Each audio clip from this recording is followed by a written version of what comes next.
Winning all the time, guys. We are winners all the time. We are winning. I prophesied. I don't always want to use the word prophesied. I prophesied that it happened that we are winning. He said, when we started this conversation, today now there are some people are now trying to say, oh, Sima, you are against Igbos, you are anti-Igbo. No, it's beyond that. I'm not against Igbos. I'm not against all those stuff is too small talk. You know, I'm so much happy today that the people that was thinking that, oh, or that were thinking that Nsima is not correct, today all of them are now joining voice. I'm so much happy today to have witnessed Biafra child.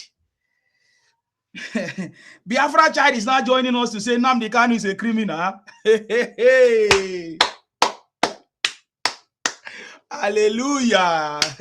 If I know how to sing, hallelujah for Biafra child, hallelujah, Biafra child, hallelujah, Biafra child.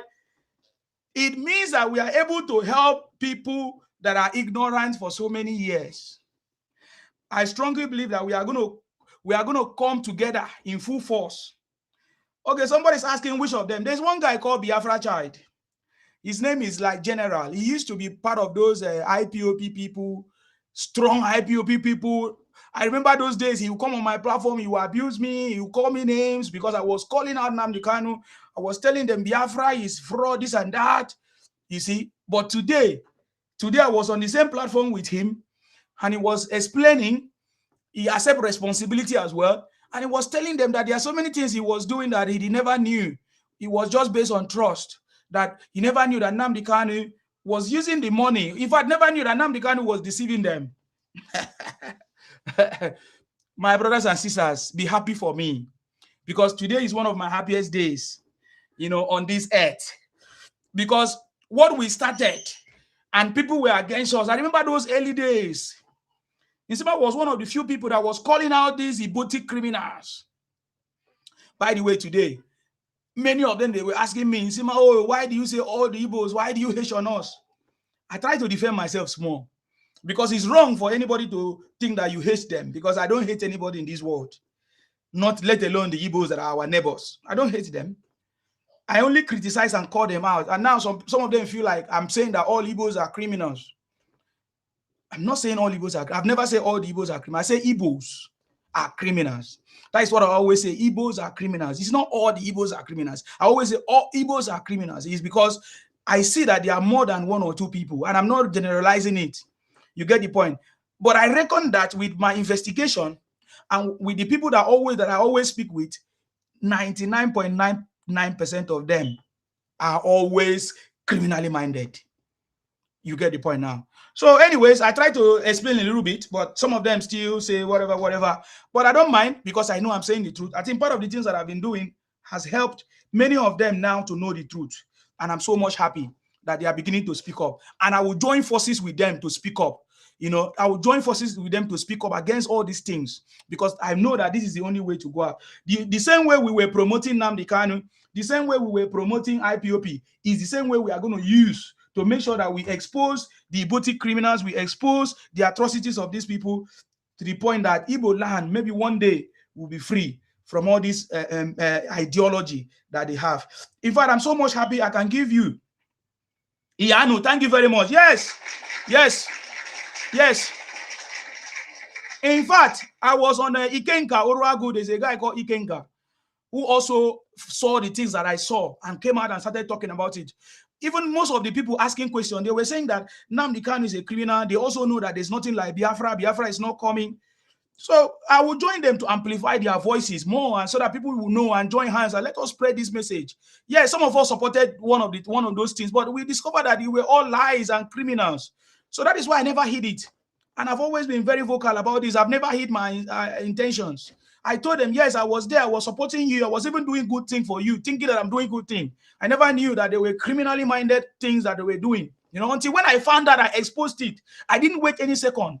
You see, and that is Negi. I salute you, sir. I don't want to waste your time. Thank you very much. God bless you. So I'm going to, good evening, Isima. Thank you, sir. God bless you. Yes. Yes. I just wanted to quickly call your attention to something. Okay. Part of the criminality of these people. Yes. There is this platform they call New Frontier. Okay. In Lagos now. We don't know yet if they've been in other parts of the country. What they're doing now is to register people. They kind of trick people to come and register for voter. Do the voting registration card or stuff like that. So what they did is that they collect all their information, their NIN and everything. So why this exposed is the fact that after collecting all this information, they went on social media, on the WhatsApp, they formed a WhatsApp group whereby those people that innocently were caught in the web to register with them suddenly find their name on those groups. Wow. What busted them was the fact that they were speaking Igbo. So it was two groups. It is two groups. Yeah. So those people now, when they were doing the meeting, all of a sudden, people that went to register suddenly find their name and they begin to wonder. I didn't join any platform. I'm not a politician. Why, how does my name appear in this? So those people now are some of them were telling them to remove them from that platform. And you know what I think they're trying to do is the same thing they did in 2023. They register people falsely. So those registration, those cards will not be given to the people that were registered. Mm-hmm. They will bring their own people from their side to come to Lagos. They distribute those cards to them. You understand? So the people that register will not see a card anyway, because they told them to come and collect the card after registration the following week, Monday. Those people went there, they couldn't find anybody. So in a way, they've disenfranchised those people. They won't be able to vote. You understand? These are the criminality. They keep on saying people hated them. When human being, a race, is just, everything about them, everything they think about is criminality. How do they want people to kind of... Let me ask you a question, sir. So the name of the group is called what? It's called New Frontier. New Frontier. Do they have like a Facebook, any page or social media? If you go to, because I saw that on YouTube today. Okay. So if you go, even a woman was shouting to the extent that the woman said if they didn't remove her name from that group, he will go on her knee and pray to God, and God will answer her. That every of their plan will be shattered. You understand? You see, these are the kind of people we have. It's on YouTube. I'm checking it now. And so what they do is that, do they stay on the street? How do they convince people to, is it to register for your PVC? To register for PVC. So why will people trust them to register their PVC through them? They don't know. They don't know. They don't know. You know, it's like you are going and somebody tell you, Mama, they are registering people. In case you don't have your, you haven't registered for your voters card, go there. They will register you. They make it real. And even though they said there is an INEC, Igbo person with them, which means there is an insider. You understand? Is that the reason why? Because you know me, I know how to amplify information. So that's why me, I don't want to pass wrong information. Because I see today, Obi.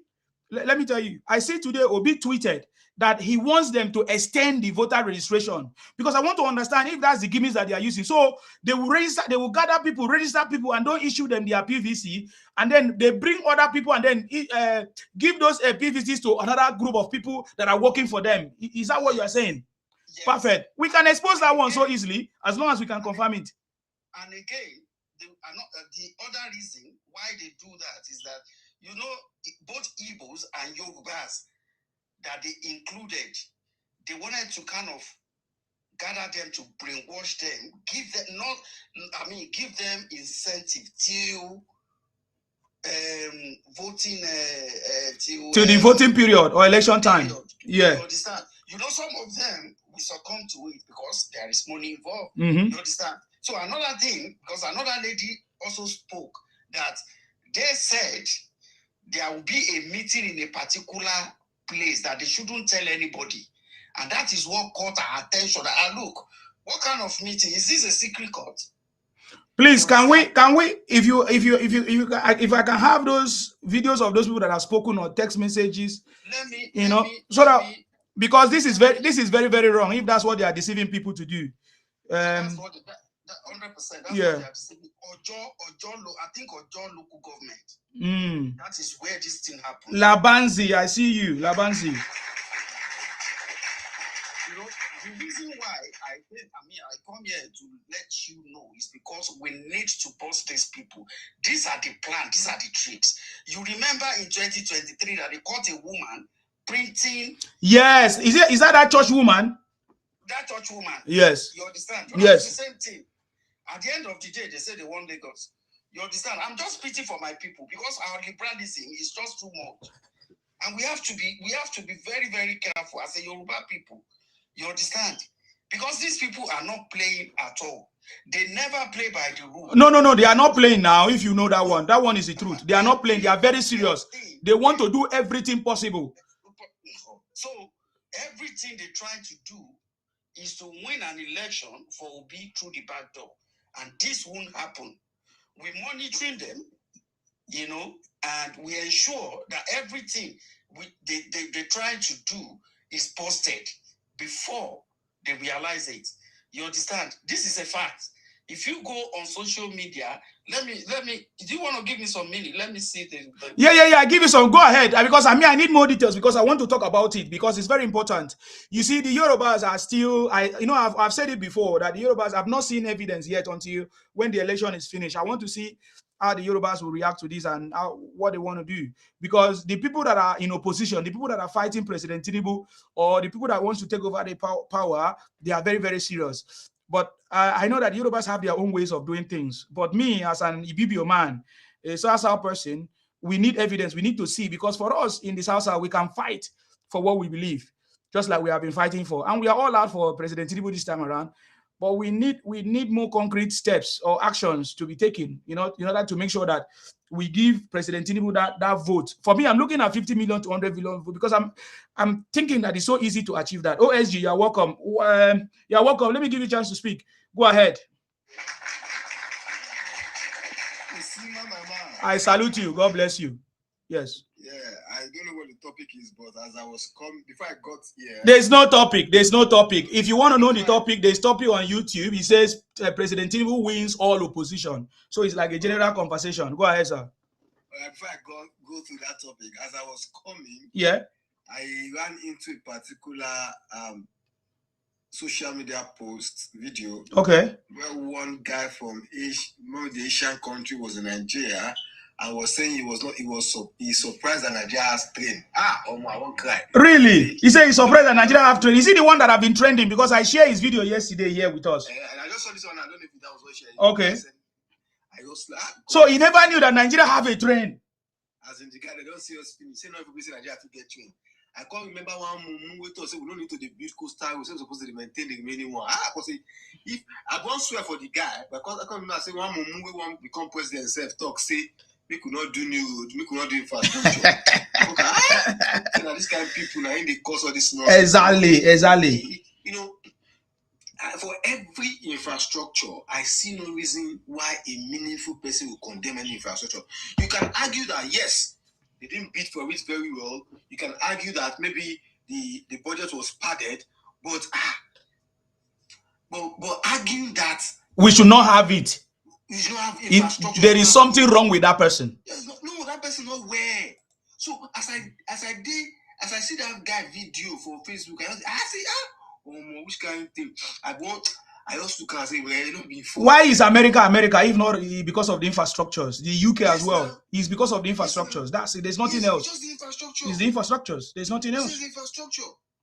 You get what I'm saying? But by the time we don't, and you know, at some point, I just sit down. I don't want to engage people again because I discovered that as a teacher. Now you are getting to the point. Me, I'm fed up. I don't waste time. As a teacher, I just look at that. Okay, you know, we have what is called individual learning plan, and some students are autistic. Some people have learning disabilities. You know, some people have learning challenges. It's you need to understand how to deal with each of them. But some people are irredeemable. They just don't want to learn. All what they are concerned about is complaining. I understand that we need to question the government. In fact, I told a friend of mine that once Asiwaju wins this 2027, I'm going to be an opposition to Asiwaju myself. In other words, I'll be questioning. There's going to be a lot of demands for Tinubu now. Now, wow, what are we talking about? Yes, sir. I'm going to be the one because this opposition, they are just stupid. They're not giving us solutions. You know what I'm saying? Yeah. When Asiwaju was in the opposition, every year there's always this colloquium, PBAT colloquium. Every year, go and watch out from 20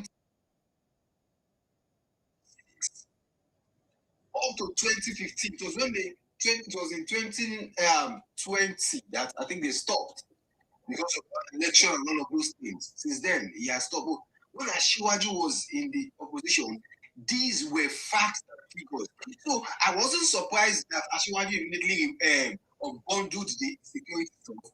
Because an independent power station to Nigeria, but they could not continue generating because after generating, they had to take it back to the national grid. They couldn't control because they still need direction from the federal.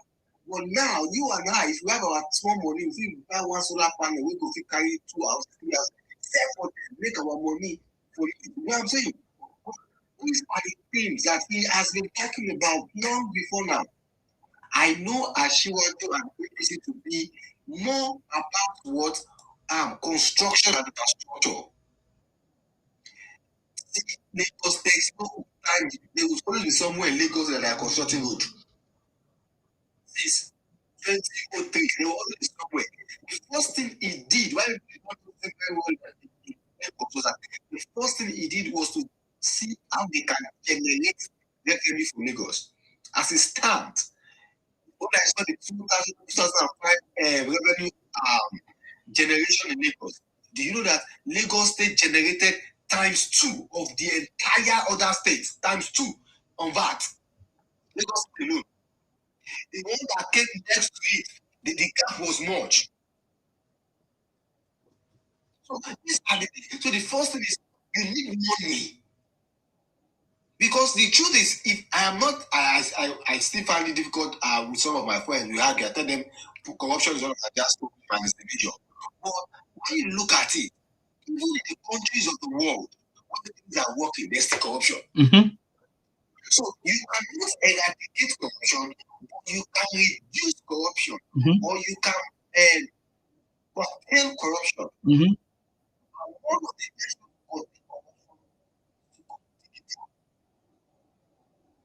yes, of course. Yes, make sure that more yes. data correct. Not that when people follow the money. Hold on. We have somebody on the line. Go ahead, OSG. I'll call you back. We have somebody on the line. Are you not listening to the broadcast? Somebody's on the line. Okay. All right. Thank you. Go ahead, sir. Position. The truth is, Asiwaju has no opposition for that.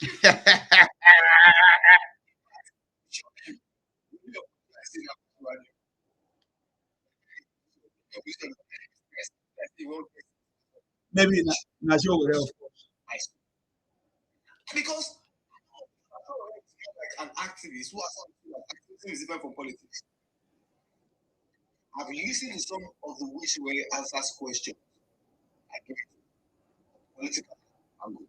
I'm not joking about that. But all over the world, there's no activists that have become a good politician now or a good leader. That's a very good one. Yeah. That's a very good one. He does it. But what I'm just trying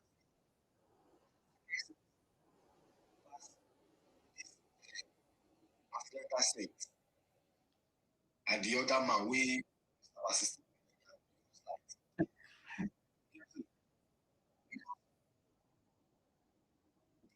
That saint was asked. The assistant said it was mega. Nigeria has been generating more than that. Our generation is not a problem. Like, Yes. so that simply means our saint or their saint does not even know the problem. The problem of our country. Yeah, they don't know anything. Yeah. Now, I went back, dates back to 2022. You see, the issue with that question, he said,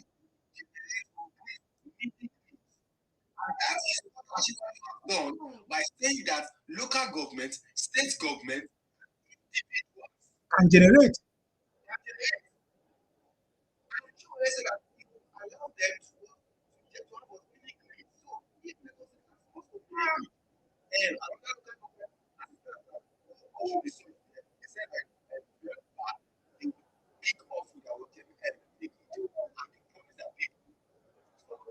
Yeah, by October, right? Mm-hmm.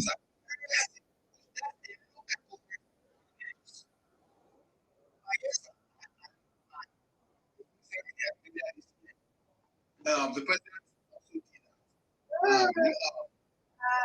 Yeah, the president commissioned their power plant. Yeah.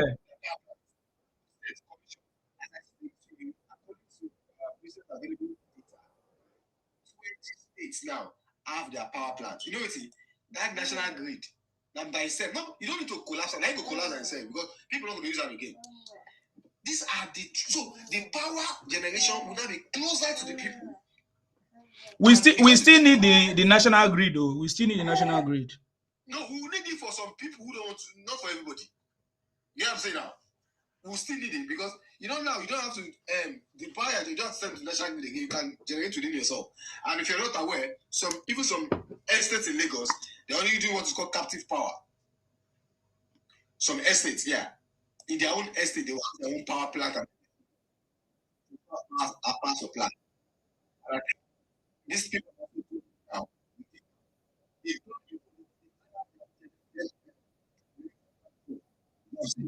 use ideal, we can use bio,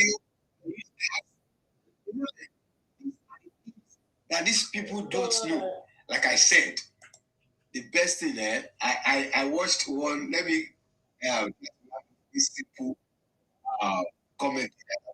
I don't know what this guy is it Yes, I know him. like one of the students was yes. I said, no, Messi can never be your goat. Ronaldo should be your goat. Ronaldo is the man did not answer him. The guy said, why did you not? I said, I cannot reply you with this way you are thinking. So I am tired of replying most oppositions with their mental thinking. The way they are thinking does not, it's going to, we can have that conversation that we need to question accountability. We need to question how the projects are being launched, but we should not question what is visible that will help us have a lot of infrastructure. Because this liberalization of the power sector will bring in more people, will bring in more organizations, will make it easier, affordable, and available to people. Like I told someone, you can argue anywhere that fuel is expensive, but show me 2 or 3 filling stations where you still have queues. 2023, there has been queues of fuel in Nigeria.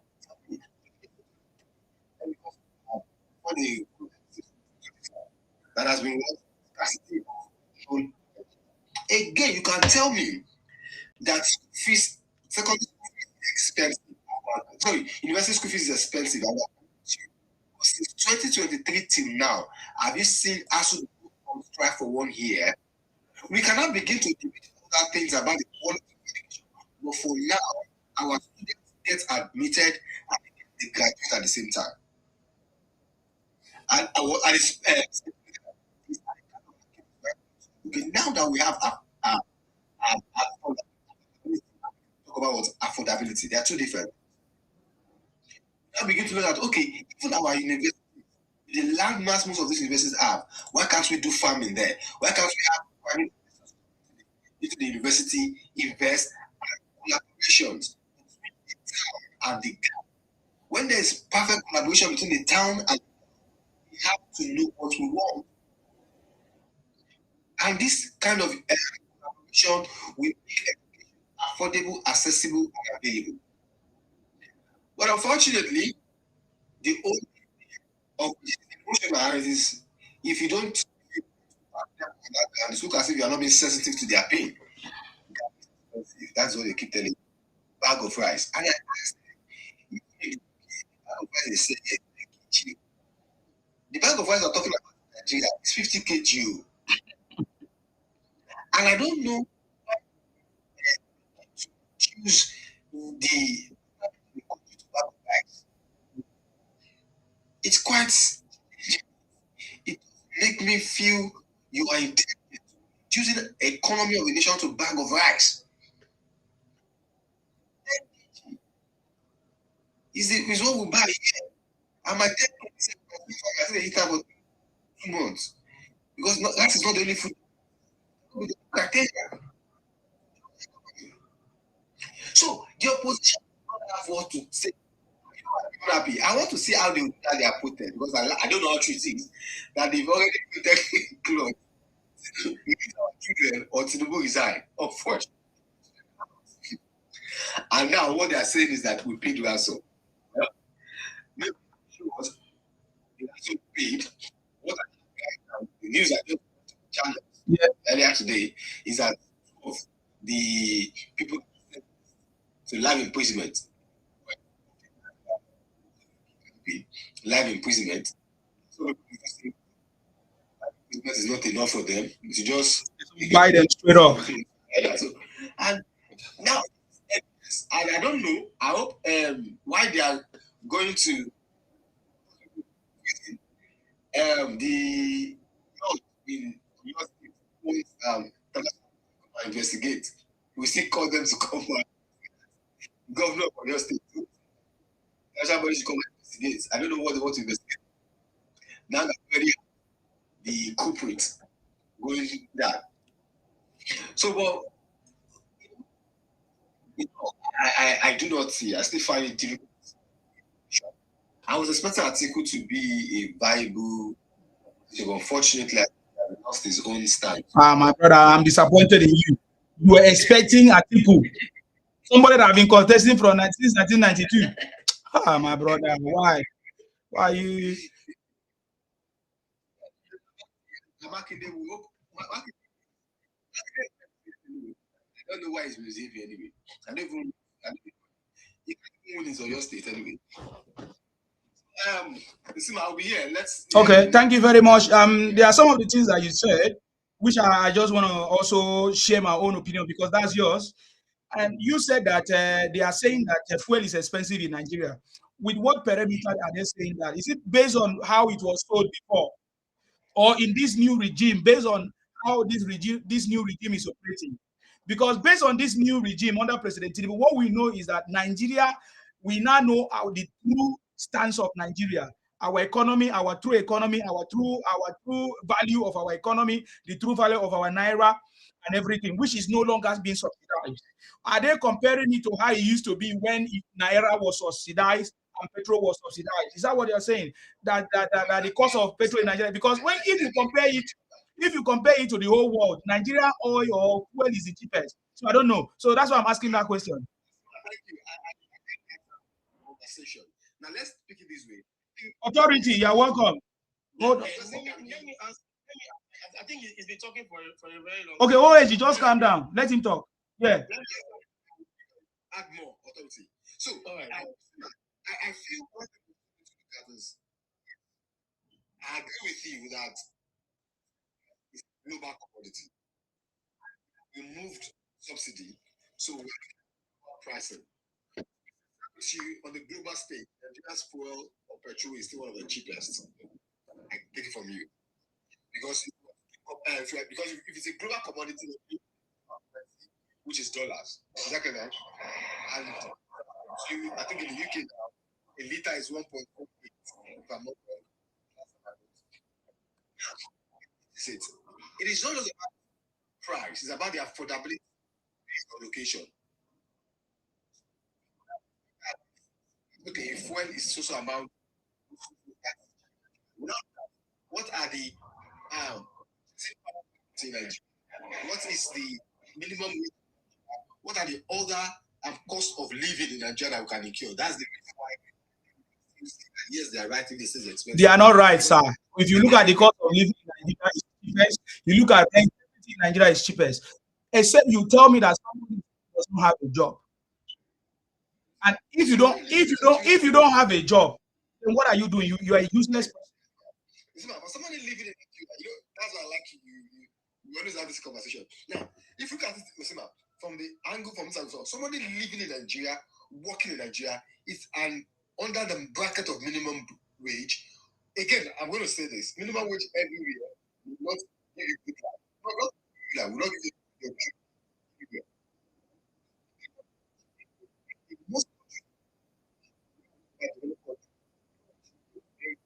The basic things of life. Your energy bill should be sorted. Should be. That's if you don't have, you're still a single man, kids or thereabout. So these are the things I'm trying to let you understand on that ground. So if you depend on minimum wage and you have 4 children, that is not the government's problem. It's your problem. And I'm not. So you know what? You should work hard. Don't survive on minimum wage. But at the same time, we must look at all those criteria as we analyze them. Yeah, sir, I agree with you. I'm looking at the criteria. That's why I'm saying what I'm saying. Nigeria is the cheapest. Anybody that lives in Nigeria still complains. That person will never be rich. That person will be poor forever. That person is not a serious. That is.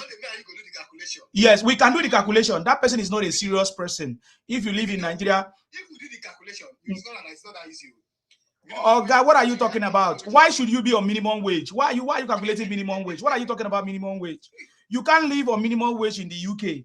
Except if you do part-time in the UK, you can't even survive. Except if you are being subsidized by the government and some things that are being subsidized for you. Even if you work in a full-time minimum wage in the UK, you can't even survive on that. It depends on where you are. It depends on the kind of life you want to live. It's the same thing that is happening in Nigeria. You cannot be on minimum wage and you want to live in Lagos, or you just want to know you need to cut your whatever. Live according to your means. Live in areas that you can afford. Do things that you can afford. If you want to live more expensive life, it means you need to do more expensive things. You get the point now. Anybody that live in Nigeria has what I call a competitive advantage than somebody that live abroad. Because what we should be comparing, we cannot compare UK to Nigeria. We should be comparing UK lifestyle and people living in the UK and the economy of the UK and how that minimum wage is surviving in the UK. You understand? And if you want to compare Nigeria things and how it runs there, the Nigeria system. But when you want to cross compare it, that is when it's wrong, and you can never get it right. If you cross compare, you get the point. Country across country, no. You understand me? It's not going to work that way, because that money that we earn in the UK that is minimum is not enough for us to survive in the UK. You understand me? It's enough. It's enough. It is 100% enough. Well, it's enough. It's enough to survive, because in the UK you can go to the places where your money you can afford it. You understand me? So, but it's also in Nigeria is the same. You understand me? Let us not cross compare. Just like what you said earlier, right? The UK is unique in its form. Nigeria is also unique in its form. But Sima, if you use the Nigerian's current minimum wage, which is 70,000 naira, even if you use 80,000 naira as a benchmark for minimum wage, you decide to stay in as small as a self-contained, decide to feed, decide to pay transport to the nearest work. Sima, you cannot 80,000 naira a month. Okay, I cannot earn that kind of money now. I don't understand. Yeah, that's what I'm saying. Even if when I was in Nigeria, I didn't earn it. No, you guys are talking as if this Nigerian thing is just out of the blue. I live in Nigeria of my age. You know how many years I live? Over 20 years in Nigeria. And I didn't even depend on my parents. And I was not even working for somebody. I was doing my own business. I was doing my own stuff. I was into IT long time ago. It's about 15 years now. I was doing website creation. I was doing things. So that is exactly. So you don't use the problem I have with you people. The problem I have with you people is my guy. You wait. You say it's my personal life. I'm explaining how I survive in Nigeria, and you say it's my personal life. Then why are you not using somebody's personal life to come and disturb me? I don't understand. Why are you using people's personal life to measure up our nation, Nigeria, the way it's progressing? People are lazy. People are stupid. So you cannot use people's laziness and stupid life or poor nature or the way people's parents upbringing to compare it to Nigeria. That is not Nigeria. What you need to do is to have a total sample of the Nigeria and take an average of it. That is the only way you can say, okay, fine, you truly represent Nigeria. There is no sample. Okay, Nigeria. Look at you. You are just making. You are stupid to say that nonsense. Because you are stupid. Because you are so stupid. Nigerians are surviving. Fuck off. You say Nigeria can look at Nigerians are growing population, and you are talking nonsense. Don't worry. I don't remove them. Nigerians, the population of Nigeria is growing year by year. Nigerians are surviving even without minimum wage, even without government jobs. And you are talking, what are you talking about? It's so stupid to say that nonsense. Nigerians are surviving. I mean, what was the population of Nigeria last year? And what is the population of Nigeria today? And you say Nigerians are not surviving. You are very stupid to try to demarcate Nigeria with your stupidity. Yes, we want the minimum wage to get to a level that is going to be better. But there's also, when you talk about affordability, do Nigeria also can afford to pay more money? Those are the things. And that is why President Tinubu is here, to put things in perspective, to put things in the right places so that things can work well. You get the point? I do not agree for anybody to totally come and demarcate my own country based on your own sentiment. You told me that is my own personality. I told you how I survived, even as a student, as a person, as a Nigerian. When I was, because I had a skill. If you don't have a skill, you're a fool. Fuck off. And if go and blame your parents. How come you are not blaming your parents for bringing you to this world and leaving you to be a disaster? You have become a disaster to this world. Oh, no wonder you guys are blaming the Amajiris. Is it not the same thing? Why are they called Amajiri? It's because there's nobody to take care of them. And then they now become a nuisance to our country. Yes. I want to tell you something, right? Nobody can be more Nigerian than in Nigeria. Nobody what? Nobody can be more Nigerian than in Nigeria. Okay, what does that mean? It means that you cannot be more of a Nigerian than me, a Nigerian. We all have our different experiences. Exactly. So share your experience. Your experience, you cannot use your experience. Okay, you listen. You listen. If you cannot listen to me, you fuck off. If you cannot listen, you fuck. I care for you. Who be yourself? Your own personal interest is your own personal interest. Your own personal story is your own personal story. Your personal story is not Nigerian story. Oh, exactly. You don't know anything. You see, let me drop you. Let me drop you. You are a fool. I brought you to my platform and you come here and make noise. You guys are fools. You are talking about 20 naira this data. And I live in the UK and you are talking about, you are a fool. That's why I say you guys are so myopic. Just like the one that is typing on my comment section. You are the one that is stupid, man. What they want people to believe and what they want to put in people's brain, is that there is poverty in the land, there is hunger in the land. That is their campaign strategy. Yeah, but I don't care about their poverty. I'm not the one that gave birth to them. Debunking it, yes. Them is sending them into their bone marrow. Yes. Well, if you say there is poverty, who created it? Your parents that brought you to this world. Because your parents are not supposed to give birth to you when they don't have what it takes to take care of you. It's a family problem. Go back to 1990. is online. Where they were selling pepper. You know, as they do and pepper now, as they do and like this thing. People were complaining that pepper, they only bought 3 for 1 naira. They were complaining like the world is coming to an end. There are people that will always complain. We cannot be all the same. As these people are coming out to say this government, I mean, the government is not looking at the direction of people. There are many people, millions of people making it under this government.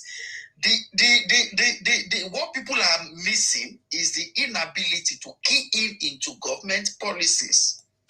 You understand? Is to key into government policies.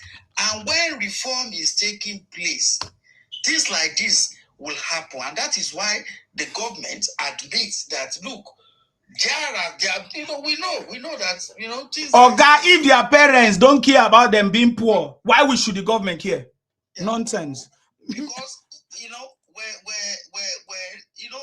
we have to know our boundary.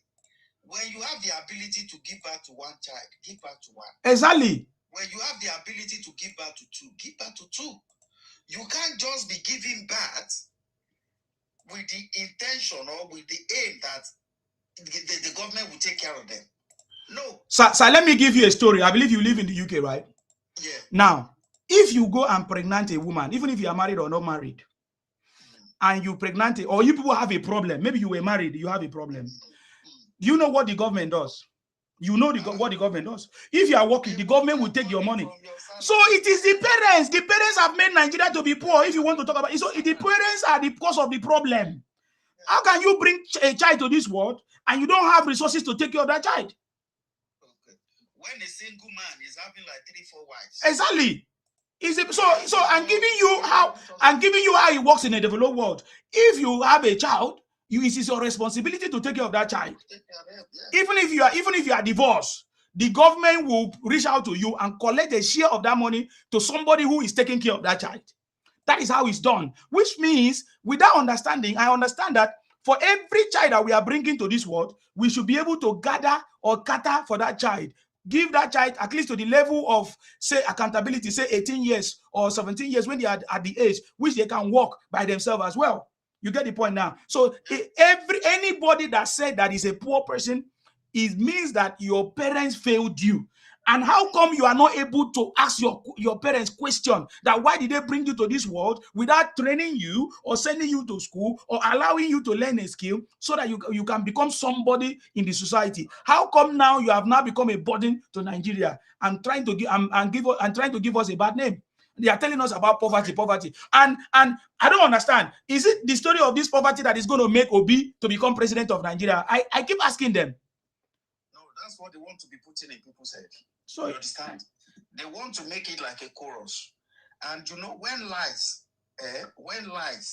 goes on for when you hear lies for too much, you become kind of truth in your hearing. But people are beginning to understand that, look, there is an agenda by the opposition. And people are beginning to understand that how government works and how economy works. And that is why you see a lot of people coming in the side of Tinubu now. They know he's laying the foundation. You understand? People see what Tinubu is doing is what people can see. It's tangible. It's not like Photoshop, something that they say we are doing, but you don't see it on ground. You understand? This man is doing a lot, and people can feel it. Look at what Alex Oti said about the president. He said, look, people should understand that it takes a committed and bold, audacious person to undergo the kind of restructuring that this man is doing. And he knows that the dividend is beginning to show. And that is why you go to every state. Things that state governors have not been able to do before, they are doing it now. You see projects everywhere. You understand? And these governors, they are happy because naturally, even in the past, they want to do it, but the resources wasn't there. that the resources that they're supposed to have been using to lay a foundation, and a foundation that will propel an economy, that will make life easy for people, that will make business transaction easier for people. They were not, they weren't being able to do it. But now, they've never had this good. You understand? They can do projects with ease. They can pay salary with ease. You understand? And people are feeling it. You see government workers are not complaining anymore. Did you see people coming out to protest? You understand? Of course, they might say, "Oh, it's not enough." Look, 80,000, that is minimum wage. It's not 80,000 is not for everybody. Minimum wage. Say you don't go to school, you don't go anywhere. Cleaner, what is the least job? Those are what are being paid to those people, not people that have a certificate and all kinds of things. Certificate and all that. You understand? People are getting 500,000 as a government worker. They are getting some people are getting over millions. But you insist you are just contemplating on. You are just talking of minimum wage. You understand? And the more the economy grows, the more that minimum wage will be going up. Even here in the UK, I've worked for £4.50 before. You understand? Now, as time goes on, it increased. What are the increment is about 50p, maybe 50p, some pence. You understand? Before it gets to where it got to. So if you want to earn more, you have to develop yourself.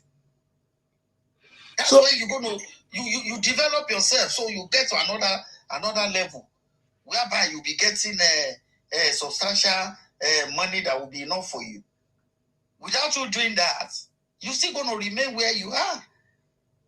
But they want to see the way these people are going is like they want to make Nigeria. They want to be giving false hope to Nigeria, and they don't want Nigeria to be productive because they're not telling them the truth. We have to tell ourselves the truth. Government has no business in creating jobs. What government does is to create an enabling environment where business can strive, where people can transact business with ease between themselves. You understand? If I can take my car from, say, Lagos to Kaduna, and I make the journey within a day, you understand? Do whatever I wanted to do, come back the second day. It's quite different from having to spend 3-4 days or more in some cases. I will be discouraged. Okay. You understand? So these are the things that this governor, this Tinubu government understand very well. That is why it's connecting Nigeria with road infrastructure. People should understand. Not about fufu and eba all the time. We are too much. And when people bring this argument, it's like they're reducing Nigerians to just okele. You understand? We can do better than this. We should be talking about things that are more important, that are more dignifying. You don't reduce people to just food. Do people just come to this life to just eat? You understand? These things are just rubbish. Because you want to win an election for somebody that is clueless. You want us now. You want to be. You want to mess up the brain of people. They will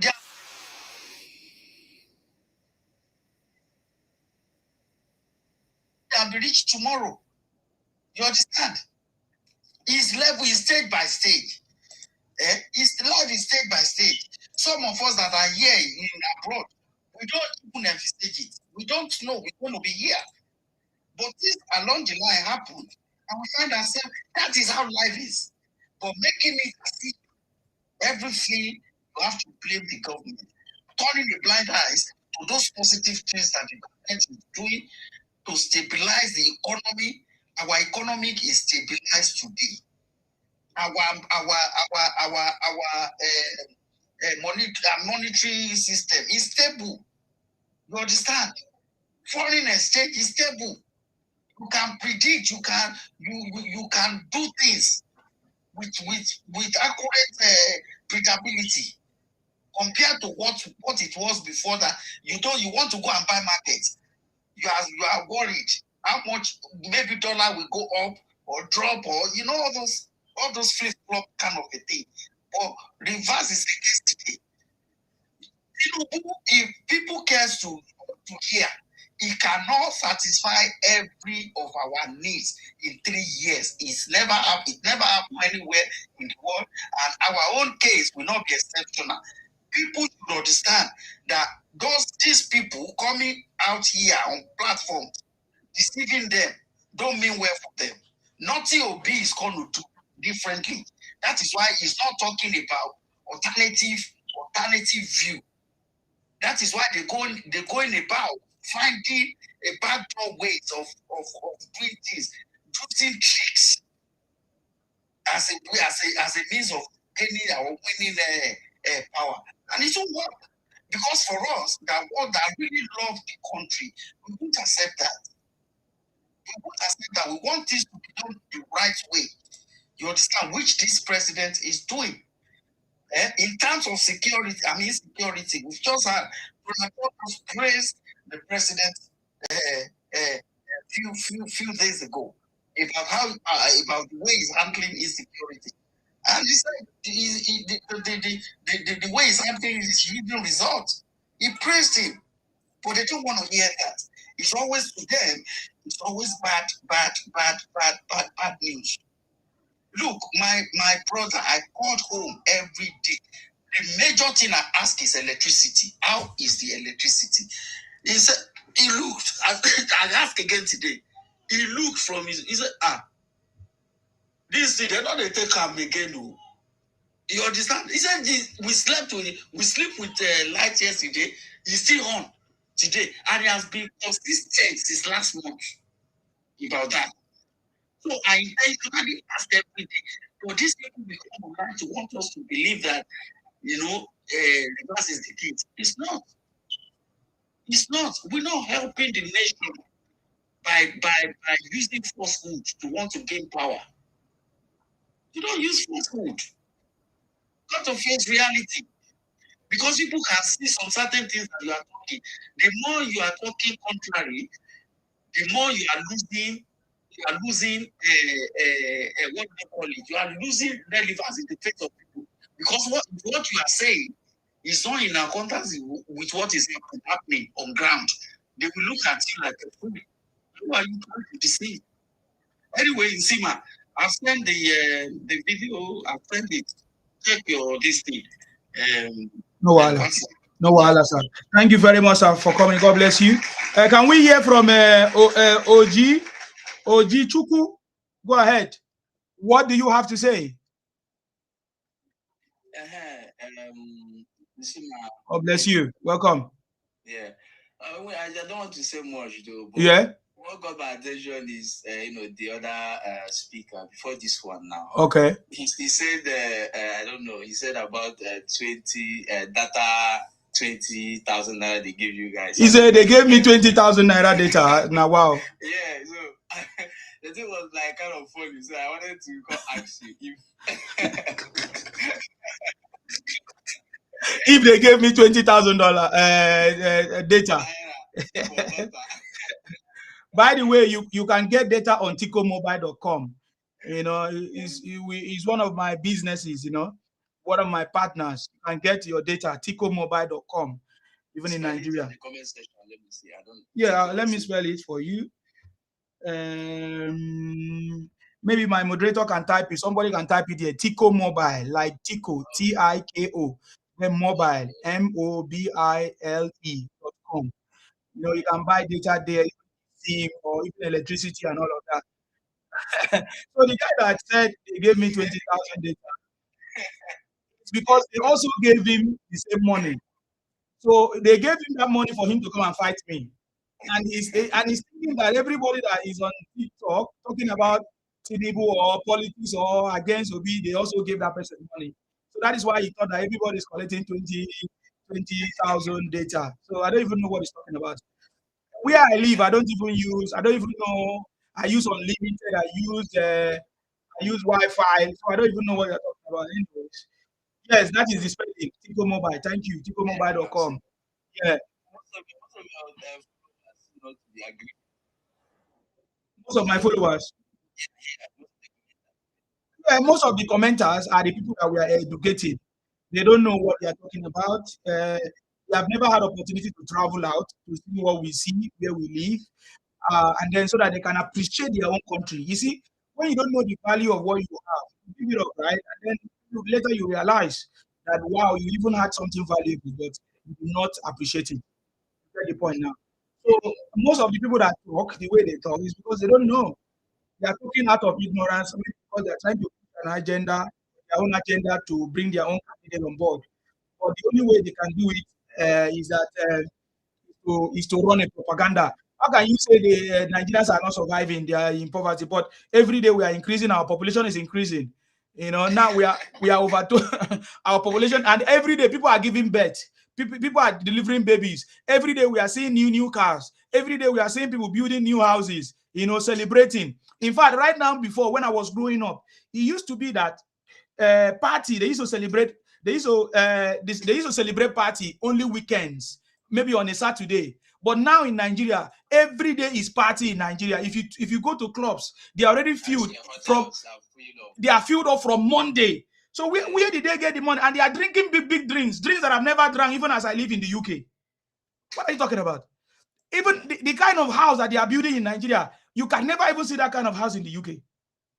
So what are they talking about? These guys are just propagandists. Maybe they are using it to collect money from their brothers and sisters that live abroad. But nobody can deceive me and tell me that, no, just like when people were deceiving people, oh, I don't have money to pay school fees. No, you cannot lie that lie again because you don't need money to go to school. As long as you get admission, you get the student loans, you're already there. You go to school, just submit your name to be part of it, and then you get help. So let them stop all these their lies. It's no longer working. That is all I'm telling them. It's not. Yes, it's true that the minimum wage is not enough, as some people say. That they need more. Of course, the government now, before now, they did not used to review the minimum wage. Just like in the UK, every April or every year they renew or they review our the minimum wage and they increase it by in what do they call it? In what is our money again? In pence, the increment is always in pence, but because of consistently doing it, it will become something. There was a time in the UK, the minimum wage was about £6 something, but now £4.50 exactly, but now is so now. And I don't think there's any time in the UK that the increase is more than in pence, up to £1. It's always in pence. So you see what I'm talking about. So it's the same thing. It's the same thing. And the minimum wage we are talking about is in hours. So it depends on how many hours you work or the kind of job. Some people try to get full-time job, part-time job, all those stuff. See, man, let's look at it this way. Look, if 80,000, imagine if I'm collecting 80,000, and after all expenses every month, month by month, I discover that look, this money cannot sustain me. Wouldn't I just pack the job up and look for something else? I wonder, and look for a better job. These people keep on going to work. You understand? What people don't realize is that salary earner in Nigeria don't depend only on their salary. There are some undercuts that keeps them going. Mm-hmm. You understand? There are some deals they do. But here, there is no room for that. You understand? And, all those things that the workers are doing in Nigeria are even affecting the economy, because if they can mop all those things up, it will help. And, all those wastage can be used to kind of beef up their salary. But you can't tell me that you just be going to work when the money you are getting is not enough. And how you try that is to tell them not to come again. You see the kind of begging. They will be begging you that, please, Oga, don't send me away. This is the only job I've got. So how are they surviving? You understand? Because they want us to believe that these people are not surviving. They can't survive on 80,000. But they are still going there. And if you tell them that you want to sack them, they'll be begging. So think about that. You understand? You know, there are many ways people make money at work. Many ways. And you can't compare. You can't compare the way we work here. Compare it to the way they work in Nigeria. Let's be realistic. Nigeria, people find it easy to work. Even people are happy to go to work in Nigeria. Here, if you go to work, you are there to work. They will put you. Exactly. I saw one video of a governor that just visited the workplace, the office, around 11 o'clock in Nigeria. The governor, and they did not see anybody. What do they do? What do they do? What do they do? Yes, OSG. I think one of the things I also look at is it's not even about increasing the minimum wage. I think our governors and other tiers of government are not doing what they are supposed to do today. Enough. Thank you. Now, for example, there are 3 things that can help reduce this being power. I am hungry. Now we need to reduce. You know what? So that's another thing. We need to look at how the governors can come about community transportation, state transportation, and be more affordable and all of that. That's one. But 2, Lagos was doing, I think they did it earlier, before, selling food at affordable price. I heard of Lagos State doing that. Food at affordable prices, like a local market where everybody can come and have. Let's governor. That thing is not federal's responsibility. It's the governors and local government. But somehow, some way, when you tell these people, we need to question all other tiers of government. They think you are speaking for the president. You don't understand that governance, democracy must get to the roots, to the people. Because it's closer to the people to get to responsibility. You understand? So these are the things I think if you work on that. For example, imagine if all states subsidize transportation to the people. It doesn't have to be enough. So instead of spending, you used to spend 500 people, the minimum food reduction. By the time you add it up at the end of the month, you know, I say have enough. But when the president has got a lot, house has got a lot, food has got a lot, minimum with it's not still. However, as a person, I've never advised anybody to live on minimum wage. People cannot survive you. People who do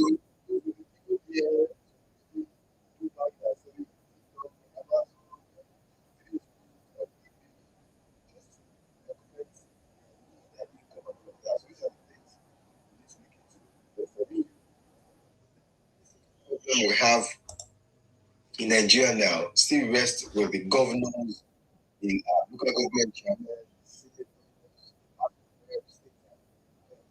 who are not also doing their best to alleviate pain. Thank you very much, sir. God bless you for that contribution there. Yeah, because I think this minimum wage is even for government. Because there are some businesses that can't even pay that minimum wage.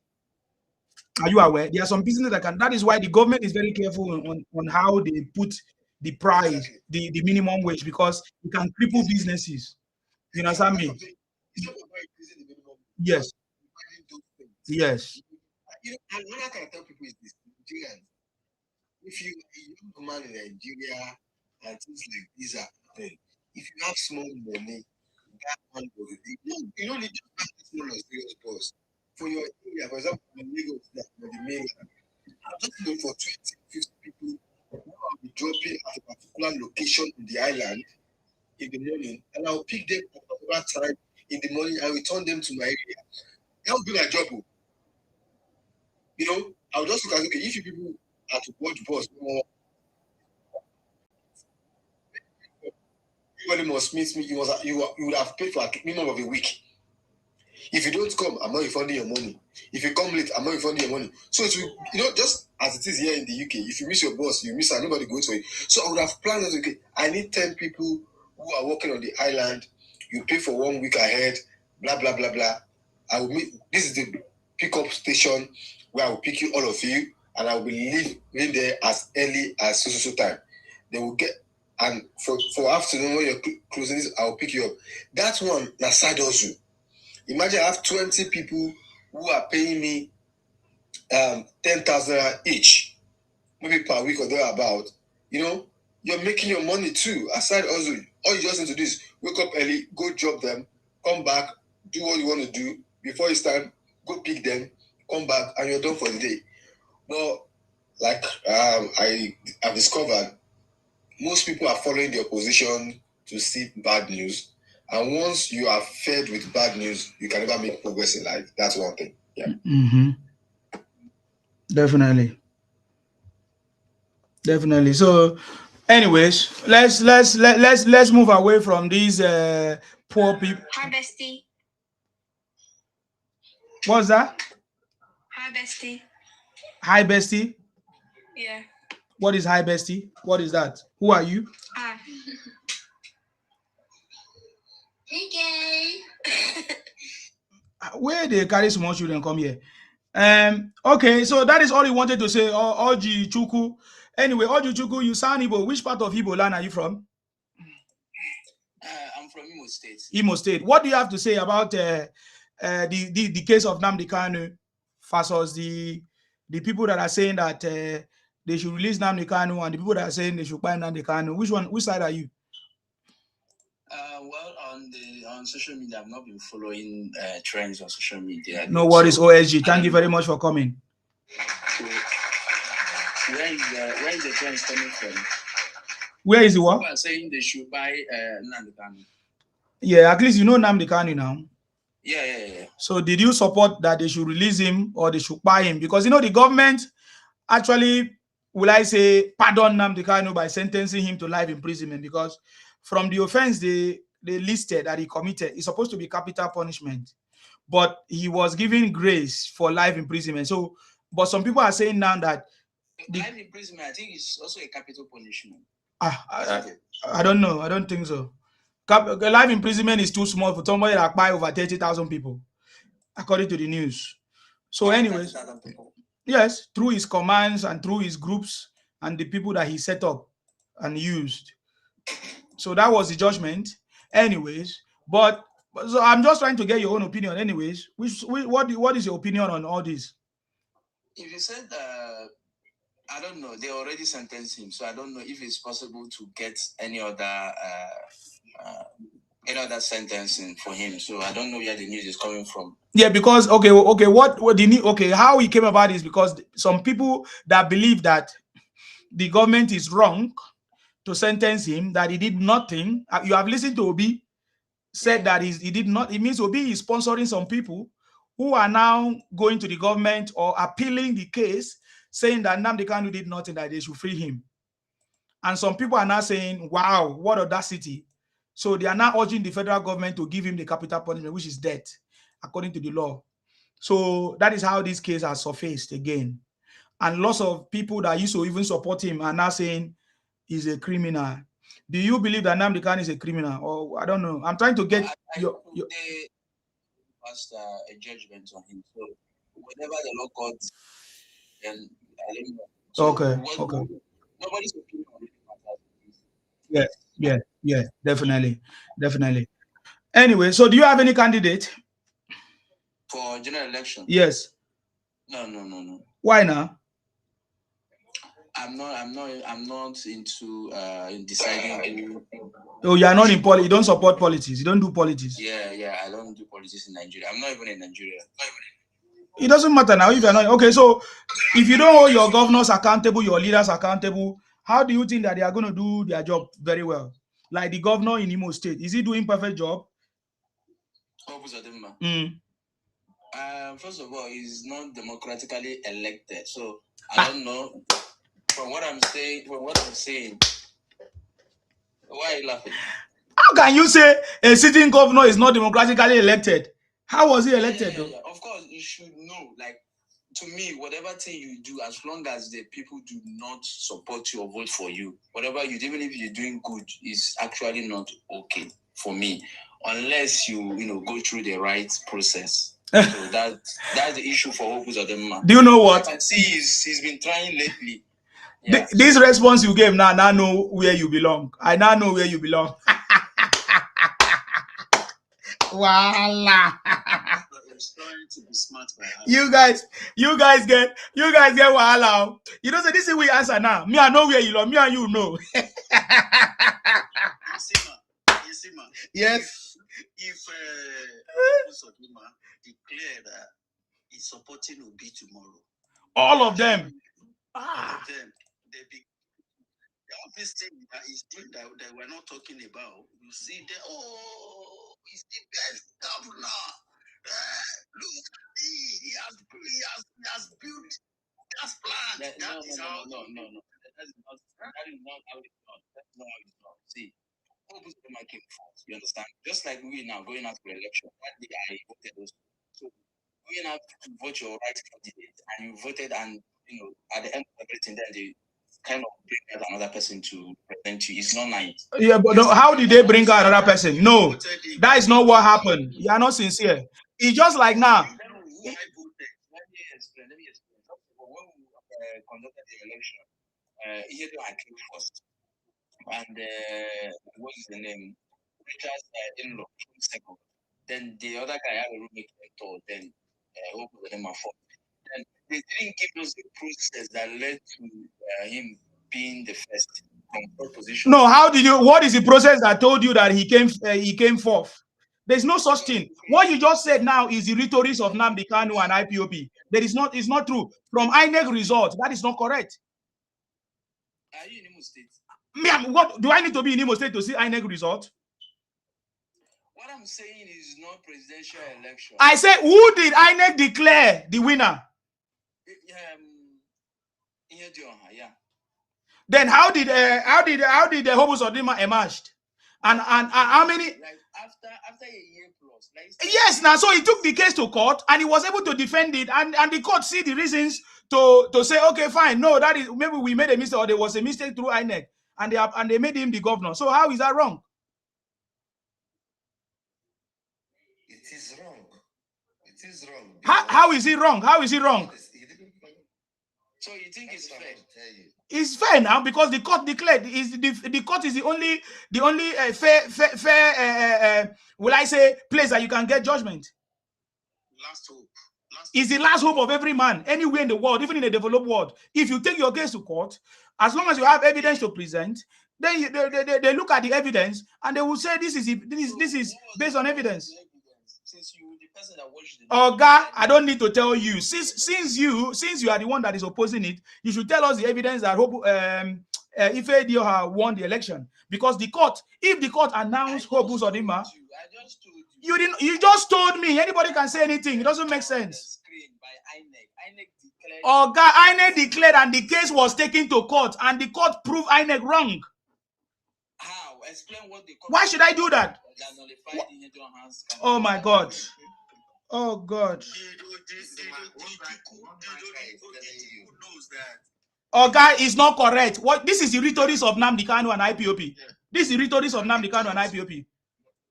That the court also said Peter Obi. There was a time that Peter Obi did not win election. Peter Obi became a governor through court too. Court.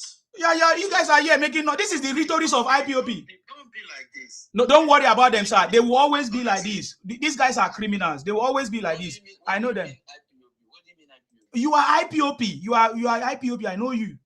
Because from the way you talk, I know the way they talk. Are they different from Igbo people? That's what I'm saying now. Most IPOBs are Igbos. So why are you saying I must be IPOB? Then since you are generalizing, then every Igbo person is IPOB. Every Igbo person is IPOB. Is it not? Yeah. So what are you talking about? Anyways, I did not judge you based on it, but from what you said, that is what I'm judging you with. Because if you condemn the court making Hope Uzodinma the governor of Imo State, why don't you condemn the court that made Obi the governor of Anambra State? I'm not talking about Obi. You asked me. It's the same thing. It's not in isolation. Life is not in isolation.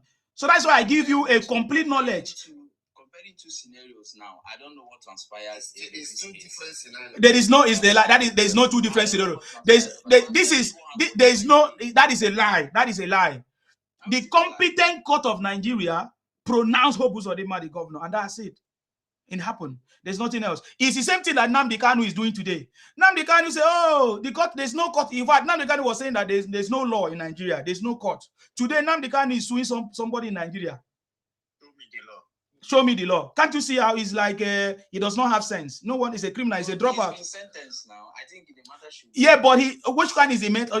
There's no matter. He's saying that he's the one that your followers, his followers, all of them are saying that even Nnamdi Kanu himself was abusing the judge and calling the judge names and even abusing. Look at his behavior. Does that represent the behavior of Igbos? The behavior of Nnamdi Kanu in the court? Is it how the Igbos behave? It does not. But Nnamdi Kanu gave that. We saw all that behavior. It was televised everywhere. That is why it's a shameful thing. That is why Nnamdi Kanu has been disgraced today, and he's been made an international criminal. So there's no doubt about that. And what I'm saying is that he's not happy with the judgment. He's saying that it's not fair. He's saying that it's not correct. He's saying that it's not supposed to be sentenced. Nnamdi Kanu wants to be alive when he has spied over 30,000 people through his commands and through all his parastatals and partners that he has worked with. But he wants to be alive. Nnamdi Kanu say he wants justice. But what about those people that he has spied? Do they also deserve justice? I want to ask you. Oga, you are not here to ask me a question. If you don't have any opinion, you can fuck off. Oga, you are the next person. Oga, go ahead.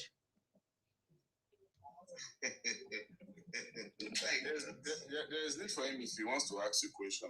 No, you are the next person. If you don't have anything to speak to, you can fuck off. Let me see people that are ready to speak, please. I'm not here to sympathize with anybody. I thought you are the next person because how I do on this platform, I give person that is next opportunity. I will get to him if he wants to use his time to ask question. Fine, but you are the next person. So I gave you opportunity to speak, and now you are saying you don't want to speak. I'm here now. So on the basis of your discussion, I think you had two discussions. You talked about the Okozodima issue. Of course, I'm not really interested in that, about Nnamdi Kanu's case. And firstly, anybody who is under trial in law has a right to defend himself in court. And I don't think there's anything wrong if Nnamdi Kanu chooses to appeal the judgment of the Federal High Court, the state, or the Federal High Court and the appeal, or to the Supreme Court. His judgment is within his jurisdiction to fight for his rights and decide to appeal. So there's nothing criminalizing his decision to appeal the judgments. And whatever opinion people have concerning him can always be contested in law courts. And such issues are already before the court of law. So I think the issues are on the right path. The federal government can lose the case. He himself can also lose the case, whichever way the case comes in.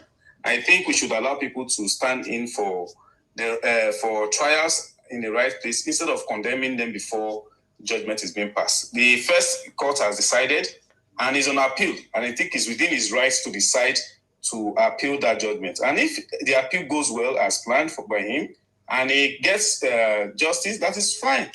There is no point on arguing or debating on whether she should appeal the judgment or not. You have 5 people. Nobody there. I don't think there's anybody who had come out to say Nnamdi Kanu was the one that acquired his family well.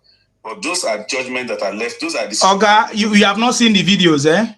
I have a lot of evidence, and you say everybody, just like you said, Nnamdi Kanu have rights. Can you send me the videos? Oh boy, the videos plenty. Don't worry, you are still on the program. Even if you are out, I will play it. I will show you. Don't worry.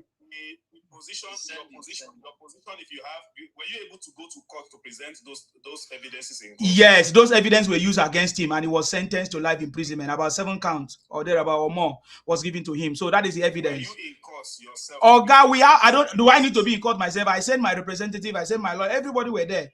And it was televised. Everybody watched it. Do you have any evidences of people? Evidence were already presented. I don't need. What are you arguing? Evidence were already presented, and he was sentenced in life imprisonment. Do you know incitement is a criminal offense? Could be a criminal offense. If you incite people to do what is wrong, you will be penalized. You can be penalized for it. Did you know? What? You can be penalized for it. Incitement. Yeah, incitement. Mm-hmm. So what section of the law? Okay. If you don't You are not supposed to bring it Incitement. Oga. That is how you don't discuss issues that you don't have pre-knowledge of. Incitement. Yeah, if you incite people against the country, yeah, it can be used against you in the court of law. And Oga, I don't know what is your argument. Please, can you allow him to finish because I need to move to the next person. Are you done with your submission, Oga? Okay, let's move to the next person. Prof. Sorry, my network has been bridging. Yeah, I say, are you done with your submission, please? Yeah, so what I'm saying is this, is that everyone under trial, everyone under this thing has the right to face the... Oga, nobody's arguing that. Who is arguing that? Who is arguing this thing you are saying? Bandits also have the right to appeal. Bandits also have the right to be alive. So I don't know why you are... I did not argue that Nnamdi Kanu don't have the right to appeal. That is not my argument. I said there are some people that are in support of Nnamdi Kanu argument that the court was wrong to sentence him or to punish him. That is what I said. And I said that there are some also people who are saying that Nnamdi Kanu should be pied. Nnamdi Kanu should be pied, given a capital punishment of pieing. And I said, which one do you support? That was my question. So which one do you support? I want to hear your own opinion. Which side are you? Are you on the side that Nnamdi Kanu should be pied? Or are you on the side that Nnamdi Kanu should be pardoned? Why will I support Nnamdi Kanu to be pied? Simply because he tried to agitate for a separation. That is not the reason of the punishment. The punishment was clear that he pied people. He commanded a police station to be burned down. Police were pied. Military were pied. In fact, the court judgment is there. Nnamdi Kanu was not punished. Listen. Nnamdi Kanu was not punished because he agitated. Nnamdi Kanu was punished because of the criminal things he did. He used his group to do. And the judgment is there. If you can Google it. You can Google the judgment. It's already there. Everybody knows the judgment against Nnamdi Kanu. Go and look at the sentence. The reason why he was sentenced is not because he was a separatist or whatever, as you are calling it. You are the one that is wrong. And every day you guys don't want to correct yourself.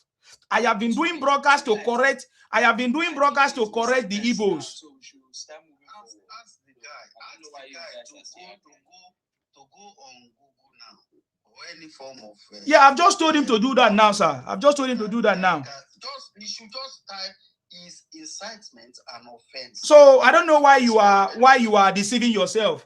You know, I asked you a question you can't answer, which means you don't even trust your so-called leader. Were you not there during the answers? That is no, sir. Don't worry. Don't take us backward, please. That commanded the issue of answers. Why do we like going back and forth with unnecessary? If you don't hear, you say you don't hear him. You understand? We had, and if you think those are strong evidences, as Sunday Igboho not even said worse things on the national television before. Like what? The same one as you Yoruba people all know now. No, like what? Like what? Did he say anything that he said buy police, buy people? Go to prison, Did he put the Sunday Igboho put ransom on people's head? The Sunday Igboho said that I have the power to give life and to take life.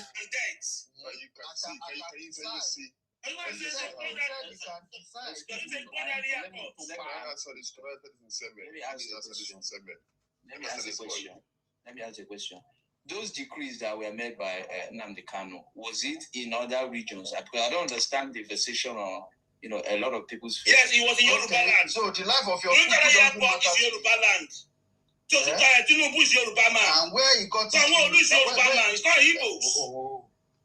So, but most of the actions took place in South East. So I don't know why you're pissed off. Even one, if you happen Yoruba land, we punish him.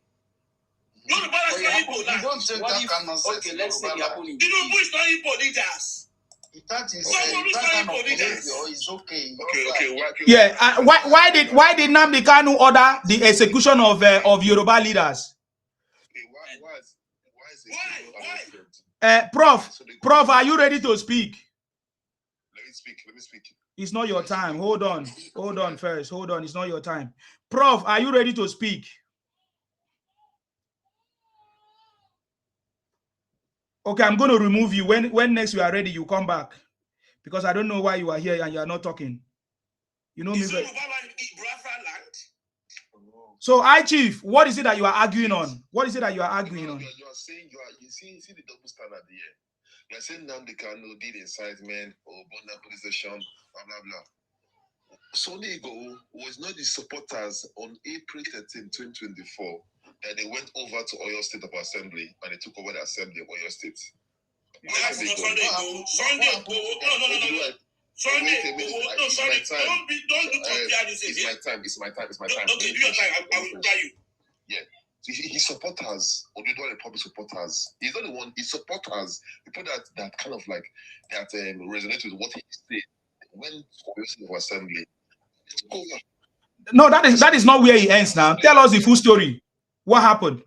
What happened to them? What happened to those people? No. What happened to those people? They were punished. They were even fight. If I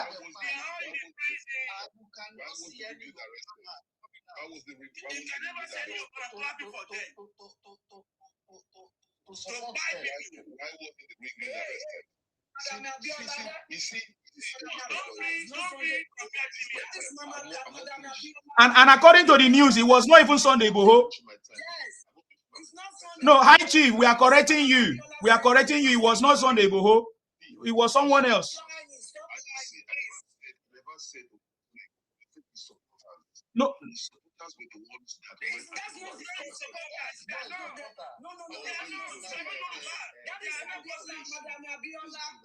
You don't want people to talk about this guy. I mean,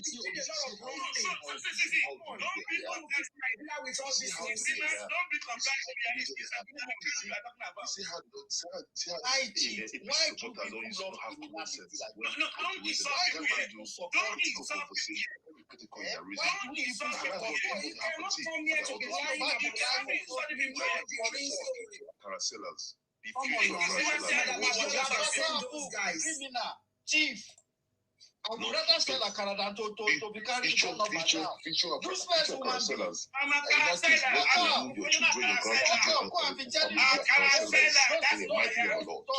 To the gods, you understand? Go to your side and be telling your people all those kind of, or you must go. Come to Yoruba land. Come to Yoruba land. Go to your brother land. No, don't leave. Okay, let's pass.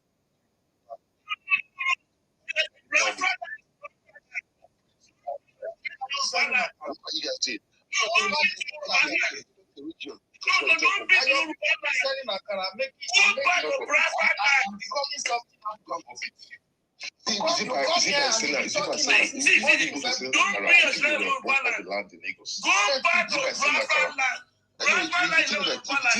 If you think Akara is business, go ahead and say we never we can sell Akara, we can sell Boli. Yes. There is dignity in labor. You understand?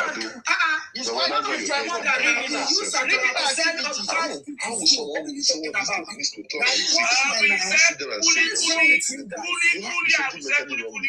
will sell anything to tell these people to come to our space. That's why we sell Look at when. How many children, school children that need to be in school?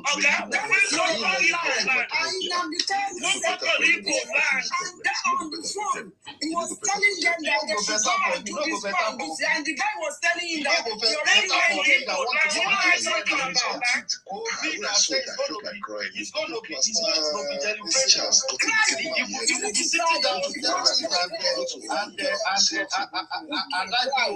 in. Sorry, Maswell? Controlling platform, the platform doing this. Maybe one person talk. Yeah. That's. I was talking with your. Can I give you? Hold on, guys. Hold on, guys. Allow me. Hello, guys. Hold on now. Hold on. Are you not listening, this guy? Why are you not listening? Hi, Chief. Why are you not listening? Simple as that. Thank you. Sir Martin, it's your time, please. Thank you, Sima. God bless you. I thought they said there's no law. Where are we going to? Where is the law then? You said no. Where is the law? Have you found the law in Sokoto? I don't get it. Where are you going to court? But you say Nigeria court is useless. I'm still surprised. Which court are you going? Are you going to Bradford courts? I don't get it. Why are you appealing? Under this confusion everywhere. I don't think they should go to court. You have told us there's no law. We agree that there's no law. So have you found law in Sokoto? Or have you found law in Biafra land? Because Nigeria is Nigeria is a zoo. I don't like confusion. I like people to make their role clear. For these Biafra people, they are confused and disoriented. They don't know what they want. Where is the law? They show you the law now in Sokoto. Oh, thank you for Fulani. Fulani would have shown this one law in Sokoto. Because I don't understand where it's coming from. You said there's no law. There's no law. But after a few months, you have found a law.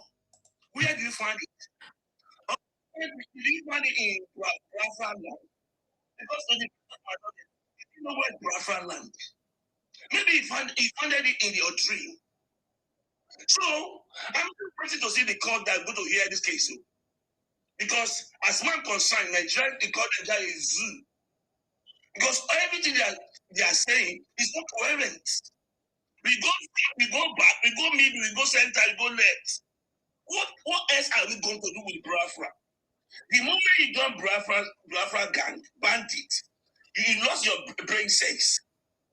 Your brain sense is not working any longer. I don't understand.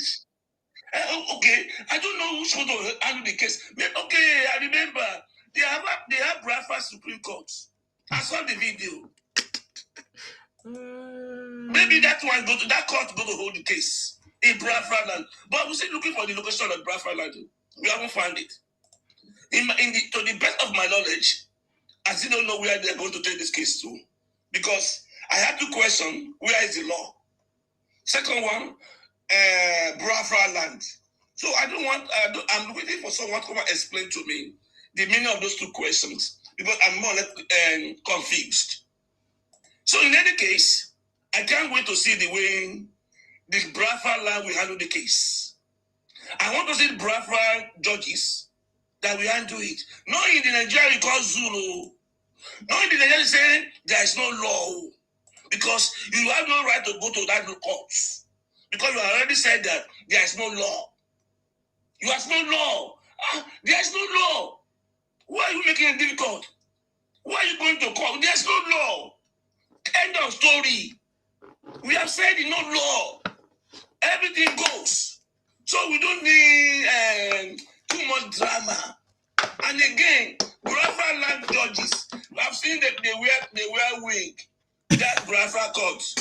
They wear wig. They wear coats. They even sworn that in office. Maybe that's the court we are going in. I can't wait to see the drama as going to unravel itself. But as far as I'm concerned, there's no law. Thank you, Simon. Thank you very much. God bless you, sir. For me, what is making me to be happy right now is that the Igbos have realized that Nnamdi Kanu is a criminal that deceived them, duped them, confused them. That, in fact, most of them are now saying that Igbo land was better before Nnamdi Kanu started talking about Biafra. I have videos that I'm going to show, okay, and play. Maybe it might not be today, but we are getting ready because the reason why I'm talking of bringing Biafra into the conversation is because people like Obi and others who have not come out to condemn the atrocities of Nnamdi Kanu and anything Biafra or IPOP is not fit to lead us. Let me ask you a question. It's not fit to lead us. You cannot interject me. Don't be a fool. Okay, don't be a fool. Don't be a fool. You cannot interject me, please. You can ask question when I'm done.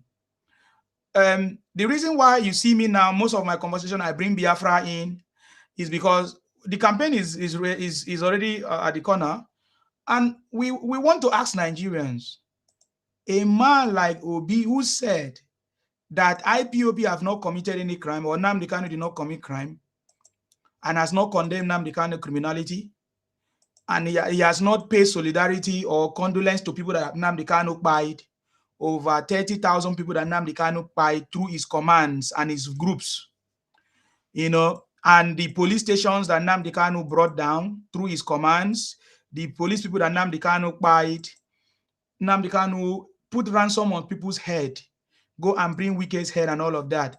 And Obi went around or go about, keep telling us that Nnamdi Kanu did not do anything wrong, did not commit any crime. But then we have evidences of villages that were ransacked, deserted, people that were pied in the name of Nnamdi Kanu commands or IPONC, and Obi has not condemned it. Can we hand over our country to that kind of, does that kind of person deserve to be the president of Nigeria? You get the point now.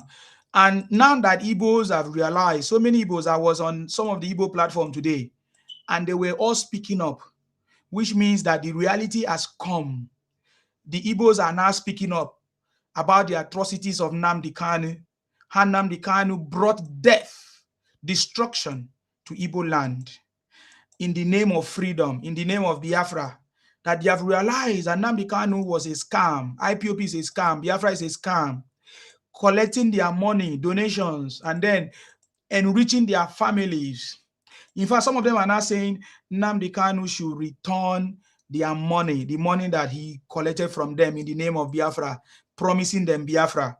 In fact, many of them are now deranged. Many of them are saying if they have opportunity to see Nnamdi Kanu, that they will buy him by themselves. In fact, most of them are now calling for Nnamdi Kanu to be buyed. We saw the latest video by one of their brothers, Nabuku, saying that it is better for Nnamdi Kanu to be buyed so that there will be peace in Igbo land. He gave example that when Nnamdi Kanu was arrested, there was 20% peace in Igbo land. Or whatever, what they call it, insecurity or all kinds of things reduced to 20%. Then when Nnamdi Kanu was sentenced, and Simon Ekpa was sentenced to whatever prison, that insecurity and crime reduced to 10%. That for the country, Nigeria, to fully bring an end to the criminality and bring everlasting peace to Igbo land, that Nnamdi Kanu and the federal government should buy Nnamdi Kanu. In fact, today on that broadcast, there's somebody that is saying that they are even writing petition to the federal government to make sure that Nnamdi Kanu face the capital punishment of death. That Nnamdi Kanu will never come out. Nnamdi Kanu must pay for the atrocity that he brought to Igbo land. In fact, they are saying that, look at how Biafra has become, Nnamdi Kanu Biafra, that Igbo land has become what they cannot even talk about today, is worse than how it was before. So you see what I'm saying? So that is what I'm talking about. So I'm happy because I was in that meeting today. I was part of it. I was on that platform, which some of them tried to crucify me. And just like I said, I will be joining them to spread the message that either Nnamdi Kanu is quiet finally, or there must be an everlasting solution to Igbo land. I also joined the platform to tell them there is nothing wrong to agitate. If you want Igbo nation, you can have Igbo nation. Igbos cannot be abroad contributing money for a criminal terrorist organization that have been proscribed. That is wrong. There's a lot that Igbos can do. In fact, Igbos know how to contribute money. And that is even the reason why I'm so mad at them. You guys contribute money to buy yourself. What a shame. You contribute money to give to, even if you did not know before, now that you know, not going to make a change. But I was very, very, vindicated, if you want to use the word vindicated, vindicated, I saw one of the core person that was in that place. Biafra child, his name is. He expressed, in fact, his expression was mad. I never expected it. He was even calling Nnamdi Kanu a criminal straightforward. I knew that salvation has now come to Igbo land. Trust me. For me, I didn't want to push too much because I know how to pass my message.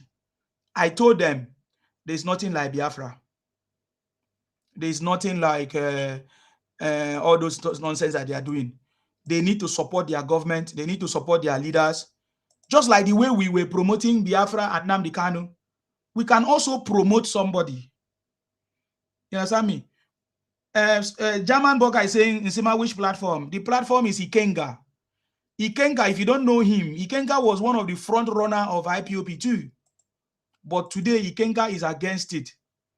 Because Ikenga now realized that Nnamdi Kanu was a scam, that IPOP was a scam. So Ikenga is his name. You can search for it on TikTok. He's on TikTok. You can follow him. His name is Ikenga. Ikenga Uragu, something like that. Ikenga. Ikenga. Ikenga. He's been speaking up right now. And many of them have started coming together to speak up against it. Biafra child was the guy that, in fact, many years ago, if you guys were following me, you will see that he was the one that was fighting me too, Biafra child. But today, on that platform, he was even apologizing. He was saying that he did something based on ignorance.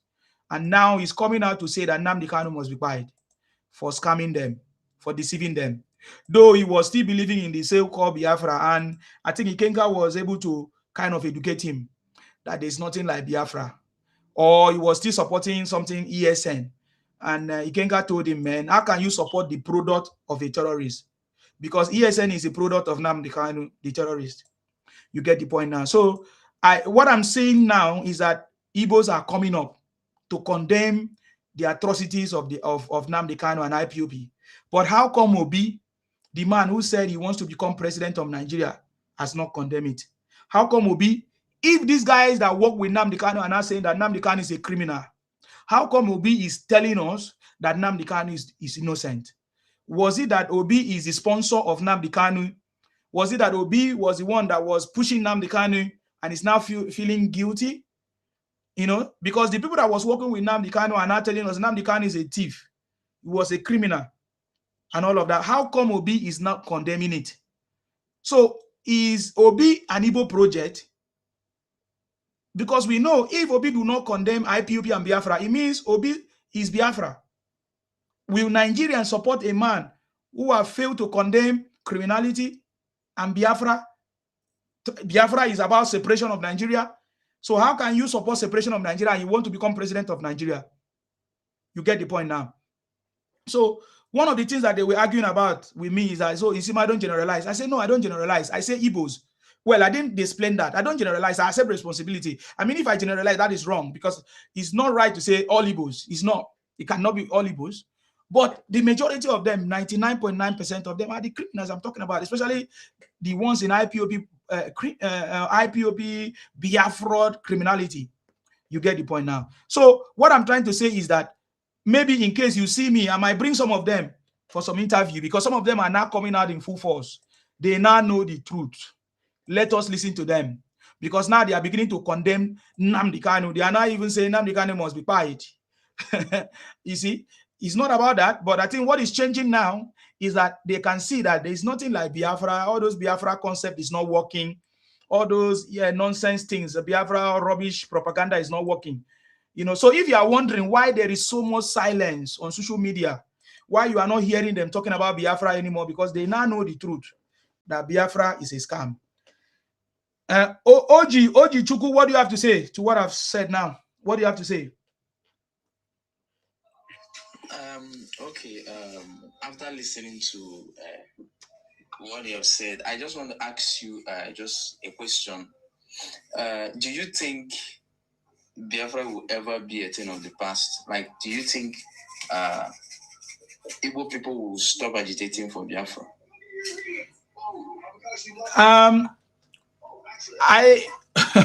Let me tell you, first of all, any Igbo man that agitates for Biafra is a criminal and he's ready to buy it. You understand me? Igbos can agitate for Igbo nation. There's nothing wrong for Igbos to agitate for Igbo nation. Just like the Yorubas can agitate for Yoruba nation. But when you say Biafra, Igbos are not Biafra.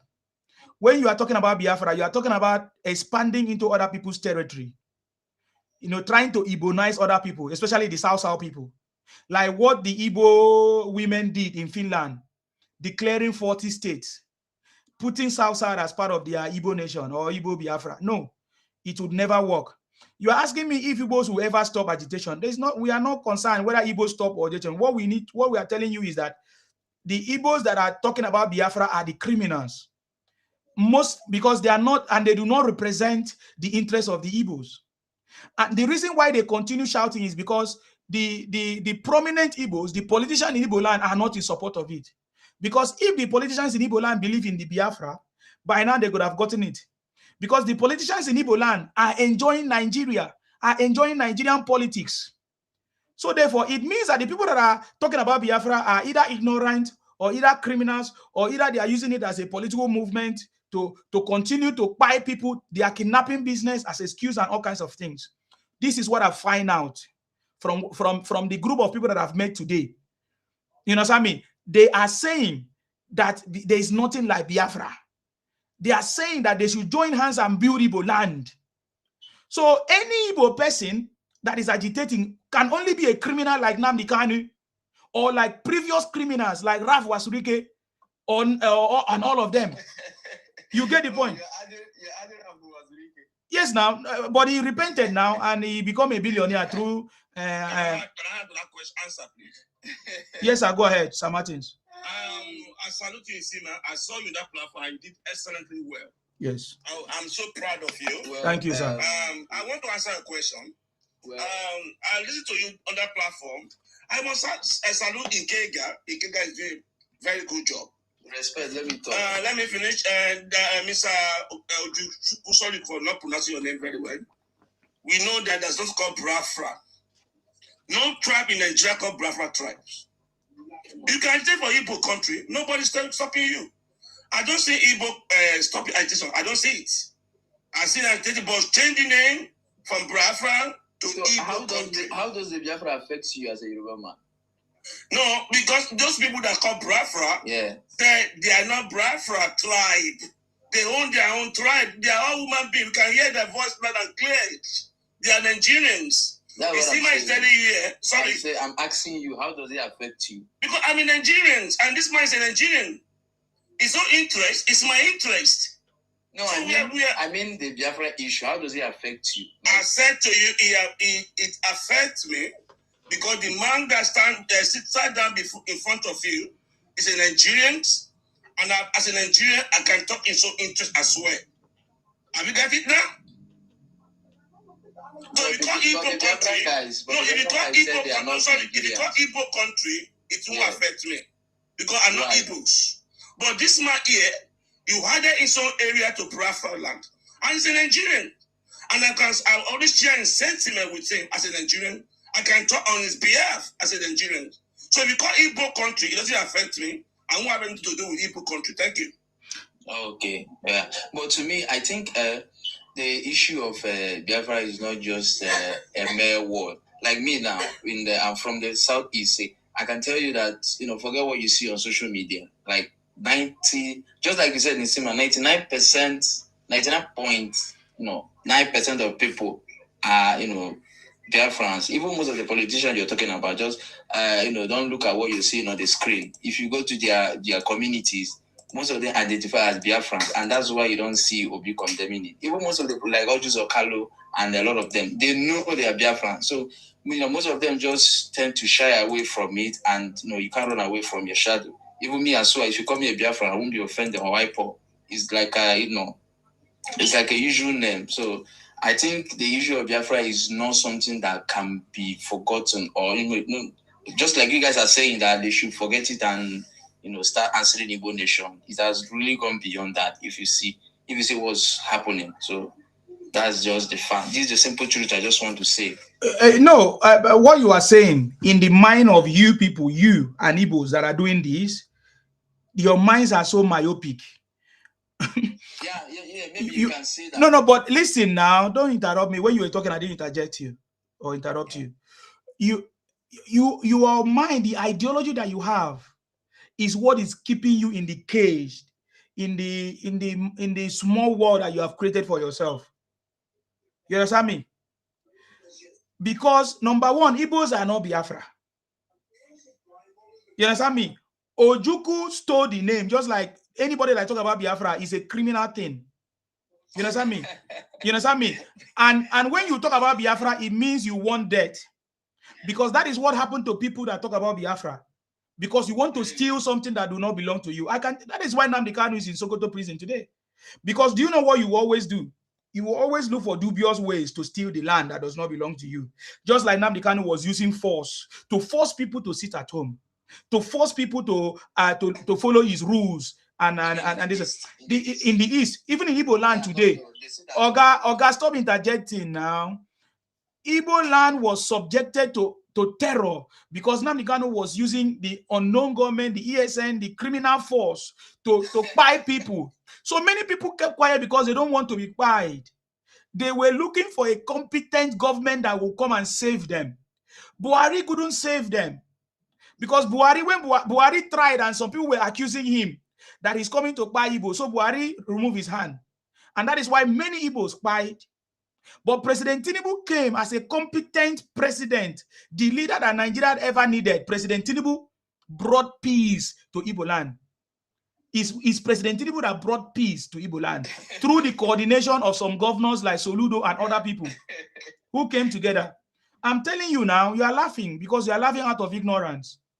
If you're a man today, walk on the street of Nigeria and say you are a Biafra, or you represent Biafra, or you represent this. You only do that in Biafra land. You cannot even do it anywhere you call. There's nowhere in Nigeria that is called Biafra land. You can do it in Igbo land. You can try to call Igbo land Biafra land. There's no problem. But what we are saying to you today, because what we understand by what you are saying Biafra is to expand into other people's territory. That is why they are using the word Biafra. Because Igbos are the one running it.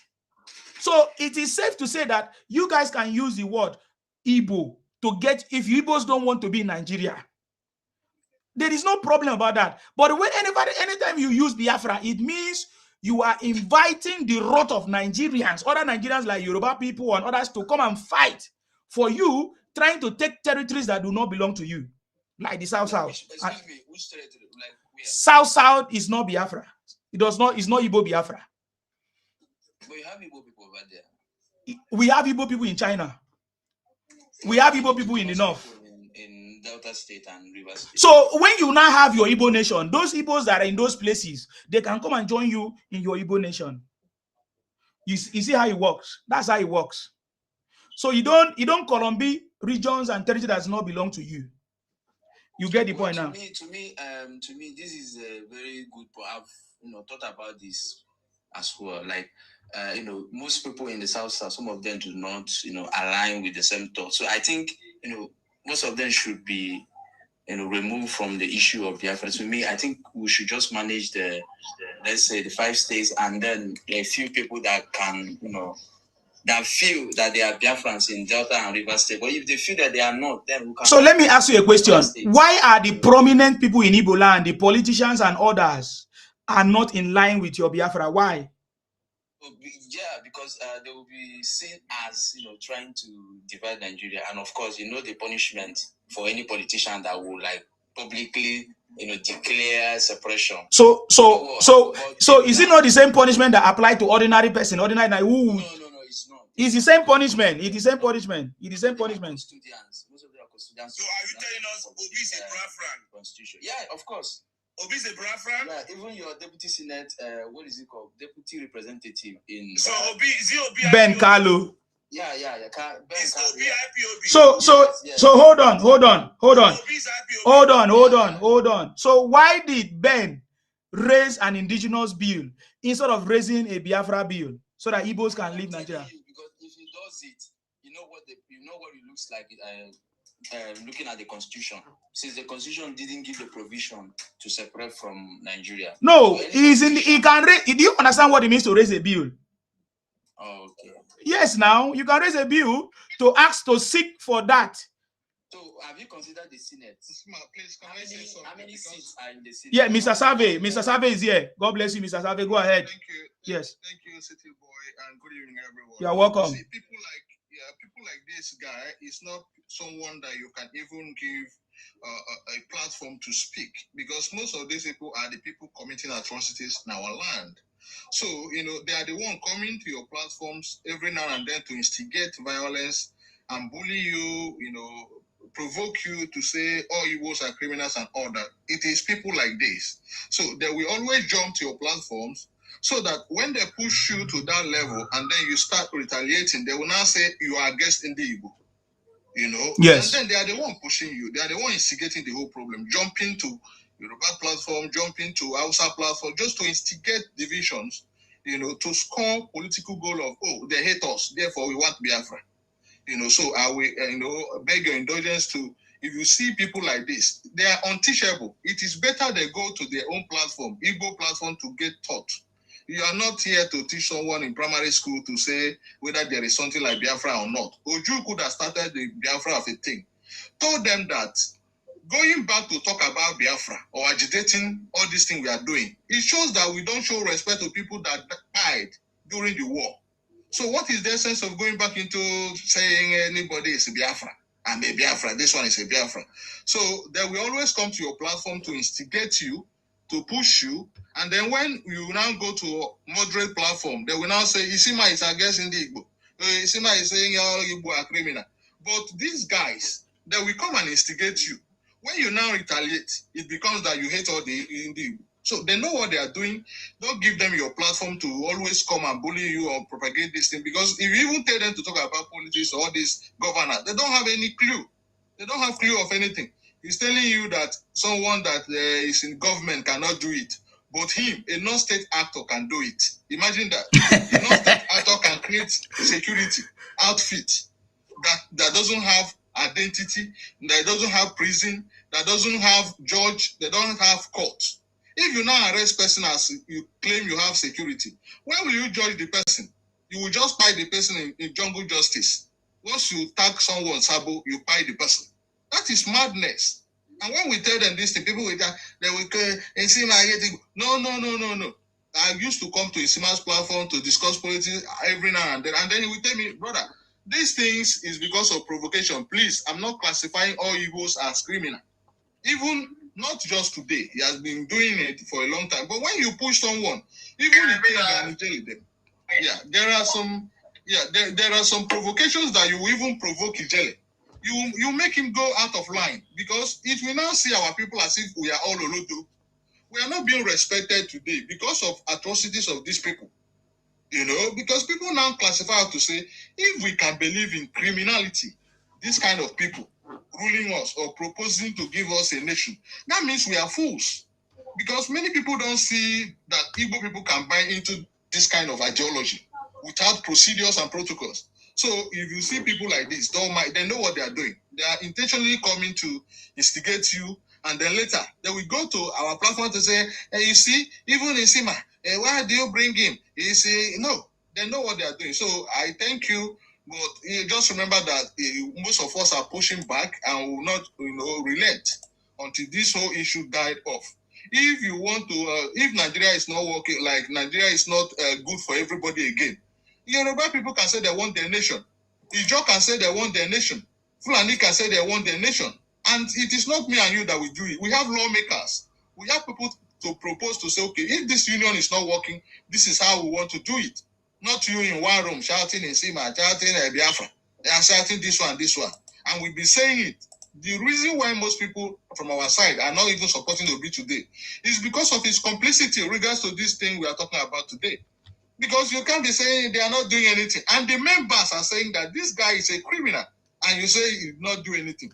So, that is why most people are not even supporting him. Even, we know many of them, maybe they don't like APC or they don't believe in the current administration. But instead of them to even vote to Obi, they prefer the APC. because it's better than the Obi we are talking about here.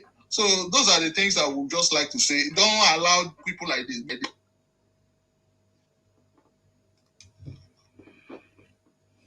If you ask every client tomorrow, how would you get your...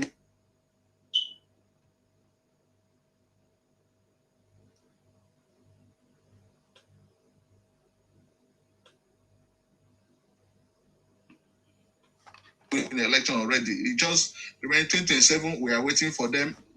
In our own side, we will speak in a language that the people that don't believe we understand. Thank you.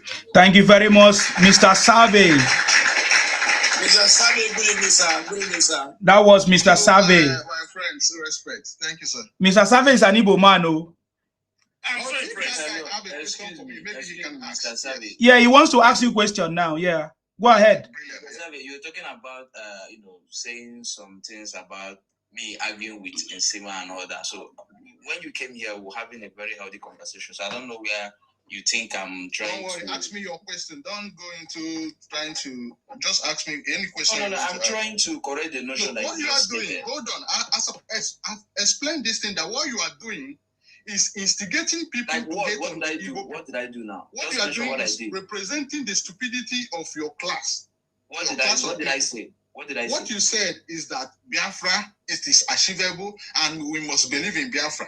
And the leaders, this is not what I said. I said, hold on now, hold on. You said they cannot remove every Igbo man Biafra. You say even P2B is IPOB. P2B is Biafra. Of course, is he not IPOB? You see that man. I'm asking you, is he not IPOB? Is he not an IPOB person?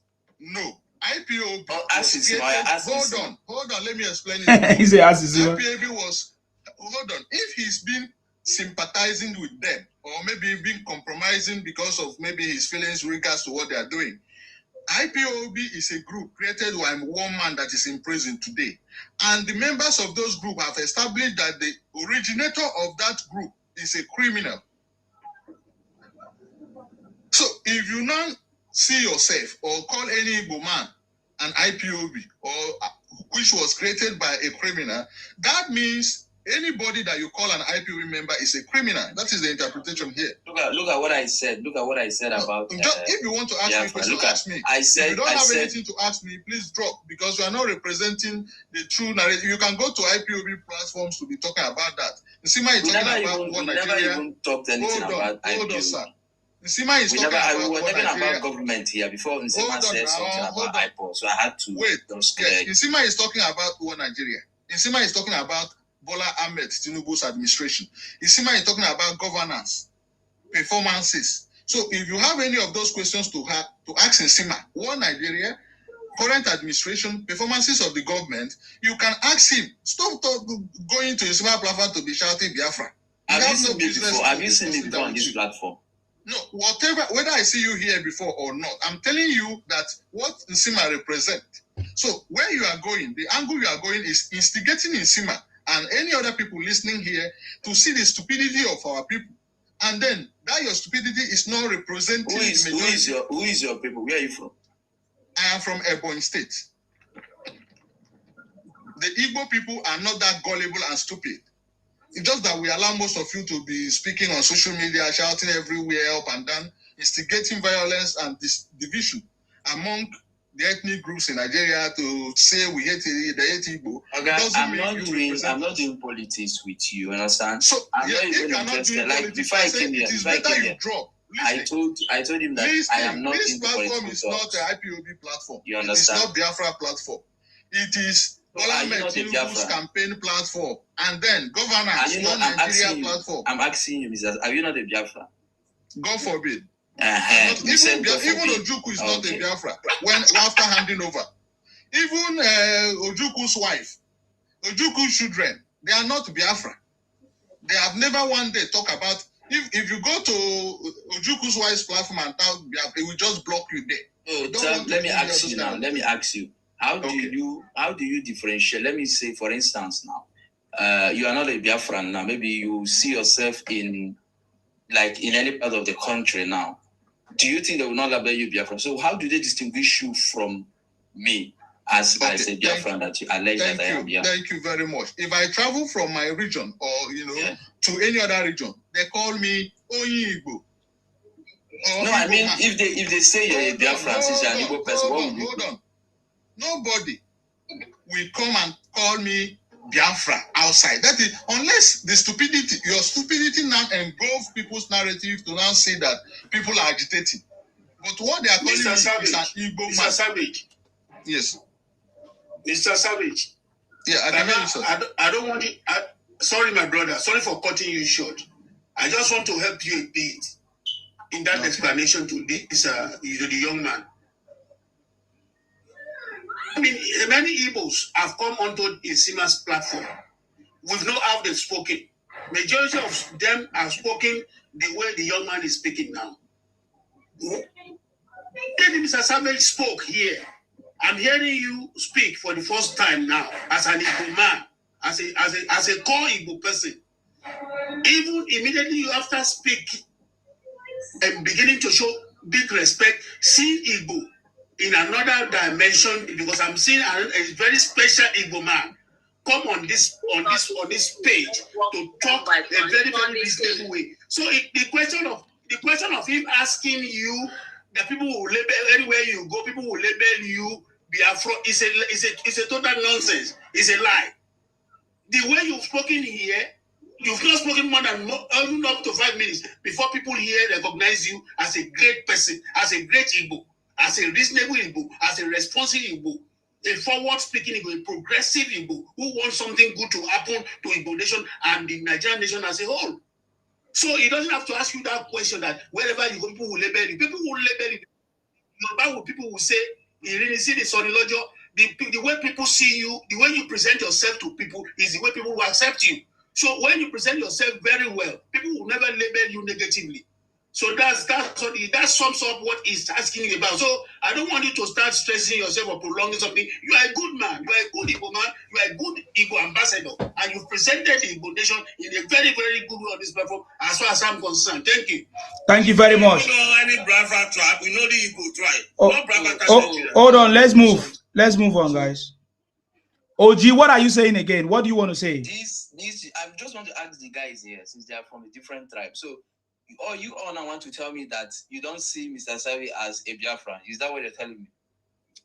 Mr. Olele. He said that he's not a Biafran. Why should I see him as a Biafran? No. I'm asking not Mr. Savi. I'm asking this my guy. You can call me I see him as Igbo. I'm not. I see him as Igbo man. Because in Nigeria, there's no Biafra tribe in Nigeria. So you believe there's no Biafra tribe, sincerely? You won't label him Biafra if you see him. But we know Igbo tribe. He has already told you people call him Oyigbo.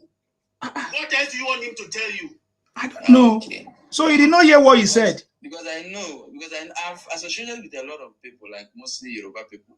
They wouldn't even ask you like if you are part of this or not. As long as you have said that, yeah, you are from Igbo, they will just say, Biafran man. That's what. Hey, it doesn't matter. They can say you are. They can say that you can't control what people say about you because of what you have been doing. Listen. Let me explain now, Ojichuku. You can't control what people say about you. You know, looking at what you guys have been doing now for many years. But if you come to a platform and somebody label you as a Biafran, you have the right to tell them, no, I'm not part of those people who are doing those things. I'm condemning it. It's just like what Mr. Savi have said today. How long will you be saying it?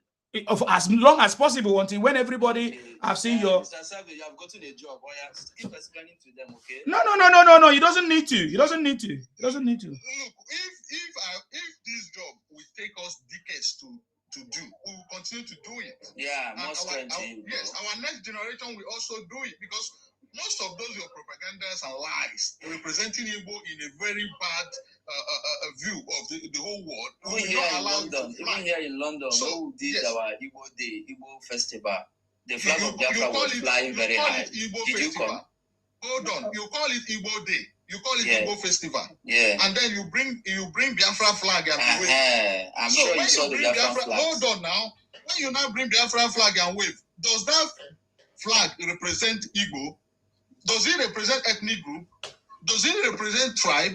So many people, like you have said, in a big platform like this, when you come out and begin to make this kind of statement, you know, it represent Igbo in a very bad way. Propose the Biafra itself.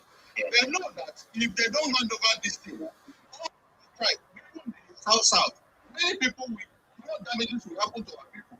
They now hand over the whole thing and say there is nothing like Biafra anymore. After Ojukwu came back from asylum or whatever, where he went to, why are you interjecting, guy? We need to move on. Yes. This kind of people, as I've said, they know what the intention is to always hijack platform to be discussing. Biafra said, Biafra did not say. Now, if I leave now, you have three people like me, and then they start kind of numbering you and propagating you. Me, I will fire them. So when you now fire them, they will now say you are hating on you. Yes. So those are their targets. I get it. I will allow them any other person to say something. Our discussion for this platform is not Biafra platform. This platform is one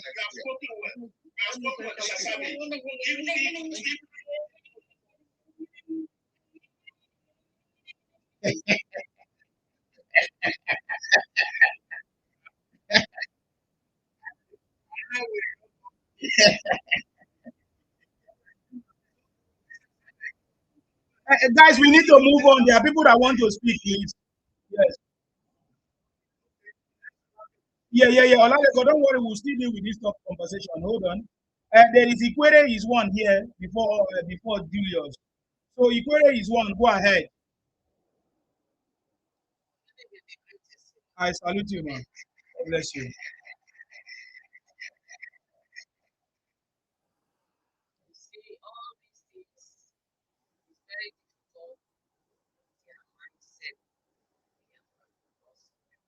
Elders have failed them.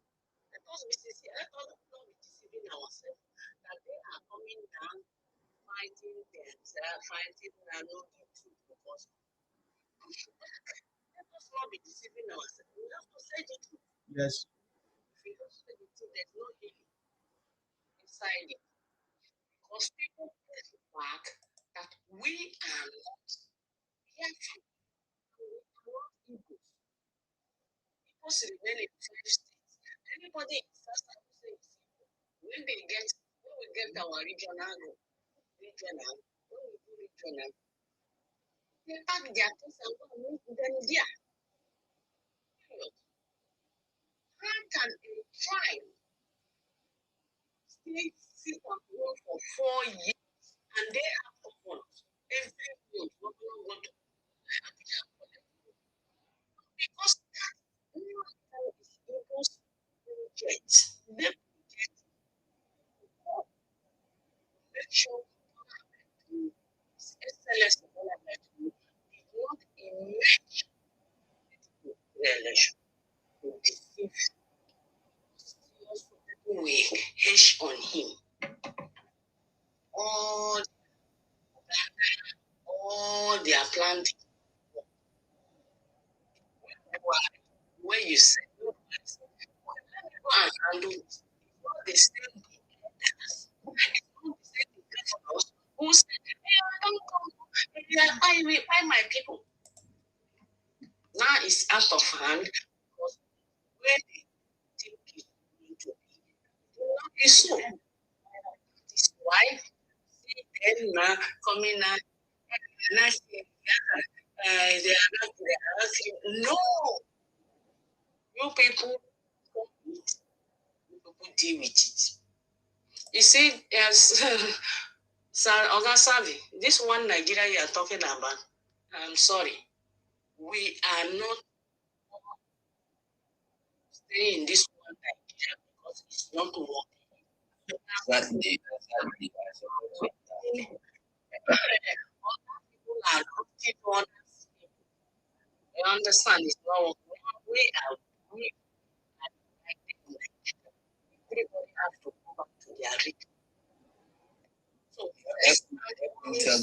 not Would you stop interjecting? this expansion will not happen anymore because people have they are greedy, they have this mindset of expansion. So we don't, after 20 years or 10 years, or 30 years or 14, you see, no, we don't want that again. We are going regional government. So you know that this is your place. When you come to my place, you respect my law, respect me. If you fail my law, I will. But after all, be deport a boy. Igbo deport Fulani people. They're not tenants.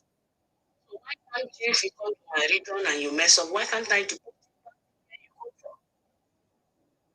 You understand?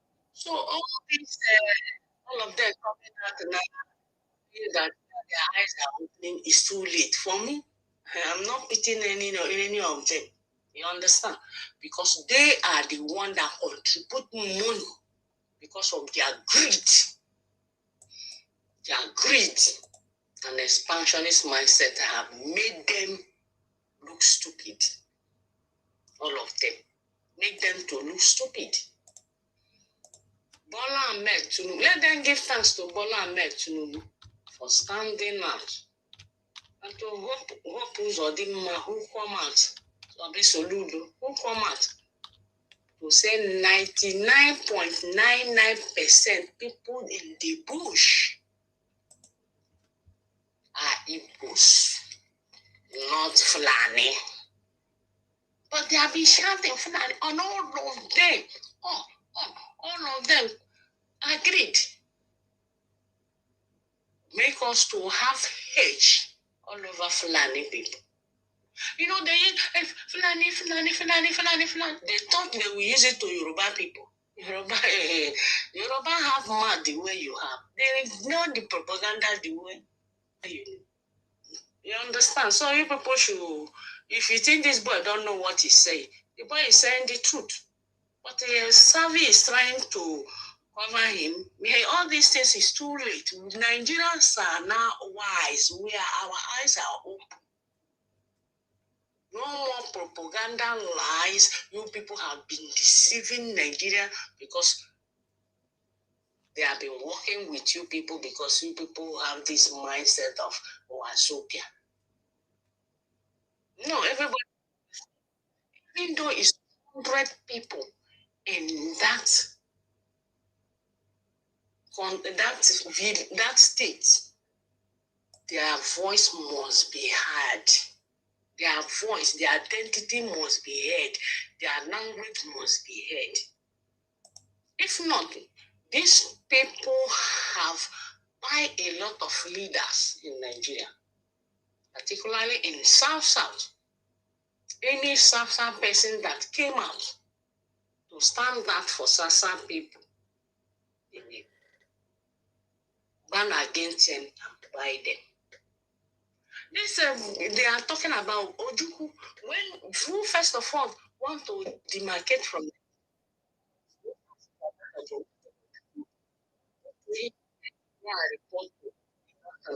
this man want to divide Nigeria, this and this, they put him in the prison. After how many months they put Azikazaka book, he came out to declare Biafra. And he included us. That is not among the Biafra. Great. Ken Sarawiwa came out. What did they do? They combined with the Fulanis. They combined Fulani. And now they can see the bulldozers outside come out. All them come out. When I go see all of them, where I saw them, nah, Igbos. We are out from you people. You know, since our leaders have been working with you people, and who is taking the glory? The Soma people are taking the glory. But thank God, bulldozer of South, God's uncommon Senate President, God's will, my own senior brother, Chief Barrister, this will be the FCT Minister, and Akpabio,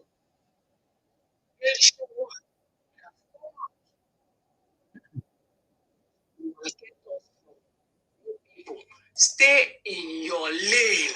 Make other people stay. We are not together. We are not one people. This is the problem Nigeria is having. If Nigeria understand that we are not one people, you will see everything will be solved. We are different people. We are not the market. We are still the same. And anywhere, yourself every no, you cannot. Anyhow, your own place will keep it tight. No, you cannot. No, stop preaching that one Nigeria. We are united Nigeria, not one Nigeria. Thank you very much. Thank you very much, sister. Privilege. The issue of one Nigeria today, I support the current administration because I see that he's doing physical and structural reforms from the state police after the monetary policy, economic reform, state police, and then reviewing the constitution about regional government. Something that all of us support the administration to do. The issue of one Nigeria today. The fact is, maybe we are still one Nigeria as a state. The next phase we are looking at it is that if Tinubu wins 2027, we should review this union. If it's not working for us, the thing is, the people that are benefiting from this system we are practicing are the oligarchs, the politicians too. Because if you have 6 regions as a government, or even 10 regions as a government, leadership will be more focused in those regions or zones too. So I'm not kind of saying we must be one or we should be one. No. Even if you don't have resources in your whatever natural resources in your domain, your people are human resources. You can educate them and invest in them and use them to generate revenue and resources for your people too. So for me, I'm not saying that, we must be all one Nigeria. No, I'm not preaching that. What I'm preaching is that if we want to go into, we have countries that are 5 million who are doing very well today. They have GDP per capita, some of them more than 10,000 per capita. So nobody is afraid to say, if you want to divide Nigeria into 10, I should be afraid. I should, no. If you want Southeast to become a country today, I will be happy about it because I will fend for myself, you fend for yourself.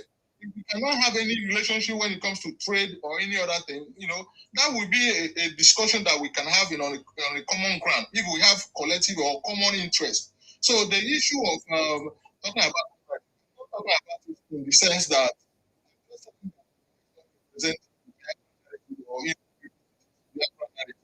after 2027, one of us should talk to our local people.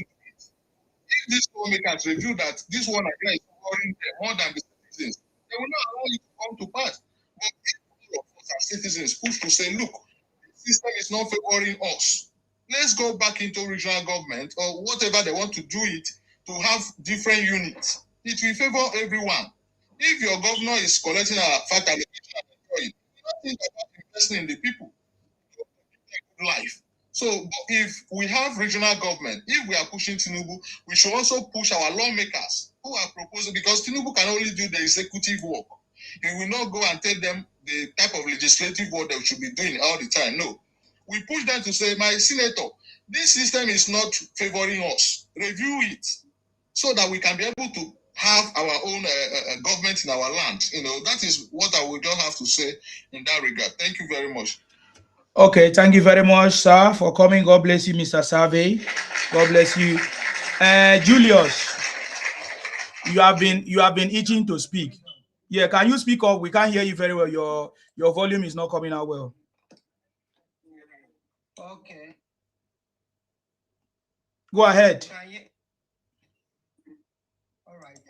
So,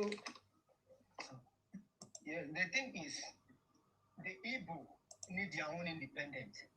These people don't fight this independence for a long time.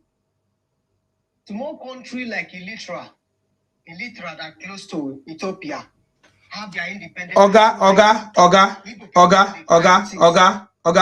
listen. Can you provide evidence that the Igbos need their own independence?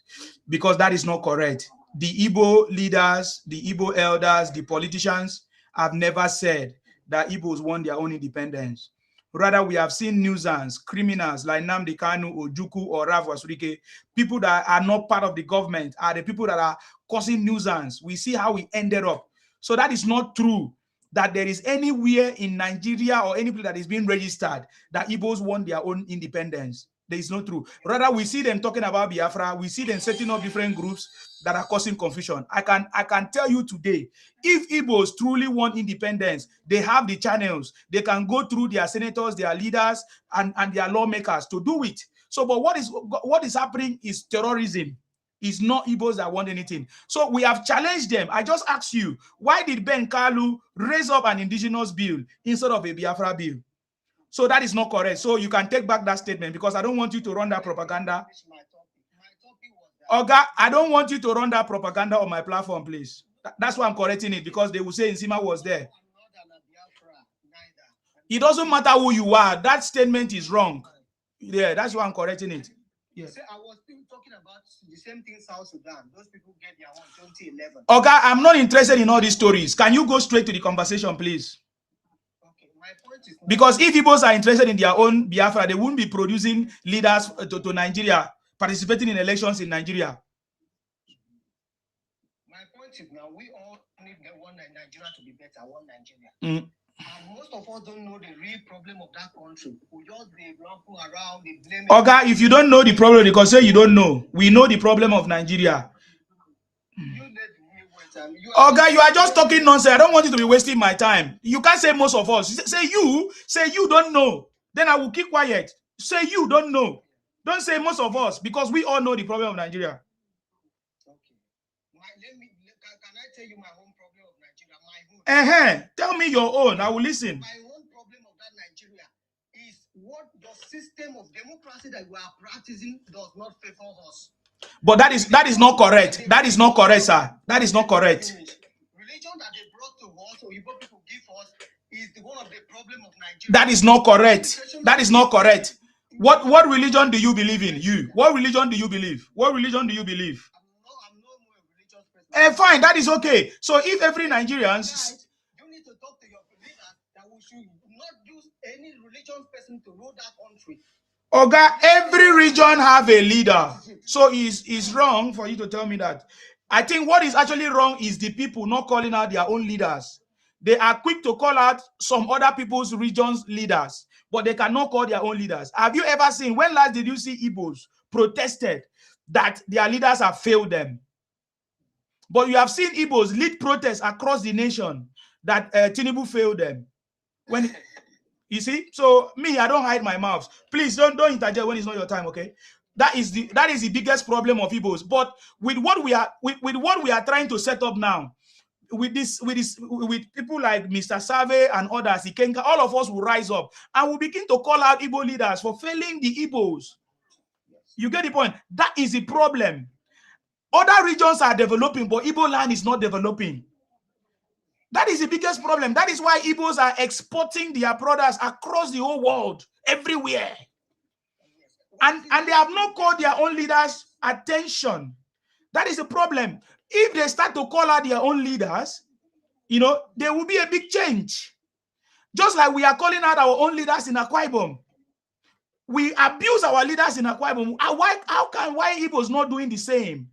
Why are they always trying to, victimize themselves and say, oh, because they have not become president, that is why Igbo land is not developed. But Igbo land is receiving monies from the federal allocation, just like every other region. Igbos are producing leaders that are leading them.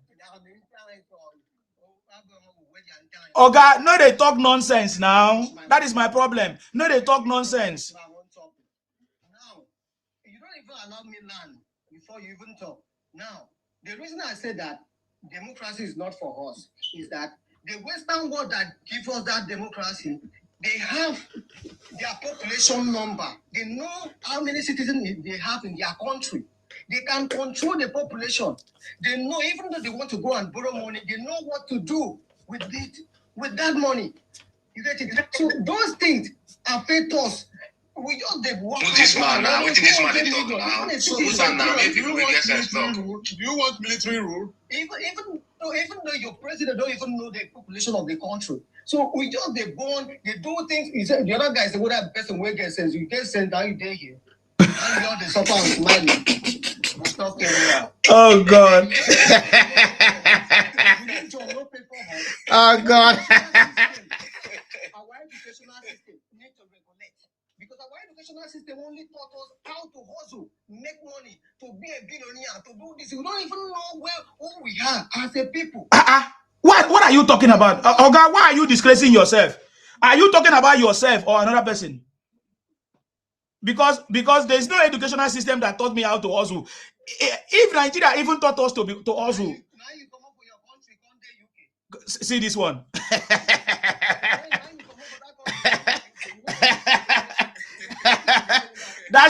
That shows how stupid you are. Now you have confirmed how stupid you are. That shows how stupid you are. I think there's no need of me wasting my time listening. I gave you time to speak. I don't know that you are one of the fools. Come, shut up, fuck off. Is that what you have been eating to speak? You have been, this is the thing that you wanted to speak. Tell us about. Look at how foolish you are. This one is very stupid. This one is even worse than Ojuchuku. Ojuchuku was even better than him. Look at you coming to talk nonsense like one fool from Bush. God forbid, I reject him. If he's from Akwa Ibom, I reject him. I reject you. I reject you. You can never be from Akwa Ibom. We will tame you. Nonsense. What nonsense is that? Look at what you came here to say. Say the president don't know the population. Mr. Sabe. Oh boy. Oh boy, if like say una own people better pass the Akwa Ibom people. Tosin, I dey tell you.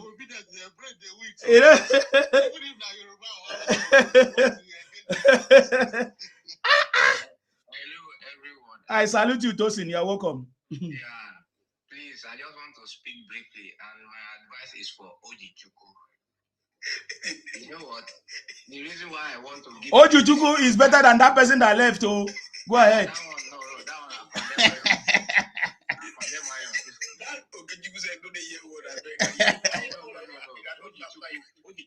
See, there are some people, there are two classes of people that carry this Biafra for head. Some are out of ignorance. See, the other one, the one we just spoke last now, that one is beyond redemption. But Ojuchuku, even from his voice, you know that he's a young guy. You understand? That was why I commented. I was trying to talk to Mr. Savi that the kind of language he's using, me, I don't support, because it's somebody you can see that, you know, information is power. They have been fed wrong information. You understand? Whatever it's like eating food. When you eat food, if you eat nutrient-rich food, you grow. And if you eat food that does not have nutrients, you understand? You shrink. You understand? So I see like Ojuchuku like somebody that what he's saying out is what is being fed, which I think is still not out of is still within reach that someone can still grab and educate. Let me tell Ojuchuku something, if he's listening. When the first coup in Nigeria was arranged, it was majorly the Igbos, and they control everywhere in the government. So it's not even in their favor. And then what is the need for that coup in the first place? When you are already in control of every parastatus of the government, you are there. And every now and then, you guys keep complaining, and nobody ever said that we want one Nigeria. Akwa Ibom, they have resources. They can stay on their own. Yoruba can stay on their own. Hausa is not. They have the biggest part of the country, land mass and all that. But when you want to take what does not belong to you, South say they don't want you. They want to stay on their own. And you Can I ask a question? Hold on, please. Hold on, please. You have your time. So now you cannot say okay that if they don't give you Akwa Ibom, give you Calabar, give you Ikwere, give you Delta, you don't have Biafra. If you have five Southeast, and if you look at the governor, the president we have now, is doing everything indirectly for you to control yourself. Let's assume you don't have Biafra, but they give you a regional government where you have all the allocations. Okay, look, recent, maybe like yesterday or thereabout, the president now added like 2 battalion or divisions to the army. Before, the northern people have enough divisions. Now, every region in Nigeria, which is 6 now, have two divisions. The language of the current president is showing that going in a regional setting.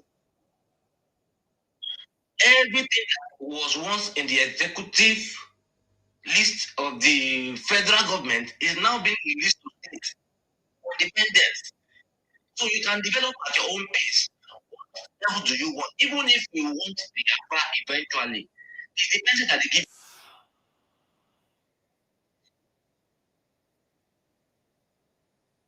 So that you know that if you have Biafra now, then you can do better. But the one they are giving you now, the independence now, what are you guys doing with it? What are you guys doing with it? So,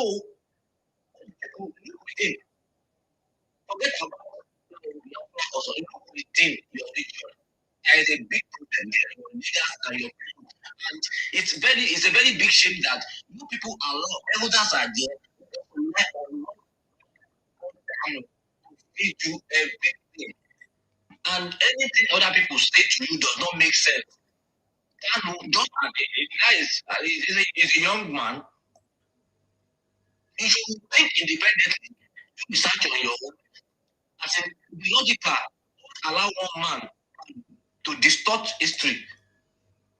Because I can see that 95% of Igbos, even including the one that you want to be president of Nigeria, Obi, they think the same. Only few, like maybe like Mr. Savi and few, can think outside the box. Everybody just follow now. Even as I'm telling to you now, Peter Obi is like a follower to Nnamdi Kanu.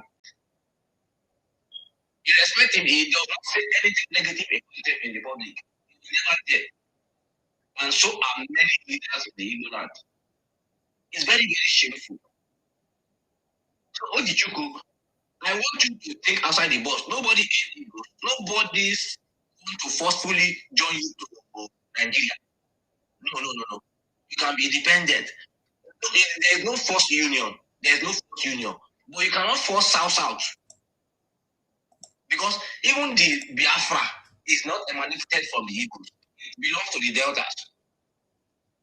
You understand? It's a borrowed name for the Igbos. Even if you want to stay on your own now, if you use Biafra as Igbo land for that 5,000, you stole that name. It does not belong to the Igbos. You have the internet, you have data, you can go and fact check and get your facts right. It's very, very painful when I see people, young guys like you, arguing blindly. When you have all the tools, you have all the sources to check history, Google. I think I should rest. Thank you, everybody. Yeah, thank you very much. You are very, very correct. Okay, he asked me. Okay, no. Don't take us backward. Don't take us backward. No.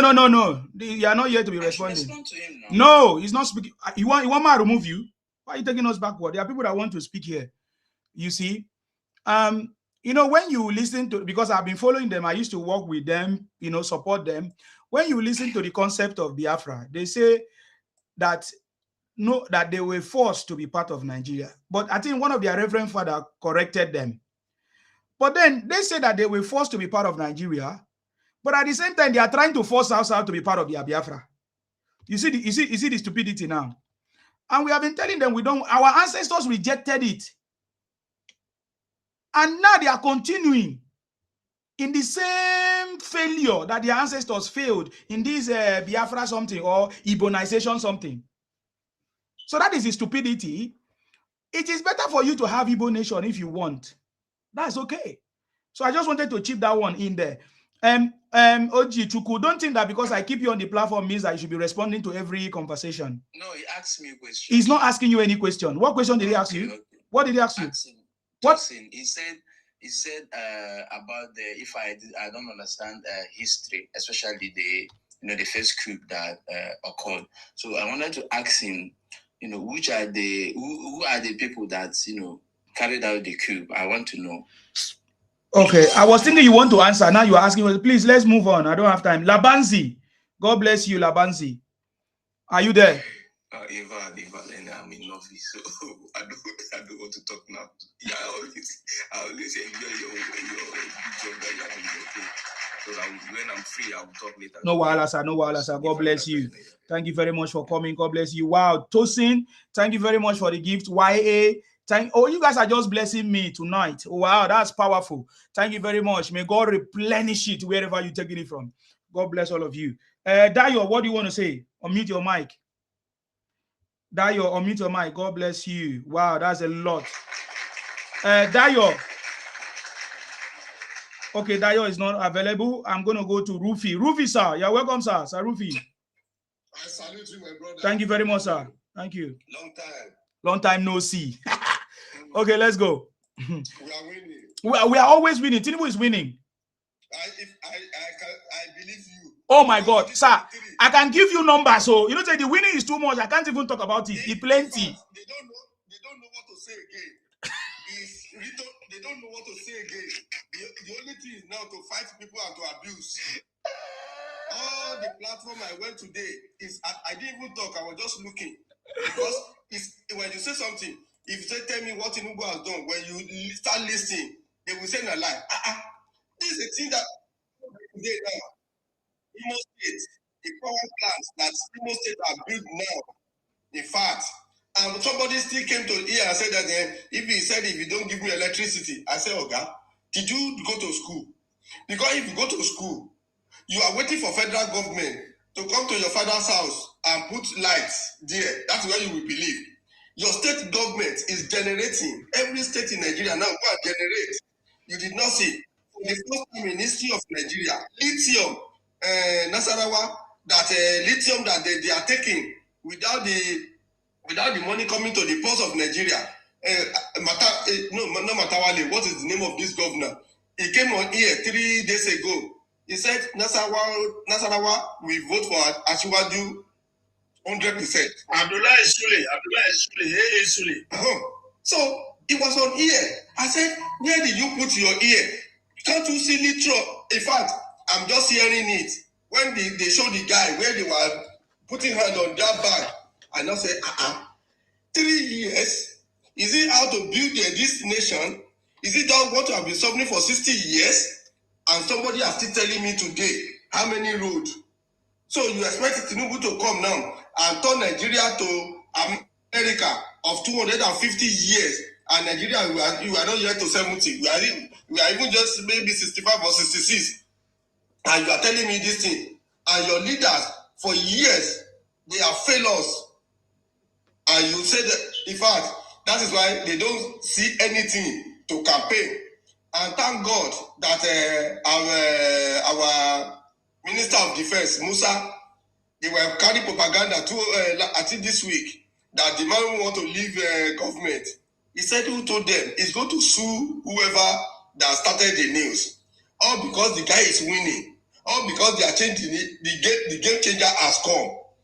And thank God that the only people that were complaining, bring back our children. 3 days ago, Donald Trump commend the president. They said Buala quickly ran to TV station. I said, no, he did not run to TV station. Shem Wakibaloye said he invited you. And he told Shem, you invited me here. What you invited me for? You did not tell me you are discussing Trump's letter. Now, when you are carrying the news, they are now trying to deduct, and we didn't accept genocide. Now, Donald Trump now said this thing. I said, Oga, this is not what this man. Donald Trump picked what he interested. But the basic thing that he commend and showed you that your government is doing well. What else do you want? Even said before the letter, the wife traveled there. He said, I heard that the president's wife is here. Where is sister, a well-respected woman. What did you want? You are just going about. I said, you these people, is it that you know what you are even doing? If you love your country, and this man told you, it is going to tough, but there is light after the tunnel. A big power, rice 100,000, it became 50,000, 40,000, we have 40,000. It depends on your brand. And now you are not talking. You are still saying you are hungry. If Gary is not in Nigeria, if cocoyam is not in Nigeria, if banana is not in Nigeria, you don't grow it in America. Did they grow it in UK? Whoever that say he imported banana to Nigeria is supposed to hand that person. Whoever that say he imported yam to Nigeria, they supposed to hand the person. And we ask the person, if your farmer go to farm and they want to build their produce, what do they need? Road. Why are you complaining that it's not building road? You say we should give you road. We listed across the nation all the road they are building. Instead of you to commend the government, they will fight Umahi. They will fight Wike. They will fight aviation. They will fight Minister for Passport. Is it not about 10 or 15 years ago, they are calling Nigerian House in London, location 419. I heard that thing from opposition last year. Now, Ojo is there now. You can do your passport the way it's supposed to be done. If things are not been perfected, at least not in the day you build a house, you start sleeping inside. When you build a house, you plaster, you buy furniture, you start decorating. You put flower today, next tomorrow you put in another something, another you put glass. Is that not decoration? And that's what we call continuity. He has laid foundation to create this man. Because all you are expecting is for this man to fail. If this man has not done anything, if he has not done anything, you people, I don't know what you'll be saying. And now, Forex, they said Forex, before, can you walk into bank and buy Forex? If they don't, some people, they can't differentiate between black market and government rate. They don't know that some people that are doing money transfer on the internet, all these money transfer agents, they are business people. But what we are telling you that the digit demand is saying, you are not going to take money from federal bank and sell outside. Go to your bank and pay. If you take your money on the internet at whatever rate, that is your own cup of tea. That one is doing business.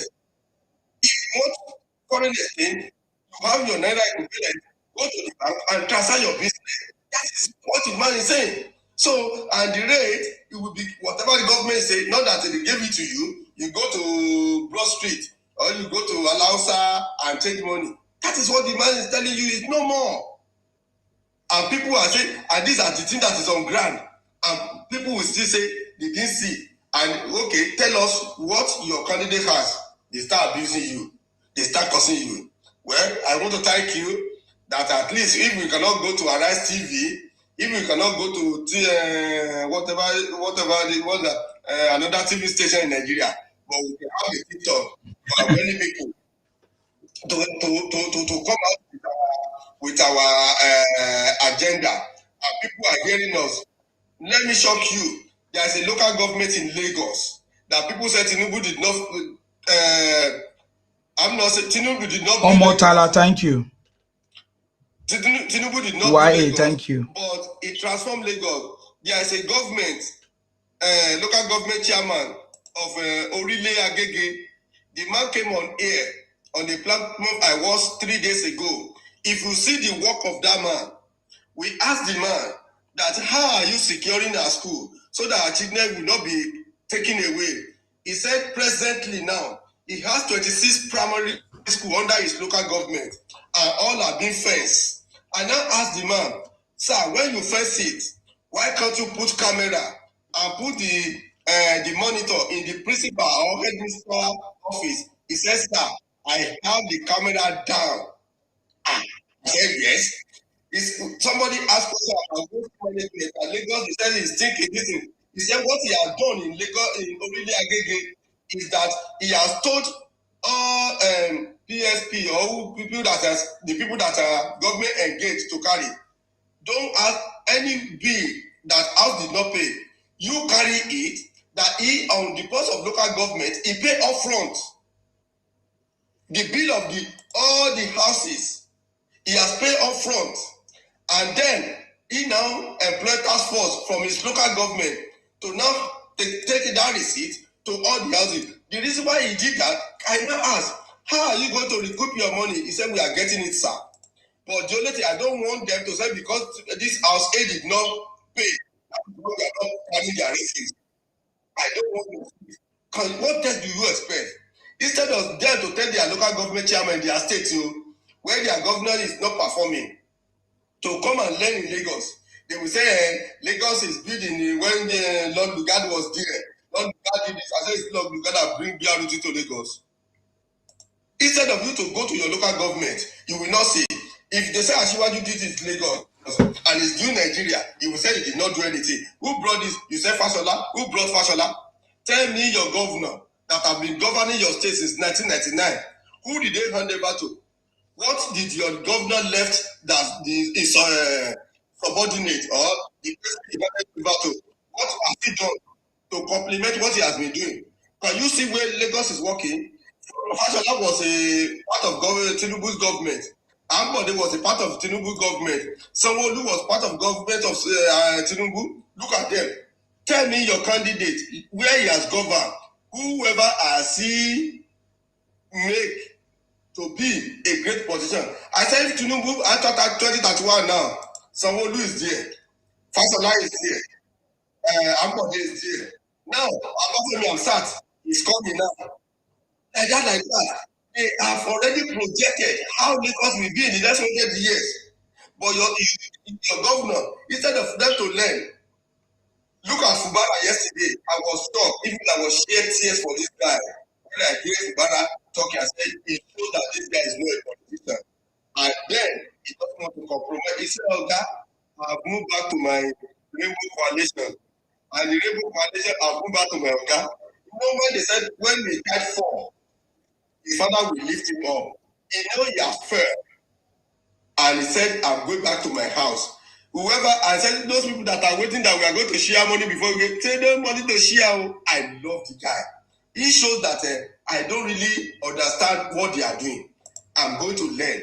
Tomorrow now, if Fubara come out now, honorably, people will know that this man, he said, I don't want, we are back to peace. I'm ready to support whoever that is party.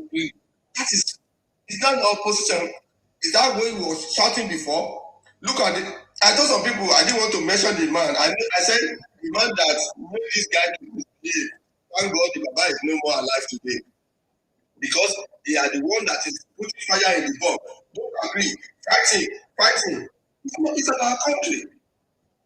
We want our country to be good. And if we want this country to be good, we don't need to be abusing. And this man said, if you don't like me, don't hate your country. But I'm going to fix Nigeria.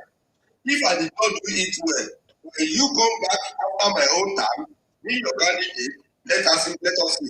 And they don't have any answer. Thank you, Zima. Thank you, because next month, our campaign will start.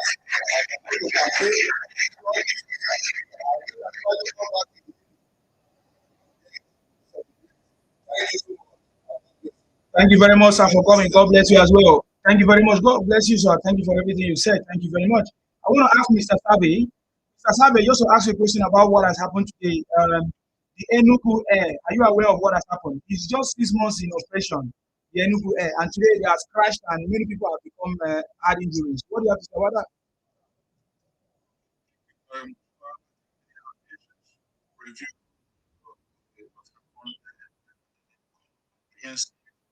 information to the public, because most of the people in the opposition will always try to twist anything, but the aviation sector, for me, we should allow them to review the activities to know if the problem is from the aircraft or the pilots or maybe the weather and anything. Definitely, they will come up with reasonable information and then take necessary precautions to, why the thing happens. So I believe that will be, because it's a sensitive incident. So for me, I will allow the ministry that is in charge of that aviation to do their own diligence, research in regards to what happened, then come up with comprehensive information to feed the public.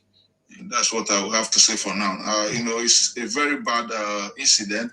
We don't know, because before they buy any plane, definitely the Ministry of Aviation will have You know, they will test run it to see the standard of the. They will not go from backyard to go and buy, you know, any plane, you know, to their fleet. Is that how it works? Even for you to even fly, the aviation sector will review your activity. It's just like if you have a bus or you have a company bus and you want to move from one so if they now say maybe they not follow the precautions or the instructions of the aviation sector, they also have permission to see the public that this is the reason why these things happen. So it's a bad incident that happened. For them to bring the information, for us to. Yeah, because it's just 6 months in operation, just 6 months.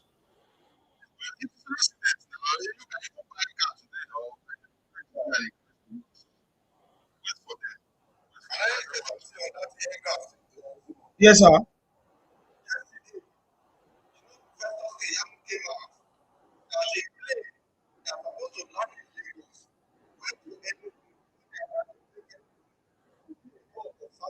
Okay. Replicate in Lagos so that people of South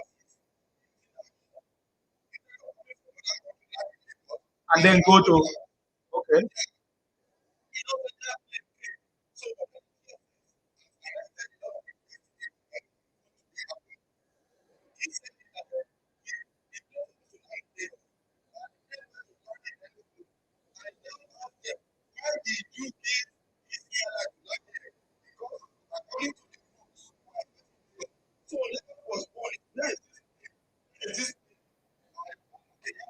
Now said when they notice them, they now said the plane landed in Enugu. He now said, why did you give land? The pilot now said he missed road.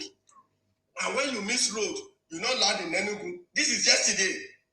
So he now invite DSS that this is a national issue and they will take it serious. Though they have packed a lot of people now, they are DSS for investigation. This evening, when I hear that the plane crashed, I said, look at what this guy said yesterday. You see, our people, if because I didn't watch it now, I even forgot when I went to that place because I look at Keyamu, what they are doing, this aviation, the way they want to transform our aviation, and that's why I said we cannot have a national carrier. That whoever that want to do this business, that the priority or the privilege of Nigerian airline, since President said we are not going to buy national carrier and it's not profitable and all over the world, that he has sat with all country to invest like Lufthansa, all this is a private business that 20 years ago they've left, the government is not funding it because it's a huge amount of money and we don't have such money. But if anybody want to do the business, Nigeria, and that hub, now you will now follow the process and procedure of Nigeria aviation. So he was still talking about Enugu yesterday, how they are going to they arrest those people to interrogate them. Why did you have to give a landing to that place? And now look at what happened now. Thank God that according to them, I said there's no life lost. So let's thank God for that. But whatever that happened, those people in Enugu need to be queried. Thank you. Thank you very much. Thank you very much for your contribution. I mean, I've been looking at it. I feel so bad about that because lots of people are going to be injured and it doesn't look good. You see, and I feel like just like Savi says is accident, but it's a new business that just started, which means that the right thing is supposed to be put in place. It's not the federal government don't supervise every flight, right? It is the engineers that what they have presented to the federal government for the federal government to approve it is what's supposed to be in operation. Because I know how it works. It's just paperwork. It's just checked to make sure the right things are in place. And if they are presented to the federal government that they have things in place, which makes the federal government to approve it, and now they have failed, I feel like is some. So yeah, if they are not following standard, the federal government will ground them, will ground all their planes, you know. So and if they give them instruction that okay, they are flying from Egypt to Lagos and then transit from Lagos to Enugu, and then they flying from Egypt direct to Enugu without clear information to the aviation sector in the country. You know, that's a security breach. It's yes. very risky. Yes. Yeah. So,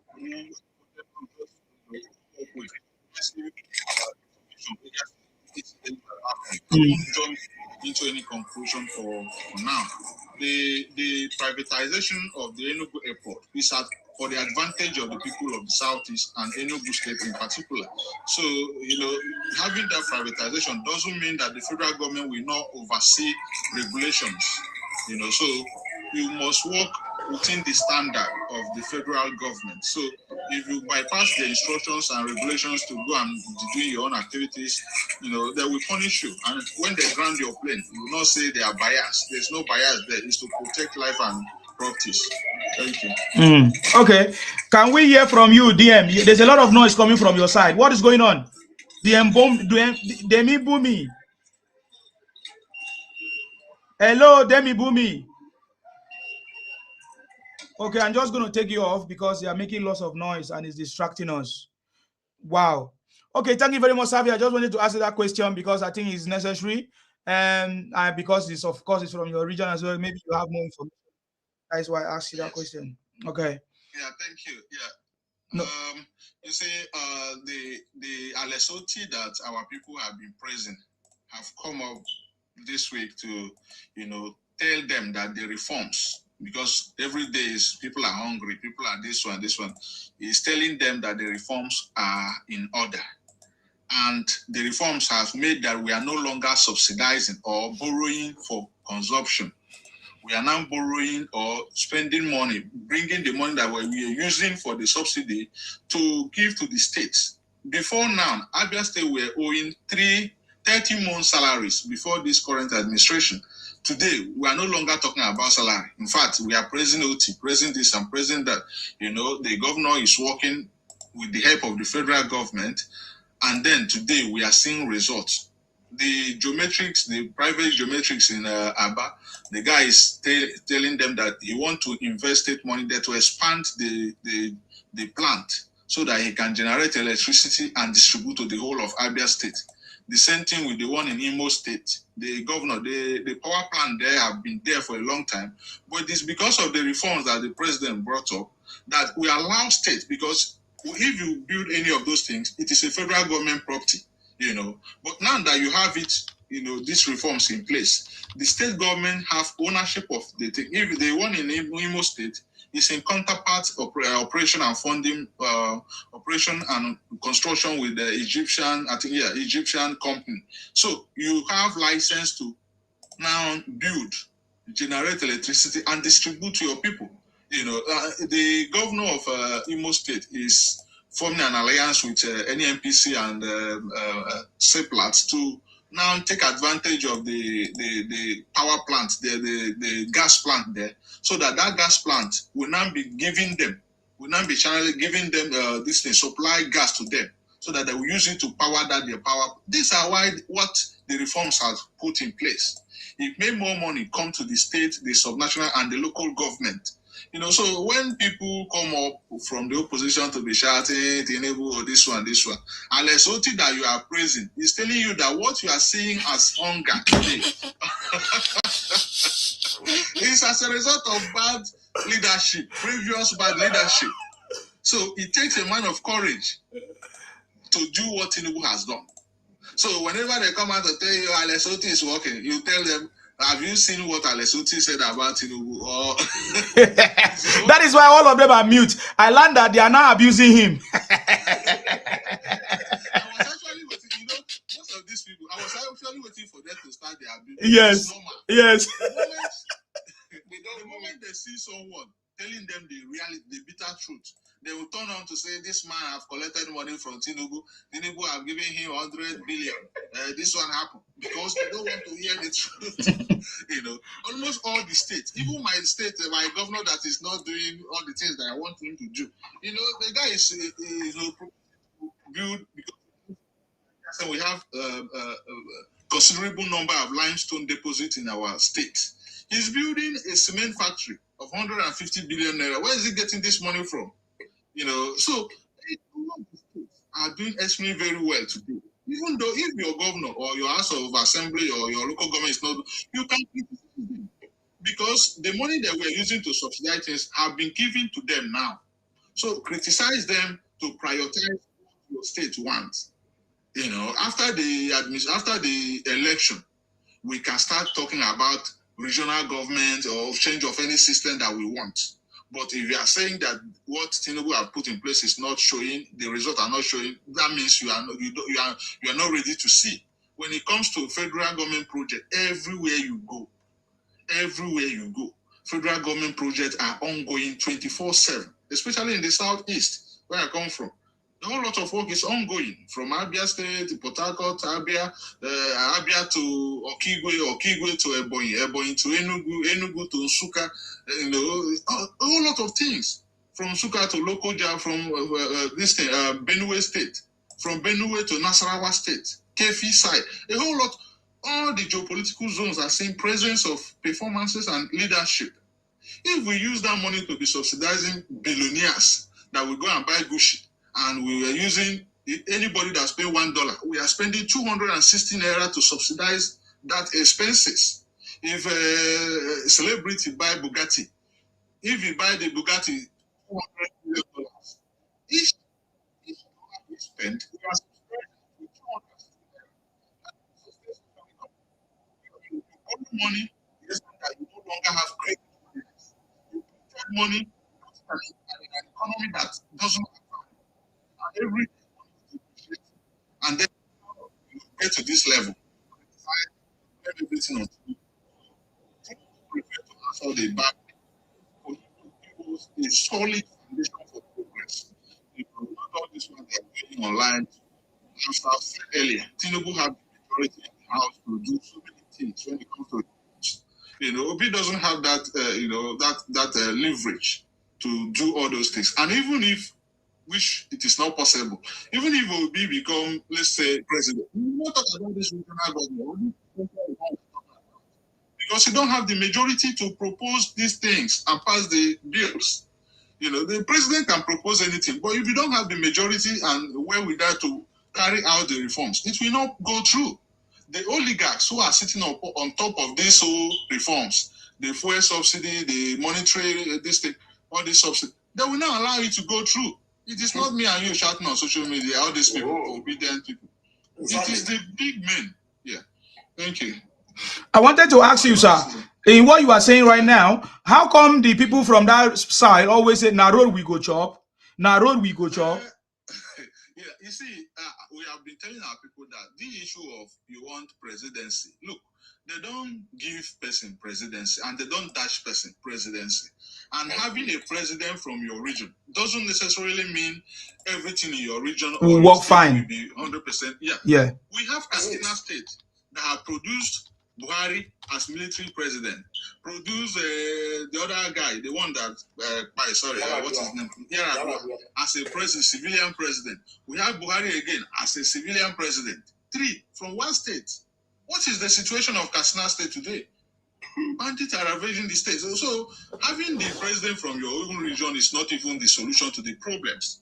So the people from there, we know obedient. They are not only in the southeast. So if you see obedient from any place, when they speak here, you will think they are from different planets. So, but the argument, they don't have a solid argument to counter the point or the achievement of the current administration. And so I do in terms himself have told them that we are superior to them when it comes to intellectual capacity, performances. These people, they will just twist if they hear that 110 trillion, the calculation didn't go well. They'll say, 110 trillion is missing. Any MPC shop the money. What is our total revenue? What is our budget? What is our GDP? If any MPC alone can generate or steal 210 trillion, how much do we have as a country? So these people, they don't read. One, they just get information from Sahara reporters or VBM. They will jump. Fire is number one. They will jump with it. This one happened, that one, that happened. So we are here to always put the record straight and tell them that the best and the right choice for us today is Asiwaju. Look, to be fair, as an Igbo person, I wouldn't want to be in the position of Tinubu as of 2023. As of December 2023, I was like, if Cardoso can do what he's doing now, I will campaign for him for presidency. Because to kind of save us from where we are as of that time, to be honest with you, I wouldn't see, I don't even want an Igbo man to be in that position, because he will answer the bad name of what he didn't start. And that is what is happening to Tinubu today. He stand up as a man to do the reforms that we need. All of us are, passing through the stress of, if you were rich because of the subsidy, today your value have dropped and all that, But it is what we need to pass through for us to have a stable economy. We have some countries that the exchange rate doesn't shift. We shift with 1 naira, 3 naira, 2 naira, but our own, as of 2023, you will wake up and your value of your naira will say, naira is 1.5 now, no. Tomorrow, it's 1.7, no. It's 1.9, no. They will tell you, hold your dollar accountable. Today, nothing like that. In fact, the foreign government, even if you go to Seplat as our commodity, is being sold in the UK, like our trade, what is it called? Our trade. Is it stock exchange? People are investing stock exchange.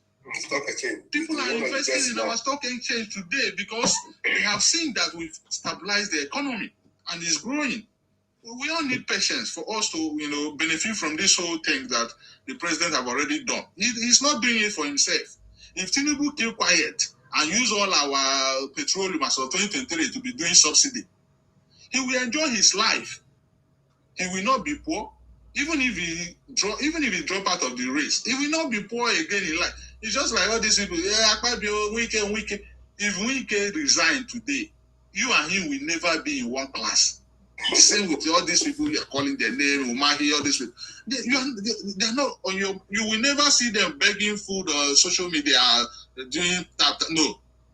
So these are what we are telling them, that look, Tinubu is the right choice for us, and he have all the majority today.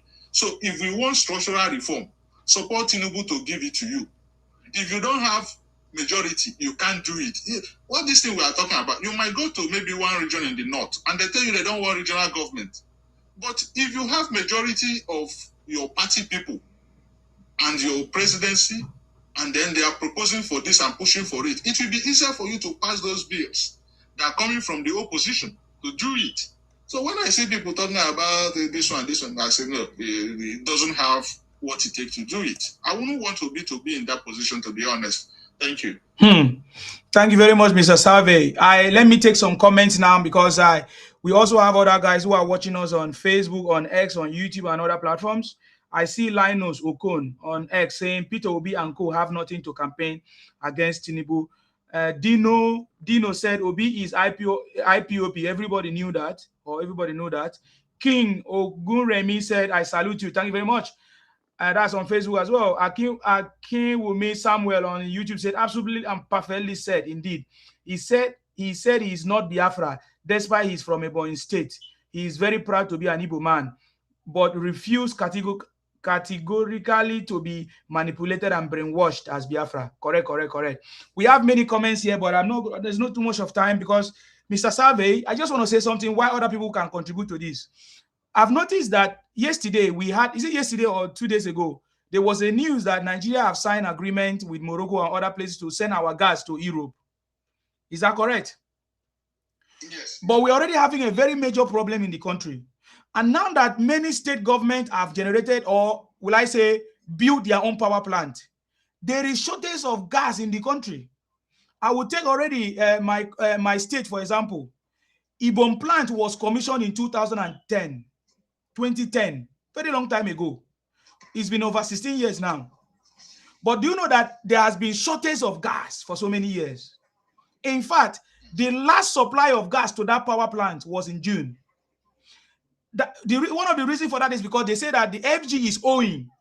They have like the subsidiary system or whatever, ECU, CAS or something like that. Yes. And now we can see many state government building power plant. What is the government going to do about it? How can we be having shortage of gas in our own country while we are now exporting it to foreign countries? What do you have to say about that? Okay, Thank you very much. The reason why we have shortage of gas doesn't mean we don't have enough gas or natural gas reserve in the country. Why we have shortage of gas is the federal government is kind of intervening, paying intervention to the debt. People who yes. So now, if you want to buy gas, and federal government is subsidized to the extent that we were owing 6 trillion. Like if you want to buy gas, federal government will pay intervention for or subsidized rate for them to be able to buy. Now, this money, this loan have accumulated to the extent that marketers can no longer go to buy. And even the people producing can no longer sell on credit because we don't have the money to pay this deficit that we have, 6 trillion. And the federal government today is paying off. The problem is not that we don't have enough gas to generate electricity in the country. The problem is that we don't have money to be able to settle backlog that we were owing for them to be able to go back to market to buy. For example, if you are Seplat Energy, and you invest your money to drill gas, and after refining, you always sell on credit, you'll not be able to go back to market again, to even drill or even pay your workers. And you continue to sell to the extent of accumulate, according to them. They say 6 trillion, even though the federal government are saying that the money, is too much. They are not owing up to 6 trillion. So, but the thing is not about the deposit of, as a matter of fact, we have roughly 200 and I think 15 trillion cubic feet meters of gas deposit in Nigeria. So that is more than it can even power the whole of the West Africa. So what we are saying here is that the gas going there is that if you look the one in OB3, like the one from Imo State, and then the one in Port Harcourt going to Edo State, that is the OB3 pipeline. Then from there, you can tap into anywhere you have industrialization, like in Ogun State, like in Lagos State. Do you know that we were supplying gas to Ghana and some other neighboring countries, and they are paying. So if we are not paying, simply bring gas to us. That is why we have shortage of gas. And the people buying to refine, just as you said, the plant owner cannot go to buy and refine gas when you are not paying for it. So, but if the federal government settle this debt, these people can have enough resources to invest. So when they now invest, if you go to buy, you pay. It's just like Dangote now. If we continue to buy Dangote crude oil or petrol on credit, over time, you will not have enough money to go and buy crude oil again to refine. So that is what is happening. Not that we don't have enough gas deposit in the country. That is the thing. Thank you, sir. Thank you. Okay. That is what we are saying, that if everybody cannot know everything, and now when you don't know anything, whether you are in an opposition and somebody is telling you how things should be done, this is where we can grow as a nation. Not because the man has to. This is a man that spoke now, and I look at the way he started. You understand? So that is how a nation can be, and that is how the whole world.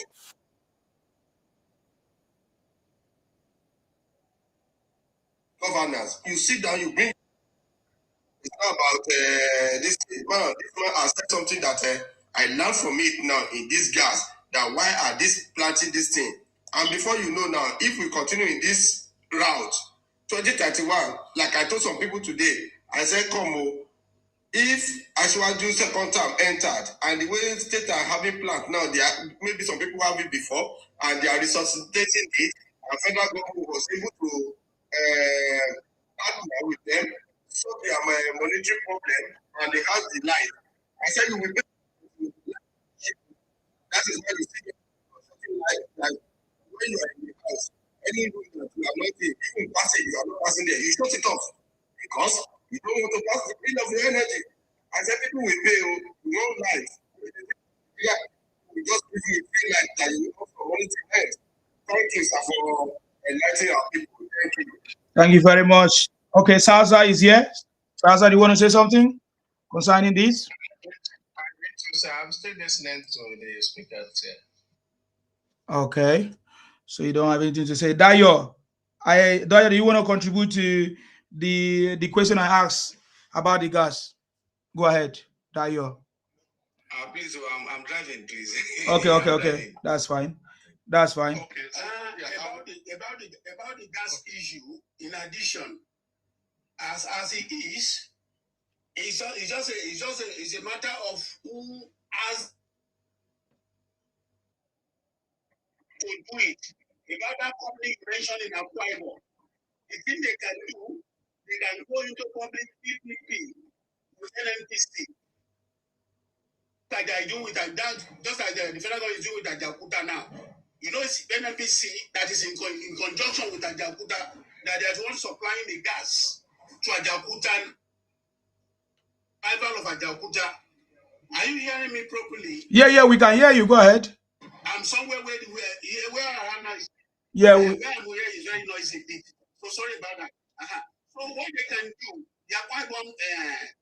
I don't know if that company you're talking about in account, but if it's a state company or it's a private company, even if it's a private company or a state company, they can work in conjunction with the NNPC for the supply of gas direct to them. But all it has to do is going to be on a PPP basis. That is public-private enterprise or PPE, public-private enterprises scheme. So they can go into conjunction with them, working together so that the gas can be supplied to them. Just like Savage said, we have, even at this, as we speak, we are still wasting gas. Our gas is still being flared.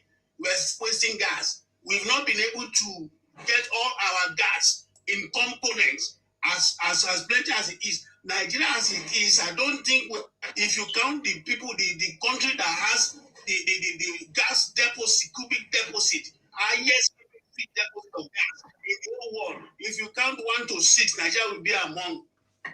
Sure, you understand what I'm saying? So our gas deposit is just too much for now. So what we need to, we are still, as we speak, we are still flaring away gas, we're still wasting it. So what those people can do, if it is a state company or if it is a private company, they can work in conjunction with the NNPC, but what it has to do is it's going to cost them a lot sum of money. Do you understand? So even any other person that wants to generate gas anyhow in the country, they can work in conjunction with the NNPC. NNPC has got a way with all to do it for any state or any private company. Even very soon,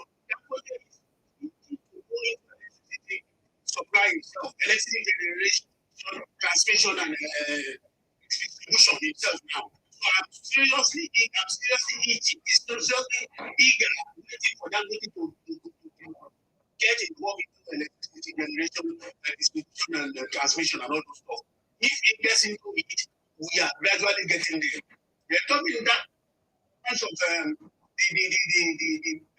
plane crash landed in Benin. I think every plane has a black box. So after the incident, they can check the black box to get information available on that one to know what transpired so that to prevent. But I will still give kudos to the pilot because it could have been worse. The situation could have been worse. So we don't have the technically, we don't have the full information on what actually happened. That's why I just want to get the black box. They always get the information, information to us when nothing happened. You understand? So they will get what actually happened to what. For me, from looking at it from this distance, I will give kudos to that pilot because we tried to maybe and he tried to get back because he sends problem with his plane. That's how he do. So he sends problem, and that's why he was trying to divert the plane to land in the airport in Benin. But unfortunately for them, unfortunately they crash landed, but fortunately we didn't lose any life. As far as I know now, but people got injured, but it's better to get injured. Nothing is good. Injury is not good. Death is not good. At least if we have to choose between injury and death, injury is very good. All those that are injured, I pray to heal them and God to be and from happening. Baba Jagabalo, our anointed president, the president ever. The city boy himself.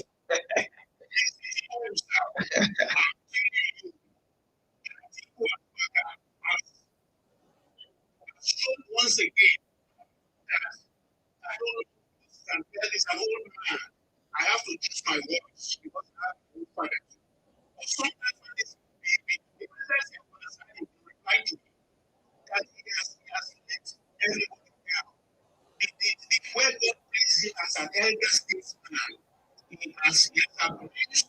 that privilege as an elderly statesman due to this. I don't know if it is wrong.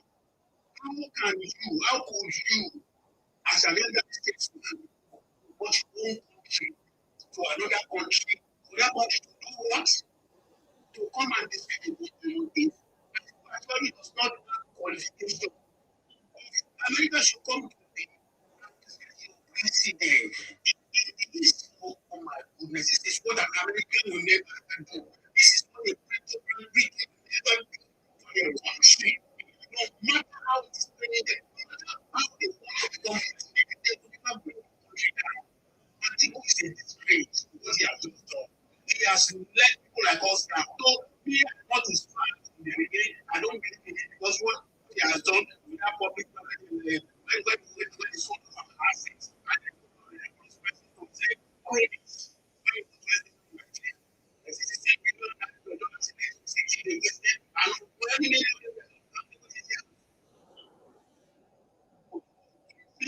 you blame on our people, on our president. For this last law, has broken the cabinet and he could go and retrace his step. Because he doesn't retrace his step. Yes, I don't wish all the things he will do to come back to the generation to come. How dare you go and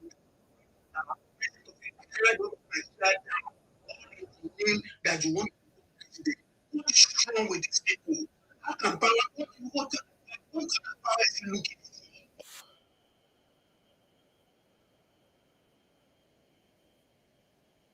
Vice President Nigeria. How is it to sue Obasanjo? He's supposed to sue Obasanjo. Obasanjo wrote a paper and a book. You now went to Trump to come and discuss. I know, we are waiting for this.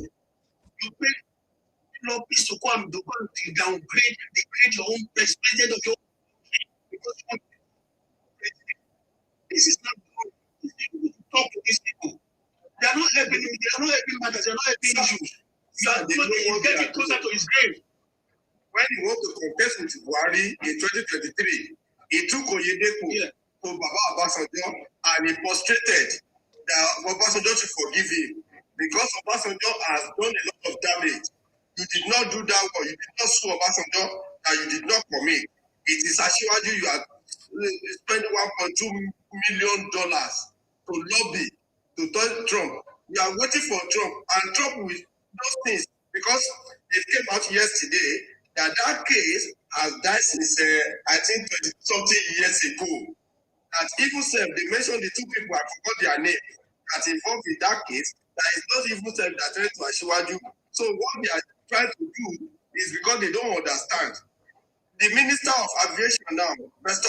Iyamu, was part of this allegation when they brought it during their late Galifayemi and was alive. Now, Obasanjo wrote your president that you serve under as the second in command. He wrote something, he said the book, My Watch, in page 13, how you stole Nigerian money, how you destroyed government. You did not sue that one for libel, for deformation of character. You are paying $1.2 million to America to come and remove Asiwaju so that you can become a president. We are waiting for him in 2023. He will hear from us. Thank you. Okay, thank you very much. The whole thing is that America is very comfortable and happy with the president. You know, because before America comes to your country for most of those things, they will review their own foreign policies. And if those movement is kind of favorable to them, they know that they don't believe in ISIS, they don't believe in ISWAP or Boko Haram. And the federal government is giving them close cooperation in regards to that issue. And they've praised the cooperation.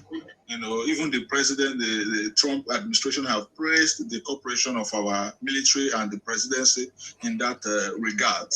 You know, the only thing they are talking about is trying to pressurize our lawmakers to review the constitution to if they can remove the Sharia law and blasphemy law in our constitution. That is the only concern they're having now.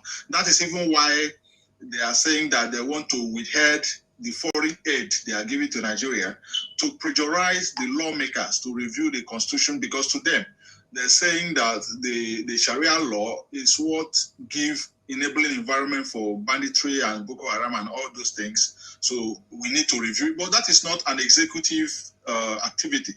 If the lawmakers review it and say that that constitution or what they put in the constitution is giving an enabling environment for banditry or terrorism and all this, it is now their work to review the constitution and, if possible, remove it from the constitution.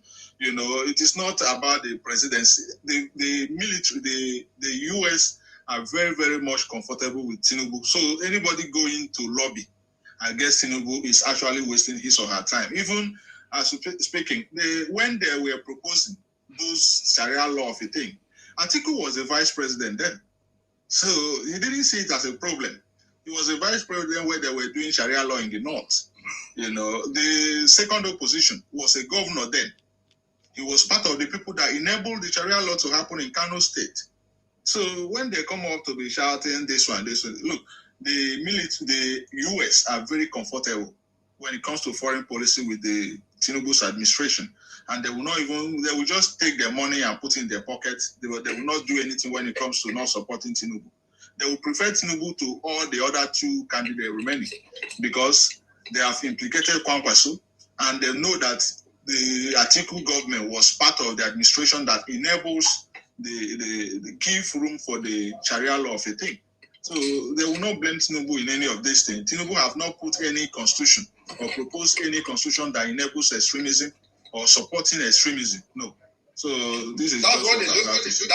That's what they don't know. They even said that maybe I know that this guy Dino Milaye is part of those people. Maybe they want to collect shares. You know, they lobby. Maybe they have something to cut. They just want to make it demand, but it's like the man doesn't understand what they are trying to do to him because he doesn't know that they are damaging him more and more. Like you said, sir, Ashwaju doesn't know about this thing. Kwankwaso that the name was even listed. America has his name with El-Rufai, and you people now, because they are not in the camp of Ashwaju, you are celebrating them.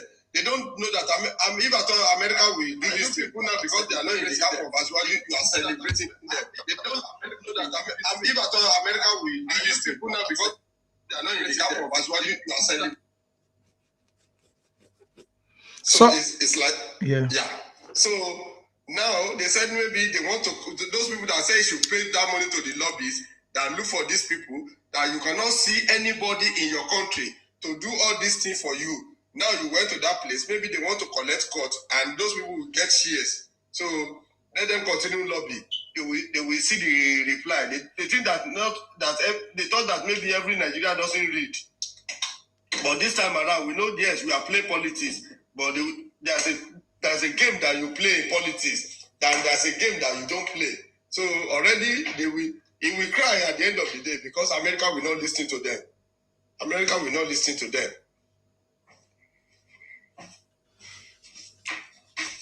Yeah. It's a non-issue. It's a non-issue. We all know it's a non-issue. Number one, this issue has gone through Nigerian Supreme Court. 2023. This is a case that has gone through the Nigerian Supreme Court.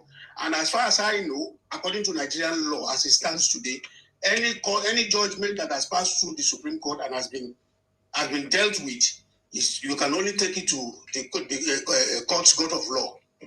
Only God will remain the judge to judge it after the Supreme Court. So it's said what I'm saying about Atiku's character is his implication of his status as an elder statesman. Is showing his desperation to the extent of even trying.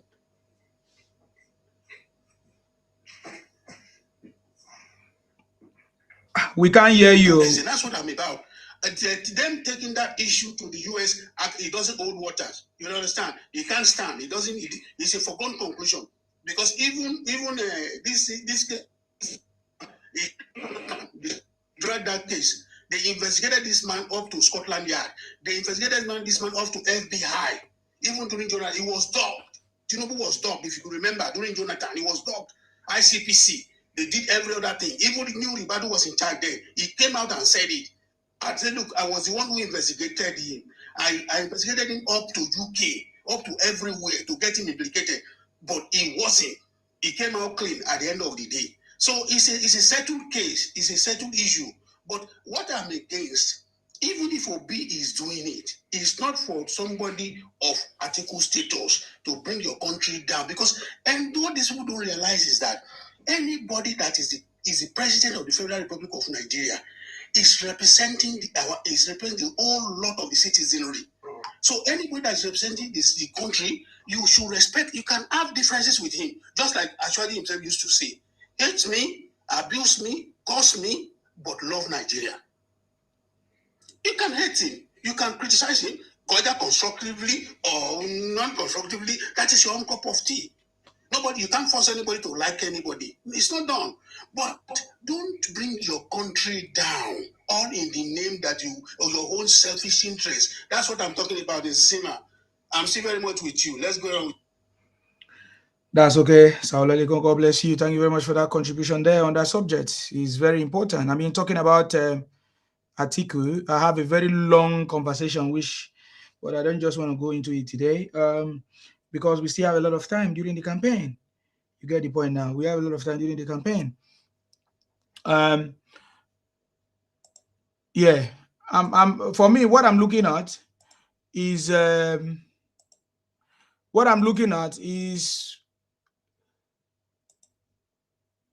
fact that Tinubu has been able to overcome, all the shenanigans. You know what I'm talking about. So right now, it doesn't matter what they do. That's why my topic today is actually President Tinubu have defeated the oppositions, defeated all defeatables, has won the oppositions, all of them, all the opposition. I mean, by his performance, I mean, by the thing that he's doing. One of the things that everybody can see, which they ask questions like, na road we go chop, is the massive infrastructure that President Tinubu is building or that has brought to Nigeria right now. Everybody can see that President Tinubu have turned Nigeria into a construction site. I remember when even ADC made a comment, they said the same thing, na road we go chop. So it means that everybody, including the opposition, have recognized, have seen a physical improvement or tangible thing that President Tinubu is doing. The road networks that President Tinubu is building. And that is one of the most, will I say, important infrastructure that we can have in our country. The reason why many people travel abroad is because they want to go and see structures, they want to see development, they want to see things happen, good roads, and enjoy life. And that is what President Tinubu is doing. Building that infrastructure, connecting different road networks and all of that. And now they can see that, man, this man has a vision. President Tinubu has a vision. Some of them are now saying, na road we go chop, na road we go chop. Na road we go chop, yes, if that's your mentality. But for us, we are so happy for President Tinubu. Which now bring my question to Mr. Savvy. I can see Dayo is here, if Dayo want to answer that question about power plant. But Mr. Savvy, yes, I want to speak about the... Okay, go ahead. But the question I want to ask Mr. Savvy, just keep the question. Why is President Tinubu building even more roads to the Igbos, even when they did not support him? Because from day for mine, we understand that there's a lot of road construction that is going on in the southeast, which they don't even want to talk about it. Maybe you answer later after Dayo. Please go ahead. Yeah, Mr. Isima, comment all the time for everybody. You're welcome. See, Thank you. I'm so happy the other man that spoke about the gas development in Nigeria. He has strategically explained to us the investment of the federal government on that line, on that project.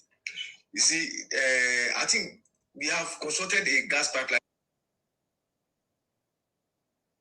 We want to expand this project again to the northern part of Nigeria, like the AKK gas pipeline. It's around 600, and that project costs about $2.8 billion. That's the cost of that project. It transfers from Ajakuta towards Kaduna to Zaria, and it ends in Kano. So the problem we enable the gas in Nigeria state to fuel power plant, industry, and residential zone. That's the objective for that project, and that will make our industry to work effectively. And the project, the ownership and the project. That is very gigantic. That you carry about 3.5 billion cubic feet of natural gas every day. Northern part of Nigeria. You know, so we don't see that project so that it's to boost domestic gas use and energy shortage in northern Nigeria. Increase our local industry and larger value production. So the basic aim is to earn more. And when our industry are working fine, the production are going fine. So this good we need to transport other East African countries and boost our foreign aid. So I don't know why people are not seeing all this. The project have never stopped. It's ongoing. I think almost the last phase of about 130 kilometers now. That's far from Zaria to Kano. So how come in the south we don't have gas too? I just mentioned to you one of the problems that the bomb plant is having. Yeah.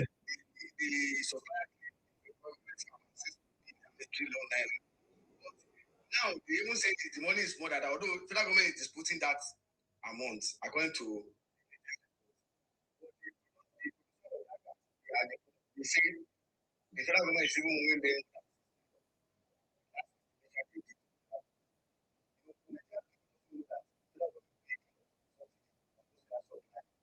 If not, we will not be able to buy gas. This is kind of but when we try to explain this thing to them, they will say, many people believe that the subsidy we are paying on energy, like PNS, they thought we have that money to pay. They don't know that we borrow this money.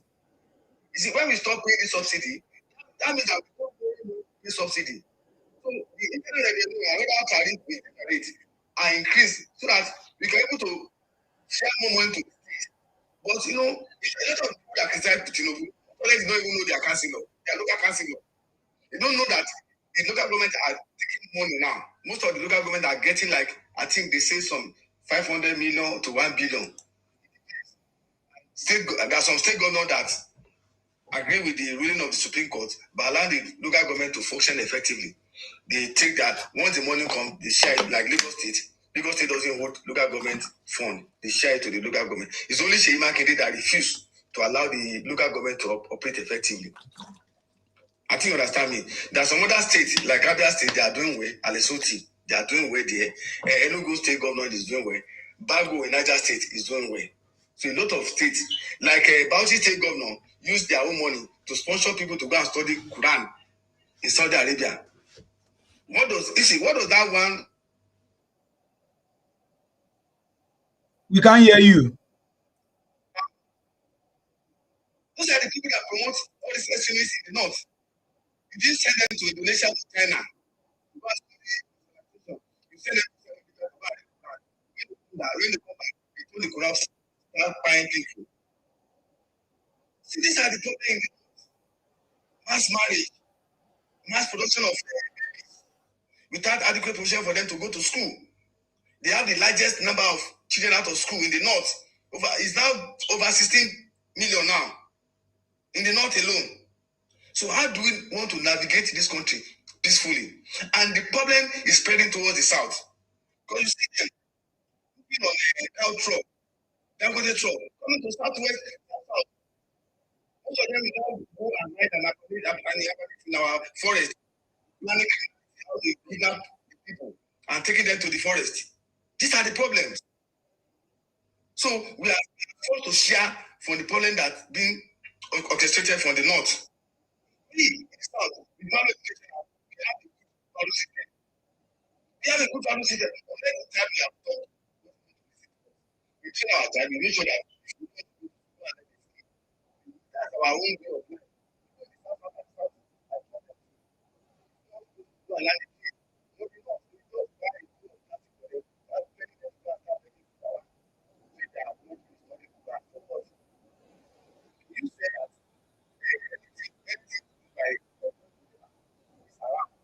Okay, why are you using them? Why are you using laptop? Why are you using solar panel that have been produced by unbeliever like China people? So you see how these people reason. I don't understand. So this country, we need to restructure that country if we want to get peace, because we can't continue this way. We are forced to share the problem that has been generated by some people and spread it over to us. So we are not part of the problem.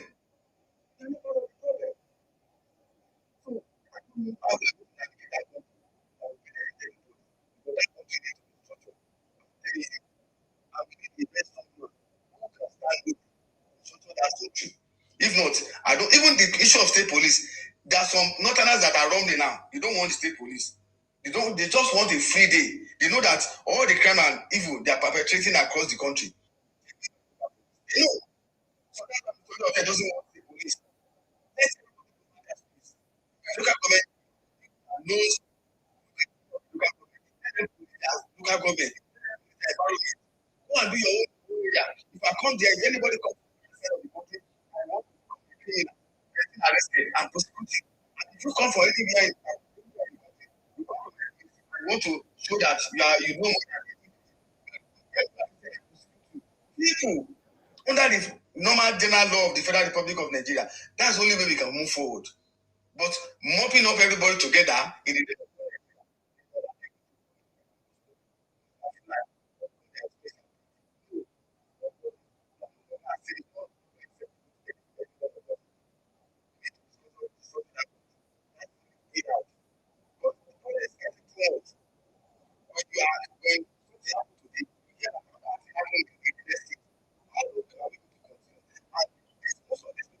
they even invited their brother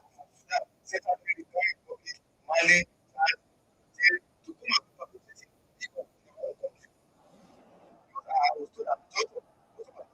get arrested. Some of them are from Niger, some of them are from Sudan, some of them are from Central African Republic, some of them are from Chad. So why is our government not summoning those governments? See, we have a law that if any foreigner is captured in the war theater, it's summary execution. I don't know why they keep arresting them. A foreigner or mercenaries working for bandits, and if you are being captured in our country, we don't need to take you to the court. It's summary execution. It's summary pie. That's what the law said. Yes. Yeah, but why is it that our government have not summoned those? I've never heard that our government have summoned anybody. Come to effect. You're a fighter. Land. Anytime we caught you on the test, fine. But Nigerian government does not have that courage. I don't know what is happening. Fighter, you join Boko Haram, and you are caught in the theater of war. They don't need to take you to court. It's instant recycle. That's what the law said. Because you are being fined with guns and ammunition in the theater of war. So there's no basis for you to have access to our courts.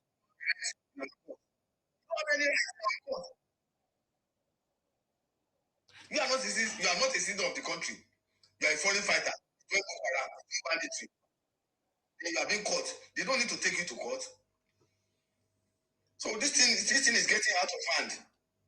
Now, you know of recent, those people that are working in Sokoto Badagry Road, those people in the Binikebi Axis, this bandit, but Nigerian, I think it is second division in Binikebi, Tuku Barak, they're able to suppress, repair those attacks. Can you imagine? Can you imagine? How long are we going to continue like this?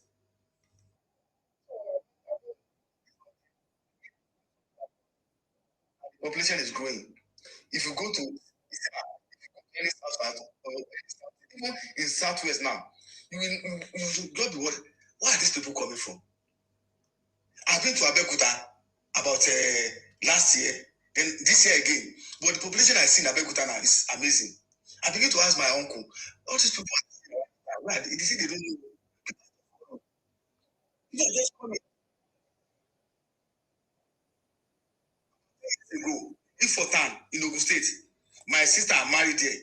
If I stand in front of their house, I can count number of people that pass in a day. But now you see, Maro everywhere, from morning to night. I don't know. People are just migrating from anywhere, both from West African countries, both from Togo, Ghana, Sierra Leone. Yeah, but I don't think anything is wrong with that one, as long as they have legal entrance to the.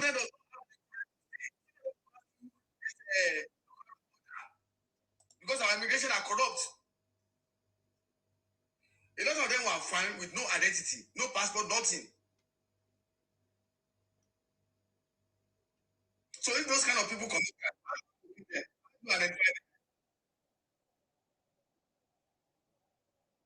lot of things is going wrong.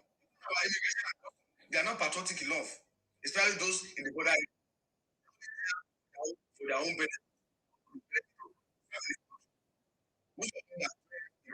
And police or whatever, or immigration, because they want to serve the country. They go there for their own personal interest. I mean, I think if the government don't also know how to address this issue, one of them is to summon those governments. About the same way they summon Nigeria for those criminals in Ethiopian prison, right? Exactly. It's the same way we should summon them. And if you catch any criminal, from any other country, you should summon them. You see, my sister called me yesterday. She said there's a news that going out. Anywhere you enter a two-bedroom apartment or any house, you see like 20, 15. That everyone should go and report to the police. But how are we sure police go to do a proper job? That's another thing. Though. See, man, this that country, I don't know. The country that we did not even able to identify all of us. We are not able to identify ourselves. The national identification number, not everyone has it. It's not everyone that has it. Yes, I was told that only 40 million Nigerians register for NIP. Really? Out of 240 million.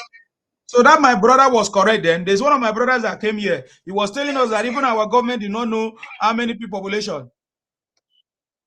40 million Nigerians register for NIP.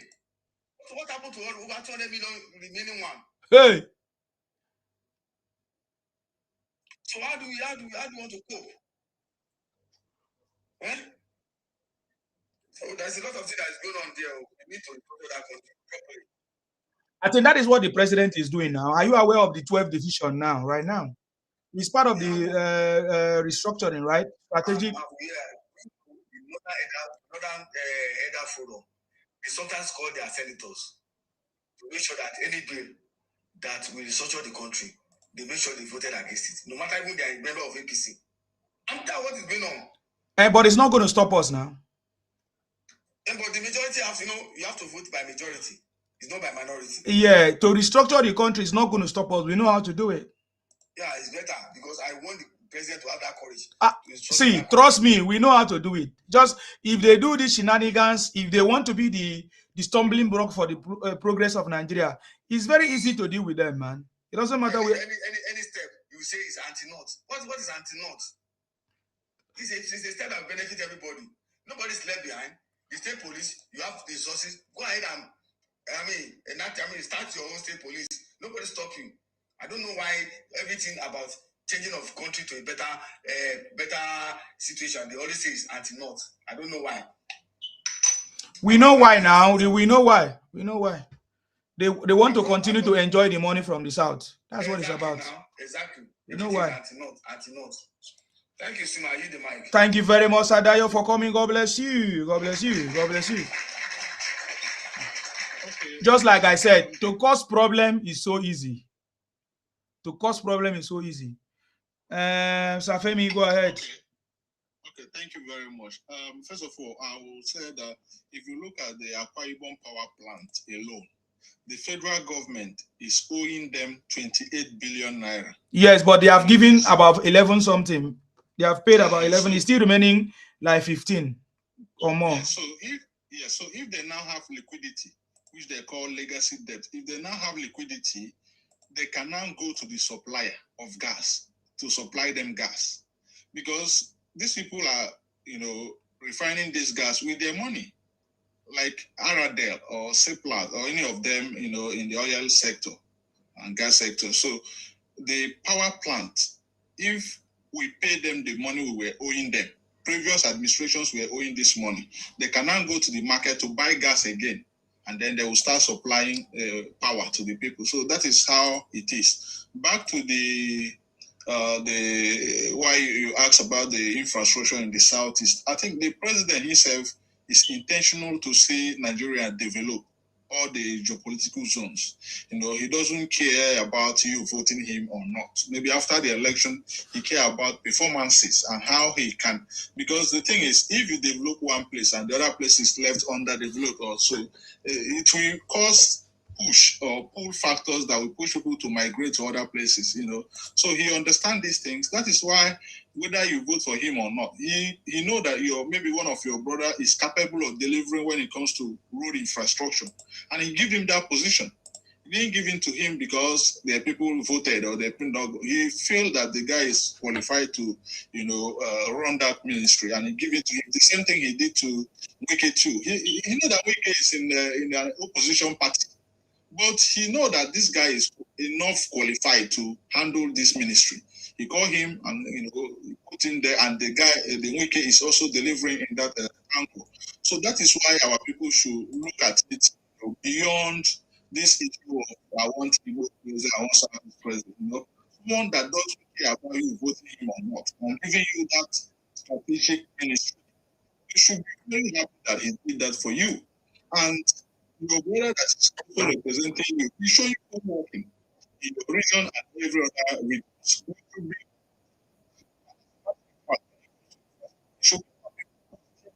The performance of the president, because at least it is the brother that is handling that sector, to showcase that their brother in that position is actually working. But instead of most of them doing it, they are looking for all means to blackmail him, blackmail the government. This one, show me one road that is completed. Show me one thing that you have done. This kind of, mentality I can't even comprehend. If you look at the people of Rivers State, the Kudu Money Road, they don't have road from the creation of the country. Today, they have delivered their road. If you look at Nasarawa bypass, the road have been delivered fully. So these are roads that have been completed, not ongoing. But when you talk to our people, they will tell you it's only that started it. It was started by so and so person. Now he started Coastal Road. You say why he went to go and start Coastal Road? You should have been doing the whole road. If it's really okay, you say it is not him that started the road. It is Goodluck Jonathan, or it is Buhari. So these people, they don't really have concrete arguments.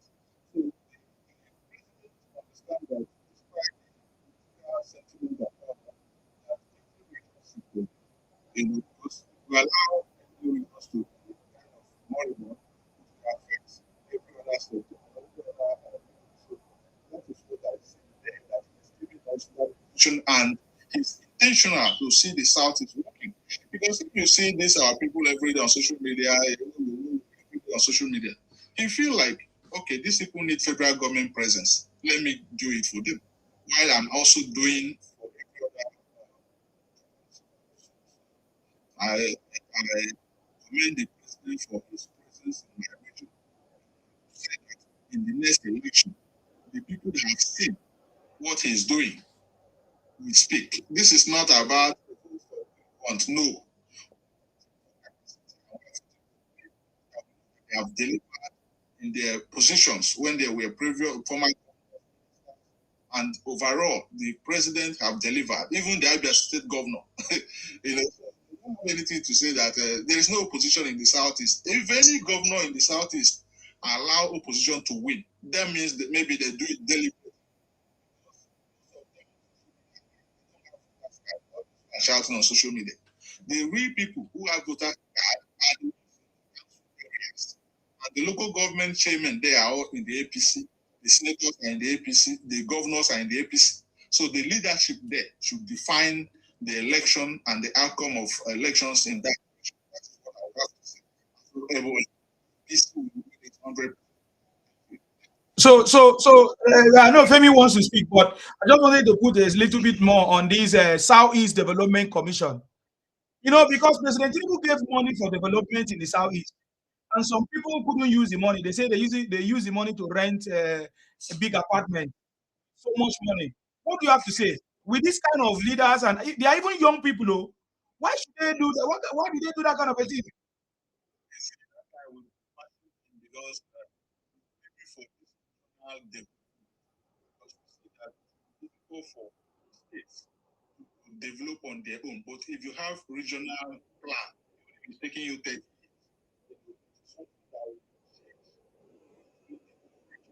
So when you create this ministry, inviting vice president, logistics of roughly 800. You've not clear a grant. So this is where you want to start a foundation or poultry farm. Not even one single tribe. So trying to say that look, don't to have gas pipeline in the whole of the southeast. You want to have electricity. This one. You want to be, so that you don't give one kilometer of naira. I want the governors to do the roads that they are doing, and then if it is pipeline that you want to invest in it and bring it to the whole of the southeast. Any of the states that now have power plants can actually tap from the gas pipeline, buy from and distribute electricity.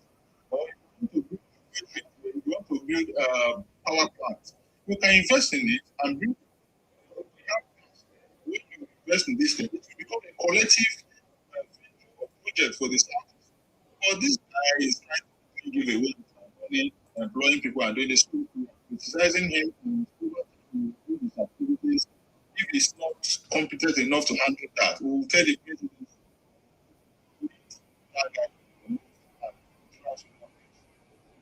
Thank you. Thank you very much, sir. Mr. Sally, thank you so much for this wonderful knowledge you are letting us about the Southeast. I'm very happy.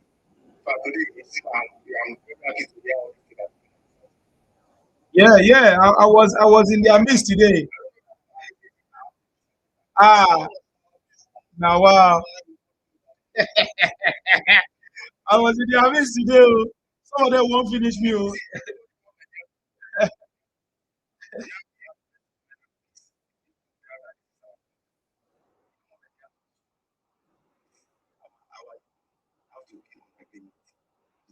It's just not, with no agreement. Nigeria is a tribal country, different tribes, with different culture.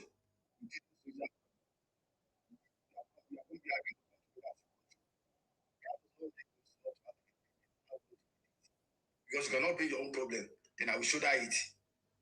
Meanwhile, I've never give you any problem. It's not going to work that way. So I like the way things are going now. Regional development, let everybody have their own fund and develop their region at their own pace. Oh, now, regional agency to be sure that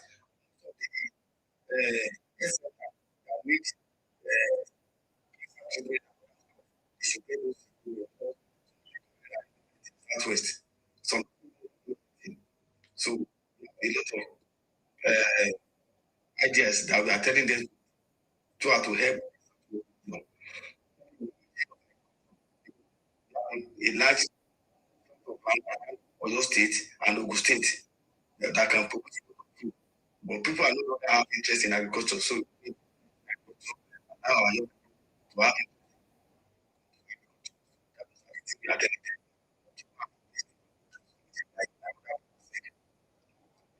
telling us that they want to collect South. Think we have that fund, we have that project. We don't want a project to abandon halfway. By next half, we have done the finance line. And such a rate, and yes, for years.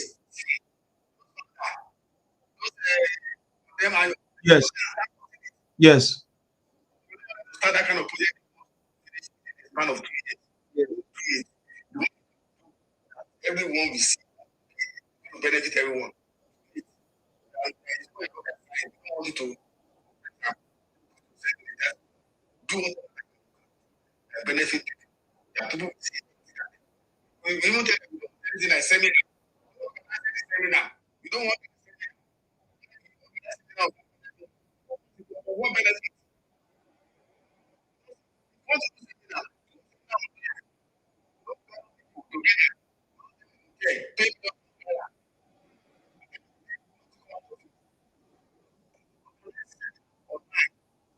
Let them be online. Then after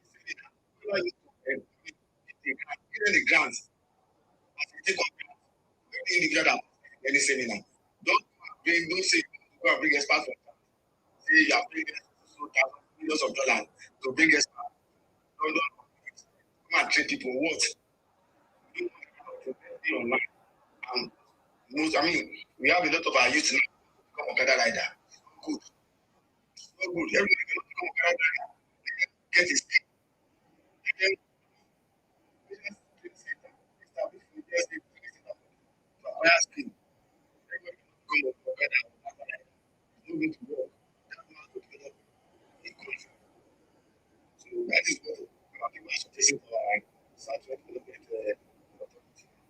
Yeah, and from what you are saying, I don't know why we are still operating as if we are in the 90s or 60s. I don't know. I live in the UK. Every day they are reviewing. They don't even have a constitution, but every day they are reviewing their policies, their laws or whatever, and they are getting 21st century skills and ideas and implementing. What is wrong with Nigeria, man? Are we still operating as if we are? They say the constitution was signed. This arrangement that was done years ago. These are not refreshed. They are not updated things. I know that during this election period, all these things will not listen. We pray that this election will finish because we need to start holding our leaders accountable. You understand me? We need to ask questions. Why should we be operating things that have been outdated? Why are we still using things that have been outdated? And we're expecting it to be working. It's never going to work. It's never going to work.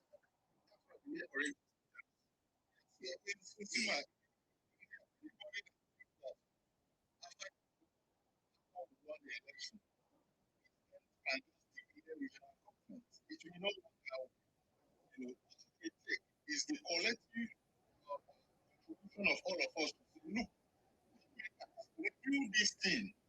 This thing is not favoring the citizens. It's favoring the politicians and the they are very comfortable receiving such allocations, and that is why they are not thinking of develop agriculture or any other thing. So, if we are thinking that after the election, everything is a lie, and to take advantage of it to say, oh, you want to protest, the original government, let's go and put position and do that in it is very interesting to speak to say, this is what I want. So this is what when we carry out of them,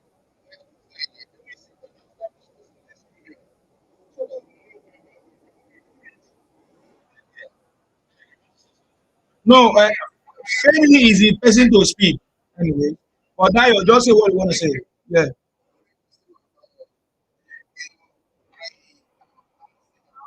gained a lot from your platform today. You're welcome. A lot of ideas being brought. I really appreciate Savvy. I've been following you for a while. Safi is Igbo man, no. I have a question for him, but that will be towards.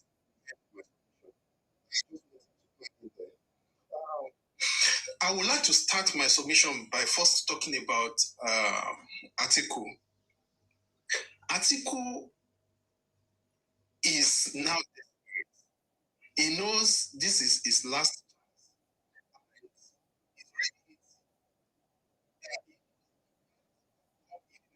years and say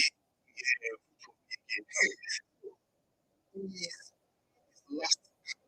You play your words.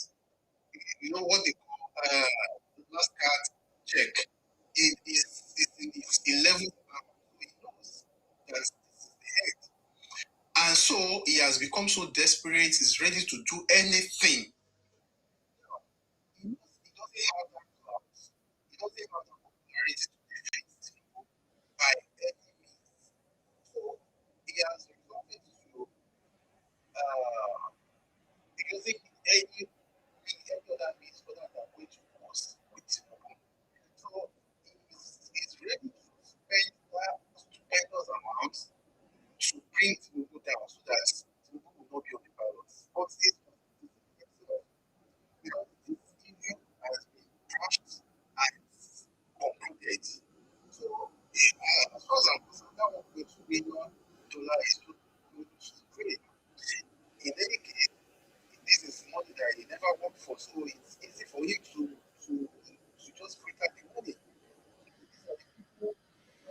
this issue of corruption in customs. So when you see customs officers that are so enmeshed in corruption, you know that these are their forefathers who started this thing. Now, going forward, I want to talk about the opportunities in Nigeria. You know, when people say they are hungry, when people say they are earning minimum wage, and that as such, their life has not improved. Look, there are opportunities in Nigeria. One of which is this issue of solar power, solar energy. People are going for apprenticeship in solar energy installation, solar energy maintenance. Matter of fact, today while going through Instagram, I saw a guy in his own house. The solar that he installed was more than enough for him, and he started supplying 3 neighbors, and they are paying him. So these are opportunities that abound in the country. Yesterday, I heard when you were talking about some people who are putting trucks on the road for the coastal road construction, and they are making their money. So these are the opportunities. Why would somebody sit down and be earning 70,000 and you're complacent and you feel government should come and feed you? Who does that? People that are earning minimum wage abroad, what they do is they cut their coats according to their material. If you know that you because there are statutory bills that you have to settle, and you can't but settle them. You can't be crying to government that it's because you are earning minimum wage. So you have to look for a way to survive. If it means living with 2-3 people in an apartment and share the rent, that's what they do. But you don't want to do that in Nigeria. You want to live in the mini flats and you are earning 70,000. Who does that? You want to marry a wife. You want to have children. So people should look beyond that, beyond 9 to 5 payments, 9 to 5 job. If you know that, okay, you really want quality life for yourself and your family. I know it's not easy, but I mean, that is the way it is. It is what it is. So, another thing I would like to talk about is the letter that Trump wrote to Tinubu. This letter was written since 6th. And I believe it was just an official communication between President Tinubu and President Trump. I believe he never wanted to release it, but maybe Bayo Ononuga just felt, look, we want these people to cry more. Let them cry a little bit. And that was why I released it. And to type, they started crying. They started saying, it's voice. It's this, it's that. I told them, it was not fine. I said, don't do any explanation. Let them not cry. Let them wear. This is the reason why FME national, the former spokesman to Harry, all the winners. Let them wear. You need not to explain anything to them. You know, they were just recovering from the bomb that they got from Alex Ozi when the letter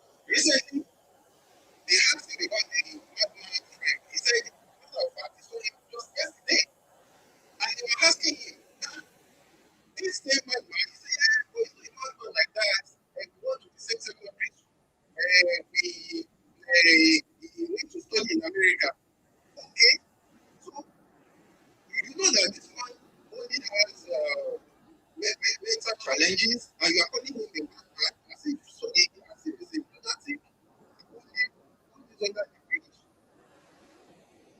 So I just find it, when we talk sometimes, I find it so unbelievable that somebody that you call the best player in everyone just from the East is looking like this. The more he talks, the more he damages his chances. You know? So, lastly, I want to ask Savi. Savi, are you there? Hello? Hello? Mr. Savi is there. Is there? Oh, okay. Yeah, lastly, I would like to ask Savi. Now,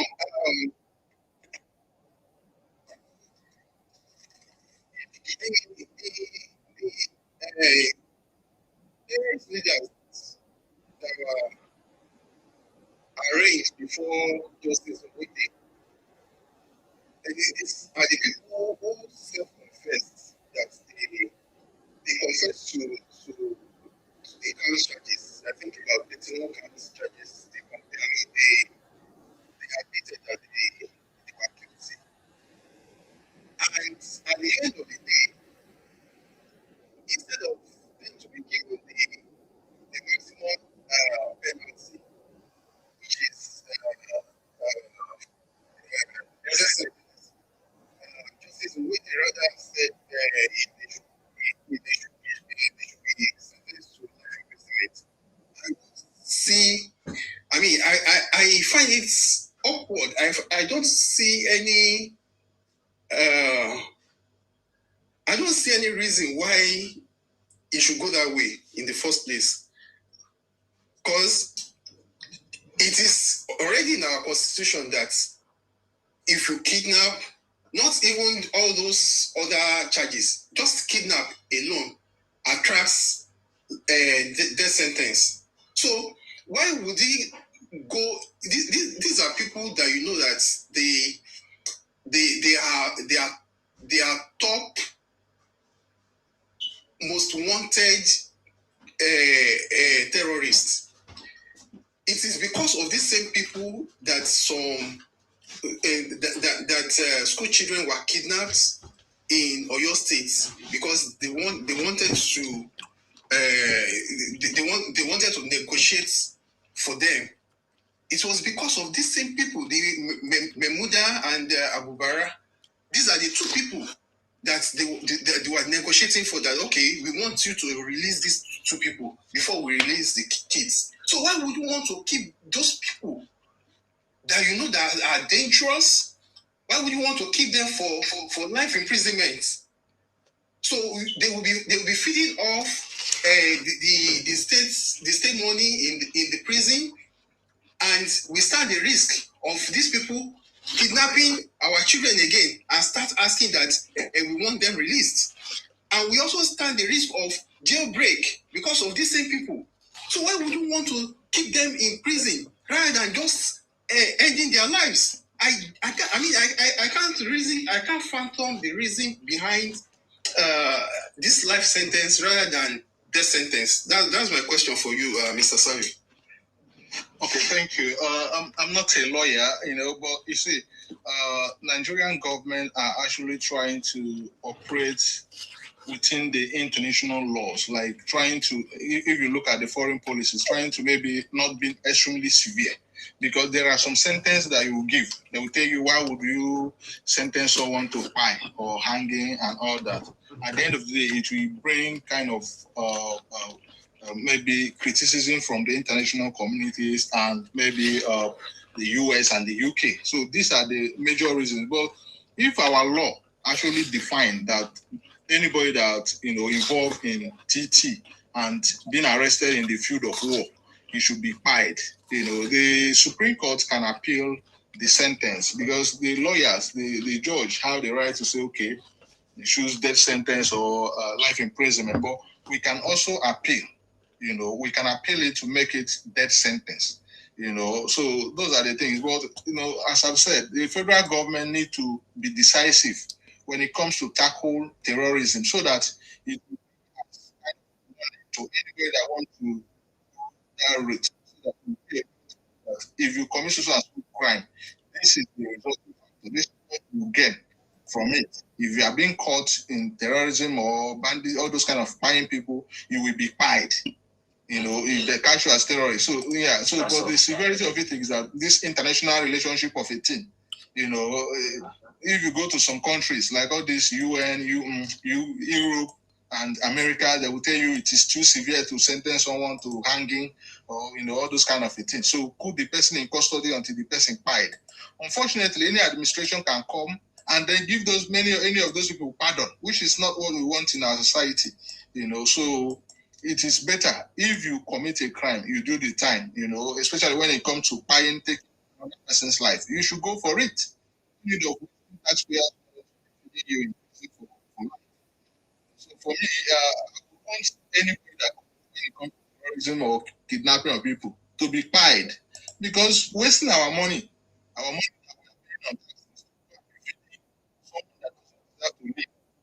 waste of resources. So there should be review. For me, in my own perception, so that any of those crimes should be pied, and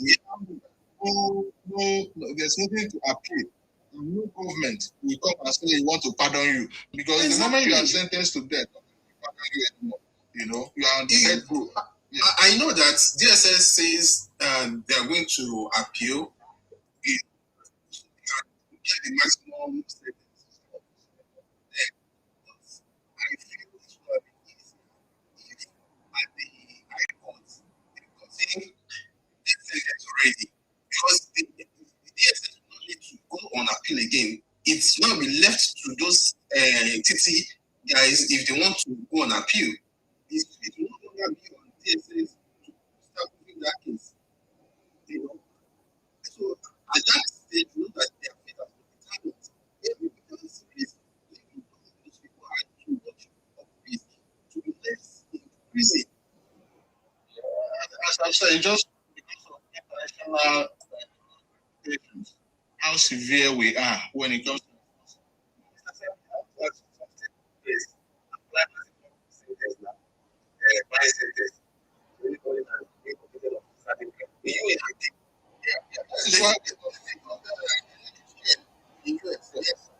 that is why we talk about regional government, because if we have more decent states and actually judge these cases, not make it a federal case, or if you commit a crime in Kwara State, they will judge you according to the law of Kwara State. So if it is death sentence, they will sentence you according to the constitution. If you have this kind of governance, it will be very okay for people. We know that if you commit certain crimes in a certain area, this is what you get from there. And if you do it in another area, it might not be a crime. So if we review this unit that we have, it will help us. Most of these things, people will say, oh, I only sentencing a Natana or is a Igbo person, or this one. But when you sentence the other person, you sentence him to life imprisonment. So those sentiments are always there. Yeah, exactly. The precedent that was set by Omotosho as well is what others will use. You get the point now, because the laws and judgment is based on precedent. You get the point now. So that is why sometimes it's very dangerous to set a very wrong precedent, that because other judgment will follow suit. Get the point now. So that is why we are saying that there should be amendment of a lot of stuff, and just like what everybody is saying, you get the point now. If somebody was not sentenced to fine for the same thing, another judge will not do it. So there's going to be a precedent, and just like maybe a proper set out in the law, guidelines in the law will help for this to be done. You understand me? So hopefully we are going to get there. Definitely, we are going to get there. You get the point now. But I think that in this government, we have seen a lot of improvement in terms of cases, judgment, and dealing with criminality decisively. And the body language of this government, though I still feel like the government is not serious. in putting an end to every atrocity that is happening, because they can actually do it. And the reason why the government is not serious, because some of them are their friends and brothers and sisters and colleagues. But this government have tried, because people like 805 today, nobody believes that 805 will be facing judgment and all that. You see the point now. So, but I think it's getting there. One of the fears, one of the things that is making most governments, I'm talking about administration, presidents, and all of that, not to function well, is the fear of second term. Some of them always want to be nice so that people will vote them for second time. But we have seen President Tinubu not in that shoes. But I'm just saying why things have been getting worse like this, because now we feel like most of the problems that have been plaguing Nigeria for about 60 years now should be solved by Tinubu in just 3 or 4, 8 years. It's not going to be possible, But President Tinubu has set a standard right now. He's not looking at anybody, whether you have his friends or anything. He's making sure that what you deserve, you get. So I think that is the kind of precedent that we need to move this country forward. I want to ask you, kidnapping and kidnapping, is it a federal crime or state crime? I don't know. I don't know. This of state government having a conversation with the bandit. Instead of them to take them, arrest them and take them to court, they rather sit down with them, come in their house, sit down, and then we are posed with a picture. I mean, picture taking another stop. Yeah. It's very irritating. Yeah, that's what we should be talking about too. That's what we should be talking about too. I mean, the state is in charge of the security of their state, right? So in that case, they are able to do whatever they want to do, decide to do, in case of putting an end to insecurity and to make sure that there is peace in the state. So I think that is what I'm saying now. That is what I'm saying now. So you can see the one in Edo State. Edo people have decided, the government have decided that enough is enough. We are not going to allow this to happen again. They set up a mini court. A mini court, a court that can, like a criminal court, whatever. If they catch you in terror court, all kinds of things, they have the assembly there that can judge immediately, and if they decide that they will buy you, the governor is willing to sign for you to reply. And he has announced it to them. So that is a decisive government. That is why I love that man, Sunday Ekobolo, the governor of Edo State. Edo is shining. Because now, ever since he made that statement, that declaration, according to the Edo people, they say there is peace in the state. I don't know. You have been listening to me by now. I've been saying it that the northerners are the one causing the insecurity, but our federal government have been using the money from the south to pay for their criminality and to give and continue to give it to them for them to continue to do what they are doing. I've said that many times. That is what is happening. That is the reason why the North will continue in their criminality. This insecurity will never stop because it's a business. Everybody has seen it. They will continue to do it because they know that when they do it, they will get money. Now, let me give you an example. If I tell you something, you'll be surprised because I'm waiting for the time to say it. Let me even say it. Nkume, is it Nkume? What's his name? Yes, Nkume. No, Nkume, one senator from the north. Yes, Nkume. He came on the national TV. He came on the national TV and said to everybody, but we are not paying attention. He said that now that the federal government have released the children from Oyo, let the federal government come and release the money. What he's saying is that the federal government should bring money so that because that is what they are doing. That is what all of them are doing. They will bring the state money and be sharing among themselves. They will go and kidnap somebody and be sharing money among themselves. They have like networks of criminals. That is what is happening in Nigeria of today. We need a government that is going to rise up and put an end to it. And that is why what President Tinubu is doing, some of them are already threatened. You get the point now. So we know what is going on. But from next year, people don't speak up like the Southwest people. Because when the incident happened in Southwest, a lot of Southwest people come out and demand action from their government, from the federal government and the state governor. Why is it quiet? I've been looking. Since it has become part and parcel of their life. That's what I'm saying now. That's what I'm saying. Look at what is happening in the Southwest. Immediately he stopped. But look at what is happening in the North because they are aiding and abetting it. They are doing it. They are even sharing the money among the victims at the end of the day. So that is where the problem is. Yes.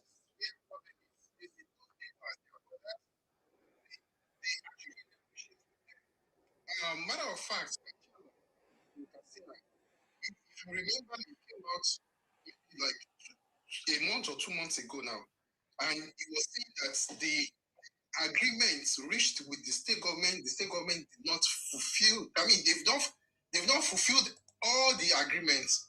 They've fulfilled some.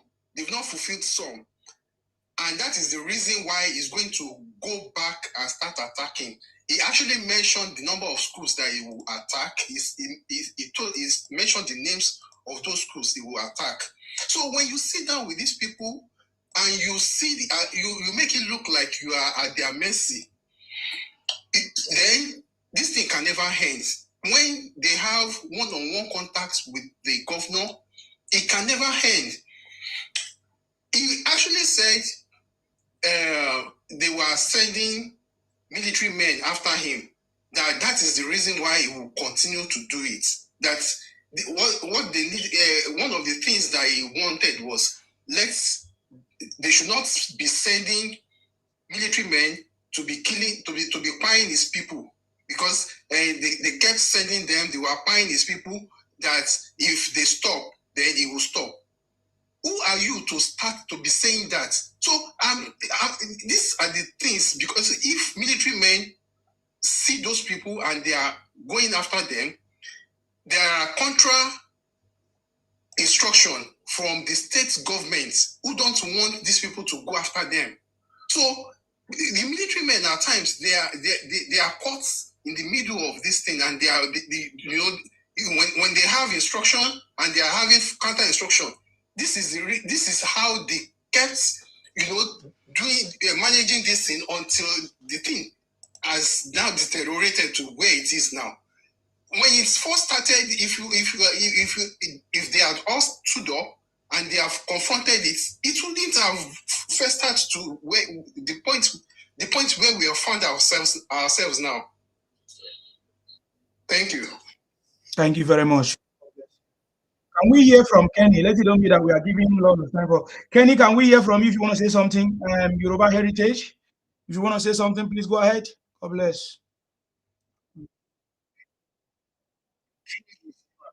I salute you, sir. Thank you very much for coming. You're welcome.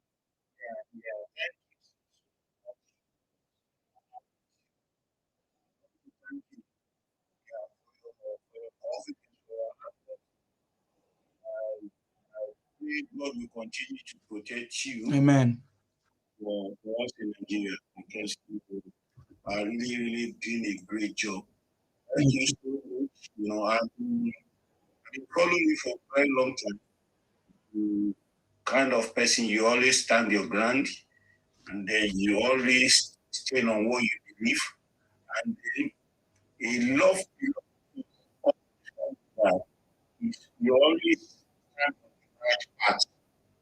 So I thank you, protect you, with your family, more wisdom and knowledge. Amen. I listen to a lot of information. We all do a good solution. Is the government is doing well.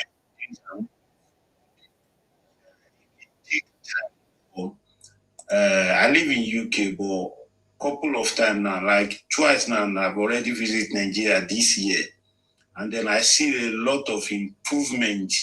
So what I just think the state government can do, and the federal government to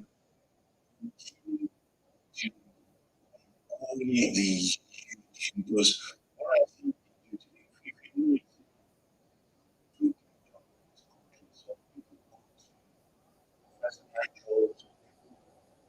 the education, some people we do a lot of things to support, because we know that if you're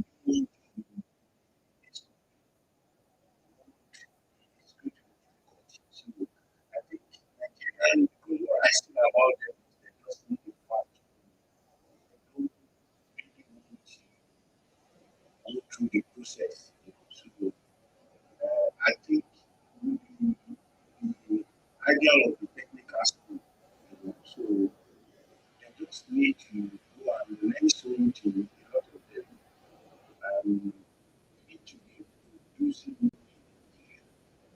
I advise the state government to encourage us to be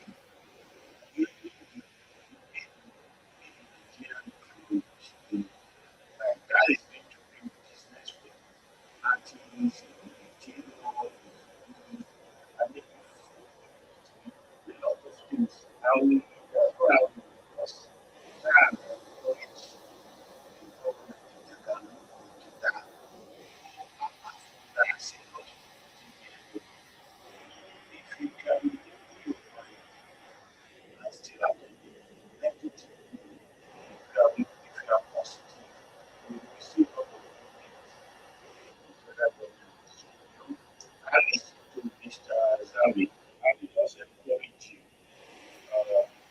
to continue to advise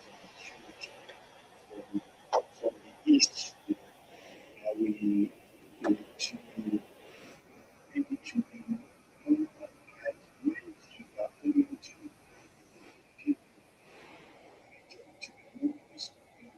people to have respect for the people, right? And then to behave, if you want Nigeria to move forward, this attitude of arrogance, and that's a lot of things I feel making everybody to go out and the marketing country and all that. I will encourage you because the lack of you is not that many. I will encourage you to start to continue to advise them, to be aware, not just talk anyhow. And so that's what I will say to you.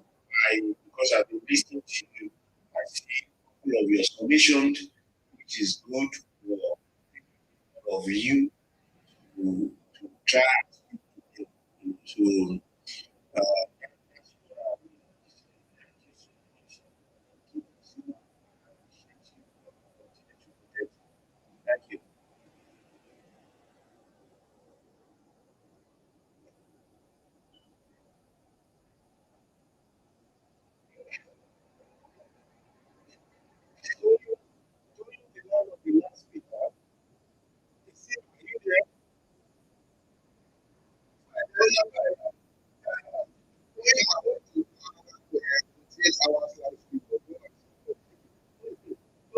Don't worry.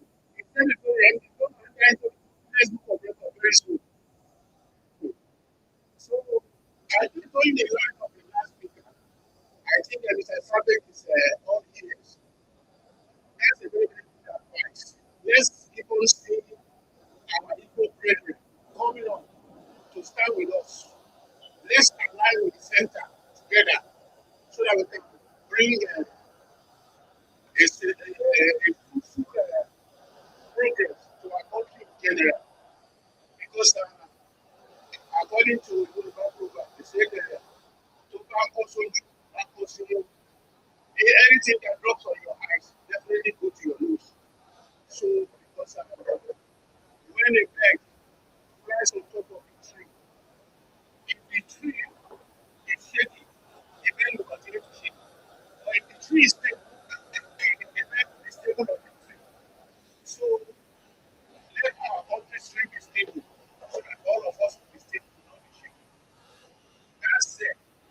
You see, like, first people mentioning regional government. Very good. It's a very nice idea. Don't you know? We are operating the regional, we are still operating the regional government because the Irish Scottish and yes, Irish will be able to, English will be able as well. No matter how they make themselves. When we first enter this country, if you go to a Scottish person's house, the way we speak, we pronounce an English person, if we say people meet themselves, they're going to kill themselves. But what all of us are failing to, or are not paying attention to, is the system. Institution makes a nation, Misima. Institution. We need to work on that. Before we can make our country work, all our institutions, we must make them work. Even if we need territorial government, if the institution is not working, we cannot make it head. The issue that I think I don't know it before.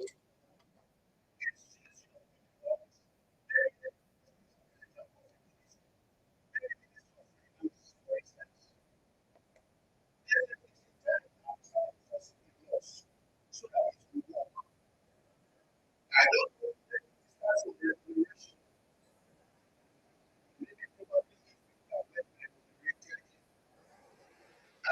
Start from there so that we be able to pick them up if they do anything same. Like in this country, we have very terrible people in this country as well. You know what is holding them? The law.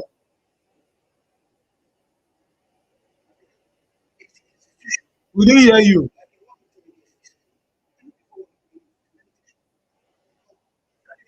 Yes. Yes. Mm-hmm. I said that we have a lot of videos and people in this country as well.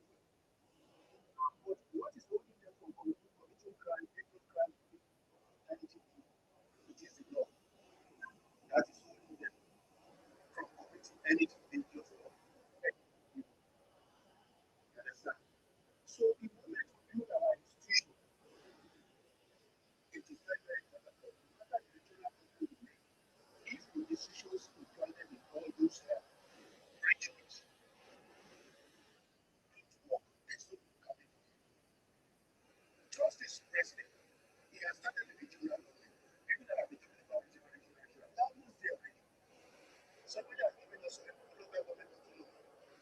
Somebody has been giving this region. Giving the money is paid every day on a weekly basis. We are almost there already. It's just our age before we get it. What is most important to me is that now the government is let the law be there so that every person can walk into the office to volunteer without having to bribe anybody, or having to know anybody, or having to be familiar with anybody before he can get whatever he wants to do done. The moment we are able to do that, even all these things we are talking about, this tribal fight, tribal bigotry, and all those things we're talking about, will definitely subside. So we need to how do we do that? Maybe we talk in terms of I talked about remuneration. I'm about to enter the lift. Maybe if you don't hear me, I'll soon go out. I'll soon go out in a minute. So when we talk about remuneration, maybe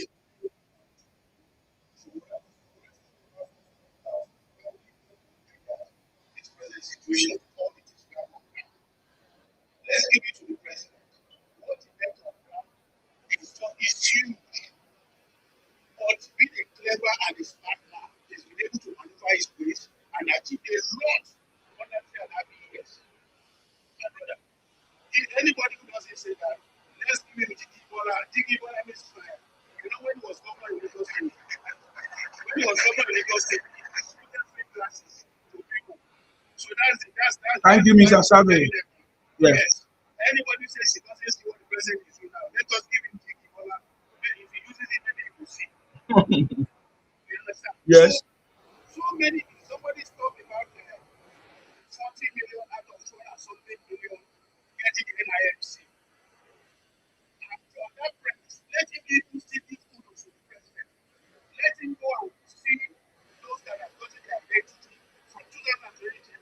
I don't have the statistics with me, but I'm 100% sure that from that 2023 till now, millions of people have gotten their identity.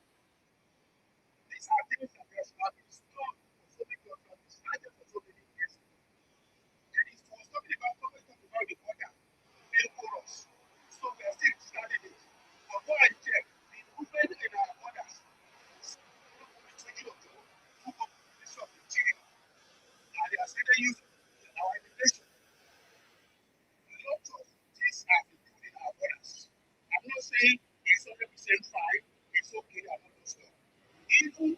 don't know if you have encountered our immigration officials. Who are the candidates? They are very, very different from what we used to have. I'm telling you, I've encountered them. I just came back from Nigeria, like I told you. Yeah. Yeah. The way they speak to you, the way they address you, according to you, now in Nigeria, no immigration officer will come to Nigeria and going to start asking you for money. Yeah, I played a video now. Maybe you were not listening of a white man that just arrived in Nigeria yesterday. Go ahead. I saw it yesterday. I was on board yesterday. I forgot to go. Yeah. You show it where I saw it. Even I'm talking about on my own personal experience now. The way they talk to you, even if they want you to give you, they want to get something from you. They won't. The way they used to do, they won't come to you and say, "Oh God, give me something now." Or they make things start difficult for you, making things difficult for you, so that at the end of the day you say, "Okay, take, let me go." No, it doesn't happen like that anymore. So a lot of improvement has improved on our borders, on our airports, and all those stuff. So many things. But I hope and pray that God keeps him alive, give him long life, good health, so that he will be able to enjoy what he has done for life, even after he was arrested. Because I don't pray the guy. I want him to have him at the age of old age, so that he will live in good health. So that he will see the legacy he has done because this is the man God is using to bring our country together and put our country on the pedestal to off the third world status that you used to stay. Yes. You understand? So things are moving. Because if this have moved in the pace to which this president is pushing it, like 40, 50 years ago, I would be America by now.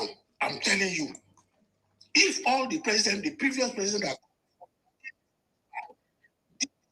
this man, I'm telling you, what used to say it's better to be America. We have started it. So the issue of institution that I'm mentioning, let us keep on hammering that with our regional government desires. If we're able to put our institution in order, maybe we'll start by good remuneration, something like that. Maybe with incentives and all those stuff, so that anybody that steals anything, if you are caught, you are in serious trouble. If we do that, then let us create an office of ombudsman in institutions. The duty of an ombudsman is who watch over, inspectors, people who can just come in without informing anybody, come and inspect you. They don't even know they are there. Watching the watch that's happening, whether it was hospitals, maybe the schools, maybe the government stuff. Then you still have them, they have their own offices as well. If there's any complaint you want to make, you send it to them. About an office or an officer or a government official that has also made it. Because in the country, the hard work most I've ever seen. They are the people that are holding that country down. So let us talk about an institution. Let them start. I talk about remuneration. I talk about exacting to the fullest. Anybody that collects bribe or takes bribe or refuses to do what's supposed to do to help the people the way they need help in whatever position if he is caught doing practices, he should be dealt with according to the law. First, that the issue of almost inspection, keeping an eye on them. Then it has to put on as well. Maybe they have their offices. Anybody that went into an office and was, dealt with in the way he or she was not supposed to be dealt with, they should make a report to those offices. By those stringent measures, this is what is keeping China. Is that not the job of the EFCC we have today? Yes, part of the job of the EFCC. But EFCC in most times are doing the financial crimes. You understand? Financial crimes. But all should be set up. They are not looking at performance and all of that.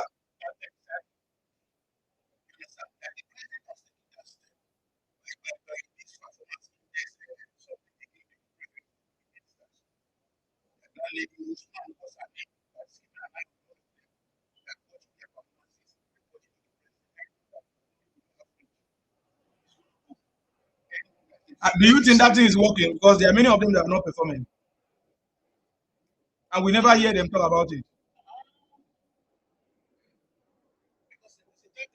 There are 45 ministers, at least the last time I know. But now I know there's more.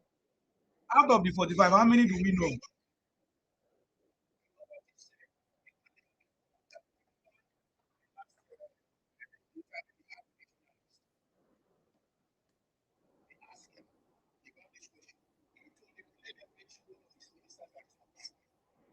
Okay.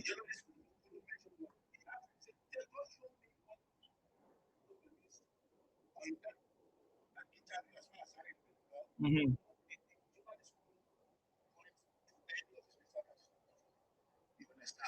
Okay. And to me, if I look at it, programs of education, if we should talk of education, the education ministry, and maybe they've woken up because it's just getting a new curriculum now. Okay. Technical stuff into it now. They want to improve handwork, catering, plumbing, all sort of this. You start as you are going into our curriculum now, education curriculum sector as well. Yes.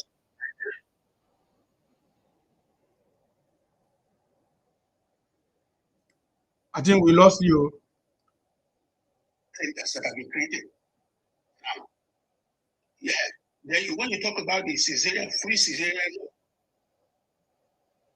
now, do you know about that? Yeah, I'm aware. Yeah. Yeah.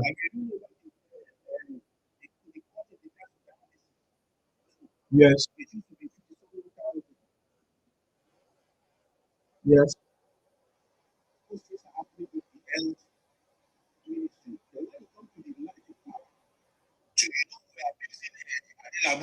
Before he left, that he was not performing, he was not this, was not that. But when you check this, as far as personally speaking, you can't give him below 50. Why? Because the law that has been made that state can generate electricity, blah blah blah blah blah. Then when you look at band A, band B, from my own experience in Nigeria that I just left, I was able to visit Oyo, Lagos, and is it Ogun State? Yes. From my own experience of electricity, it's not that bad. My own experience is that it's only in an area where maybe their transformer has problem, or any of the electrical equipment have problem. That's when maybe their light can go off for days or something like that. But if your electricity, your equipment is okay, you have light. You have light. As far as from my own, what I experienced when I left, before I left home 2 months ago. You understand? So all those things I've been able to pinpoint, but people just talk. Like you just said now, you have 45 ministers, but maybe they are more now. Let's start mentioning. That's why when you mention that figure, that's why I start pointing them now. Let's start picking them one after the other. I've picked health ministry, education ministry, power ministry. Those are very important ministries.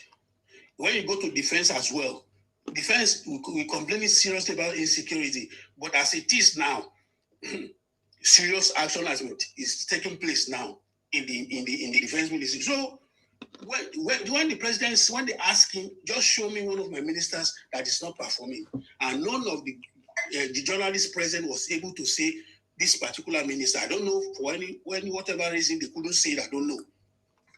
You understand? So when we talk, I always, because you are a very practical person. That's why I've decided to stick with you. I want to ask a question before you drop. I want to ask you a question, sir. So no problem. So just rounding up before you ask me the question, you just need to look at the practicality of what we're talking about. If we go regional, let us make our institution stronger so that we'll be able to pick it up from there. So even if our case is just like the Scottish, the Irish, and the British, they might hate themselves. But at the end of the day, the documents that is binding them together will not make them go after the other the way we are doing in Nigeria. So you can ask me your question, sir. Now, I want to ask, why are we not having a proper oversight over our budget? You know why I'm asking that question, sir? Yeah. There are some agencies, departments, and ministry that they will submit a budget of procuring photocopier machine 2024. The next time again, the same it begin to be, like the occurrence. They just repeated the same budget. Yeah. Is it every year that they must buy photocopier? Is it every year they must buy spoon? Is it every year they must buy computer? Because I don't really understand why we are having that kind of repeating the same items on our budget every year. It starts to do with stabilizing our institution. The corruption embedded in our institution. That is part of the topic I've just treated now. Institution, the corruption embedded in the institution. It has to do with our senators, our legislators, and all those what have you in offices. I've told you, the people that is giving Nigeria problem in that country are mostly our civil servants. You ask me why? Why? You know, ministers are government appointees. Yeah. But in every ministry, you have your permanent secretary there. All these permanent secretaries are the people doing the job. They have been there for years. They've been there for ages. They know the nooks and crannies of that job. Any minister that come, the first thing he will do is to call them to a board meeting. Those are the people that will tell them, this is what we do here. This is number A room. This is so. Does it mean we don't have people in the budget office that scrutinize every? That's where I'm going. That is where I'm going. That is where I'm going. That's that we have to strengthen our institution. I mentioned 3 points here.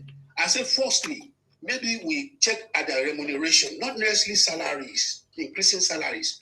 It might be some incentives to cover off their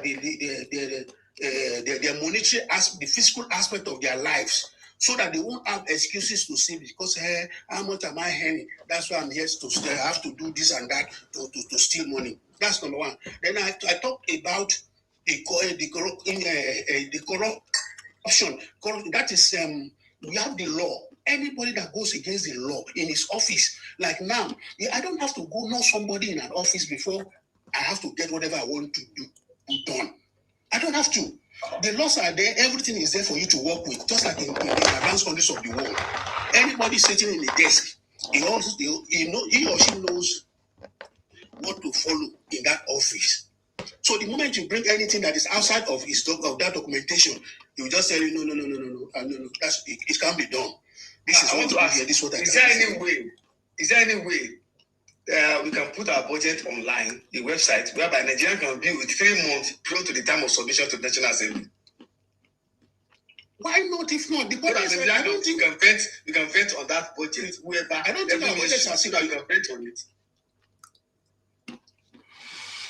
Okay, let me say something in what you are saying, Dayo. Maybe I will check. Yeah, Olalego, let me say something in that thing, what you guys are saying. It's just like, of course, we have worked many places. For example, in the UK, I've worked in many companies, corporate places, and all of that. There's what is called guidelines. So for example, our budget, they just bring budget. What is the guidelines? Does the guideline says you cannot buy furniture three every year or 4 years? I don't know if you understand me. Yeah. Does the guideline say you cannot change your car every year? Do we have that? Because I feel we don't have it. That is why every government political office holder will just do anything, just write anything and submit, and then the money will be given. So that is the problem. So these are the things that we need to fix gradually. Institution. And you have used the word institution, strengthen our institutions. Please. Sorry? Yes, we need to put in. Is I saying anything? Yeah, I didn't hear you. I was asking you, what did you say? Yeah. So we need to strengthen our ministries, our institutions, just like you have said. Those are the things that we. For example, I believe that there are rules, for example, surrounding recruitment. So if you want to recruit armies, there are rules that you must follow to recruit armies, right? So what are the rules for you to present your budget, or for you to present your budget? What are your rules? What are the rules? I think we have them. We have the rules. They are not following it. That's what I'm saying. That the government has to do something about it. We have rules. Their rules are there, but I don't think they're following it. But how are they not following it? Look at what happened in the case of Bajabia Miller and this guy. This guy that went and established a fake ministry, got money from the budgetary and all those stuff. He worked with people. But unfortunately for him, he didn't work with the Baja because Baja saw that thing and reported in 2025. Just that's the problem with our institution. When he reported in 2025, what did those people he reported to, what did they do? Why can't they act immediately on that? What said Baja was that his office cannot give appointment. So, and even very dangerous guy, very dangerous man, asked the man on the, I don't know if you've seen the video when he interviewed the guy. He asked him, have you seen Baja face to face? Say no. He said no. He said, have you spoken to Baja one-on-one? He said where he spoke on the phone with him. He said, are you sure it was him you actually spoke to on the phone? So that was what nullified that guy. That was why very dangerous man said he's not going to pursue his case anymore because he wouldn't present some. Even Falano decided to take his case up.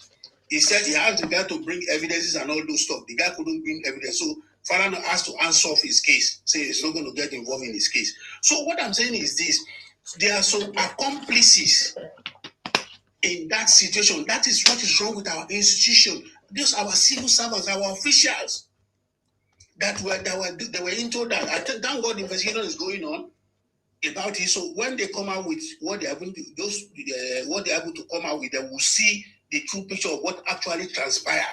And these are the issues with our institutions. So we need to work on our institutions. The moment our institutions are right, I'm telling you, Sima, most of 100% of all these things we are saying, Igbo, Yoruba, Akwa Ibom, Hausa, all these things, I'm telling you, it will go into the drain. Because when things start moving very well, you walk into an office, whether you are Igbo man, you are Akwa Ibom man, or Yoruba man, Hausa man, nobody wants to know who you are. You got the things done for you and you're okay. Just like we're coming from abroad now. When you get to our airport, nobody just put your passport on this thing there, on the machine. You just go, you just walk out. You don't have to say anything with anybody. Go to where you're going to get your baggage. When you get there, you just roll out, pick your bag, and you just keep going out. That's how it works. Then when you get to the place, you just put it in the machine, they screen it. If they don't see anything implicating, you just pick your bag and go. So if those things are happening in our country, you won't see anybody fighting anybody. Because you go in here, you get whatever you want to get easily. Akwa Ibom man walks in there, he gets what he wants to get. Igbo man goes in there, he gets. Yoruba man, Hausa person gets in there, gets what he wants to get. All this ulabalu, we stop. So we need to work on our institution, however, and whichever they want to do it. This is what is happening to country like China. Let me do like Peter Obi now. It's always making reference to China. China. But this time around, is what is happening to the Chinese people. If you still want kobo in China, I'm not telling, even as stringent as Chinese laws are, there are still loopholes. People are still stealing there. But it's very, very, very minimal. Not in that as it is in our own case, where it's easy for somebody to just steal or just make some corrupt practice and just get away with it. So we need to strengthen our institution by making sure that our officials are well remunerated, our laws against corruption are followed to the letter, and then that's it. Yeah, but I think Dios says something about having online system, which means I think what he's trying to say, we need to reduce more of a human manual handling and all of that. They can place it on websites. Every Nigerian can vet it before final submission to National Assembly. That's what I mean. No. You mean our budget? Yeah, so that every Nigerian can verify. That cannot be done for the budget. You know why? It is going to take a long time to get it passed. And how can all Nigerians vet a budget of a country before that's so we can make our own observation? I beg, pause. Rodowski said that he's watching us on the TV. Okay, God bless you. You are watching on TV, on TikTok, yeah? Oh, thank you. God bless you. Yeah. So Continue. So Dayo, this is a budget. There are some certain things that should not be made public, right? Don't you think so? Exactly. And now, what is the job of the National Assembly or whatever assembly that is reviewing? I think that is their job. They're oversight. They're not doing properly. I don't think some of them go through all the documents before they pass the budget. So what you're saying is that we need to have a system. Immediately you submit your budget, like the AI, it can bring out duplicates or repeated numbers and everything. And I was told that some ministry department and agency, they go behind closed door with senators to lobby to make their budget be passed. That's part of the corruption. You know, we're talking about what they call these things? So, budget padding. Yes. Budget padding. Yes. Budget padding. You know, it used to be a very big problem, and I don't think that problem has been solved, because all these what do you call it, constituency allowances and all those stuff. There's always the way this guy, they used to pad it. They have some unnecessary things into it, but trust the Nigerian system. People still penetrate to make the. There was no, sir, there's a problem with our constitution. There's nowhere in the constitution that said senators should embark on constituency projects. There was none. I have Googled it and searched through AI. There's nowhere in the constitution that is written that senators have the right to embark on constituency projects. I want to confirm something. There's a breaking news I see. How true is that? Enugu airline. Yeah, it's true. Yeah, it's true. They are the wrong one. Oh my God. No casualty. Well, thank God, nobody. Oh, no casualty. Thank God. So, Nasima, now you send fake claim to them. Now you still go send fake claim to these people, eh? No, I don't deal on fake things. As I was saying, Nasima, yes, sir. Ministry department and agency. Yes. They have to go. Some of them go behind closed door with some senators. Yes. And this senator inserted some of the constituency projects in the budget, and there was no way in the constitution that said, see the time of Basajo, they have been allowed this thing to continue unabated, and which is wrong. It is wrong. And nobody wants to stand against it. Because if a president wants to stand against it, they'll be threatening with impeachment. Can you imagine? So a lot of things is going on. We need to make sure our laws work. Construction of road is Federal Ministry of Works. Construction of hospital is the responsibility of the state government. Dayo, yes, sir. Dayo, you're getting it wrong. Not every National Assembly activities is inside the Constitution. Some of the budget and all those things, the National Assembly have their own internal I don't know, budget. Operational budget. I know. God bless you. Yeah, I know. What about our national budget? We are a National Assembly member. We now insert a project, and we be the one to exactly. So within them, there's, as far as I'm concerned, there's nothing wrong with that if they do it in the right way. You understand? There's a lot of things that will make the Nomalaye to use his constitutional fund to buy Lamborghini, wristwatch, gold, shoes. That is where the EFCC. That's where the EFCC should come in. And if you want to contest for governorship or anything now, or even presidency, there's a provision where they say you have to declare your asset. I think maybe it's optional. I think it's optional. Yeah, it's not optional. It's compulsory. It's mandatory. Okay, that everybody should come here and declare your assets, whatever you have, before they swear you in as governor or president or whatever. That is the duty of the EFCC.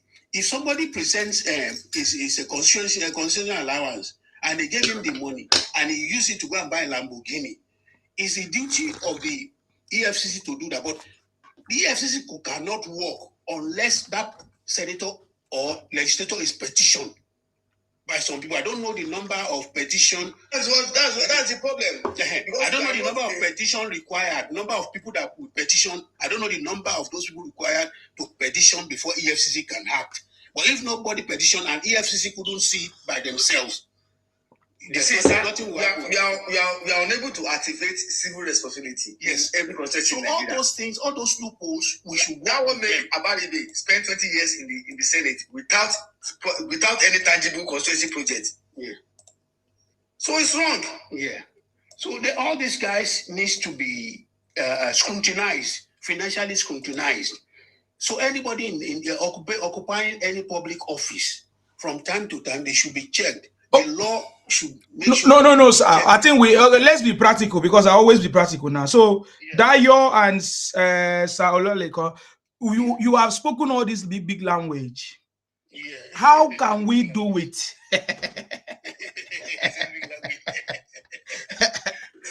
Yes, now, but that is correct, sir. You have said all these things. How can we make it work? One solution I know. One solution I know is it. Sorry? Until we all take ownership, responsibility of the government, every citizen. Not that I don't care, nothing concern me. No. You have to, I mean, it's not just activate with citizens. But how can that happen? All of us cannot. All of us cannot go there and start taking everybody out. That's not what you are doing. You know, everything just has to be documented. Like now, as we speak, like my president used to do, Bola Ahmed Tinubu, he will set up a committee. You understand? People that even more. You bring lawyers in, you bring business administrators in, you bring accountants into that committee. Then they sit down and work it out. Me, I've been able to bring 3 points here now. I talk about remuneration. Let them look into their remuneration, not necessarily salary. Maybe some incentives that they will give those guys as, okay, if you are able to provide you with this, you don't have any reason to steal. You understand? So, at the same time, they need to follow the law that goes against corruption in any offices, in any government parastatal. If you go against that law, they're going to deal with you. Then I talk about the office of the ombudsman. What the ombudsman do is that they are a bunch of inspectors. They can work it at any time. They can get hold of any file at any time in any office and pick it and say, if they detect anything, those responsible, they know how to do it and present them to the law. Those are the 3 things I'm able to. But I'm also saying one thing, sir. Yeah. How do we awake citizen civil responsibility? Because some local government, they are just doing whatever they like. Nobody call them interrogate their performance and responsibility. They are not able to account for the people. How much they got from the federal government, what project they have done, how much they are running costs, all those things. Guys, you are talking about pressure group now. Which pressure group? Now people should start forming pressure group in their local government, in their ward, even from the ward level. You understand? Instead of we coming on the online and start making noise. Some councillor conspire with the chairman of the local government. Yes. After paying salary, they share the rest. Yeah. Form pressure group, but you know how your people operate. If you stand down now, say okay, you are leading the pressure group. If if you get to a point, people will come to you at the back, Dayo. You are being too rigid. The chairman say your wala is too much. Let's talk to you. One job. If you say no, I want to be a Ganifawa of my people, or Taisholari of my people, or Wale of my people. I don't want to have a deal with you guys. It's part of those people that you are working together to come by you at the back, and nothing will happen. So all those things, it is very, very complicated. But we need to work it out. We need to work it out. Just like Nsima said, what is the solution? We move to why the solution. And the solution is we have to follow our laws. We make stringent laws. We have the laws anyway already. As far as it's not that we don't follow it. How can a human being just come and say he can just buy you? And they go away. I don't want to mention the name. One guy that was just eating one of these let me put it that way. It happened at the time. They get it by the NUT issue, yeah? Yes, yeah. I don't want to be too explicit about it. Yeah. You understand? So in by one person, those guys, the family of those guys, they took him up with police. It was a big time. But the guy was able to maneuver his way. He escaped. He went away for a while. By the end of the day, I don't know if he find a way to sort our people out there. He came back again. I'm 100% sure that it was that guy, the brother to that guy, because the guy was the breadwinner of their family that time. It's a revenge mission. It was a revenge mission. They came back for him. And he feels he has forgotten. So, because when he got to that position, he started doing philanthropism. You know this, you know their style. Started giving people money, started doing all this, forgotten what he has done. Just like Oh Blue, one Nigerian movie.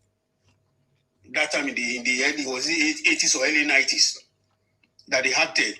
The streetwise, just like The Godfather. What happened to you, what you have done in the past, by the time you are thinking of changing and becoming a good man, those things that you have done will come back to haunt you. So all these type of things, we need to strengthen our law. That anybody, even I've said it before. I said, look, in the advanced countries of the world, if you touch somebody, whether it's battery or it's assault, but in our own, if somebody touch you, they say now two fighting for police station. They say I don't have to go away. I don't have no time for that. I said we should start from there in Sima. If you touch anybody, whether girl or man, they should take it seriously. You won't. That is where violence starts. That if I slap, but where we come from, like something happened. I was work. One guy entered the bus with alcohol all the time. And the new people that the driver would never allow him to drink alcohol on the bus. And he stood there, the driver said, I'm not going to move this bus, don't go down. He said, using one of us here were black. I was thinking inside this guy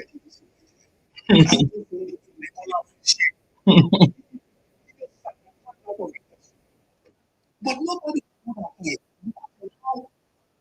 We don't have to take care of that. So what I just shouted from I said, look,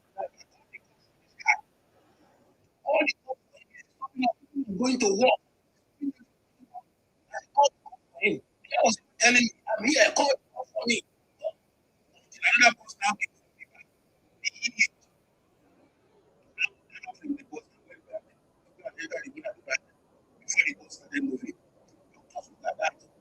nobody, we knew he was doing something foolish, preventing people from going their way, obstructing their mission. But we couldn't touch him because of the law. But back home in Nigeria, so that's like I said, the way I was feeling, I just felt like holding him from the collar of his shirt and just throw him from the back, give him a dirty stab and throw him out of the bus because he was drunk already. So this type of laws should be enacted and we should follow it. You don't just touch anybody anyhow. This is what is leading to violence, Boko Haram and all these things. So let's start stopping, implementing all these things because I know we have them in our laws. Assault is in our law, battery is in our law, libel is in our law. Let's start following, let's start implementing them. Our police should be strengthened. We should inculcate serious discipline in the police. Start by remunerating them well, giving them good incentives and all those stuff. Follow the law in corruption. Give them ombudsman. Then I want to ask again, sir. Yes. What about this syndrome? Leave him, he's our thief. Don't touch him, he's our thief. That's what I'm saying. That's what I'm saying. Malabi now, they are now protesting that we should leave him, he's our thief. If not that El Rufai came on TV, national TV, that committed that crime.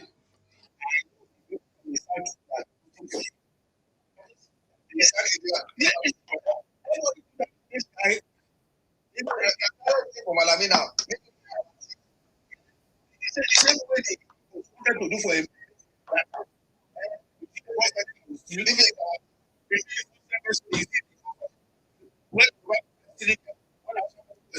When Aquabon people were stealing the look, they didn't catch them. This kind of thing.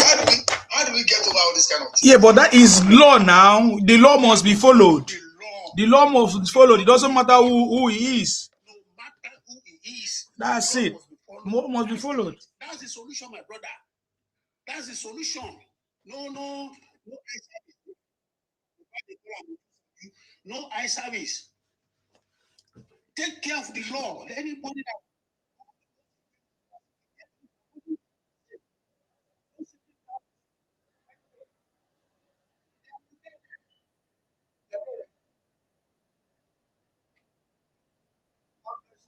our country is improving because this one has started it. This is what we should have been doing 50, 60 years ago.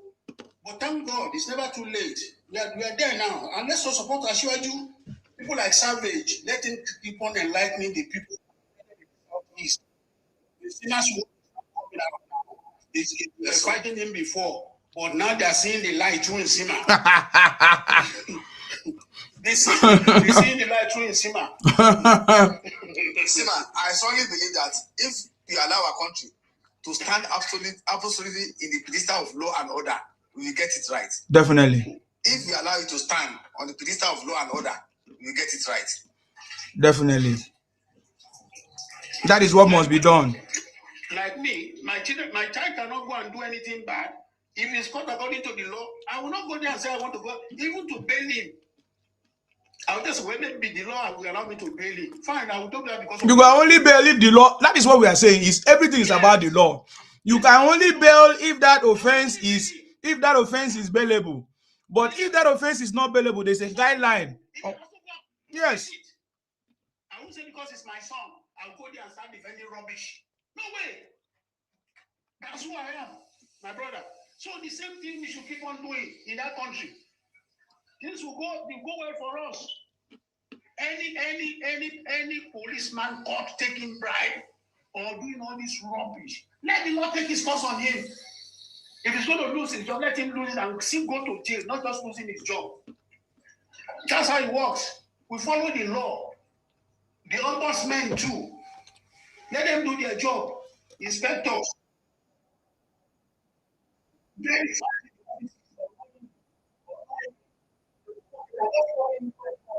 Start out just like boss people. These boss people used to. Just working very well.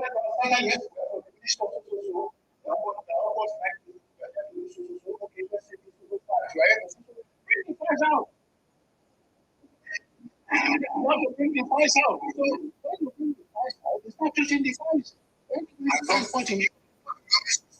Be able to protect who provide information like whistleblower. Whistleblower during Buhari's time at the initial stage, it's really helped government. Until they started the third hand. The third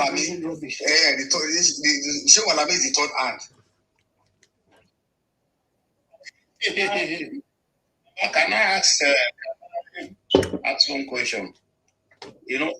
My question is, what is really, this our governor to be curative upon all the encouragement from the President Tinubu is the of what's it called, this from Ibadan.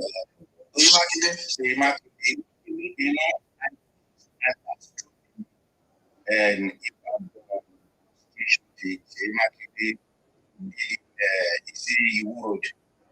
I went there, I compared that and station.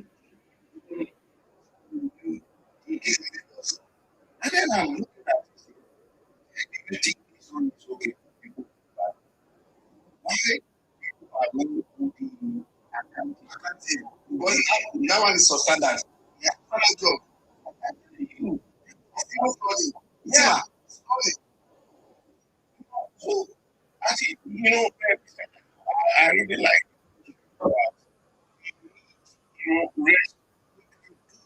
respect, we need to hold these people. Yeah. How do you do this project? And then why do you think you are not the people of the standard station? So this government, that's why I like the government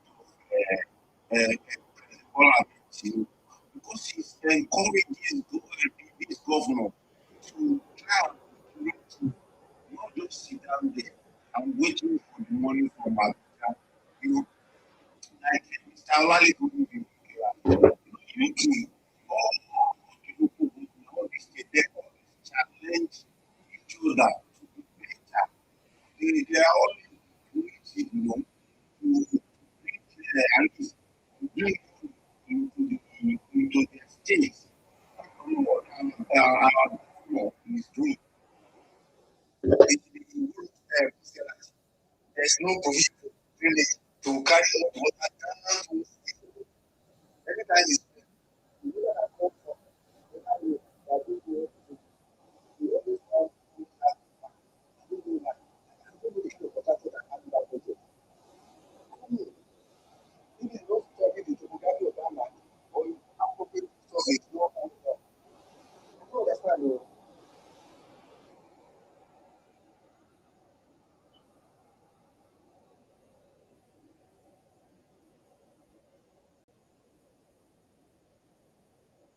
Yeah, I think we have said it all.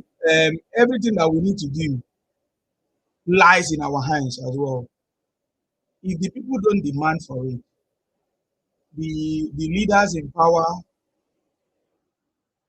or the politicians, they won't do nothing because they will feel like the people are ignorant. They will think that the people are ignorant of what or their rights or what belongs to them. But when the people begin to rise up and ask questions and make demands and show evidence, that is when they will know that, man, these guys, they are serious. So you get the point now.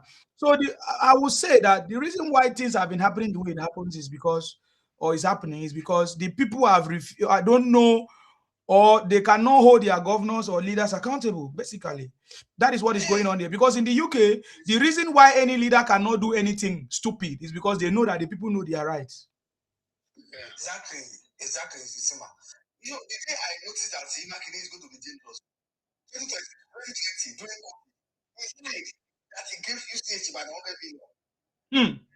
And they kept quiet. No, yes. And you say you have to come out. And he's going to sit by on the state government. Okay. You know, say that man is useless. That's my people, before the election comes the campaign. Let me break it down this way. We all in our society, in our works, we all know I've been dealing with Nsima since 2022. Now, fine, we've not met physically. But I can picture his character from what he has shown me as a person.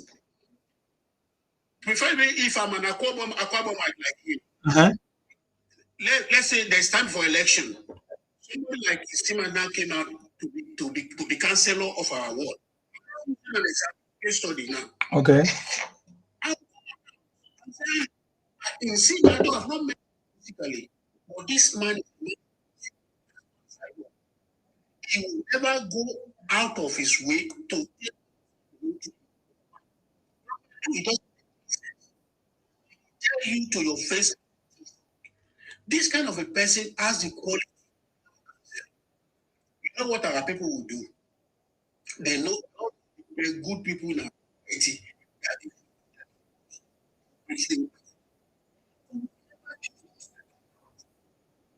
Somebody will go and work for you. Campaign card. Yes. He will use it for you. Free to you for campaign. Why did you think it? Now, the person will come and tell you I saw so place. Do the job. Like, what you say? Boy, if you don't drop, we are not. You see,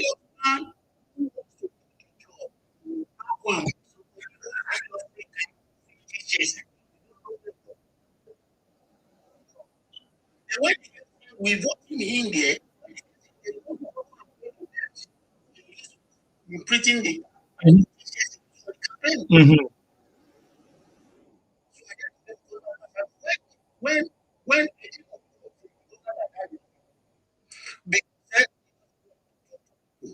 this man was very well, and he did a very good job. We said because he was you.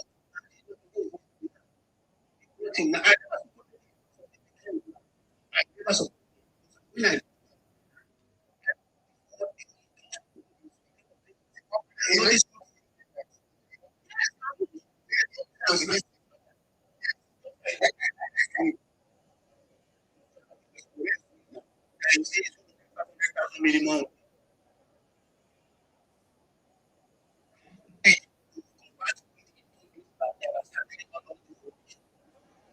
So he's fully.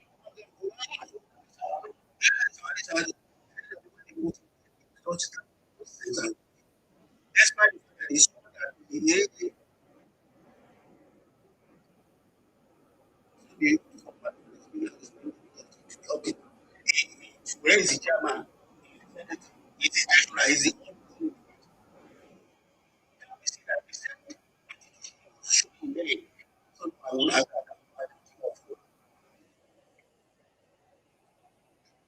Who be their father said that Sheyi Makinde that removed solar street light and started using generator to power street light.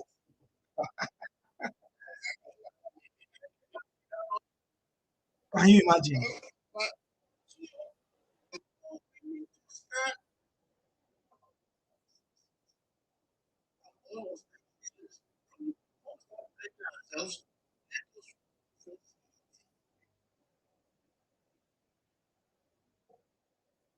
Forget doing here. Let me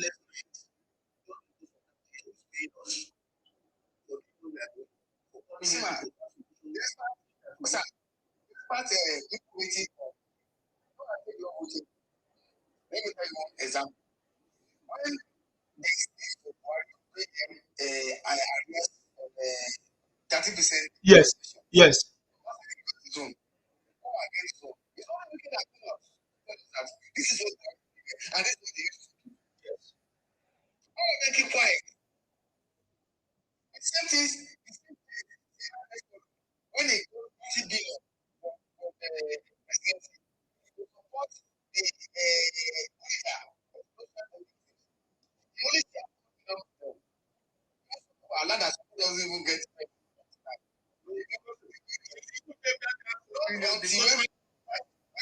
that's why I said exactly. When person calling out that he got he's only got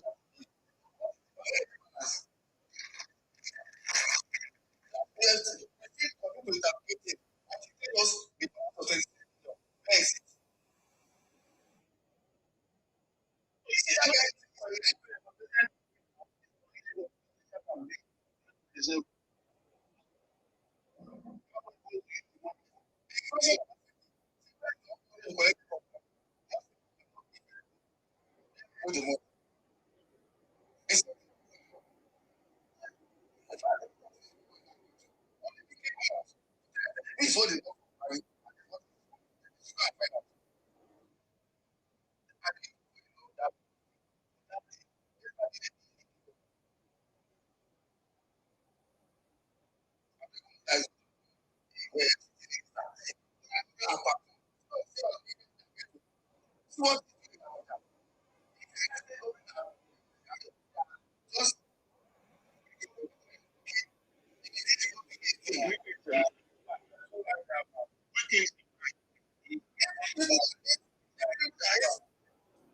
people that hate Tinubu, they are commanding with it. But they don't know that they can perform for the extension of Tinubu. They don't know because they are not perform. What do you mean extension? Support of volatility?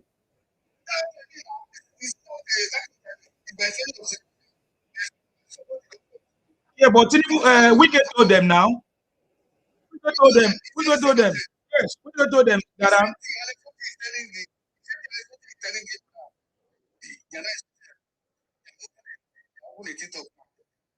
Talking 6 months. That's very good. Very good. We love it.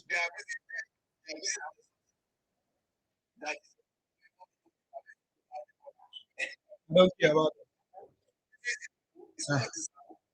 He's no longer the best governor, yeah? Yeah, Yoruba Heritage, you wanted to say?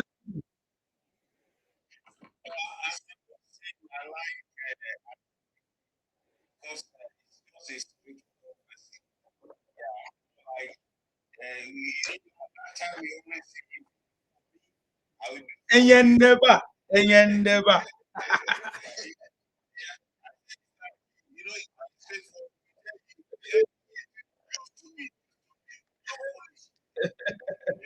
Yeah. I knew Wike a long time now during Nnamdi Kanu outburst. What year was that? When Nnamdi Kanu put a ransom on his head because Wike stopped Biafra icon criminals from invading. Yes. So that is when I knew him. That's why I knew that he's a, I used to even yes, Obibo. Yes. Yes. That was when I knew Wike. I know that Wike is not a anyhow person. You understand? So yes. Mhm. We need go ahead.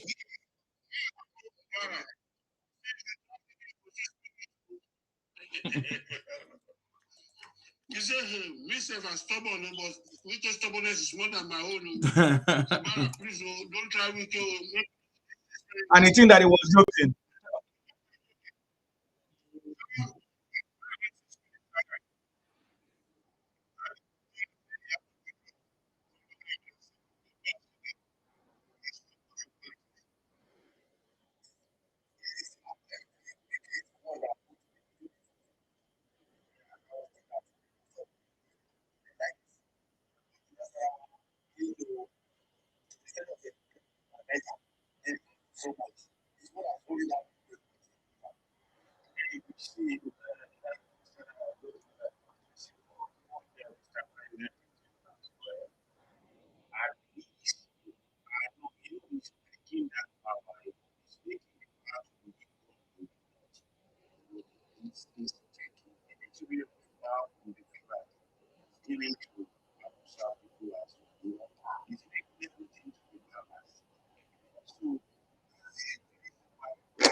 I don't know what's happening.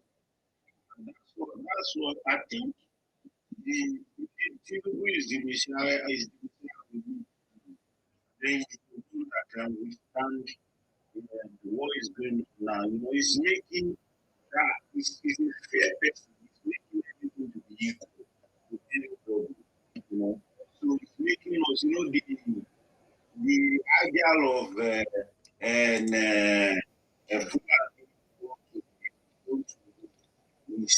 is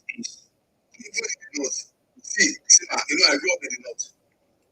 But you look at that, it's having a shot of the coast. Yeah, no, it's good. And I'm yeah, but it's very sweet. I able to understand that the majority of the population of my house are not even flat. Even I just 5%. telling you, I speak their language freely. All those things, I want to understand that. So, how Fulani all these people, I don't get it at all. It's because of keeping quiet too. It's the same thing. It's the same thing of what we are saying now. When something happens, they just keep quiet. Gradually, that's what happened.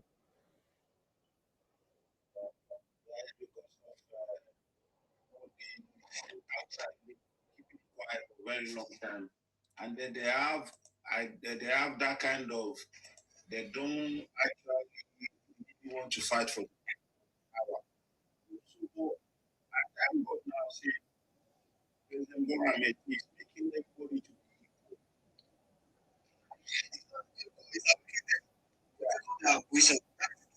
Because outside America, they are traders, they are farmers, they are fishermen.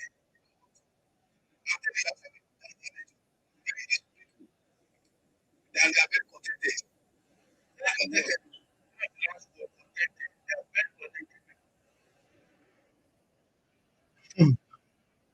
That's what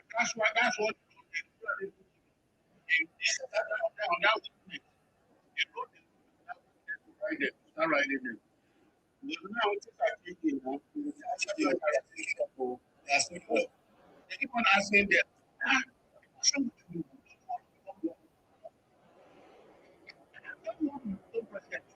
No, nobody has ever become a government of this of life. I don't know why.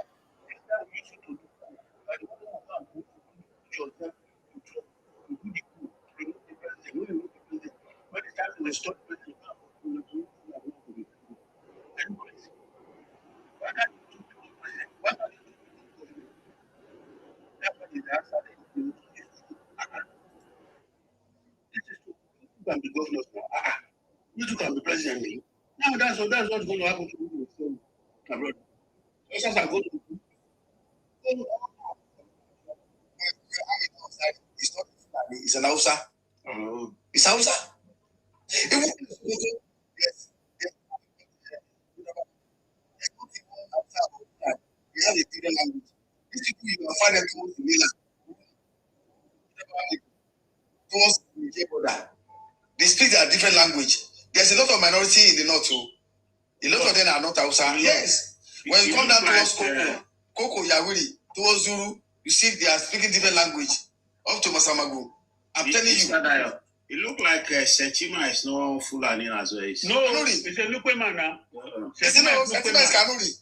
It's not Lupe. Yeah, Shetima is Kanuri. Yeah. Kanuri, sorry. Kanuri. In Bauchi, we have majority. This Hausa, Fulani, Kagale Waja. All of them are there. They are not even Fulani. They are not even Fulani, are not the majority there.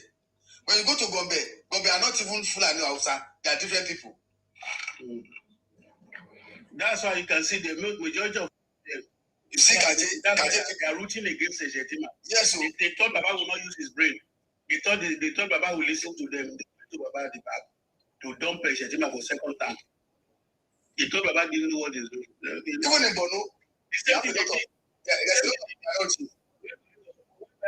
Baba was supporting Buhari that time.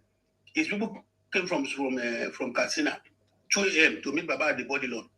They said, why are you supporting this man? Because they don't want Buhari to be president. Even his own people. They came to him 2 a.m. Some big of their bellies, they went there supporting this man. I said he asked them, what has he done? He said the people in the reason why he should go support. He said, when you go from Ghana to Hausa people. You don't even Fulani towns. I'm telling you. Because I've been there. I know everywhere.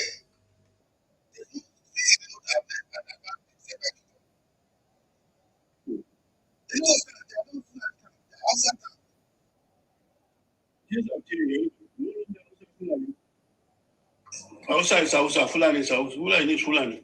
From twice it's not Fulani time. It's Hausa time. Yes. Seriously, even if it's going to be Hausa Fulani, but the Hausa deserve the same right as well. So it's no more like this. Ranka did it. Not like no more Ranka did it. Yeah. If you have to be minority. Say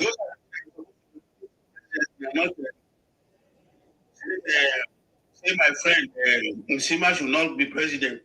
That my friend Nsima is minority. That they are the one that's supposed to be president.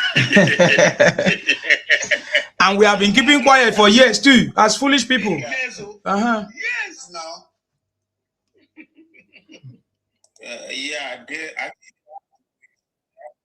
People have to wait for even when if it comes back to South, people are going to go for it. That's what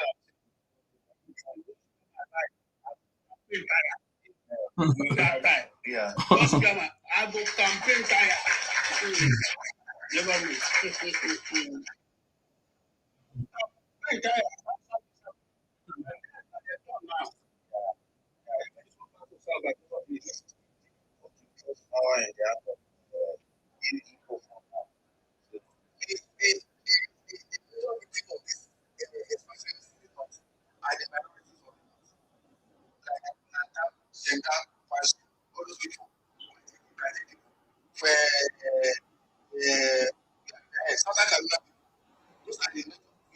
Of this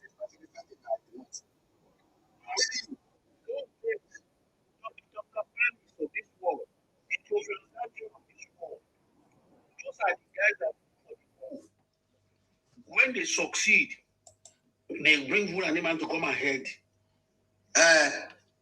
Those are the Lantan. We call them Lantan Mafia. Those days, Lantan Mafia. They are Lantan Mafia. Those Lantan Mafias. Very, very tough soldiers. Most of them, they go tough soldiers in the army. All those areas. Tonkambali. All those areas. They are not Fulani town. They are not towards Gombe. So me, I've done my analysis. Towards Bajuga, Ashaka. We have 6 states. Darazo, Ashaka, Gombe. We have 6 states. We have 6 states in Southwest, 6 states in the South, 12 Washiwaju. We have 5 in the Southeast. Let's leave there 5 for them. Go up north. That is 6 plus 6, making 6 plus 6, 12 plus 5. That's 17, Abi. Okay, bring Kogi is for Baba. Oh boy. Kwara is for Baba. You know. God. I beg. Who give Tinubu this kind of brain? You know, you people are taking this thing for granted. Oh, this Nigerian Army division from 8 to 12 divisions. You should take a look at it properly. 28,000 to be recruited. Who give Tinubu this sense? The guy just scatter my brain. I think you have different army depots. One in the Boy, one in the Shogun now. This is the kind of song where this guy say, Tinubu they scatter my dada, eh. He they scatter my dada.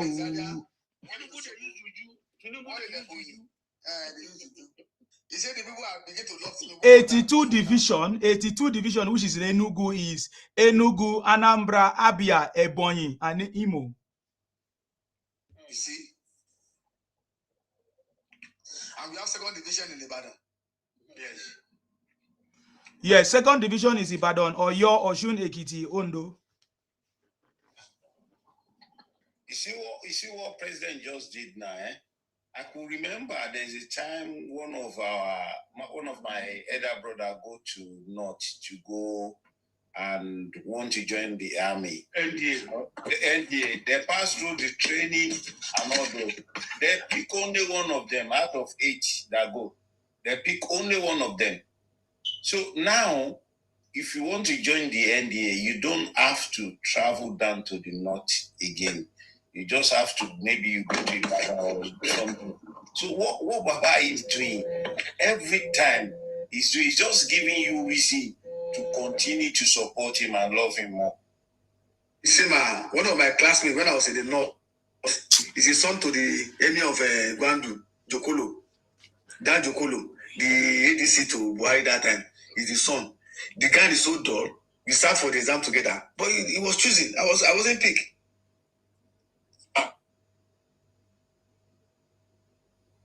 I think there is something about this thing that Tinubu is doing. So we now have 12 division structure, kind of. 12 division now. Yes, there's something about it that Tinubu is doing, man. We need to pay attention. Is he getting the 12 division now? Yes. We have first division, which is in Kaduna, which it covers Kaduna, Kano, Katsina, Jikawa. We have second division, which is Ibadan, right? Oyo, Osun, Ekiti, Ondo. Third division, Jos, Plateau, Bauchi, Kombe. Five division, or the fifth division, is Makurdi, which is Benue, Nasarawa, Kogi, is the new one that was just added. Then the sixth division is Port Harcourt, of course, which includes Rivers State, Akwa Ibom, and Cross Rivers. Then the seventh division is Meduguri, Boronu, and Yobe together, right? Then eighth division is Sokoto, Kebbi, Zamfara. The ninth division is in Ilorin, which is Kwara and Niger. That is a new one that I just added. Then the 10th division now is Jalingo, which is the new one too. Taraba and Adamawa together. Then 81 division, Lagos, of course, it has been there, Lagos and Ogun State. And that is what, if you listen to what the governor of Lagos State said, Sonwo-Olu, His Excellency, he said that Lagos don't have any neighbor. The only neighbor is what? The river, the ocean, and Ogun State. Then the 82 division is Enugu, which is Enugu, Anambra, of course, there are 5 this thing. And then Benin now, which is Benin City, is the 83 division, is the new one now added. Edo, Delta, and Bayelsa. This thing has a structure. Which is good. Regional government by style. This thing has a complete structure. Yeah, definitely. No wonder this Lady Olayinka, we posted something that Nigeria's researcher gradually. He posted that in this afternoon, this morning, sorry. Is it gradually, Nigeria is very researcher. I don't know that. That's personal assistant to who? Wike. Okay, Wike, yes. I saw that post this morning, but he did not elaborate. He just laughed. He just put a laughing emoji. Some people say it's a restructuring of the country's ground forces designed to improve command and control, operational response times, and geographical coverage across all 6 geopolitical zones. I think we only have 3 depots now. Zaria, Osogbo, and Ebonyi, right? Yes, Ebonyi. Yeah, I know about Ebonyi. And Osogbo and Zaria. Okay. I beg. I love Tinubu, I beg. I love Tinubu. Forget him. They want to decentralize the military. They want to, or they've already. Which means all these places will be equipped, right? As well. Yeah, of course. Of course. So America, and let me tell you now, me, I tell you something, you are not listening. I say we should think properly. That is why America is also saying we are going to make sure that we strengthen the security ties and partnership with Nigeria, right? Most of our equipment do come from America as well, right? So, and America love that kind of a thing. They want to make money, especially with Trump. So Trump is a businessman. So that is why Tinubu is a master strategist. I think the ban, there was a time they said we should not use Tucano to fight the bandits. I think they have lifted that. They've lifted it. They have confirmed it now. Why will you not fight bandits? Say we should not use that Tucano to fight the bandits, but now they have lifted that clause there. Didn't they use more the one that is bigger than Tucano? And I didn't know. I'm still questioning why the federal government allow to use the word bandit. Because we all know that it's not bandits, they are the Fulanis.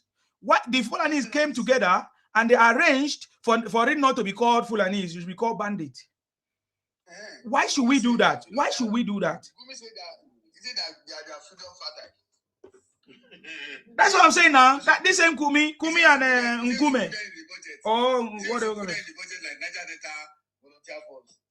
Can you imagine?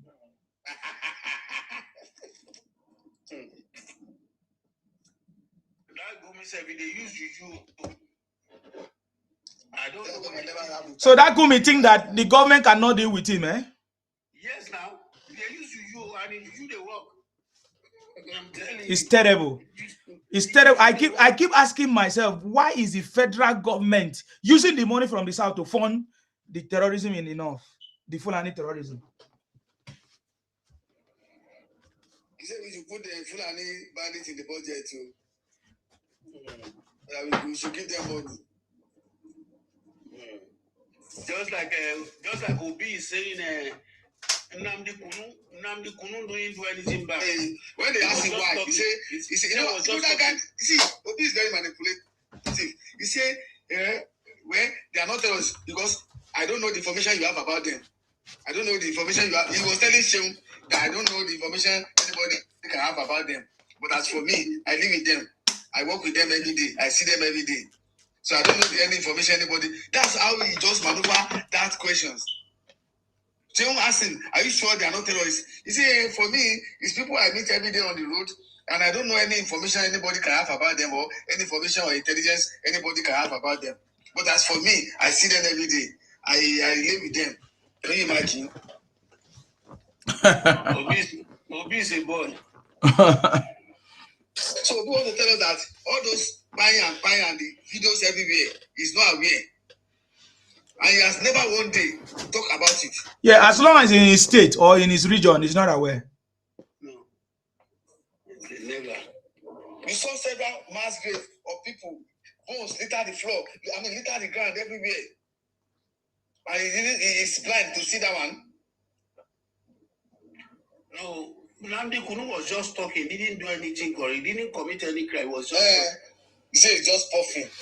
I don't see anything. But, I don't see anything that he does. Yeah, but Obi can stay in Anambra, see something that happened in Oyo State, a completely different region. You can see something that happened in Zamfara. In Zamfara, but he cannot see what happens in Anambra. In his own state. Even as a governor. Obi as a governor tells us that he don't know what information they have. So intelligence report does not get to him. It's wonder. I'm very surprised though. As for me, it's people I met on the road. I relate with them. I greet them. They greet me. I thought they look this much. Yeah.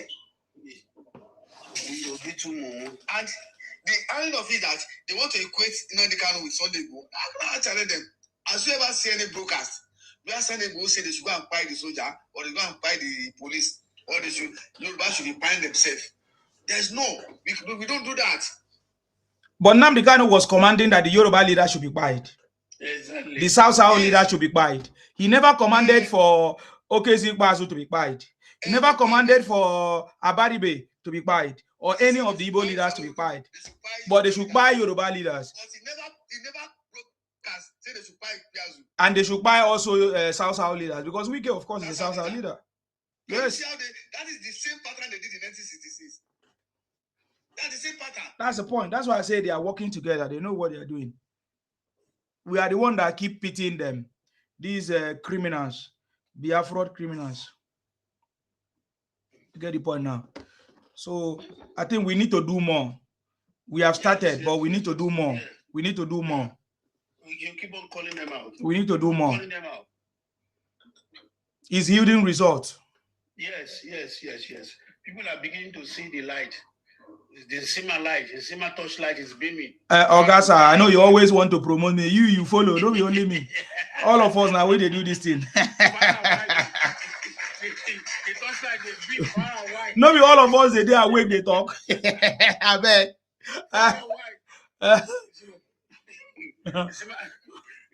Say, fuck off. That one is a new one, though. It just I don't know how that thing came. I never used to say that kind of a thing. I don't know how that one entered. Fuck off. Fuck off. If you have any reason to say, yeah, fuck off. I don't laugh. And it's true. Those guys can be very provocative. Very, very provoking guys. They just come and start talking rubbish. Just come and start talking rubbish. This thing that they are very clear. Everybody's seeing it. Ethiopia prison. This so prison. This so prison. And a full there. Give us bad name up and down. People are telling you, let's call them out together. Don't say because they are your brother. Can your brother be that? Brother, when they give you bad name, call them out. You come in here to come and defend nonsense. You see, I've given you, that's why I give you the time. People will not say I didn't give you the time. If you have anything to say, fuck off. Of course. I don't laugh there. I say, I don't read you. It don't happen today. Yes. Because look at them, when you catch them, they say, what is it? What Nnamdi Kanu did? What is it? Is it different from what Sunday Igboho is doing? Sunday Igboho did not just set up any ESN or any armed group. Everything that Sunday Igboho follow happened due to the, will I say, the instructions of their leader in their own region. Sunday Igboho did not just wake up and started arming people. But Nnamdi Kanu was arming his brothers and sisters in the bush. In fact, he came and broadcasted. Oh, in fact, it was that day. Let me play the broadcast because I think people are provoking me. I have the broadcast. Everything, I'm getting ready for them. Nnamdi Kanu came and said he has the power to give life and take life. He's like a god. That now that he has over 2 million men. He said it. That he has over 2 million men. I still have the broadcast. But I did not hear Sunday Igboho say that kind of a thing. No way. Sunday Igboho never called for the buying of any leader in any region. What you hear Sunday Igboho say is that he won't sit down and allow a Fulani to kill his people. Exactly. Blah, blah, blah. That's what you hear Sunday Igboho say. You will never come out and say, go and destroy Tinubu TVC. They say, we are the TVC now. Go in there and burn it down. Yes. Burn everything down. But I say, hey, which kind of human being be this one? And that TVC where you say make them go burn down. Even people they work there, your own people they work for that place. When you say you are going to burn it down, see if you are going to give your people, if they lose their job, you're going to give them another job to do. All those who went to TVC to burn it down, if they were kind of don't reach hellfire now. Because now one foolish Lagos State PA that leaked that secret out. Very idiot guy. That's why there's some. What do you mean secret? What secret? There's some classified information you don't let it out. Those people were tracked and they were neutralized. That idiot can't put out for tweet. Okay. So I write TV now and now I'm preparing that. Why should they give them summary exclusion? Why can't they arrest them? This and that. You know, the guy put out and said they were summarily executed. Okay. There are those who are responsible for burning down of TVC. Yeah. Were tracked down and summarily executed. Yes. So that idiot later deleted that tweet. Then the right TV now pick it up, start interrogate that. The police will tell them, the SS will come up to tell them who are who. Nobody answered them. Nobody answered them. Because those who went. Say who them be? Who them be? Yes. They track them down and they neutralize them. They were kind of, they were not reach hellfire. That's good news. That's good news. These guys are very dangerous people. Very, very dangerous people. You understand me? They have the mind. The same Lagos that feed them. These guys are wicked, though. What really pay me is that forensic center towards CMS. That center, oh God. It's a newly built center. Yes. For forensic investigation. Yes. They just burned it down. So what happened? Why did they do that though? Why? It's instructional. Even tell them to go and burn down MPOBD in Broad Street. They went there. Even the court, Igbo court, the iconic court. Down. Iconic court of 18. Is it 1920? Yes. They burn it down. Very old court like that. They burn it down. Everything. Plenty. what they call a BRT buses. BRT buses. They put fire. They went into TBC. Boom, boom, boom, boom, boom. They put fire. They will even go to Mohammed Airport. Now Air Force fire them. Air Force guy. Yes. Shoot them, all of them run. We took Mumu that time. We Yoruba took Mumu that time. We took Mumu. And now what are we? We did not wake us up. We they go to NSAS. We do know they go to NSAS. We don't know that they have a plan against us. Then they burn our place down. What you are saying now is the same thing. It's just like me following them to do their Biafra. Support them. Give them platform. Yes, you never know that they have a evil plan. They want to make my people to be a Kaibo. They want to make my people to be subgroup. I say, eh? So I'm helping them to achieve their own personal interest. Wow. We say we do NSAS. They just burn our place before they kill our people. It was after 3 days. After 3 days, our high come open here. So this is what these people did. And now Yoruba man started the now orchestrated the NSAS. Now organize everything from the beginning. When that one later saw the agenda, they withdrew. When they started saying Buhari must go, Buhari said, what is Buhari must go? Buhari must go has nothing to do with this. Especially when Buhari met all their demands, what they demanded for. When he met all their demands, they should disband the SARS. He agreed. They all did everything they asked for. He agreed. They still said no. Buhari must go. Now that man say, this is not what we bargained for. That man withdrew his support for them. But our Mumu, Yoruba people, we still go there. They go shout, hey, Ensasu, Ensasu. Boom, boom, boom. Then they enter, burn everywhere, put everything down, BRT buses, multi-millionaire buses. They started burning everything. Namdekan just tell them, say, go there. Then one was just telling them, all his voice was gone. He was still forcing himself to talk to Namdekan on the radio. Say, yes, we are so place now. We go to anything else, burn it down. Bit of people they tell us, say, Namdekan no do anything. He was just talking now. He didn't do anything now. He was talking. Somebody instigating, inspiring people to go and buy people. You say he didn't do anything. This man, does he even know the law? According to Nkunu. Omotosho, you don't know the law. So Omotosho don't know the law. He will sabi law now. They don't sabi the law for Kiriki. Imagine the same buses that they burnt down in Lagos. Now they are trying to get it in Abia. They are trying to get it in other places. That shows that they were jealous of what was happening in Lagos. They see the speed that Lagos was growing and developing. You know, it got them mad. In fact, it was like a threat to them that it will position President Tinubu to become president of Nigeria. Yes. That was what happened. That was what happened. So now, Omotosho, show me the law, Omotosho, show me the law. They don't show him now. APC connected, go ahead. They don't show him for Sokoto.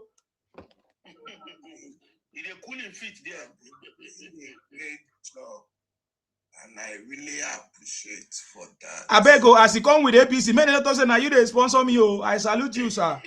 God bless you. Leave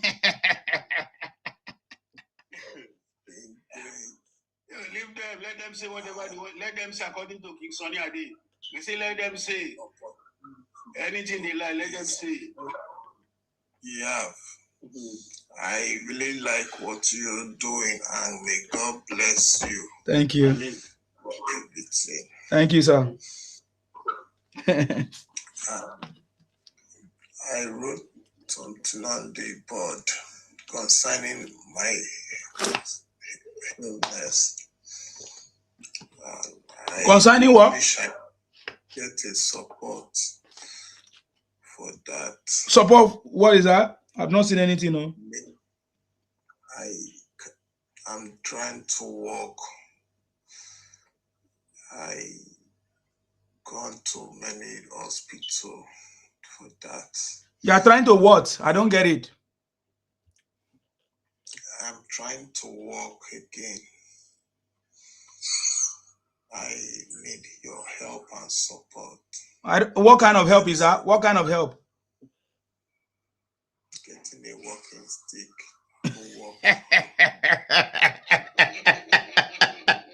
My brother, I'm not laughing at your whatever, but what you are saying, you need my help to get a walking stick. My brother, this is so funny. You just gave us laugh.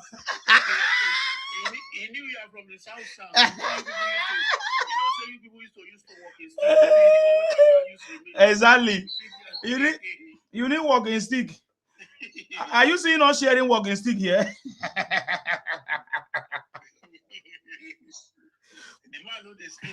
Okay, we have nothing, but the only thing we have for you is advice, ideas, innovation, skills, and that is what we are doing here. So we don't have walking stick here. Can you hear that? We don't have walking stick here. You came to the wrong place. I wanted to buy it. They said please. You wanted to buy it. Where you they said? Which country you did? Where are you? He says in Kaduna. Go. It's not far. Kaduna to Sokoto is not far. Can you get to Sokoto prison? My brother, you can buy it in Sokoto. You can buy it in Kaduna. So yes, try get to Sokoto. You will get it there.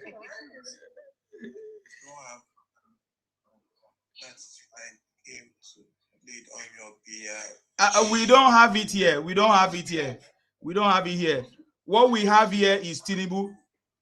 Do you love Tinubu? I'm a supporter.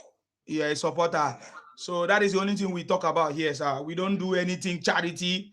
We don't do anything walking stick. We don't do anything, all those things that is emotional thing. We don't do it here, sir. You understand? Yeah.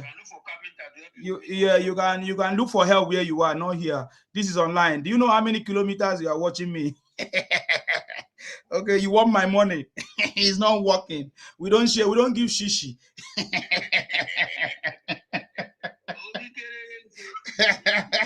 We don't give shishi, okay? Thank you very much for coming. Don't worry, whatever thing you want, you will get it. Keep looking for it, okay? Amen. I say amen. Keep looking for it. Wherever you will be provided, it will come. But it is not here. All right? Yeah, all right. Take care then. Take care. Since you don't have any important thing to say. Bye-bye. Can we hear from you, Lafe? What is your name? Lafe. It's obvious that you are not African, are you? I am African. Okay. So what is African about you? I am from Zimbabwe. Perfect. Zimbabwe, the great Mugabe. Do you guys miss him? Do you guys miss him? Rest in peace, Mugabe. Did you guys miss him? No. Some people didn't. It depends on where you were in the country. People from Blawa didn't miss him. No, I didn't. Perfect. So why did you come up though? We want to hear from you. I'm gonna ask you, yeah. Like in our society, what do you think is missing? It's like to make some money, yeah, you have to find a problem, yeah, and you have to find the solution to that problem. Yeah. So that people can come to you. Yeah. So I was thinking to myself, in our society, what is genuinely missing? Well, I could not come up with an answer. Every time you think you hear like an idea and stuff, yeah, someone's already done it before. Yeah, there's nothing that is gonna be new. There's nothing that you are gonna invent, or any problem you are gonna solve that have never existed. So everything just comes in circles. Even the AI we are using today has always been there before now. It is now that it's been more commercialized, maybe. But so yeah, so if you want to find any solution to any problem, look where you are. Those are your immediate environment. That is where you can get your, will I say, immediate customers or people that are going to use your product or service. So to solve that problem is look where you are. You can do a survey where you are, ask questions where you are, or you can even do a survey online, depending on the location. You know what I'm saying? So those that are close to you, that is where you are going to find solution. You can't solve the problems of the world. There are lots of problems in the world today. But you can start from your circle, from even your family, the needs of your family, what you always find it difficult or whatever. From there, you can expand. You can now expand and go grow, or maybe open many locations, and every location might have a specific need or solution, you see. So yeah, so I think that's the only thing I can contribute to your question, or what you are trying to find, what you are trying to solve. Okay. Yeah, thank you. Definitely, you're welcome. Do you have any other contribution? To be honest, yeah, that was all. Thank you, though. No worries. Thank you very much for coming. God bless you. Hopefully you achieve what you need. Stay blessed. All right, guys. Let's go ahead. Unless we are tired. Are we tired? Somebody has come to kill the walking stick man has come to kill the morale. The walking stick man. No, you cannot kill the morale. I was able to discharge him. Me, I don't get all those sentimental things and emotional things. No, they affect me. I beg. They use small voice. They say, "Oh, I'm." This. I think this one say you need walking stick. We have another person that say he's hungry. He needs food. As he say, "Nami born you." All those things. All those things. No, we are not interested in all those things. It's the same pattern that all these guys. Any yadudu. What do you mean by no? Okay, so we are not tired. Okay, go ahead. We are here. You see, that is with the same pattern that these guys are using. All these will I say bingos and all those disobedient children. Yesterday, I wanted to play an audio that is very important, so that at least most of us should not be surprised with what they are doing. Hopefully, we'll still play this audio. I'm just keeping it for the. It's not even that one. I'm keeping it for the what they call it, our campaign. But all of the things we'll play it. We are not tired. We are not tired of it. You get the point now. Well, I'm looking for that video now. You see, it was an audio where these iPong bingos and all of them, they gathered. They plan on how to spread misinformation and create stories that are not real. You get the point now. So let me just play it if we can. He wants to be president. In fact, it was in this video that we know that yes, they know that Obi is not even anything qualified for anything. They were even disgracing Obi, but their plans is not hidden. Many people know it. In fact, it was even somebody that shared this one to me, because we have the one of 2022, 2023. I don't know, Laleko, if you can remember, sir. When there was an audio where they were saying that when they win Lagos, they will make sure that they dethrone all the Obas in Yoruba land. If you remember those ones. Yes, there's that one. He said that when somebody was talking about Obi, he said, who's interested in Obi? He said they're not interested in Obi. Whether Yoruba, they say, you are talking like this. The Yoruba people that are supporting Obi will remove their support for Obi. He said, hey, I don't care. Let them remove Obi. You're going to do the propaganda. Anything, whether true. Yeah, that is the current one. That's the current one. Yeah, okay, that's the current one. I was talking about the one 2022, 2023.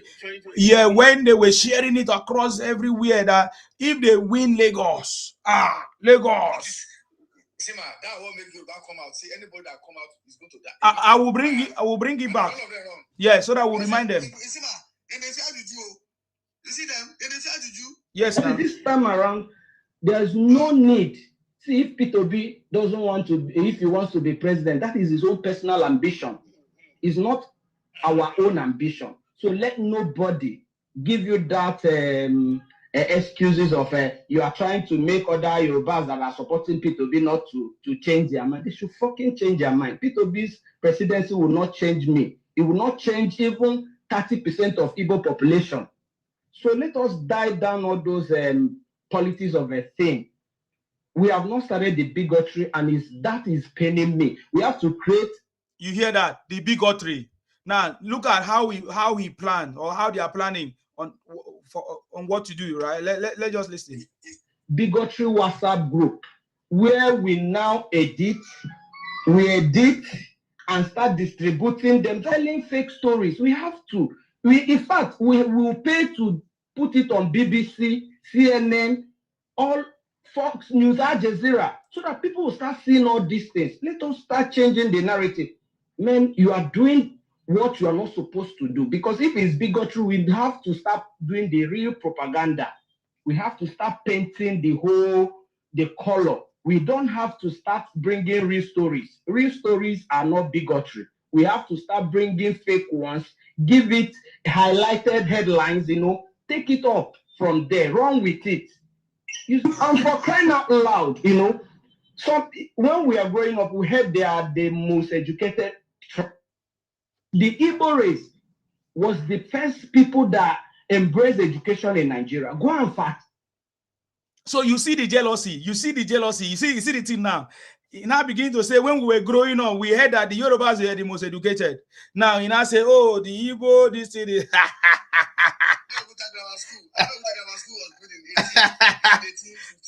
In 1870 something. Yeah. Abeokuta Grammar School. Igbo were in the bush by that time.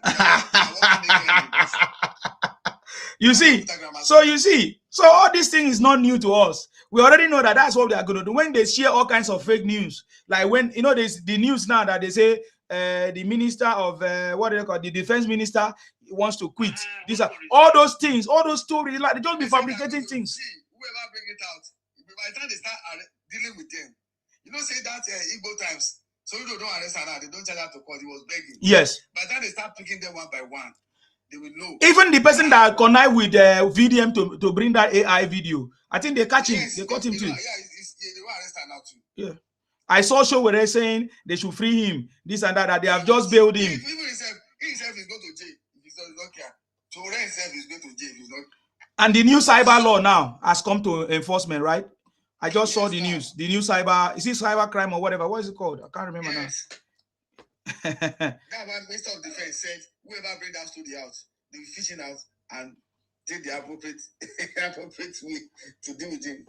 So maybe that's the reason why social media is so quiet. I don't know what is happening right now because what are you talking? All of them. Playing the game.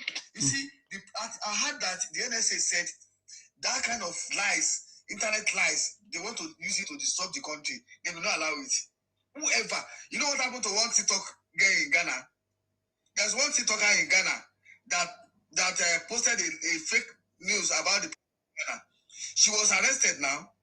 They just got her bail of recent. And the government promised that they are going to prosecute her. But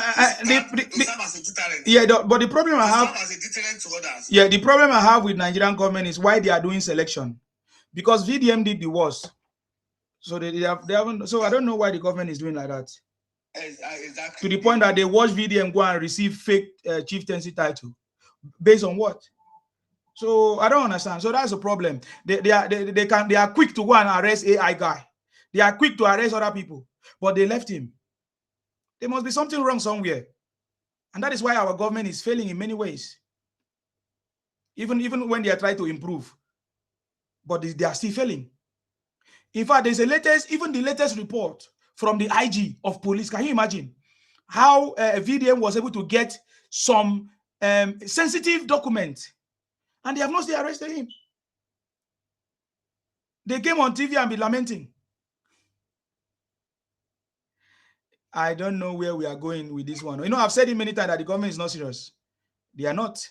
President Tinubu might be serious, but the people working with him are not serious. When the government is ready for you, just let us finish that election. I know. Don't worry. When I talk, I know.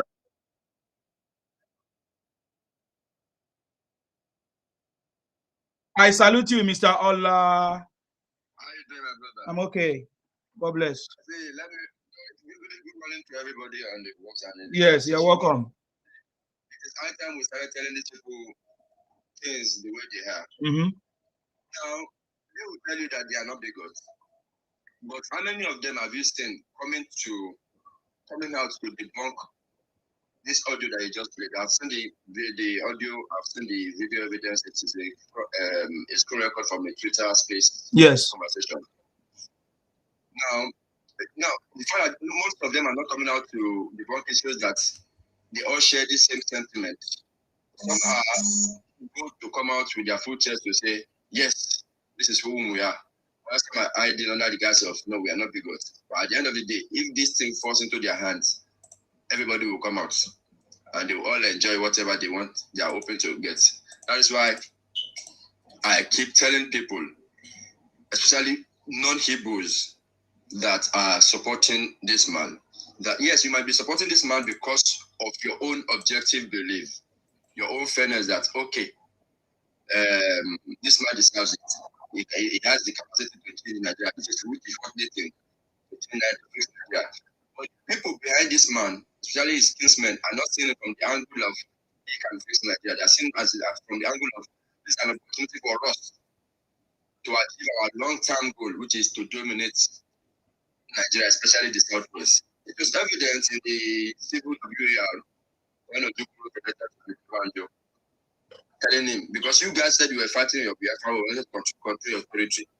You had 5 plots of land to yourself at that moment. But you still want to take over the Midwestern region, at the Delta and the states. And you wanted Mr. Banjo to go to Lagos. I have the letter, I've read the letter, telling Mr. Banjo if he takes over Lagos, he will be in charge of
especially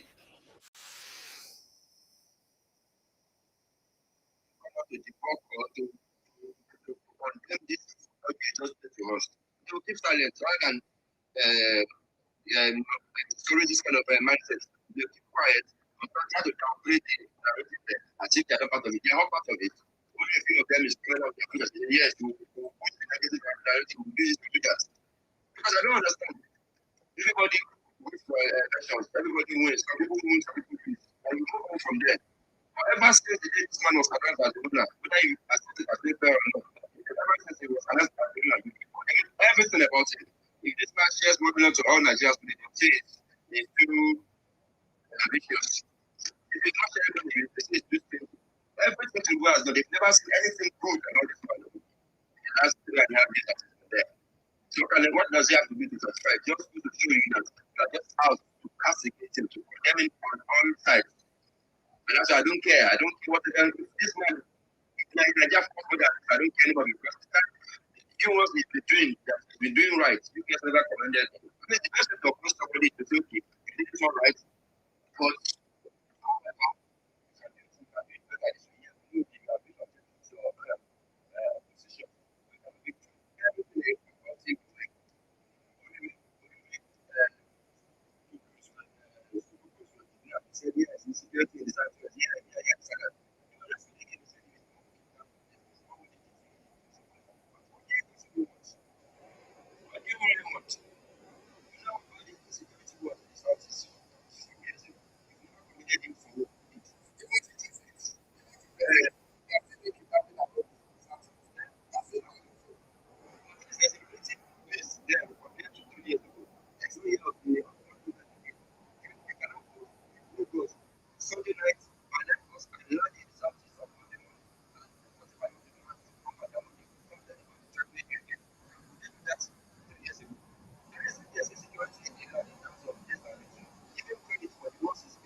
complex this situation is at present day.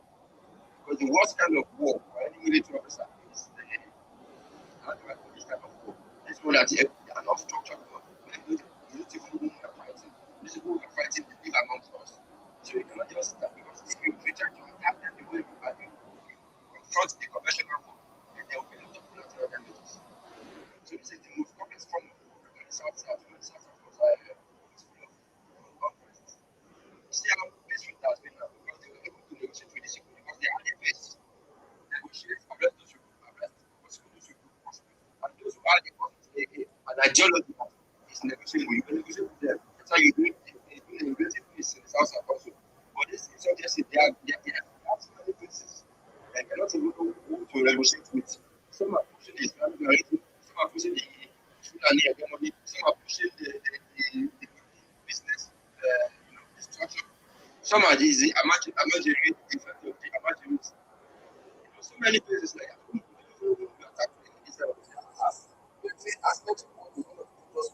yeah, but I disagree with you mentioning South in this thing. What happened in South was not terrorism. There was no insecurity in South. There was no insecurity in South. What was the insecurity in South?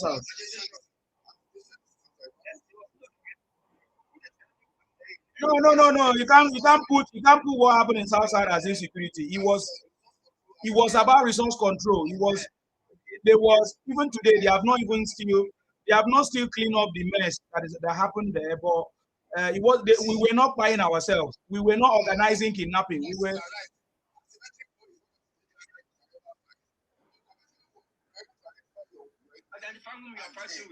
Asymmetric war. They are embedded within the populace. And if you are going to fight them in full force, there are going to be a lot of collateral damage. So it's a very dangerous war. Exactly. Every good thing this man is doing, every good thing, those who say that is to show you that their mindset about opposition is not objective. They just want this man as far as this man just die. Just fight. cry. You just cry. Who? Like you. The crime that in one of them. The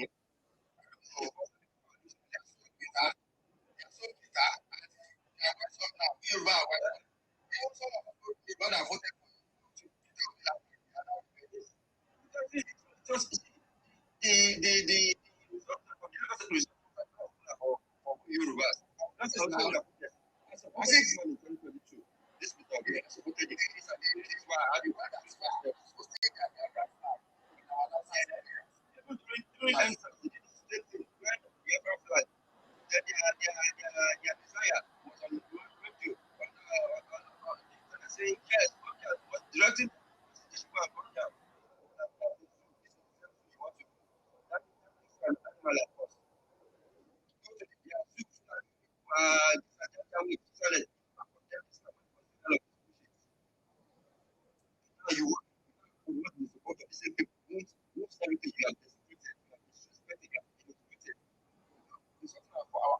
fathers, our food, our women, it's about us.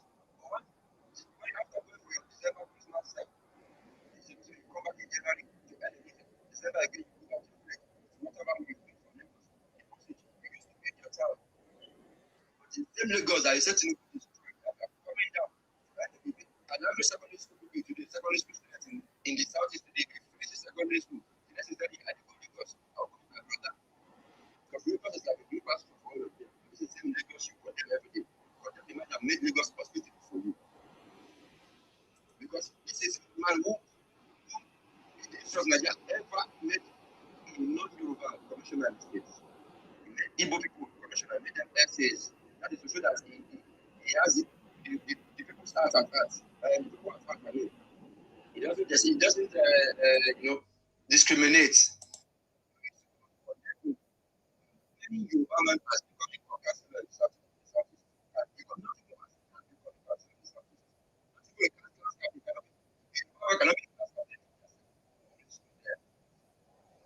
We cannot be an exclusive president of any of that institutions there.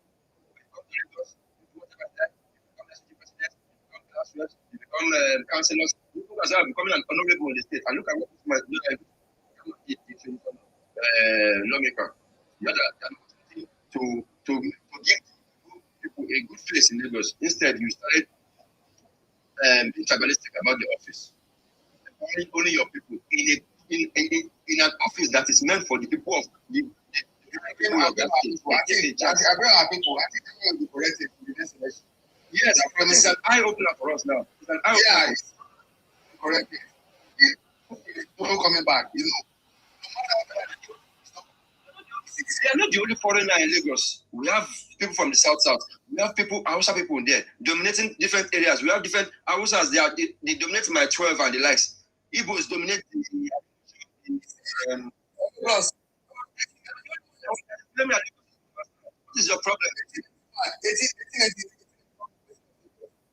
Igbo was not among the population that British submitted in 1883 in Lagos population as of Igbo was not among.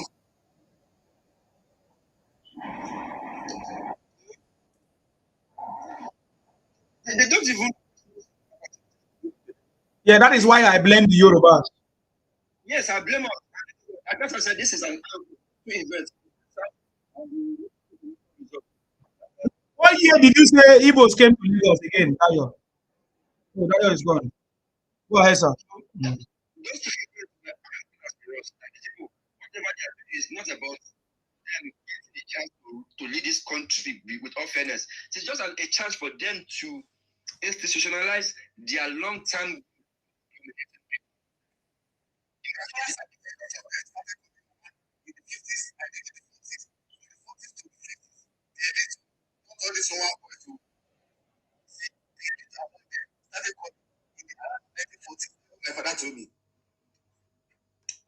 After the WL, the civil WL, the Biafran one, a lot of part of Nigeria didn't want everybody. What I was appealing for them all over the country. Let's take them back to our brothers. They've realized their mistakes. This and that. I'm not accepting that they came. He just said it in his recent video. They came back to lost, and all of the properties back. Some people got their rent for those people that the uprising was going on. Got their rent back. Between you and I, do you think it is possible for us to have a way in that part of the country, and then the foreigners go back to claim their properties?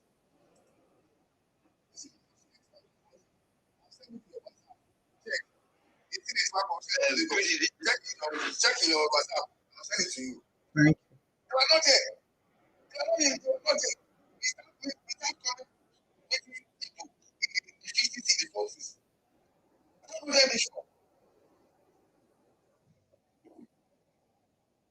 Because I've always been nice to everybody. We don't dispute it. See, growing up, the worst form of ignorance that I've ever had by Yoruba people towards the Igbo people is just the popular prejudice that we have, which is they don't have respect. It's not that they don't lack respect, but compared to you Yorubas, you know how we can be so submissive to our elderly ones. You have someone that is just 1 year older than you, we call it Egbon. People don't always have that among themselves, which is not a crime. So this is the worst form of people that I've ever had. He's an evil person. No. But now they have given us, they've opened our eyes that this is our modesty, our friendship, our model that we have. It's doing small part of in relationship with people. That's what it is now. Yes, now even Jesus Christ in the Bible at the point he need to throw away morality and modesty. And philosophy part of his father's temple when they were just creating his father's house. At time we started, we leave modesty.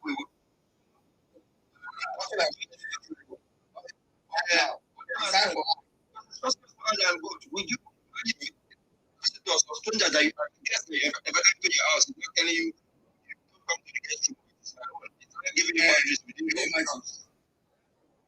Pay landlord in your own house.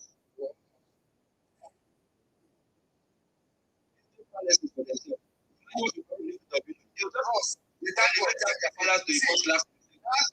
Elections, for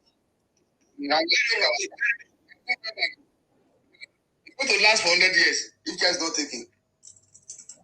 You can even imagine you did something in the last election. These people voted for your candidates. Part of them voted for your candidates, yet you lost. Isn't it the right time for you? Isn't it wise for you to start being diplomatic with them, negotiate with them, start appealing to them, persuade them to do more? Instead, you start disrespecting them. I've been in gardens where we talk about politics and the Igbos, they will tell you, now your brother, now let us win. Now your brother, now vote for your brother. As if you guys don't vote overwhelmingly for your own candidates. But we divided the vote amongst ourselves. Even one part of our region, you got political offices by the virtue of we voting for your candidate, for somebody from your side. Yet you still gaslight us by calling us bigots. I've used the word bigots in the last 3 years more than I've ever heard of it in my entire life growing up. Because they threw it to my face. You guys are bigots, you guys are tribalistic. How come? I lived in the Southeast for years. I lived in the South for years. I know what I faced as a young Yoruba boy growing up there. Omo. We want to go play football. The moment they know that I'm a Yoruba boy, I will not even play the first 20 sets. Since when people are already going home, I'll have the opportunity to play ball. Why? Because I'm a Yoruba boy. Yet I played better than some of the other guys that played the football. In school, I know how I was being discriminated. The moment I'm a Yoruba boy. In fact, if I do well in class and there's a prize, the moment I'm a Yoruba boy, they sideline me. They downplay my achievements. My dad had to return me to Lagos. Yet I didn't bring that to art. I did not put that to art. Well, people are different. I'm used to Igbo people, good Igbo people in Lagos. I have most of my best friends. The same thing happened to my brother that went to serve in the East too. In fact, it's a hell for him to stay there. He just prayed that his service year is over, and he vowed that he will never go back to that region. The kind of torment, how they torment him. All of these things we accept in the Southwest or on the South, they cannot try it in the North. Most of them will come back in body bags. Yes, you can imagine telling you a whole bunch of people that Mr. Ola, sorry. You said something now, and it's very important. I heard two of you, your conversation about this discrimination and designating the Yoruba people. You are in a school, you play football. Because you are in Yoruba. Now this is black to black. You play football better than them, and these people has the guts not to select you in a place, but when you find out that was supposed to have told you were in Lagos that these people are wicked. Imagine now their region, like Peter Obi, they are shouting now. Because number one, if not because this guy Peter Obi, I don't like mentioning the name because they know what they want to say to us. You know what they call Ebu in Yoruba? Spoil something. Fake. They know it's Ebu they want to say to us. Ebu mean, for people that are on internet, let them hear. Ebu mean unreasonable and a non-entity person. He has granted thousands of interviews. If he become a president, it shows that they have agenda, but they don't know how to go about it. If they can do that one to you in that time, in the school, now imagine anyone do that one for their own children in Nigeria, in Lagos now. What do you expect? So I don't expect you to take it lightly with them. Look at our super egos from history. They've always been the team has always been dominated by Igbos. I've never seen a Yoruba man say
and by proximity, nobody ever saw that as anything bad, as long as they are giving us what we want. The moment you go to somebody, first they check that you have Minister of Foreign Affairs. He never said that he did money that this woman went as far as bringing people from the south from Ethiopia back to Nigeria. It was your help. Somebody has tried this administration and they on the target that it was legal time. It is set land for senator. That man, I always watch that Abarebe. He has that mentality of bigotry on his head. The way he behaves in the house. I can show, if I thought he take me anywhere, I will show you a lot of video of that man. That this is, I can read your face. And that's why I'm not telling you.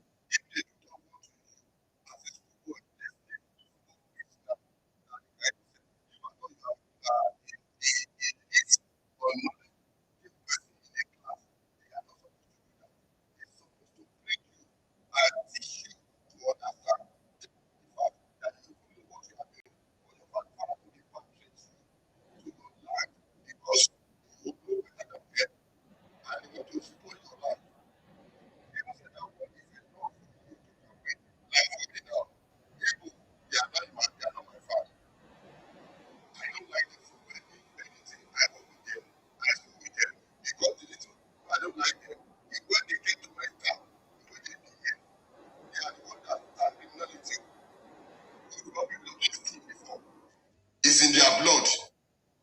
We know them. I'm not discrediting them. We know them. Because majority of who we are not doing.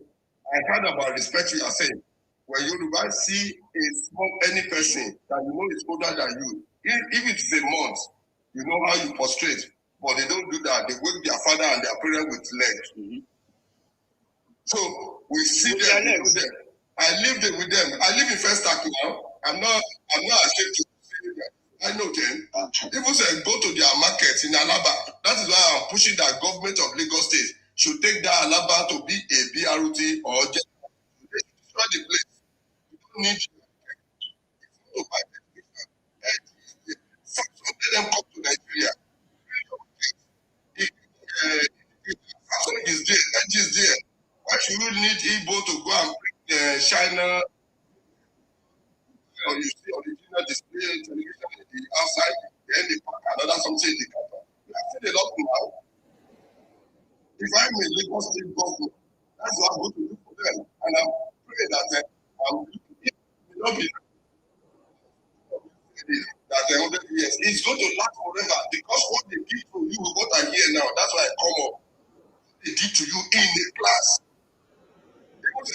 For you to still say it on here in the class and they are not supposed to be in our land. Thank you. You know, my dad knows I like playing football, and then he I love it.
Is Ghana also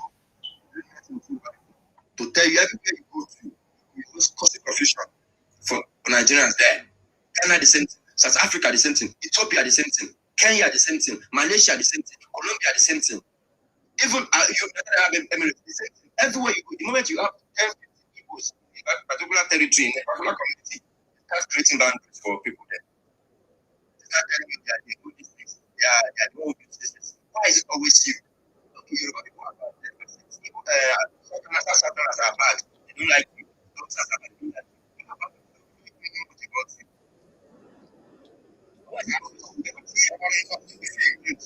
No one said that Yoruba don't like them, but I say why don't you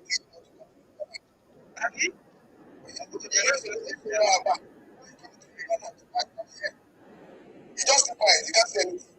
I think the best solution is not to if you are bad.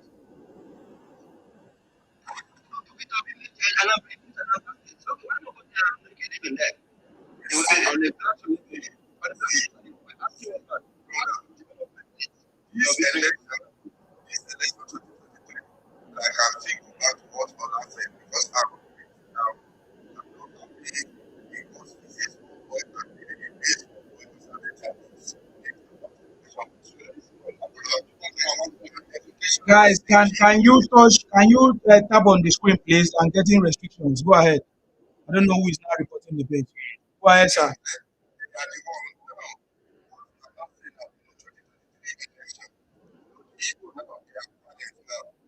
They have burned their fingers, and they know that what they have done to Yoruba's people now, because the agenda is to take over.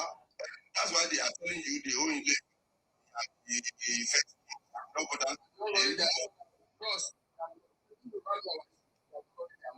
don't need to know. They even said they are all those things. Let them go and get their back. It's just they did. We are going now. Do that one. It's a lesson to us that if Ashimaju has not completed, you know your end, because in that time that they're supposed to pile all of them because against police. Thank you, Dayo.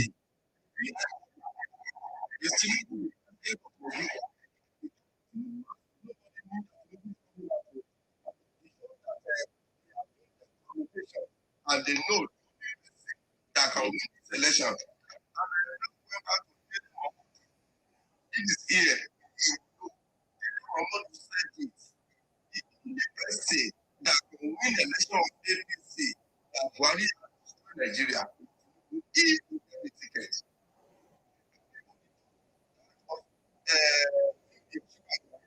President. That is why some Christian and Shibajo people did not put Ashwaji in their shout. But people they don't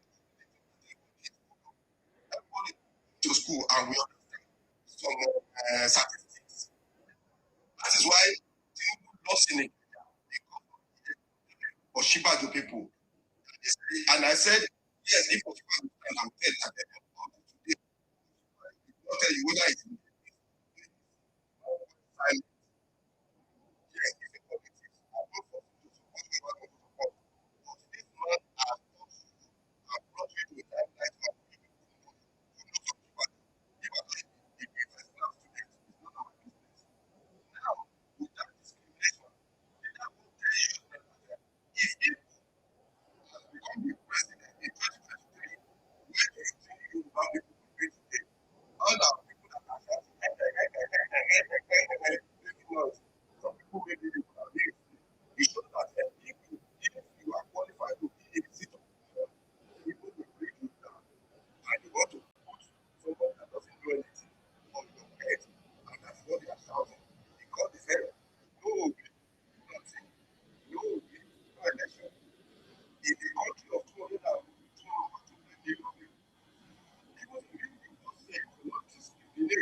against anybody.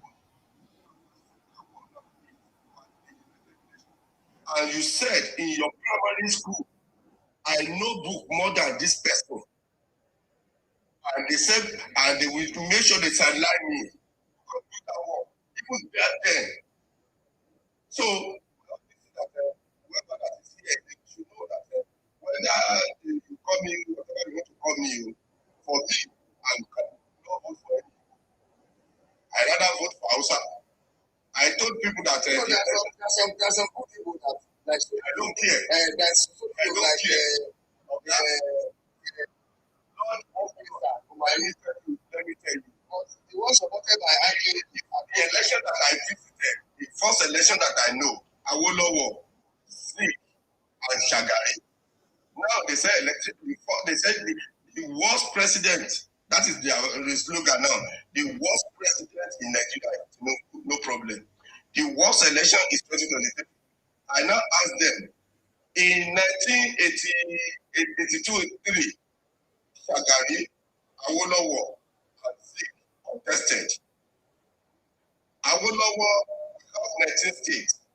We are not 96 states, 19 states. They have counted 11 states. Awolowo have 4.8 million votes. Shagari has close to 2 million votes. Zik has 2 million votes. Remaining 8 states, and those 8 states majority are from South. That time, I don't think they are maybe South or Southeast. Are from that region. Let me use Southeast because I don't know South there. They are from Southeast and part of North. And Shakari that has less than 2 million and somebody have 4.8 million votes. And you defeated the man. And you said the election is credible. That is my point. That why should you now tell me to vote for Igbo? That there are some good people there. Abarebe was in the Senate defending the Kano. I knew what Kano has done. Abarebe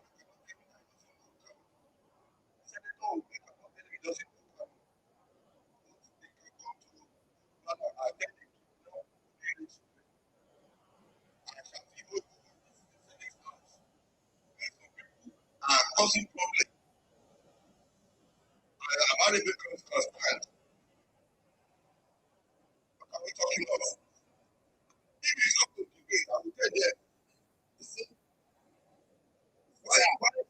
Have you ever seen anybody in the media apart from Soludo and they come out for Soludo? They come out for that man for saying the truth. 9.9 are Igbo. To fight the so what are we you tell me now when you say they are people, the same thing. Their knowledge might be different. During campaign, did we go to Igbo land and said, where is their talk here? They came to Lagos, they were shouting MC Oluoma. Is MC Oluoma contesting election? When they got to Oshodi, where is MC Oluoma? The video is still on the Lagos. Yeah. Where is MC Oluoma? All those things, they want to be used to gaslight us. You see, even the you people, the younger Yorubas, the reason why, the reason why I put my mouth, I heard what you have been saying. The reason why, because Ola is my blood. Ola is my Yoruba boy. For doing that one as a small boy, and I'm alive. No, what I'm saying is that we still have some credible that don't become a president. And that's why I say about that. You see, the real student, they are using to gaslight, they are back. But now we are not asking them. Maybe they are. Maybe if they have and to buy all the things for their own. So we are not asking them to go and wait. Why do you get back? Why are they crying more than they believed? So that's why we are putting to them. We are not putting to them. The 30,000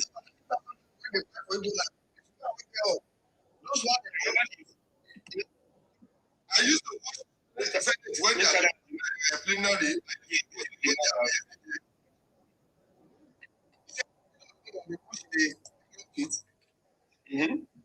He plenty now. When you look at that voted for Tinubu, you will see a lot of them. Hold on, sir. You know they beat the man. After the election results came out and they lost, they went to pay the man. They went to his house and pay him. Because they said he's a bastard for voting down. Yes, you keep saying MC is a bigot. The same MC, you know where Oshodi is to MC? Oshodi is MC's head office. Yet an Igbo man won the House of Reps. When Tinubu went to Southeast to campaign in their 5 plot of land, did you see anybody shouting anybody's name? I said, if they will see what they don't want to see. Because you call my name. MC I didn't vote for MC. MC is not in the ballot. Why are you shouting Oluoma should come out? Because they say we are wake up now. All those things they thank God that you people wake up again now. And that's why each time I come to platform like this, I thank Izima. Because none of us can go to TV or ICTV and be saying all this nonsense.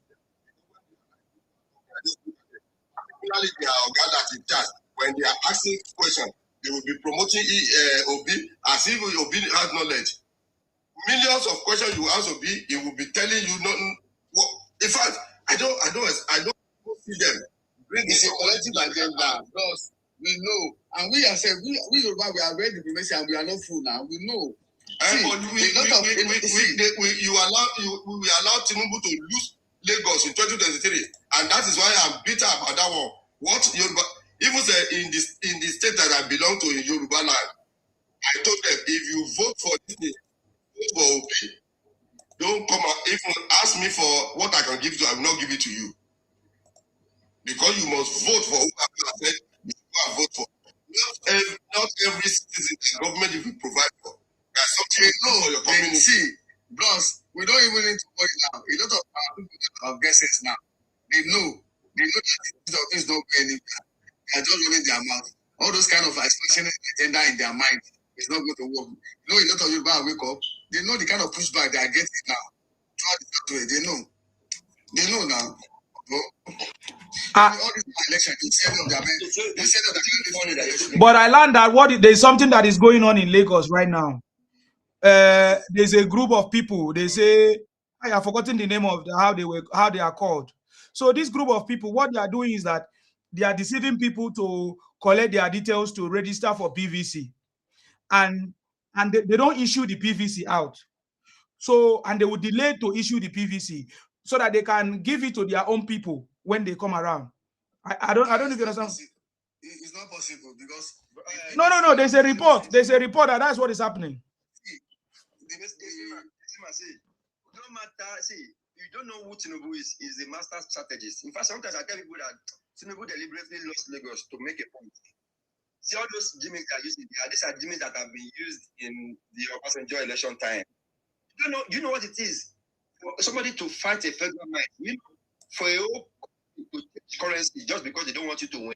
You still coming out to tell you for Kobale, I'm a wallet. You know, the highest form of rigging is when you change a country's currency just because.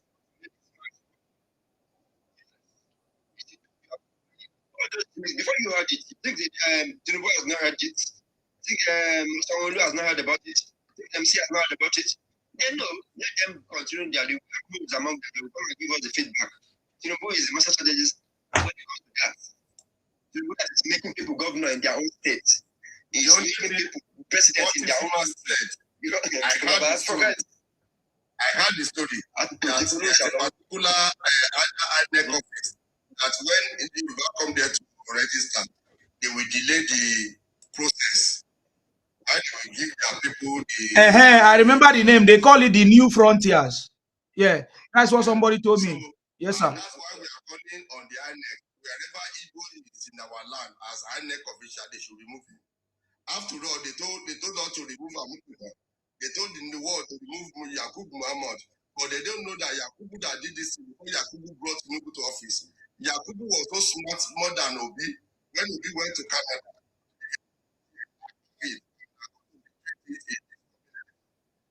they said, the guy where one guy where you in the video, we are going to rig this election. Election has not started when they start stopping the system. They want to hack it. And that is what they are perfected in. And this election, we are not even going to option A4, we are going to line up. They don't know anything. They think that they understand this thing. They are waiting for internet that they want to discuss. Nobody will give them electronic voting. Then if they want to run transformer, they should go and bring that Trump that we are not doing electronic voting. Because that is where they are hiding. And that is why we need to be shouting that word. That electoral voting, we are not mature to it. Because these people have already go viral to different locations to disturb the system. Except INEC, all this iPad and this guy that has a beer, he told you that he said that I don't know the commission that he opened that they are doing credit. They are doing something internet voting. Big ass number of business. He told you we don't need your all these things. We don't need their system of all those things. They know what they are doing. Igbo people.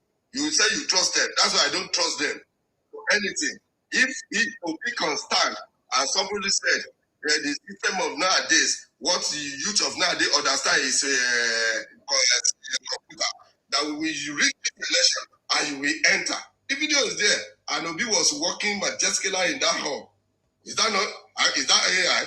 Thank God that AI itself, by that time, has not even make a pronouncement as the way they are saying it. We have a lot of facts, and that is why they are doing all these shenanigans. So now they started running into their house now. When hey, give me a break. What's this people mean? him in my father's house and you will run away. You don't slap him in my father's house and run away. It's not possible. If I thought they bomb me and you at the same time in that house and you are a tenant in my father's house and you can't go, you will not go. It's not possible. So thank God that you people, you have woken up. No matter what, tell your people, tell your friend. If your father did not like you and bring you back to Yoruba land, only God knows what you have made today. They can't Tinubu does not want to contest. Tinubu is fighting against you. For you to take power from the incumbent, you have to do extraordinary. Don't use emotional blackmail. Nobody will make it easy for you to take power from them. Tinubu face the same thing. You know it to change currency because of somebody. And you think it was easy for him, and you want it to be easy, so you want to fight me. You don't tell they went to bring you to fight. I expect them to fight. I was fight blood for you, not to fight blood for you. Buy guns for you. Buy for you. The very delusional people. Tinubu doesn't want him to contest. If you reach your turn, allow people contest against you now. You not fighting. I go buy and sword. I go buy and bullets. For councillorship, I will not vote for them. Let them do what they are worst. I will not vote for them. And I will tell anybody that close to don't vote for them.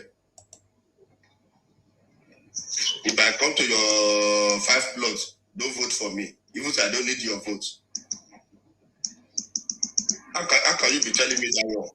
You can't slap my father and be begging me I'm sorry. I will slap my back. Slap my father. Impossible. If I thought it's my father, he doesn't like it. If my father don't give me food, he doesn't school. Let them do their worst. All those certificates they are chatting about anything. I was doing that and I said, how can you bad people? Is it because of you marry them or you work for them? And you do all this nonsense. If anybody want to call me back country, I know Jesus Christ even said, I'm in Nazareth. Why did he say that? I want to identify where I come from now.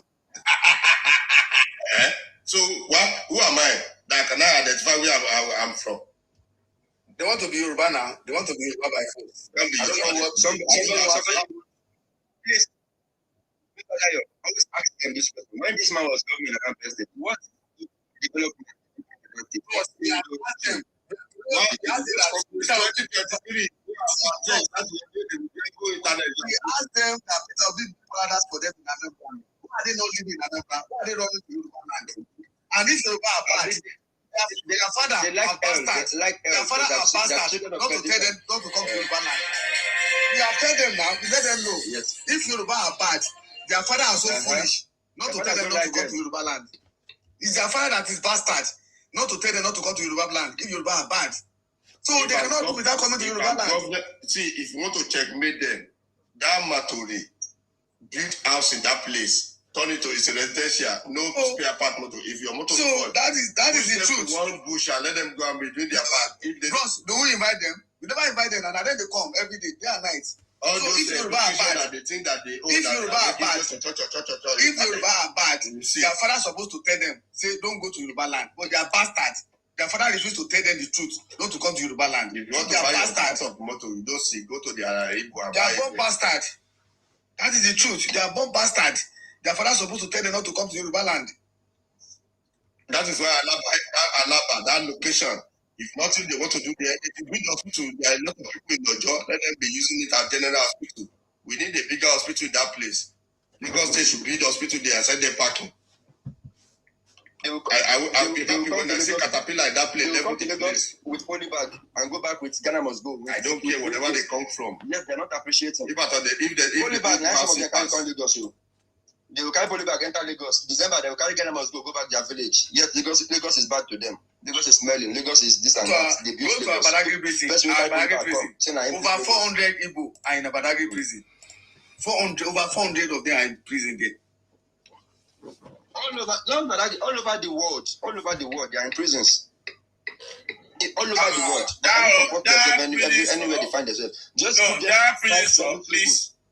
I heard Aye, yesterday, he said there are 1 million, he called Nigeria, but I know it's Igbo, in prison in China. 1 million. He said there are 1 million in prison in India. Waiting. I heard him saying yesterday on the Kenga platform. Yesterday evening, he was saying on the Kenga platform, say there are 1 million in prison in China. One country, 1 million. So, he said 1 million in prison in India. See, this is a big problem. This is a big problem. It is. But that's why we need to go to regional government. This is a big problem. We cannot allow prisoners. They are the one that spoil our passports. Nothing happened to our passports. They are the war. They are the one that... We cannot allow prisoners come to our land. We cannot allow prisoners come to our land. That is why, if they can change that part, no matter how they change it, if they look at, if their region, everybody should carry their own regional passport. After us, when they were charting their Biafra, I saw them in Spain. When they were doing a Biafra passport, the Biafra currency. And they think that time they think that they will carry their flag. I still saw some people carry Biafra flag in Europe. There's a particular St. Patrick they do. They carry no Nigeria flag, they carry Biafra flag. Because nobody, I don't understand the word. How can you bring a flag? Because different people, anybody can have a flag.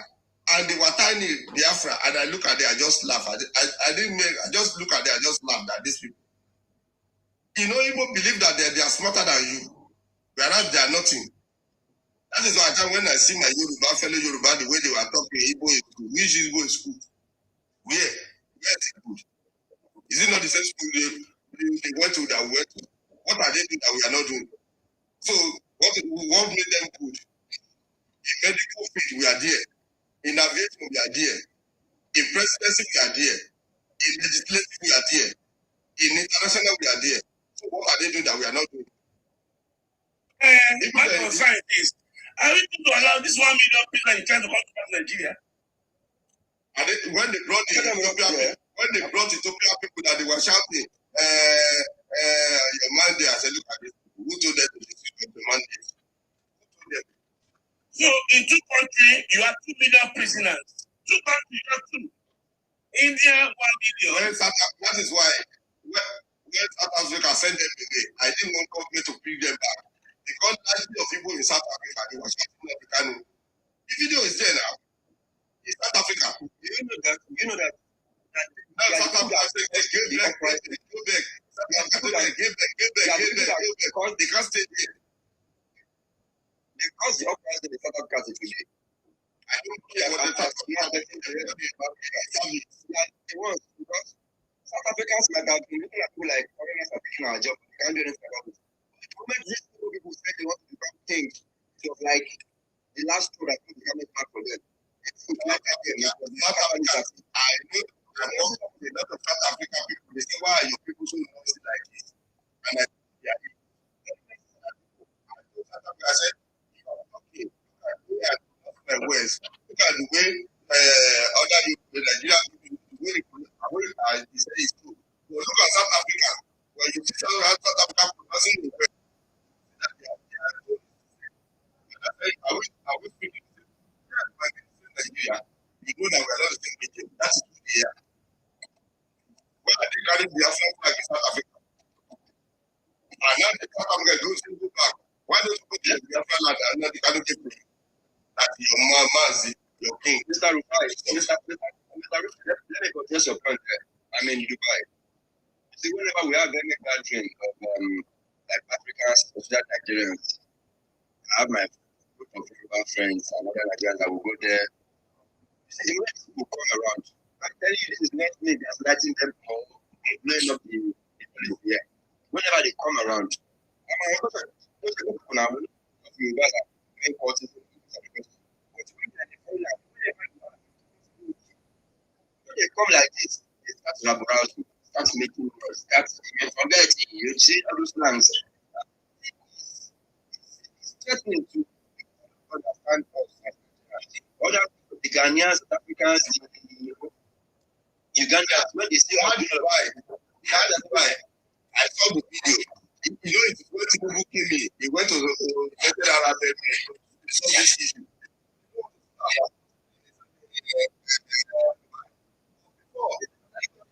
What to buy things, you can buy from Nigeria.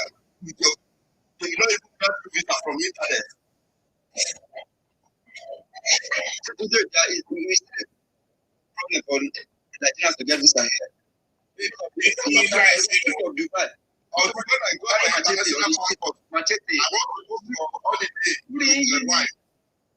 My wife he has a foreign passport. That time, actually about 4 years ago, I've not gotten mine. I want to go for holiday. They gave my wife permission. You know, and I told the person I want to do this visa. I didn't know that Dubai has banned Nigeria passport. I paid insurance. I don't know I go to school when I go to that place. I did everything. And I called the man. Are you sure? The man said, all the money I pay. When my wife got to Dubai, my wife now went to the immigration. He now told them, they said, the reason why they didn't grant me entrance is because I carry Nigerian passport. That Nigeria is one of the countries that you won't allow to come to their country. You know, that's the story you said. You know, when they were fighting with the cutlass. I saw the class. I saw the video. I didn't know they don't have anything about that there. But if you can't say what is doing with fear of me.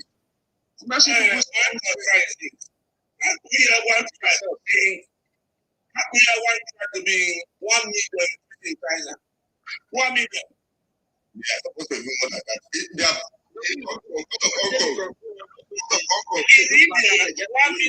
So what is their population? The travel famous wherever you're going to. No, for my concern is this. Travel must it accommodate time? I want to write I didn't know what has spoiled our market. They want to build a house and put a lion gate, and they will throw lion there. Go to see the way they are building houses.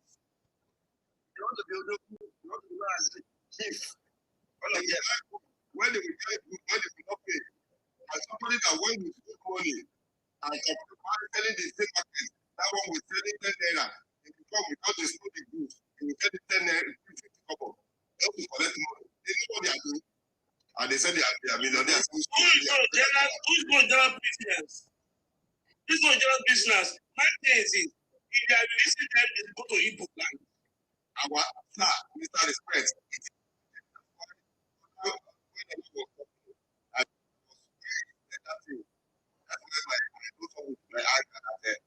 Our generation, we the 50s and our junior one that are coming out, our fathers in Yoruba land are put us into all this mess. But this our generation, we the elder now, 50 to wherever age, we are going to chase them out. It's tit for tit, leg for leg, mouth for mouth. Thank God we went to school. Yes. And I'm saying it. Anybody that is going to contest in my locality in Lagos now, Alaba must drop down. Alaba must come to hospital. And we shall it. We don't need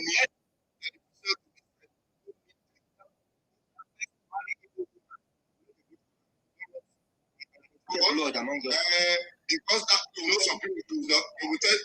What you said, I said it in one plan. They said, what about people that are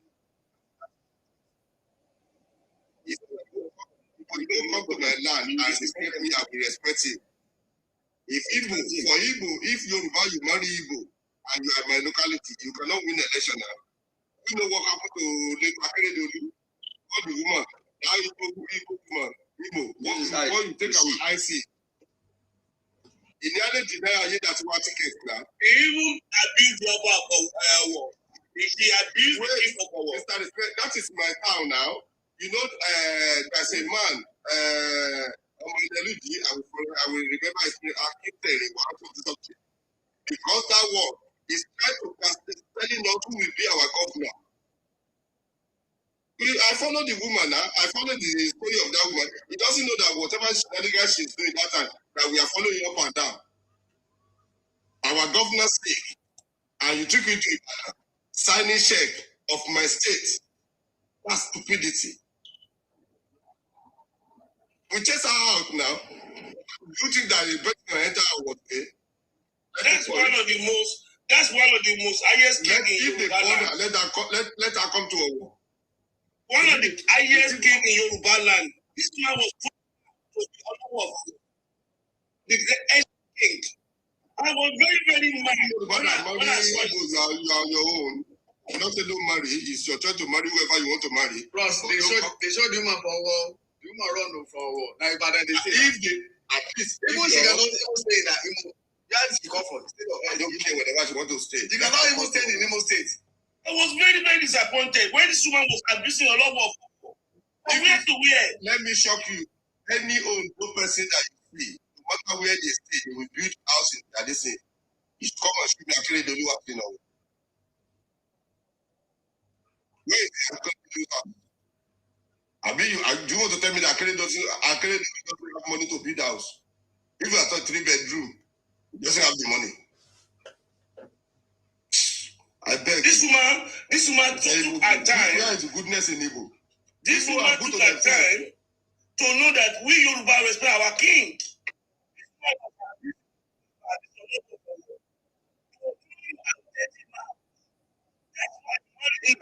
You can never be able to political position in Yoruba land.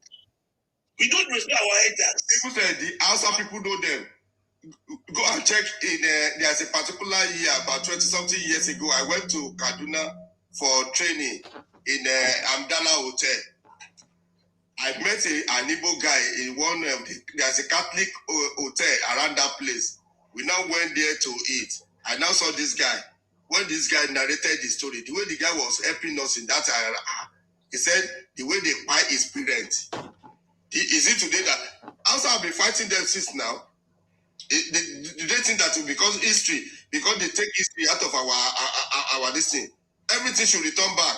Because if history is there, and people like others said that we are going to change the narrative. I don't care what about and all these people, our fathers have done.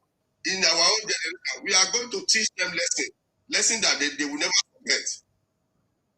If they lie, if I were there, they should be telling themselves, let's go back home, because they don't know how tomorrow will be. Ross, we are getting there now. By you. They have been living. I heard that they have been selling their property in Lagos. We are getting there now. They have been living gradually. They have been living. I prefer white people to come to Nigeria to come and do their business in Lagos. India has been in Lagos in that Pan Groove, there's a street. I can't remember the name of it. Shillong Street. Shillong and one street called Shillong Street. India has been, they dominate that place. Do you hear Indian telling you they own Nigeria? Lebanese have many estates in Yoruba land. They should go. Chinese have many investment in Yoruba land. Let the Chinese come and we work with them. Let them go to their 5 plots and doing their shenanigans there. Who good in Igbo? I always say that I don't believe anyone good. What is good in them? The same school we went to. You got to be senator. What good in them? There's no profession in this world that they are that Yoruba is not there. That we cannot match them. So what make them better than us? What? Tell me that Igbo is good. That people are just concluded their to see that Akeredolu wife. That anybody is good among them. That Akeredolu wife. The people are just being kind to her. You know what she's expecting? She's expecting Tinubu to give her ambassadorial appointment. Based on what? Based on what? Basically, their husband is former governor in Ondo State. So the allotment of ambassadorial, they give Ajimobi wife. Yes. Ambassadorial. So she was expecting that they will send. But people of Ondo, I trust them. They say no, they cannot give you any position in other people.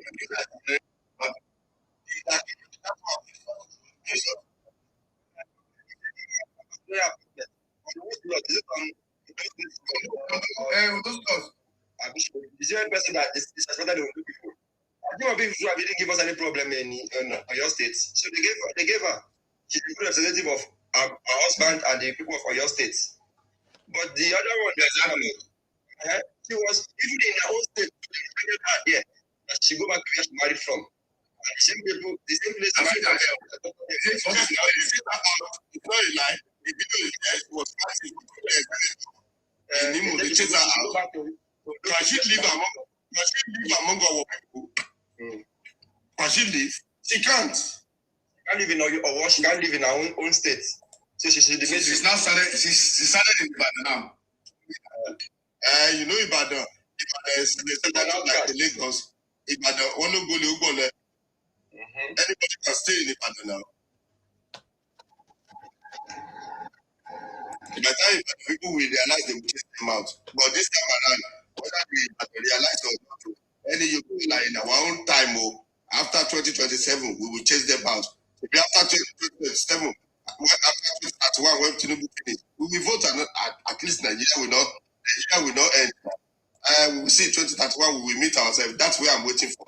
So I'm not bothered about 2027 because I know I'm voting for Asiwaju. But 2031, we will see where we are going. When we get to read, we will cross it. That's in 2031, we will start our fight. That fight will be thick that time. So why are they angry that Trump sent letter to Tinubu? Don't mind that. They expect Trump to remove Tinubu now so that they can be there. Jesus. Mr. Rufi, when Trump was saying shit about Nigeria shit for country of particular concern, they were hyping it. Hey, yeah, so even Nigeria. You know that Trump people said it. The Igbo people gather money to go and lobby one of the congressmen to try to make that the letter go to Trump. That is why they were shouting. I watched it. Did you watch interview? Did you watch interview? You know they brought from Nigeria a congress in America. I went to represent Nigeria. I watched the interview. I was talking about the lady about them. Let me accept that they said it. That is not saying positive things about Nigeria. They are saying they bribe here, they are just saying that that is Oyibo for you. When you bring a case to Oyibo, the case to them, they will do investigation. They don't run anything by emotion or propaganda. And when they are not seeing it now, they don't know president will talk. They have a school person. They don't see the reality and propaganda. So you expect to embrace propaganda. You embrace reality, and now you will send a letter of commendation to the president. I'm not even talking about his letter. Because number one, America will not tell us. Nigeria is a sovereign country now. America will not tell us what to do. We are it is the name you call your children, they will call you. They want to blackmail us, they want to label Nigeria the name that we are not. And the man, you think that Trump, in the cabinet of Trump, don't you know how many Yoruba man that is the cabinet as a mayor in the US? So he knows, and that is why we are not pushing it by that. This is the people that are coming to it. This is who they are. If they lie, they can furnish Showore, because I know majority of them and they are around to Showore, thinking that Showore will help them out. Showore step out, not help himself out. Not going to help you. Showore, we are from the same state now. Showore will bring people to don't say that we're taking long. Who will listen to him? If you don't know those people, if you know people say, you better run. Because by the time we come back, we know that our own mentality is different from their own. If you want to chase people out of Odo today, it doesn't take all 30 minutes.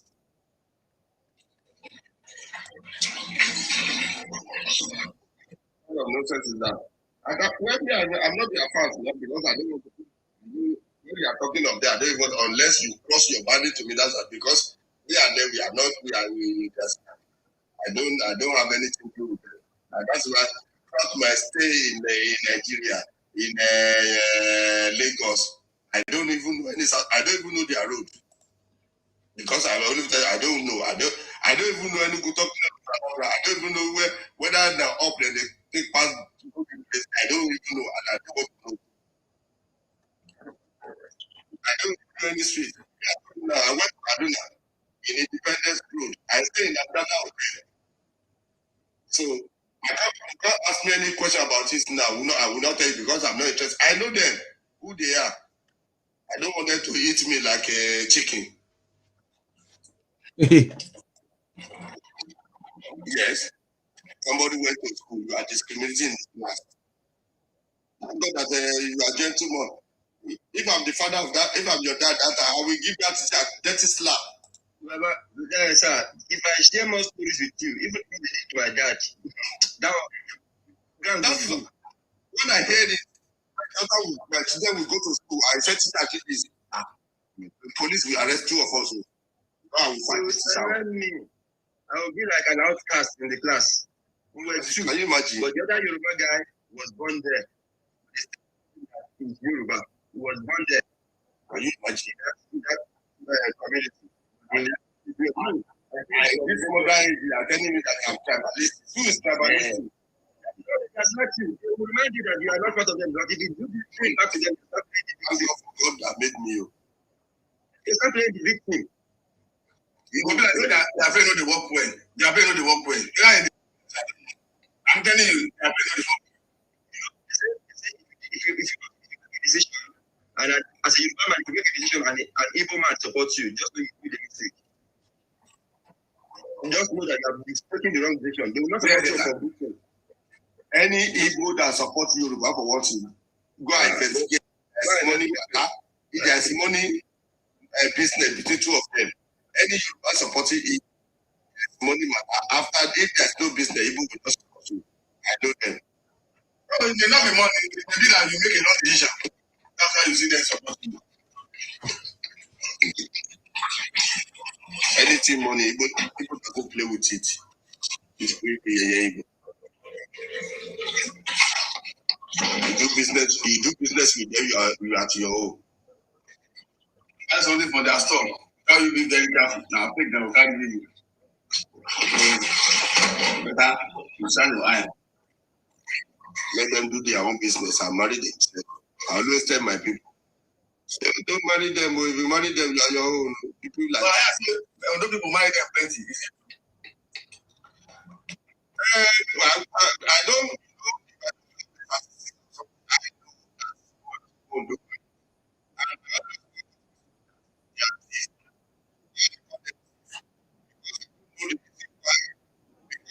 Now, everybody is your choice. Everybody can marry whoever. And to also you wouldn't whoever that went to a foreign land and speak English, and they don't be impossible to translate it. I have a friend who was for the month. You know what? Or 6 million. Yeah,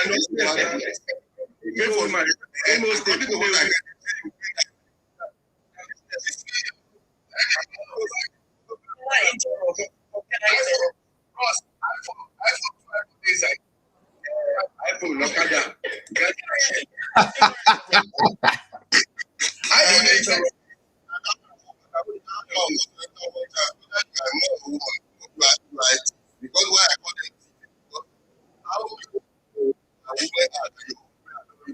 oh boy. That's what I don't believe in that Igbo has something. They say what for the father.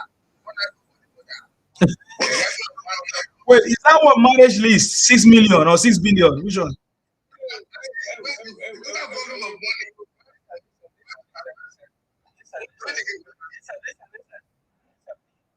What are you mad? Are you mad? Yes, I am mad. Listen, so me on my cash, I am mad.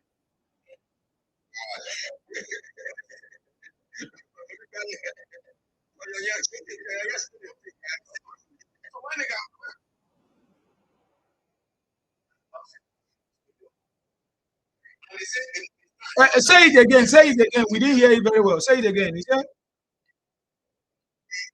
the list when they sent to my guy is about 6 million naira. 6 million?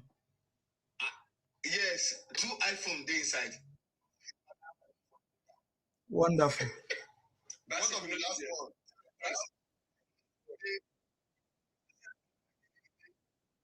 I tell you on the important one. iPhone is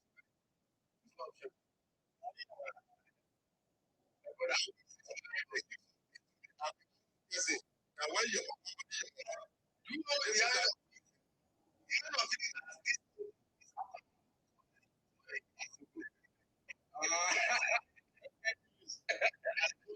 this for one.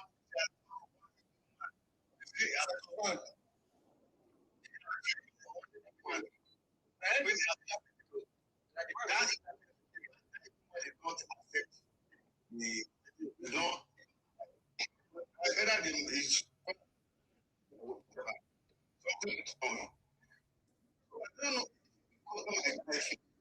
you know, I said something.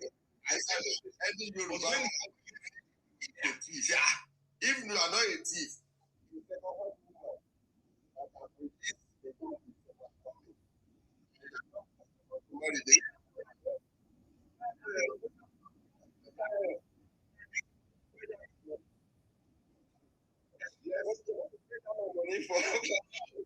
see, the guy, I don't want to compete between them. They were aggressively pushing the guy. Hey, when are you coming to see your, anytime they start calling this guy. No, the guy. You know what it is? He blocked all the numbers. He blocked them. They still calling him. He doesn't even pick that call any longer. He's after they can take hold him. That is talking about he's not interested. Okay. Look the way they.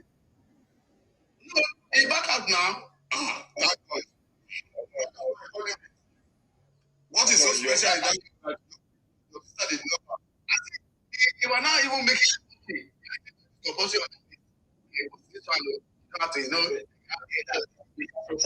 You see, me. I was with him when they are making that conversation. I just keep my because me, I have a person. This is involved in my wife. I don't want to come. I don't want to give it. I want to make your own choice. Whatever be the outcome, you are the one that will stand the consequences. It's not me. Look at him. What do you call me? Say, that is to send money quick. Are you ready? Yeah, he's considering. If you are one day just around 4 a.m. Say Dayo. That's what happened. He come to explain everything. See, they were pressurizing him. He should just come to marry the girl. Waiting for the girl. Now they block the guy because their mind they for the guy. See that when they come tell me, you see, you see they are deceiving him. I say, so now you see they say somebody's waiting for the guy. I know they are not. Tell them say, I say you don't tell them say, waiting that want to marry the girl. They should go ahead and marry. You don't get sense to tell them so. Somebody have been coming for the girl. It is you our mind choose. What kind of trick? It is you that we choose. If you investigate, that girl now be swearing for our people. They don't want me to marry. It's they know between them. They know what they are doing. Also, certainly, their ladies are because the mother-in-law, they call this guy times in a day. People are about to snatch your wife. You guys are about to snap you. You know that kind of thing. That kind of pressure. I don't know if you come to this. They are playing game. When the guy to marry, madam, and marry. I never stay with your daughter. So I go. Whatever I've given the girl. Yeah, don't do like that now. It's because of you that have been blocking everybody. Madam, don't block anybody. Let the people marry whoever you want to marry. That's what you get them. These girls see, you know what they say? To make sure and they involve so that they marry. You know what I'm saying? The marriage again. Whoever that is with again. That's how I handle.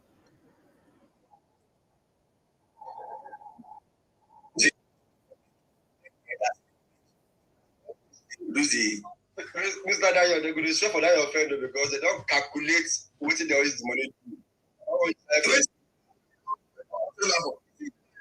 Again now. About don't go price iPhone. About one sachet.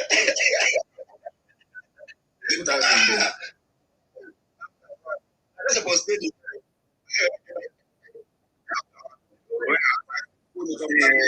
He said the girl say don't born one, but they have issue with the guy where born am for. Say the guy will get the picking day Spain. Okay, the guy will get the picking day Spain. So the Spain man. Now so you get talk for that one. The BlackBerry that And they still get mine. Put that kind of 6 million. See, that's the truth, fam. Whoever marry, now you get the now they say, I don't know. We say now you get the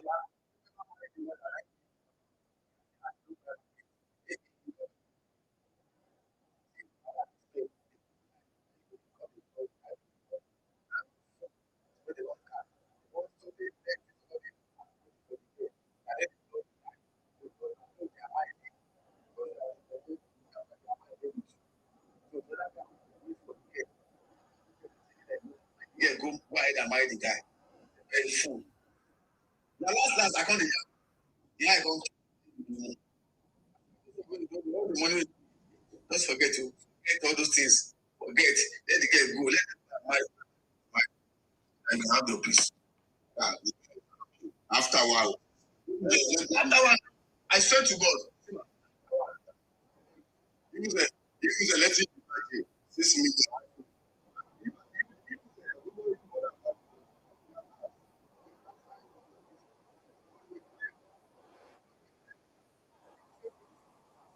Yes.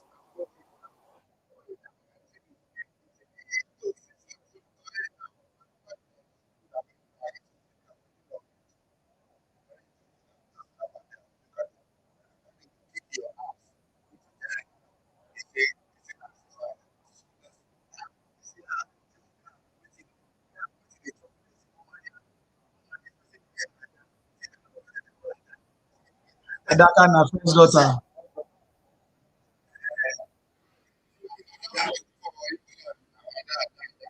I said, first son. So that look at the problem now. If you are 1 million in a region and every 1 million born, to multiply to be either 2 or 1. So when you now born 2, 1, each house, B. Then how do you want to differentiate them? You will be big by much. Now, what that man does not know, that your friend does not know that he has escaped from it, even if he marries that girl with the 6 million, as the first daughter, now he go train her younger siblings. Because that foolish man, he has a sister at home that he has not even given 50,000. The girl is not just coming alone, no. She's coming with a baby and one of her siblings, especially if they're living in Lagos. Sir, do you know another thing? What really happened is that this my friend is a fool because he allowed the girl to have access to his house in Lagos. Ooh. The girl will go there. You say, he go there to go and clean the house. So he collect the key from the. There's a one man, the next to the building. He has the key. So the lady will go there and collect the key. You say, I went to the house, so I went to clean the house because there is so much dust in the house. I cleaned the kitchen. You know, all those kind of things. Just to make sure, just to enter the brain of that guy. So from there, I begin to put pressure on the guy. Come and pick your wife. Oh. Somebody have been waiting. Oh. Somebody have been want to pick the guy. You know, all those kind of nonsense You talk. want to marry rapper. Price. Mr. Dayo, that thing you just said now, they even do it in their town there. When they say Yoruba man, because growing up, I have a lot of big brothers too that I used to go and play with. So when they are gisting, I used to listen. They say, if a bachelor comes and rent house from them, they will be the one pushing their daughter to that man. Brother, you know, get clothes you want wash. That will go. From washing clothes, before you know it, he will come the enter. brother, I want sleep. I want watch Super Story this night. Like, from there. Now, the brother now is still taking it like, okay, now just my landlord picking, no problem. But the day the man, boyfriend, girlfriend will come visit him, they will come give him attitude. They say, you know the house. You know they sit down for your house. So they will give her cold shoulders, the real original girlfriend, because they wanted him to marry their own daughter. Because the truth is, they don't like marrying themselves because of all this their archaic culture of extorting themselves. You hear that somebody from MBC does not marry somebody from Inewi. Inewi does not marry somebody from Arochukwu. This is how they do because they know their culture. They use women or marriage as a source of income for themselves. As they train the daughter, they are saying money. My daughter don't they grow money. Before you know it, she's around. They are taking money to the. What is the name of their bank? They are turning their children to bank. It's not like somebody training cow now. They are stupid. No Fulani is the train cow to sell. Sell it to daughter to sell later. If you like, don't send your children to school and come and pay the school fees. That's why I said that Yoruba that are married, I don't know what is the difference. They were pushing their daughter to foreigners. All those Yoruba people that are doing taxi there, doing all this business there. So even if you're a copper, most Yoruba coppers in the south is Yoruba guys that are coppers there.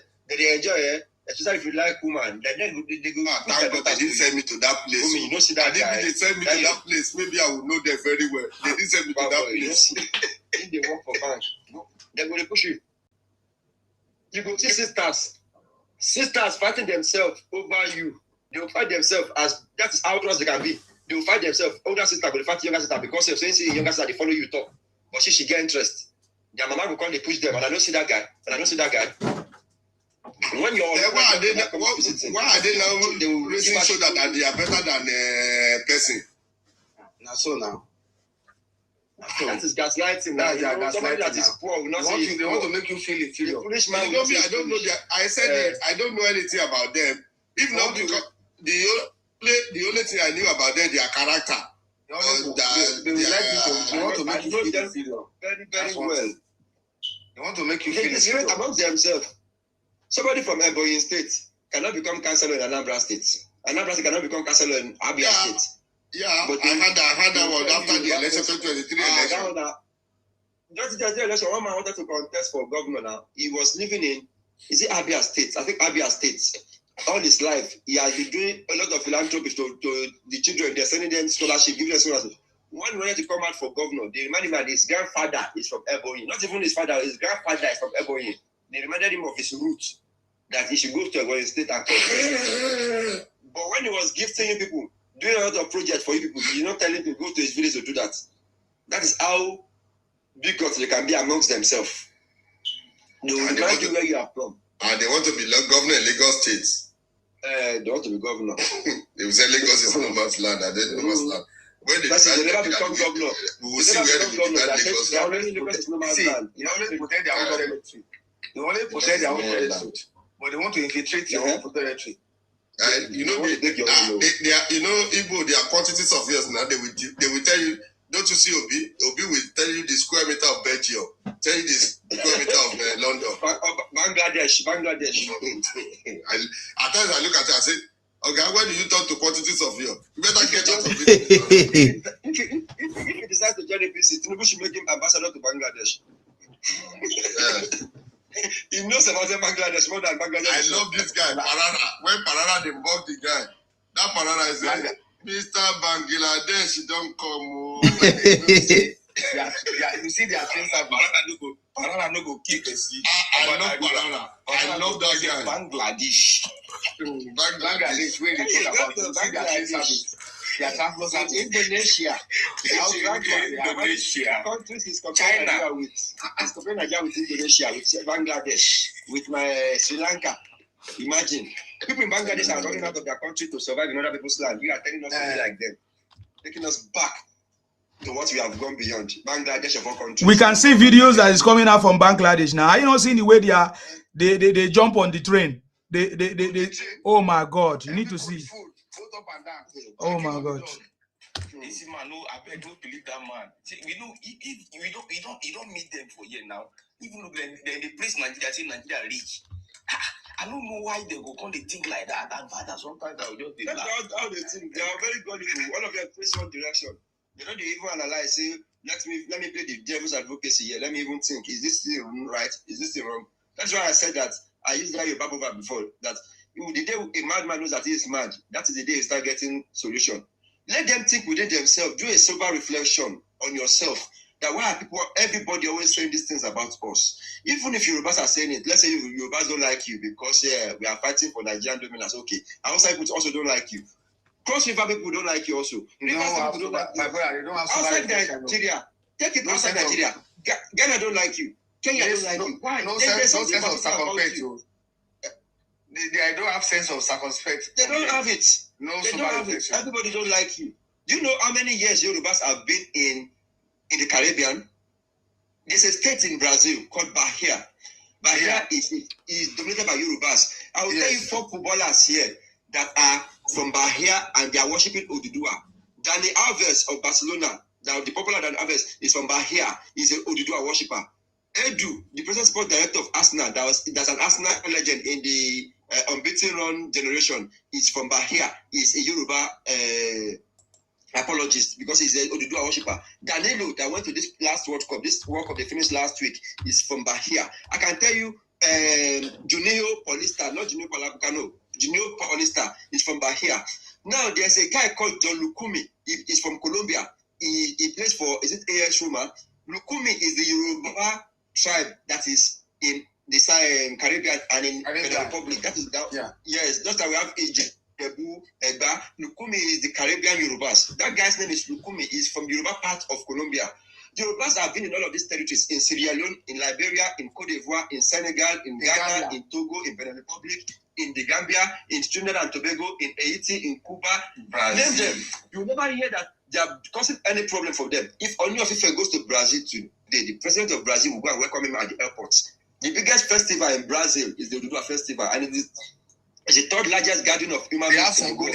They have Ogun. You have Obatala. Yes, the third largest gathering of humans in the world, whenever they are doing that festival, is in Brazil. The first one is the Shiites in Iran, when they are doing their Shia festival. The Shia festival in Iran. The second, I can't remember the second, but the third one is the Oduduwa Festival. Gathering, they celebrate our Yoruba culture, our Yoruba heritage there. You see the kind of statue they Sambadrum in February. Sambadrum again. It's like a 2-week-long event. Yes. Yorubas are everywhere. You don't see us causing problems. Yes, you have a few ones here. You see isolated cases, yes. But why is it always, whenever there's any crime, mass crime that involves Nigeria, you see that 80% is from these people. Yesterday I was watching the news about Ghana. The chief of police there was reading out a crime. They said 5 Nigerians. You know, because I may be biased, but my mind said these people are Igbos. The next is she started calling their names. I can forward the video to you and see. I can forward to all of you. My phone. 5 of them were Igbos. Yes, 5 Igbos. Before the woman read the names, I said these people will be Igbos. I was telling her, God, please, God, I beg you, let me be wrong. They were Igbos. Why? And we are telling you all of this, you think we don't like you. Sometimes you need to talk to yourselves. It's like sometimes when I see them, I say, hey, look, you don't have people you look back, you left at home that you want to go back to see them. You start doing all sort of crimes. Hey, what time when you make any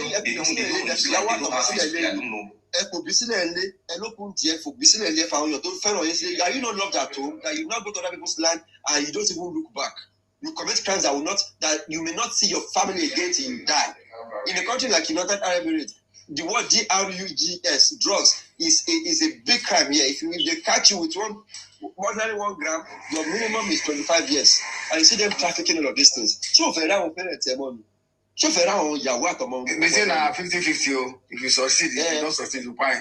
That's their own. See, what they don't know is that a country like United Arab Emirates, the moment you start doing that business, they already know you.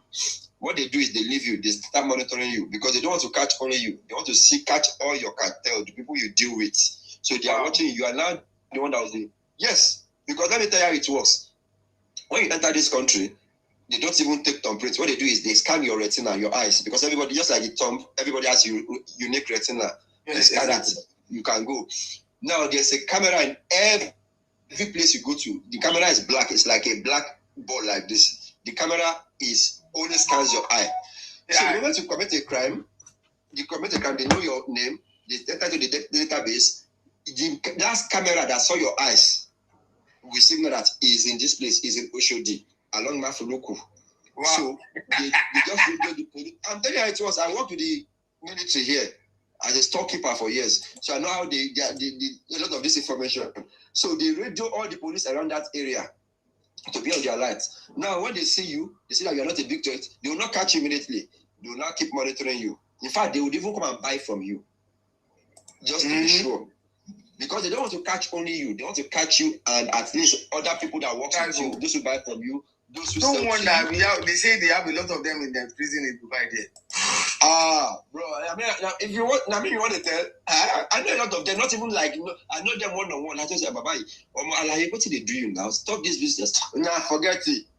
Forget it. You just say, I go to wake up 6 o'clock, they go to work for 1 India, and they come back 7 p.m. Forget it. They buy cars, they flaunt it to our faces, but we don't move. I want the money and live. I cannot throw away all of that because of fast money. So you enjoy the money, they are watching you. They are watching you. The moment you want to leave the country, you want to leave, they will not catch you. You never. In fact, they will even catch some people. They will not take them to jail. They will not take them. They will say you are not going yet. Still stay. They enjoy yourself. You know that is the worst form of imprisonment. That they will not put you in prison, but you will be living amongst yourself. You will not become concerned. They will now become useless. Nobody will employ you. You will not do any legitimate job. You will not be able to escape. You will not be able to escape. They are watching you because you are not become material for them. So anybody who associates with you, you start watching those people. Okay, and come back. Sorry, show the business. And in fact, they will pick people around you. They just say, "Well, they will all know as small. You are the one they are using as bait to catch other people." Wow. But you now started giving them problem. You want to leave. That's why they now take you to their jail. Where is 25 years? I know a boy. His name is Duke. Ethiopia get the big twins get Ethiopia and say, but boy, you tell them they were 2023 and they need to use minimum of 25 years. Except the only thing that saves them is establish amnesty. They do amnesty every year during Ramadan. In Yellow money grace, and that will depend on your conduct and how long you've been in that prison. So you want to say 2 years, 3 years, you have amnesty for now. Talk about 15 years, amnesty till you acquire. Wow. So imagine how old that guy is. But when you're 23, 24, one small boy, not 6 months after. John. Now, imagine how many years we use. So the Daniel, talk about to inject 25 years in prison. Now, you don't learn from other people's mistakes. Yes, 25 years, the minimum. Come on, 25 years. And everybody knows this because they pay fast money. And they don't know one thing about that kind of businesses. You cannot do it and say you want to leave. You'll be doing it because any money. You want to do it again. Let me do this last one. Yes, man. Let me do this last one. It's terrible. And I want to deal if those Babalaye don't say you sabi do this business, they will now be making it very easy for you. Because they don't see you as material, but you don't know that they are using you and they are killing you gradually. Those ones have connections up there. We keep telling them all of these things. Because you just do things you don't have people who promise that I'm coming back after 2 years or after 5 years, I'm coming back. You don't have it. And they will be upgrading from one crime to another and be flaunting it. You can't even do it. They won't even this issue of courtism when they are fighting with cutlass is one of the things. I saw that video last time. I was very upset. Why Nigeria like this? On the streets,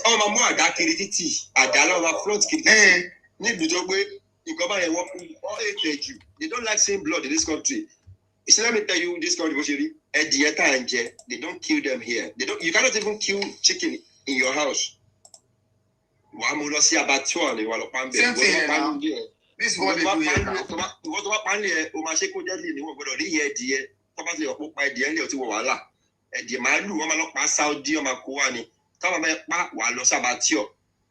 They approved abattoir. Same thing here now. You don't do that kind of thing. Èèyàn lásán gan tó bá fẹ́ pààyàn pé kí ẹ fẹ́ dájọ́ kú fún yàn Saudi láti máa lọ pa wọn Saudi láti máa lọ pààyàn they don't kill ọ̀hún ṣáàjẹ̀ sílẹ̀ ibà wọ́n máa rí ẹ̀wọ̀n máa mú àdá What? Ìjọ kan mo lọ sí mo jáde. So okay, sorry. One day I came back to work. I had a scar on my face. The office, wala ma tí mo fi pé ìkànnà lásán ni na ìkànnà lásán ni. Wala tí mo rí lórí Tony gbọ́dọ̀ back police report pé ẹni tó yamile kan náà báwo ló ṣe ṣẹlẹ̀. Just a scar on your face. Yes, because mo laja àwọn girls méjì kan tó ń jà. You want to know what really happened. One, they must know what really happened. Scar, that's all. They must know it. I had to die because the bad village, I go investigate this here. Oh my Kuba on Toja. If you call my Kuba on Toja, Simon you guys are Africans now. It's terrible. So you can say, you know all of these things. You know the zero tolerance this country has for stuff like that. And you're going to my band deal. Illegal things. Some things are not. That's why they ban Nigeria from coming. They say a certain age, they will not allow them to enter Dubai. Yes, if you are less than 40, or must scrutinize 40 and above, really, what will be normal people. But less than 40. If you are less than 40, they will not allow you to enter. Scrutiny airport. Wow. Yes. You will prove to them what are you doing. But the scrutiny is high. You will prove to them what are you doing. Reports, account statements, all these things. Yes. I must prove to them what are you doing. Or if it's in direct employment, okay. Okay. Yes. It's terrible. Even when I heard that Mozambique are driving Nigeria out of their country. Mozambique, that wretched country, they are driving Nigeria out of their country. And it's because of this, our brothers there. They are the one that caused all this problem. Mozambique. I don't know. I begin to wonder, what are they looking for in Mozambique? What are they looking for? Is Mozambique better than Nigeria? I can't figure it out. How dare you just leave your own country, go to Mozambique? Doing what? You know, for years, our Hausa was in Arab Emirates because of the Islamic proximity and language, Arabic speaking. Hausa by all enjoy what you might not just enjoy one. The moment our Arabic today, say what you buy a bank, and no matter bank of all places. I had they went to bureau de change. That's what I had. Yeah, this is it's not confirmed they are Nigerians, but because of our notoriety, was a Nigerian. Because I want to band there. You know the malo.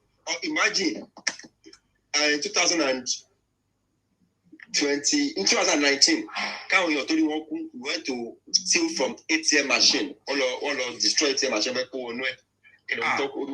6 Igbo guys, ATM machine all of 4. Now we name Musafa. In 2018, they robbed a bank. 7 of them. How did he get the weapons? Àwọn ọ̀nà àwọn tó máa ń fabricate fún àwọn tó máa ń ṣiṣẹ́ rin àwọn iron benders àwọn packing ló máa ń rọ ìpọ̀yẹ̀ fún wọn. It is those Pakistanis that does all those things for them. Sometimes they don't even use gun. They use machete. Àdá nǹkan kan báyọ̀ bẹ́ẹ̀ wọ́n máa fún wọn bẹ́ẹ̀. A bank tẹ́ pé àfitó balajin except you don't open your eyes you will fear escape. If you open your eyes a camera already see you. This one that happened that bureau de change 10 minutes nothing more. Yes na they caught them 10 minutes nothing more. Now 10 minutes nothing more to ṣe bureau de change 2 weeks ago 10 minutes because bureau fẹ́ gbà. There's the reason this country is called the most secure, the safest country in the world for a reason. I think we they know they waste time. They know their police know they stress themselves. Your plate number, ordinary your plate number. How much you catch your plate number? On my satellite. Satellite is my shape and database to if it is one camera advance plate number, I look at my monitor. I just the channel say one day that car where they run, it go pack. Fuel go finish inside, you go pack. They don't go pursue you, just they run, they go. When your fuel finish, you go park. That place where you park last, the last camera will see you, go tell them where you did. Police for that side, we just come pick you. They know the police pursue thief. They know they pursue, say you eat and run. They know they pursue you. They don't say you go stop one day, and when they stop, they'll come catch you. They'll come pick you. If you like, they run, they go. I think that's what they say they want to install in just so AI power camera that will be able to identify. Your mobile, in fact, let me even tell you. Is it not what we have in the UK? Is it not the same thing with how the driving offenses work, penalty? So if they just captured your driving license, plane number, yes. So they already know you. That's it. Exactly. Yeah, let me tell you the same thing. Let me tell you how advanced this one is. That plate number, you see every mobile phone in that vehicle at that moment too. They don't track them. Not just plate number, mobile phone inside that vehicle. We don't, as long as that phone is connected to the network, they don't track you. You will not be escapable. They spend money on technology in this place. AI technology now. They are advancing in AI now than any other person. They are even inviting people. People they give visas to now are people that are tech oriented or AI oriented. That they give them employment because they want to be advanced in AI. They have a building. You must have seen that building. It's Ojiwa. It's round, silver color. Talks Arabic Lara. That place is called the Museum of the Future. Technology that you would not even experience in the world at the moment. They're already building it. They're already exploring it there in that museum. That is Dubai. Yes, Dubai. Okay. They are so advanced. You know, imagine somebody will now go and say, "Is it that kind of country you want to go and do armed robbery? Are you mad?" That is why I said that this our INEC, that I don't trust the electronic whatever, particularly that Itodo guy, because that Itodo guy, I forgot where I park, but they call that commission that he has. That Ekiti election, when I look at that guy, I said this guy that I don't trust that Itodo guy. I don't trust him. Because I can see some sentiment and lies in their in their reports. No, he said the election is peaceful, but there's vote buying. That's what he said. No. He said that vote buying. He said that vote buying. Vote buying is part of election. No, he said some people got money. Everybody buys. If you give me money, is it not the kind of Yaga Africa? No. Yeah, Yaga Africa. With that lady, two of them, I always watch their containers. That lady and Itodo, two of them, I don't trust them. Sorry, can we know who is Odo Boma? Odo Boma is APC 99. Is what? Okay. APC 99. How do you do it? Tell us. How? Okay, let's hear. I am your nightmare because you will eventually remove me. But I'm listening to what you guys are saying and seeing how you guys are contradicting yourselves. Okay.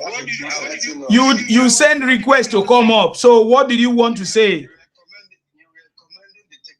If you are civil about your submission, why is your volume so low? We can't hear you. You are commending the technology of other countries, but at the same time, doesn't acknowledge the technology or want to encourage the technology that can at least checkmate against. We can't hear you, guy. If you are talking, if you don't want to speak, you then don't know what you're saying. I don't know. Can you guys hear him? No, he said that we are telling that we are commending the country and technology, we are condemning Nigeria. When you are saying you want to hack electronics, who said you should not use electronics? But we are telling you are not using. Can you hear me? We are hearing you. Yeah, we can hear you now. It's a very simple thing. Allow him to talk. Let's hear him. Euphorizing about technologies of other countries and how advanced it is. Yes. And at the same time, not talking about how Nigeria can at least use the same technology. You don't need to lie. You have a criminal agenda. We are using it. Let me tell you if you don't know. Can I reply? If you don't know. We are aware that why do we have Canada? I don't know my BBC in Nigeria. My BBC was worried over. Let me answer him. I think, can you guys hold on, guys? We have lots of response for him. Can you just allow him to speak first? Go ahead. Let us hear you. You are saying that we are not talking about technology in Nigeria. Is that what you're saying?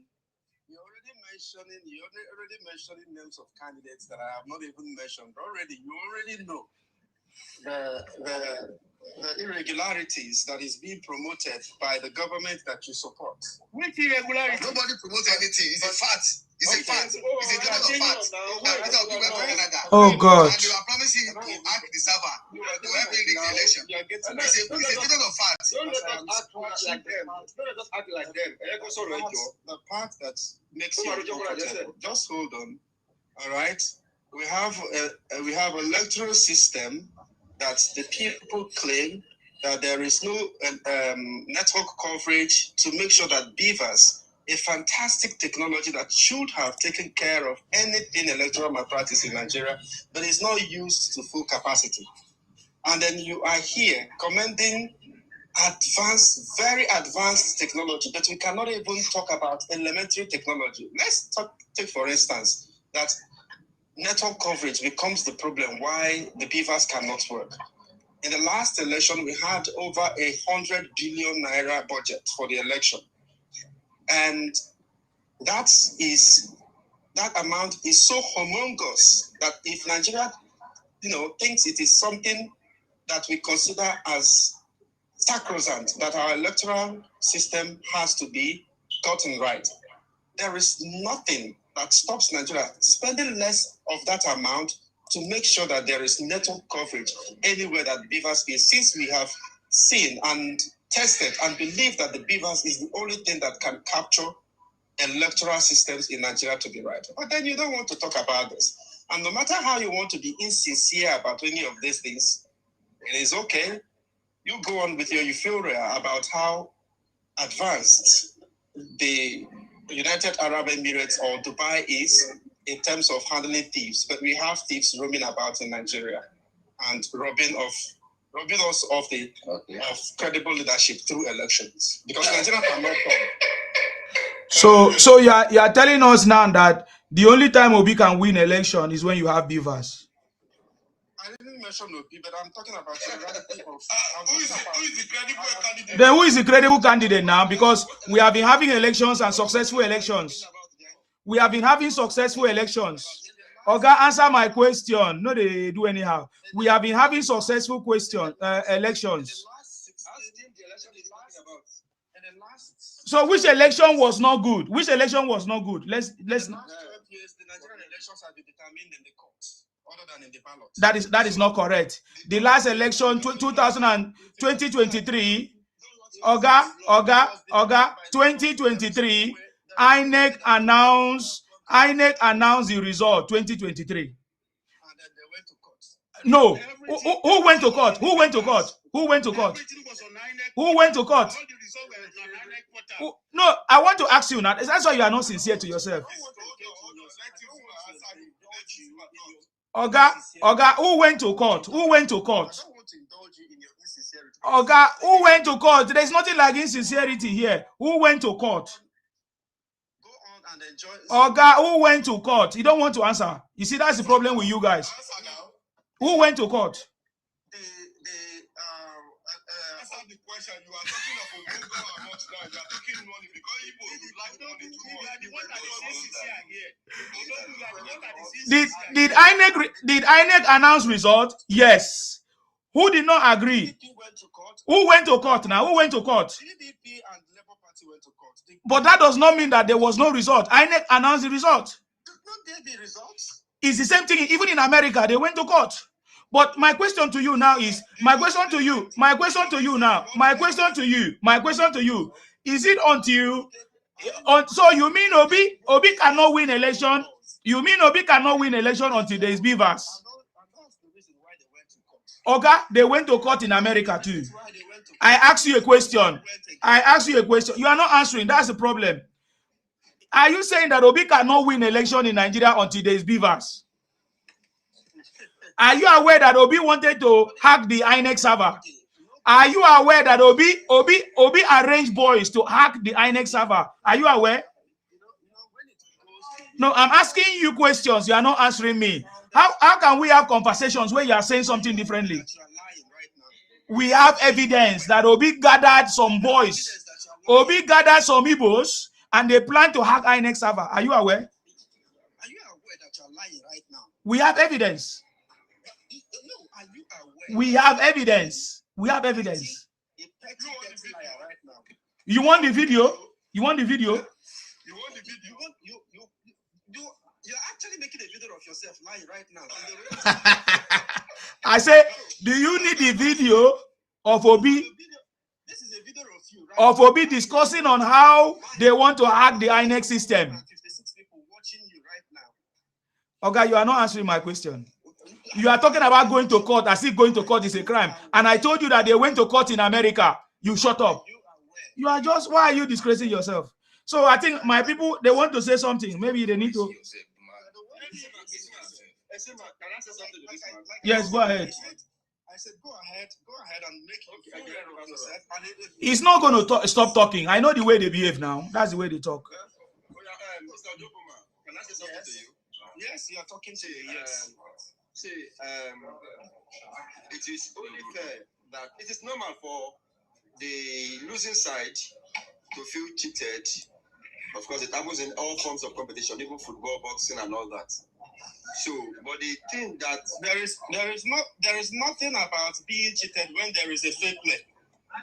Yeah, let me conclude my talk now. If there is a fair play, fair play, why can't the question you should be asking is why can't the Beavers work in its full capacity? Why is the National Assembly saying kicking against the Beavers being used exclusively to its full capacity? That is the question you should be asking.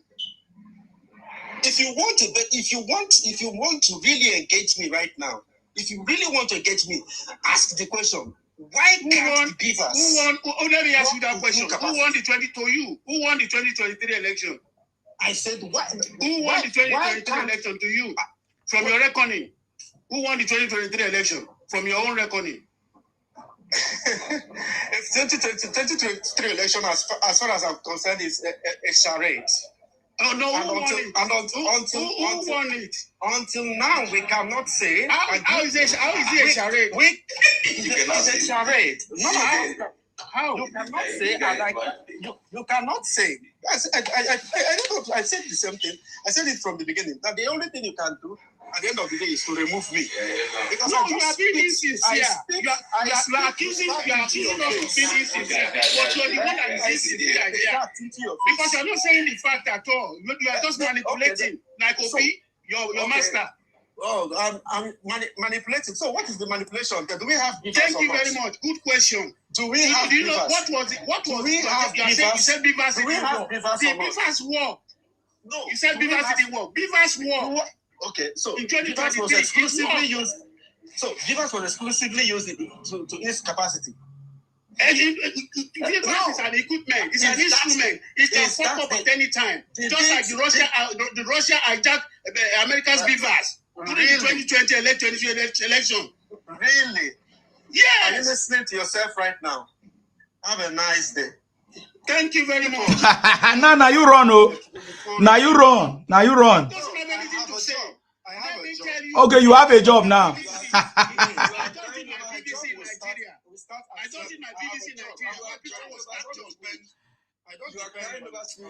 The brother say he has a job. Allow him to go to his job.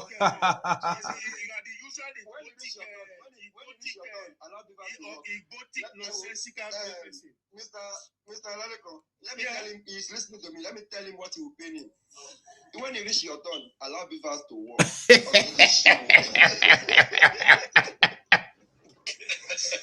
Oh my God. So, see, everybody rigs the election. I will never tell you that there's no election that everybody rigs. You know, the best rigger they win. Somebody can win, you can't alert his own rigging. You will know rig for southeast.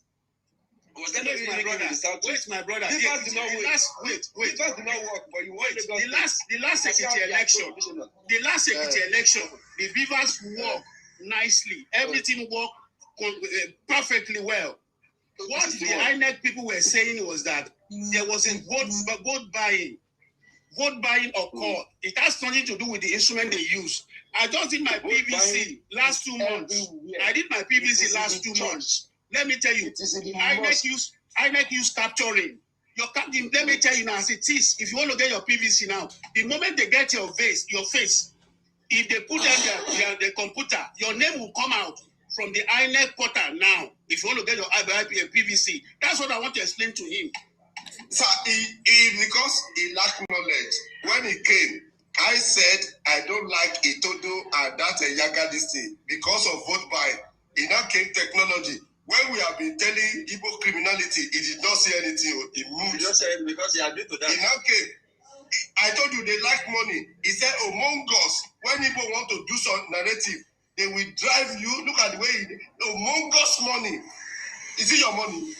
Are you the only one paying tax in Nigeria? Bivas did not work. Mr. Obi wants out. He won Lagos. Bivas did not work. You want Lagos? You are talking of vote buying. What concerns electronic with vote buying? With vote buying. Vote buying is everywhere. It doesn't they are brainless. The mentality in him, he said, you know the candidate we are talking about. Obi went to Canada. They said they want to. INEC can shut down server. Bank, when there's a problem, bank can shut the server. Server can shut down. They are going so like to Algeria to go and they don't want to learn. She just came to general to know the amount we spend. Only God knows where they were putting their figure. He said billions. Is it your money? We asked him difficult questions. He couldn't answer. He started by saying every elections in Nigeria are won by court. And we counter him and say, no, that is not correct. INEC announced the result. And some people want to reject it, or some people have issues. They have to take it to court to settle it. There's no other way. There's no other way to settle issues.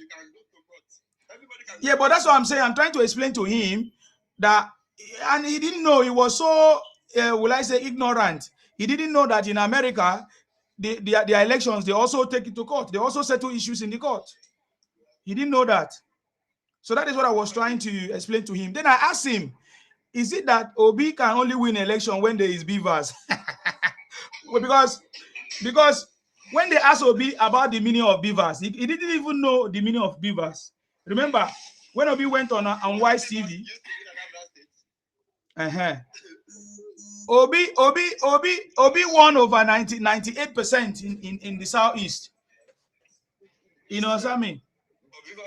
And then beavers did not work. Obi went and gathered some people somewhere in Canada, and they were planning on how to hack the INEC server, which they attempted.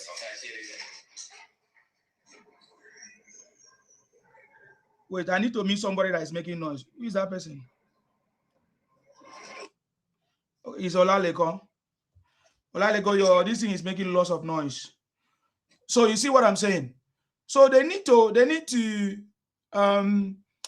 Obi arranged some people in Canada, and they were advising him, telling him how they are going to plan to hack the INEC server, which they did. And INEC brought out the report that they tried to hack the server, and because INEC is wise, they did what they needed to do. You get the point now. But because it did not work in their favor, they started bringing all kinds of lies. And up to today, they still live in denial of the truth.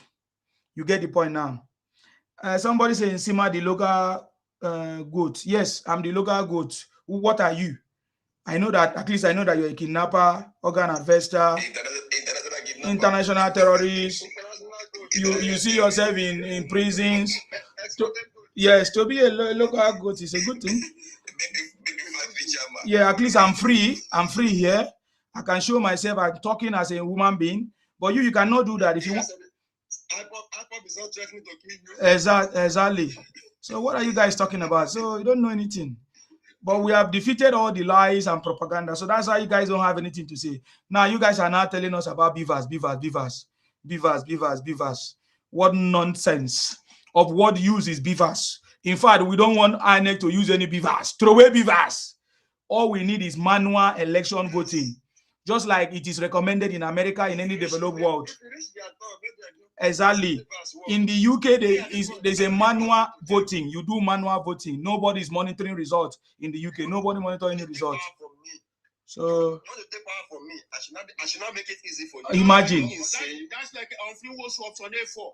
You forget 1993. See how it worked like magic. That was manually done, and it was perfect. Every election must be manual. That's it. So don't worry yourself. If you do manual, if they still lose, they will say the manual is not manual enough. Yes, it's not human being. When they ask them, bring all the proof of the result from the polling unit, or they didn't even have anybody in the polling unit, and they are making noise that they won election. And they ask Obi, how did you win election? You did not. The international journalist asked Obi, we know that he did not penetrate the northeast, the south, the north central. So how did you win election? Obi agreed, say yes, he did not win in those places. So how did you win election then? So all these things are exactly. So what? So you guys will just calm down. Obi won in his dream. Obi won in his dream. Obi actually won election in his dream. So I know how it feels when you lose and you become a sore loser. You become so bitter. You are looking for every strategy. It's APC like nightmare. And this kind of nightmare they like. No, Nine can run. He was thinking that we are going to remove him. You know, he was using reverse psychology. Yeah, and I know how to deal with them. When somebody claims that he knows something, I know how to deal with them, especially when you are like you come from a region that is not working. You come from a state that is not working. Nobody can say, let us learn from you guys. You know what I mean? Nobody can say, let us learn from you. Let us show there is something spectacular about these people. Let us learn from you. You know, okay, let us learn from your principal, Obi. Obi lives in Lagos. Obi ran away from the Anambra he built. So these are people, you can't take advice from any madman. And these guys that took advice from mad people. So all the things that you guys know how to do is to complain. You came up here to complain. Now we're talking about the technology that is working somewhere else, which means we want this technology even in our country or in any other place. And Nigeria is already improving, you know, to make sure that everything works the same. And when you look at Dubai, you cannot compare Dubai to Nigeria anyways. You get the point now. You understand me? No, Peter Obi will turn Nigeria to Dubai the same way. No. He couldn't turn Anambra to chicken. He did. That's all of them. No, to chicken. He did, though. But they cannot live there. They have to come to Lagos. Yeah, but he did not then. He liked bidding in Lagos. He liked buying land in Lagos. So they don't like sleeping in Dubai. They don't like that Dubai. They want the Lagos Dubai. Exactly. So if that's why I tell them, if you are telling us that Obi did something, why are you in Lagos? If you ask them that question, they will not flip it. They say, don't you know that Lagos is a capital city? Was a capital city. So let me ask them now. The newly launched railway system, was it built by the capital city? Was it built when Lagos was a capital city? I'm asking them now. The rice factory in Lagos, was it built when Lagos was a capital city? I'm just asking you guys. Give me answers. Give me answers. So it just shows. No. We asked you yesterday. It wasn't built. No. We said which company or factory did Obi bring into Anambra State apart from Euro Beer Brewery? He said Orange Drugs. I just laughed. Orange Drugs that was established in 1988 in Lagos. Even their head office, their eastern office is in Imo State. You can see they don't even have anything. He said he brought employment to Anambra State. Tell me what employment he brought. The same person that did not pay doctors for 13 months. But what they are saying is contrary to what Obi said. Obi told us in a national TV that he never promised them to build school or to build hospital. That he only promised them orderliness. that they are so disorganized that Obi needed to be a governor to bring orderliness. Can you imagine? Obi was telling us that Obi was telling us that the job of a governor is to save money. Governor that cannot do anything without calling you at the midnight. He said not orderliness. He said moral, that they don't have moral, and he tried to bring moral. We are not saying okay. That shows that they are distorted people. So they are disorganized people. You brought moral. That's what he said. But they are the one that twisting it. Obi save money. Forget the part. That's what they are not normal. They are not normal. So we don't need to be Yeah, that's why we are not. Me, I don't angry with them. Before I used to argue with them, but now I don't pass that level. Let us hear from Minister of Enjoyment. Minister of Enjoyment, what is going on? Yeah, good morning. I salute you, Minister of Enjoyment. What are you enjoying?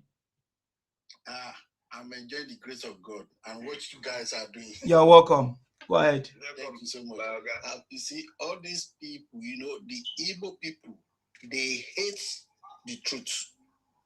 The moment you are telling them this is the truth, and they know it, but they don't want to. Everywhere they go, anyone that is telling them the truth, they will take you as an enemy immediately. No matter how hard or how small or how little the truth might be, they completely hate the truth. They don't want, look at everywhere, even in where you are working together, maybe as a staff, as a colleagues, they are doing something wrong. You are telling them, oh, brother, this is the best way to do it, or this is how to do it. They don't forget it. Nah, forget it. Now what did they go talk with that? And you say, oh, people are so stupid. To them, they are the messiah of themselves. And now look at the situation in Nigeria now. I told people it will only take the grace of God for Igbo person or as an entity or to become president in Nigeria, because they have already sowed that discord. You have insulted my parents right in my presence, and you still want me to favor you. It's not going to be possible. Or my children can hear, can see you are insulting his parent, and you want that child to favor you or to follow you. It's not possible. Look at, in terms of political numbers, they are the least. No matter how they stuff their votes, in terms of political vote numbers, every region, they are the least. When I checked, the last time I checked INEC portal, INEC, all the votes that are coming from each region, either rigging or manipulating or whatsoever, the southeast vote is the least. So if your vote is the least in the entire country, how come will you become president where you are insulting every region? When you insult South, finish, so you call them all sorts of names, you blackmail them. At the end of the day, you come back to say, they are our brothers. How? You have insulted their parents. You have insulted them. You call them all sorts of names. You have come back to say they are your brother in order to get something from them. It's not possible. Oh, you finish with that, you come back to the north. Oh, they don't want to hear. You are a slave. You are this. Yoruba is their worst enemy. Where you are making livelihood, Yoruba is a place where everything is working for you. Nothing is working. There's no multi-billionaire in Igbo land that will beat his chest that all his billion was made in Southeast.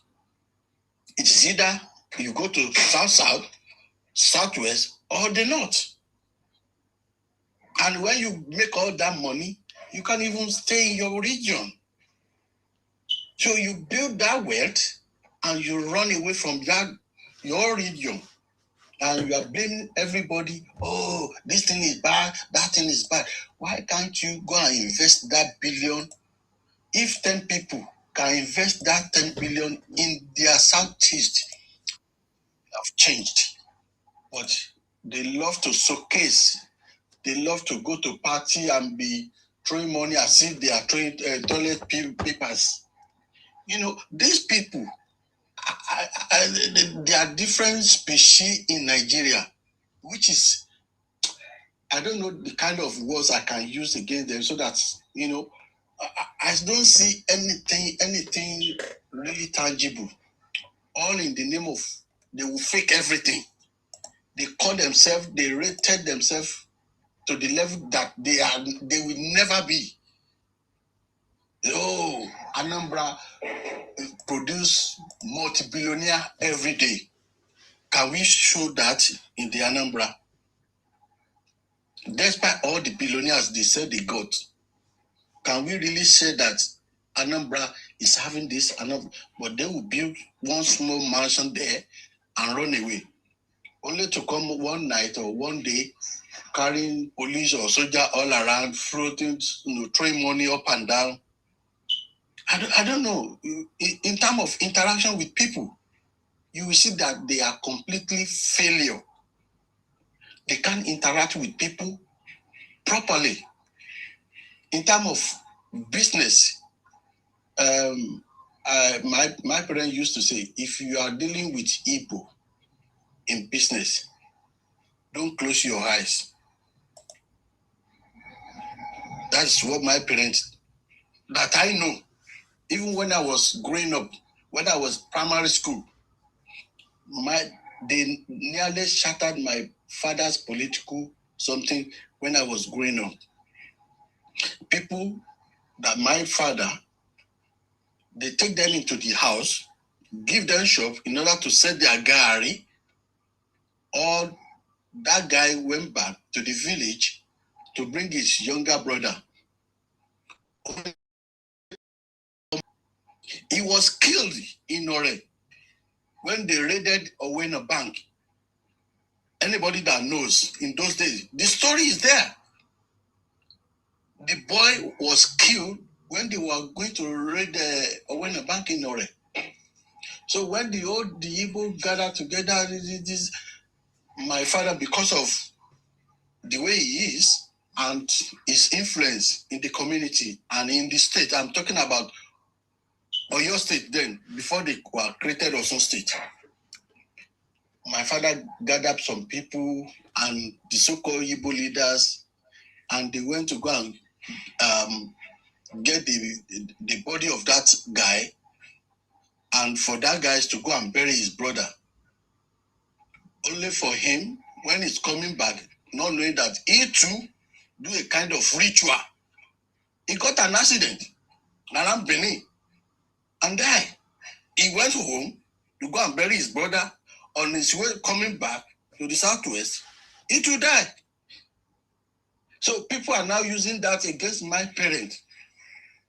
Oh, Baboma is using armed robbers, using as a tool, this and that. It's really affecting my parents' political something. Since then, my parents say, please, I'm not saying you should hate anybody, but this set of people, whatever dealings you are having with them, have not only second thought. My parents said, have 10 thoughts in dealing with them. So, you want me that I witnessed as at then when I was in primary school, I'm talking about around 80s. And you still want me when I witnessed it firsthand. How do you want me to relate with that kind of people? And the same behavior they are still exhibiting up to today. I don't know, maybe anybody have never have that kind of encounter. My parents have the encounter.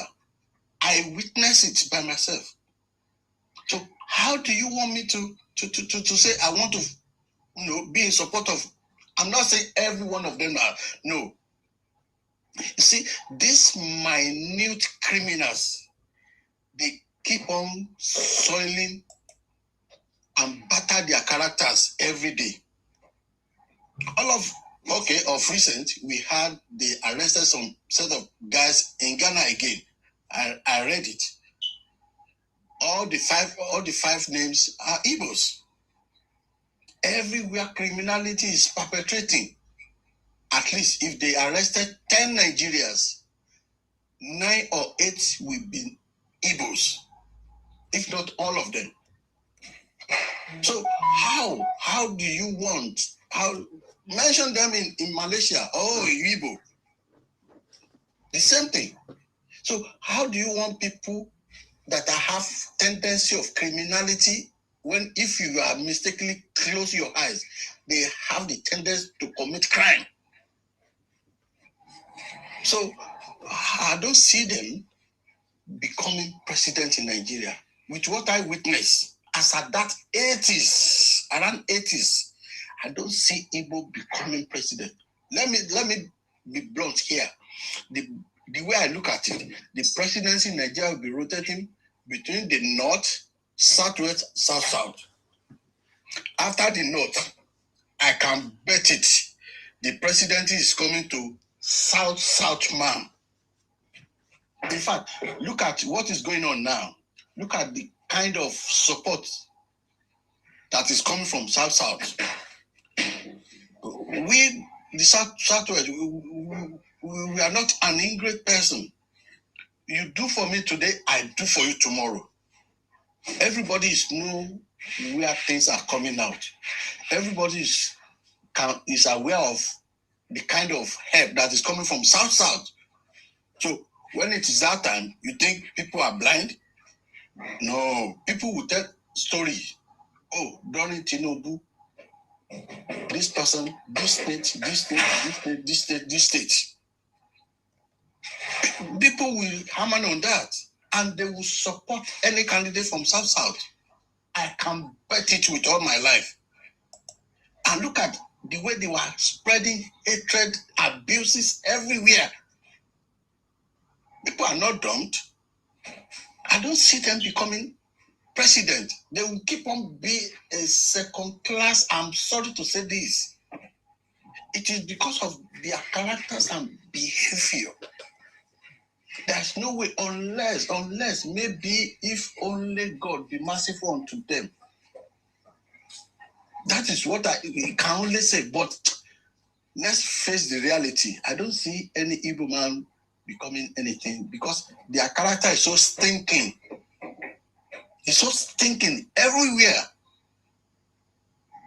So this is just my submission, what I witnessed when I was small, around 80s, when I was in primary school, around 80s. This is what I witnessed. So I so submit my little submission this morning. Good morning. Thank you, sir. Sorry. Now, you said, like I said it this morning, and I will repeat it again. I don't trust any Igbo. No matter you said that they are few, they are not few in my own. Why? Look at, do you know what Nwanyanwu said before he left this world? Nwanyanwu and late Chief MK Abiola, they were called, at least in business. Yes, they may say he's a billionaire and not go to their business. When the two of them, they were compatriots in terms of businessman and the voice in Nigeria. Yeah. When this thing happened, 2023, Abiola left this world before Nwanyanwu.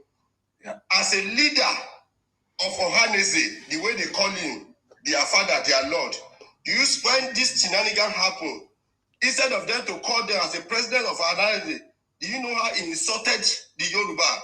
And that's why I'm annoyed with our fathers, even say our KBACs. People like me cannot be a king in Yoruba land. I will retaliate. That is who I am. You can't, it's eyes for eyes. Everybody know what Moyan said before he left this world, and I don't give regard to him. So that is why I said there's no way anybody can preach Igbo to me that this forgiveness will be gone. They have started it, and we are going to fight to the last. Thank you. Okay. Thank you very much, sir, for everybody contribution. And I love the fact that we are saying that it's not everybody, it's not all the Igbos. And some people say, oh, it's all Igbos. Okay, fine. What we want is that we want everybody to respect everybody. We have seen how the IPOM Biafra people have been running propaganda, misbehaving. We even witnessed the one. Okay, that one might say, okay, it's not Igbo person. Okay, fine. You came here. Look at how you disgrace yourself, giving Igbo people bad name. You are not sincere to yourself. You know. There's a lot of noise. Let me mute. You came here and you are not sincere, and with what you are saying and doing, you end up giving your people bad name. And when people start calling you bad name and calling you out, you will not say, oh, you are being victimized. Oh, they hate us. Oh, they don't like us. You see the problem now. But you are the one that have caused it. You are the one that are behaving the way you are behaving. Man, if you like, change it. If you don't like, leave it. They can never change. They can never. I don't see them changes, because I think that stinking behavior is in their gene. I'm sorry. The one you see your colleagues in the office, they exhibit the same bad character. The one you live in the same community, they exhibited all the same bad characters. So how, if you say this one is moderate, in the next minute, it will exhibit that the same bad attitude. In fact, even in my working place, a lot of people are saying, why these people are behaving like this? I said, well, that is our people. We can't say because we are still Nigerians all together. But that is who they are. That's what I used to tell people. That is who they are. We experience all this bad character. We see it every day. We've given them out the way out, but they are not ready to change. So how can we relate with people like that? If you look at, if they are commenting, if 10 Igbo comment, you will see those 10 will be extremely negative. Their comment will always be different from all other comments. Let them come and contribute positively. The next thing is either they started with insults. If they know that you didn't answer them, they started cursing you. As if the other person doesn't even have mouth or haven't brains to say anything. So it is in their character. I wish they can change. I wish they can change, but I don't think I've already given up on Igbo people. I do tell people that's who they are. If not all other Nigeria they are not like that. Other Nigeria they always consider it. They think of other people. But Igbo people, anything is not for them, it's not going to be for anybody. It's either for them or they destroy it. That is the way they are. Please mute your mic if you are not speaking. There's a lot of noise coming in. So I wish they can change you, honestly, but I don't think so. Now let us play this as evidence of one of the what we said. How Obi gathered some Igbo people in a room, and they were planning on how they're going to hack INEC server. Pay attention to this before I continue. Friends to Lagos, to here in Canada, that are working for you. You don't need to know us. It is being funded by us. We don't need anything. We just need you to tell us if it's tomorrow when you get to California or when you're talking to the chaps in Colombia, you see one or two things, send us and say, can your app do this? Do we have this? So that, because you see, we have to start thinking of things that it is not just money. Tinubu can go and do anything. Like people, I'm not saying this to disparage these men. In their own capacity, they've done well, but this is not their. They say this is. He says this is his. His thought. This is our time. Yeah, absolutely. Our time. Yeah. Right? So all I'm asking, my question to you is just this: as you go on your journey, think of technology. Because these young people, this is the language they understand. Yeah. It's not just about Twitter and the rest. If you can think of those things, then let us know that we will imbibe it and we will win this election. Right, the grace of God. And they did it. They actually did it. That is what that said Nigeria INEC 10 billion. That is what they want to do. Yakubu Muhammad showed them that he understands more than them. Then, what I want to say, that when Buhari was on seat, these people are the ones that said they don't have a clone president. that their king, Nnamdi Kanu, that they are defending, said they buried Buhari in a shallow grave in 2017. They said it's a clone president from Sudan, Jubilee. They said they tweet and they did a marriage card. He want to marry in one mosque in Nigeria. Is it not from them? So how are you exonerating them? Me, I don't have any respect for them. That is their propagandist and that is who they are. Now, this video you play now, somebody defend that it doesn't happen. That you are the one that, are you the one standing, are you the one that manufactured it? What are we defending them? This is who they are. That's why I'm even pushing that their Biafra, they should go and leave us alone so we can have our peace. Thank you. You see now, look at that video. Are you now telling me the next 10th generation will have this video in which you are planning to sabotage and you are clapping?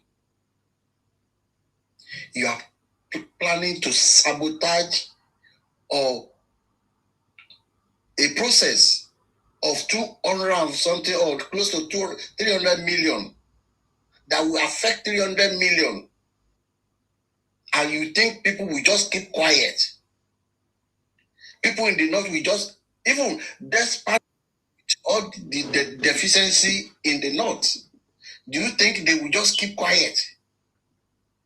You know, some people say, they will never forget what you do. What you do during the coup.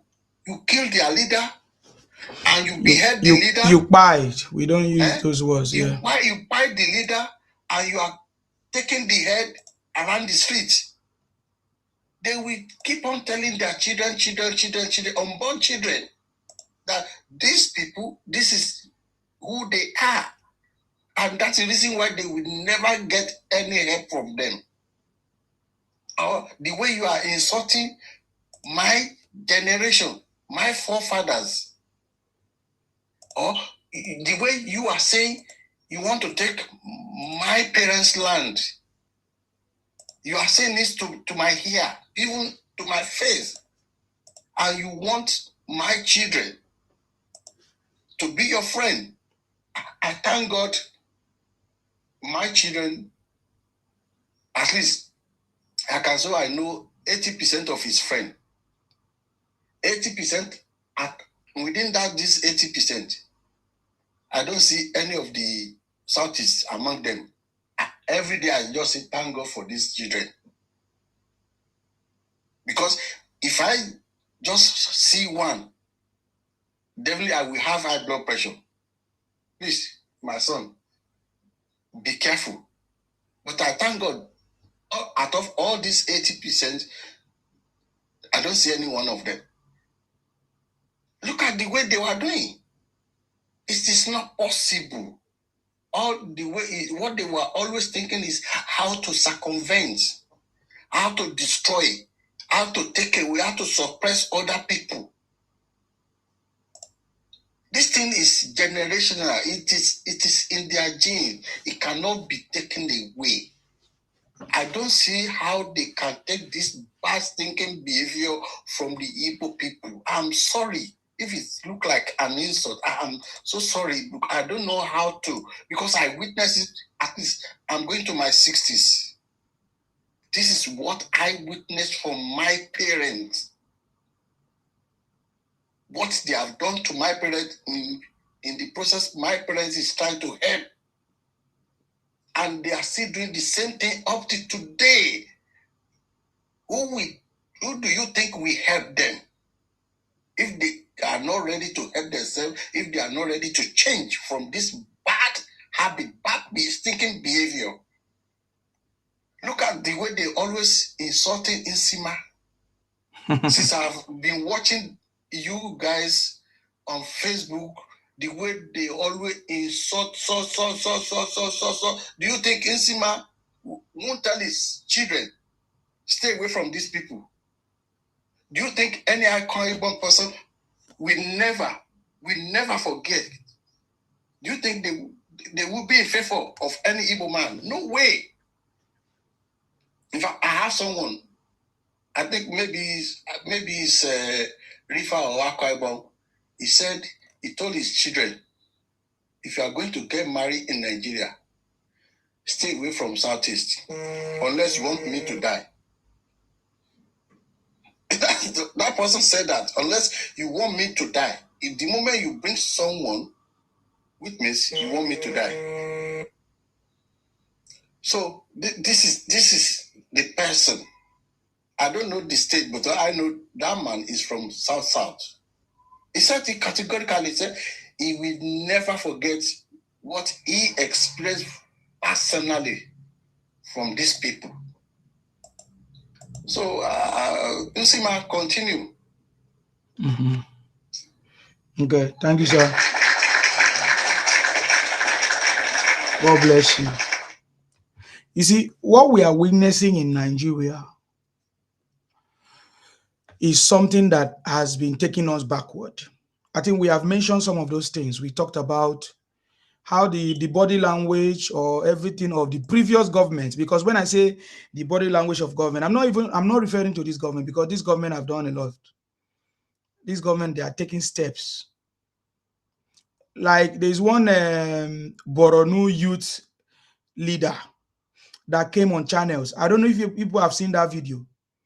There is a Boronu Youth Association leader. He came on video and accused the government of paying ransom to the Fulani bandit or something. They have already picked him up. My problem is that how come they picked that one up so fast and they did not pick VDM? That is weird. My problem, I don't still understand that part. But these association youth leader has been picked up already for questioning, right? So, Olalego, you want to say something? Yeah, just to corroborate that. And Showore is backing the guy up. Exactly. That the government want to intimidate him and all those stuff, trying to support him. Look, is this the kind of people want to put into presidency? Exactly.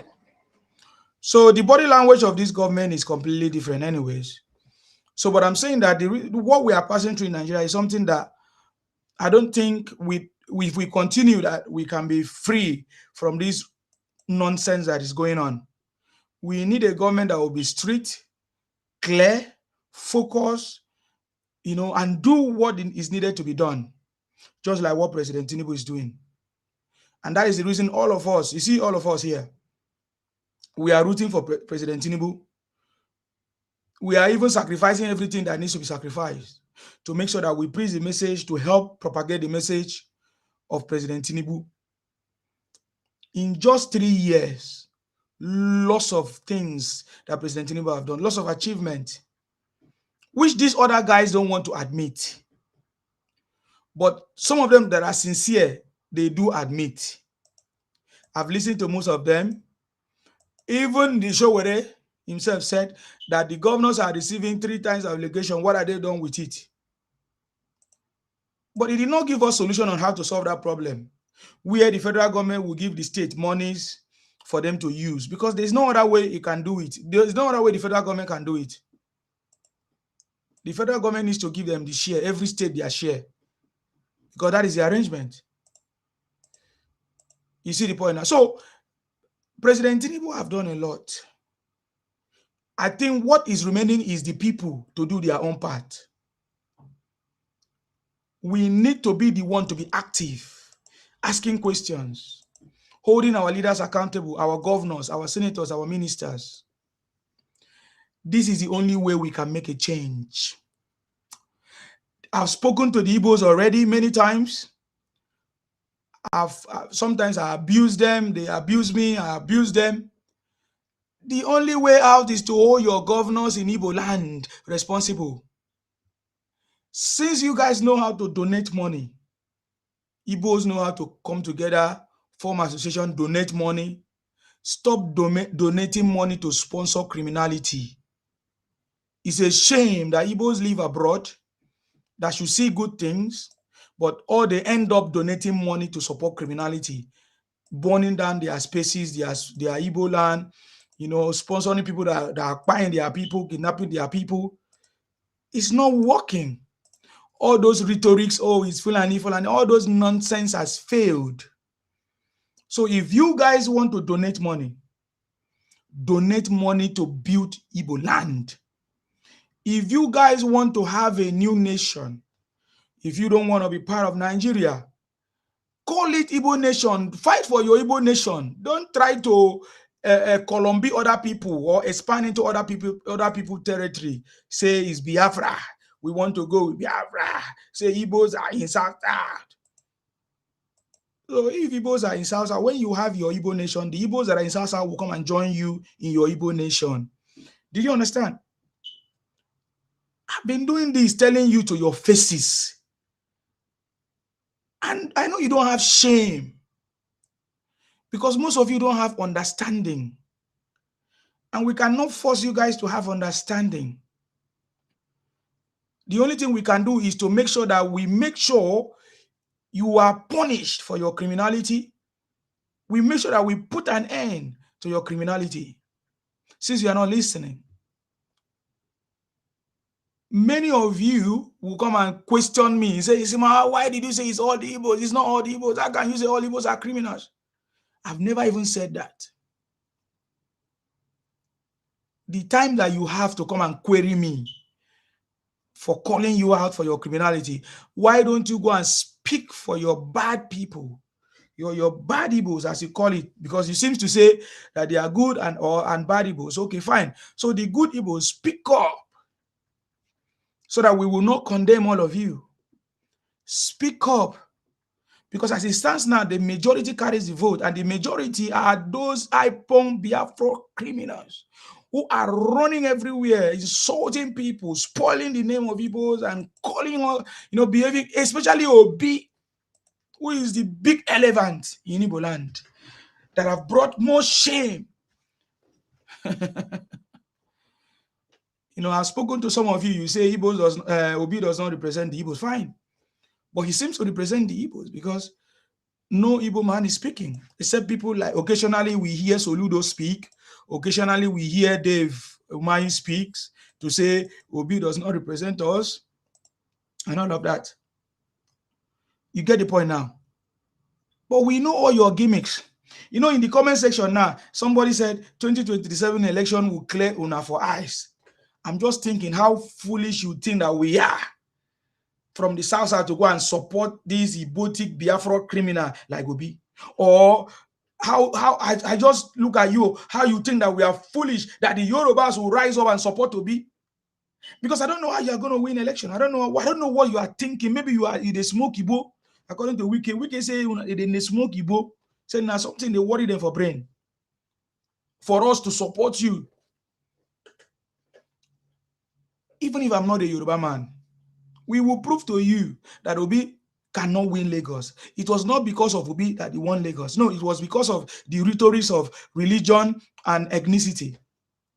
And now that the people that supported you, the Yorubas, they have now realized how you want to use this religion and ethnicity to overwhelm them or overtake them or overrun them. Which one? What's the word? But it's not going to happen again. You get the point now? It's not going to happen again. There is nothing wrong for you to have your candidate. But there is a lot of 100% wrong. It's 100% wrong for you to try to say, oh, we should not support our own candidate. We should come and support your own. Presenting a criminal as a saint is terrible. It's just like how you guys were presenting Nnamdi Kanu to us as a saint, or Nnamdi Kanu as somebody who is your savior to come and give you your Biafra. Where is your Biafra? I can even play a video here where you say he's whiter than white, this and that. Now that we have realized that he's a criminal who have scammed the Igbos for many years. And in all the occasions, he was caught. Either he was caught in a hotel with a woman, or he was caught deceiving people, say he wants to go and buy radio transistor, or whatever. You guys know the truth. But because you don't want to, will I say, admit. How many times has Nnamdi Kanu deceived you guys? Say, oh, he wants to go and get transistor. Where is the transistor? How many times Nnamdi Kanu deceive you guys? Say, oh, he's traveling to social thing, but he was caught in Lagos with women in a hotel. That is the same pattern you guys are trying to present to be to us. Yeah, Obi is a saint. Obi is a saint. But all of you live in Lagos. Oh, I don't have problem. Present Obi as your candidate, but don't come and tell me that I'm wrong supporting my own.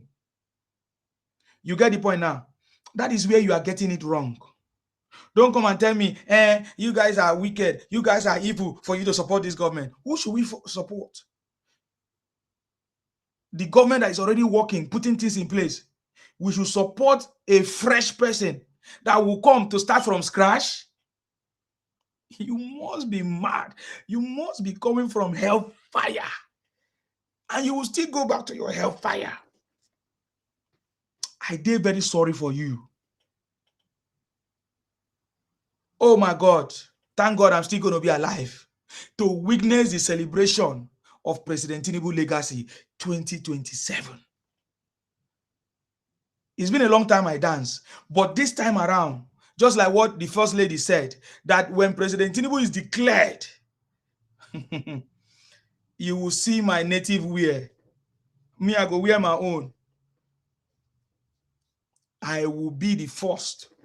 Of course, you know that I'm going to be live all through. I will be the first to start the dancing.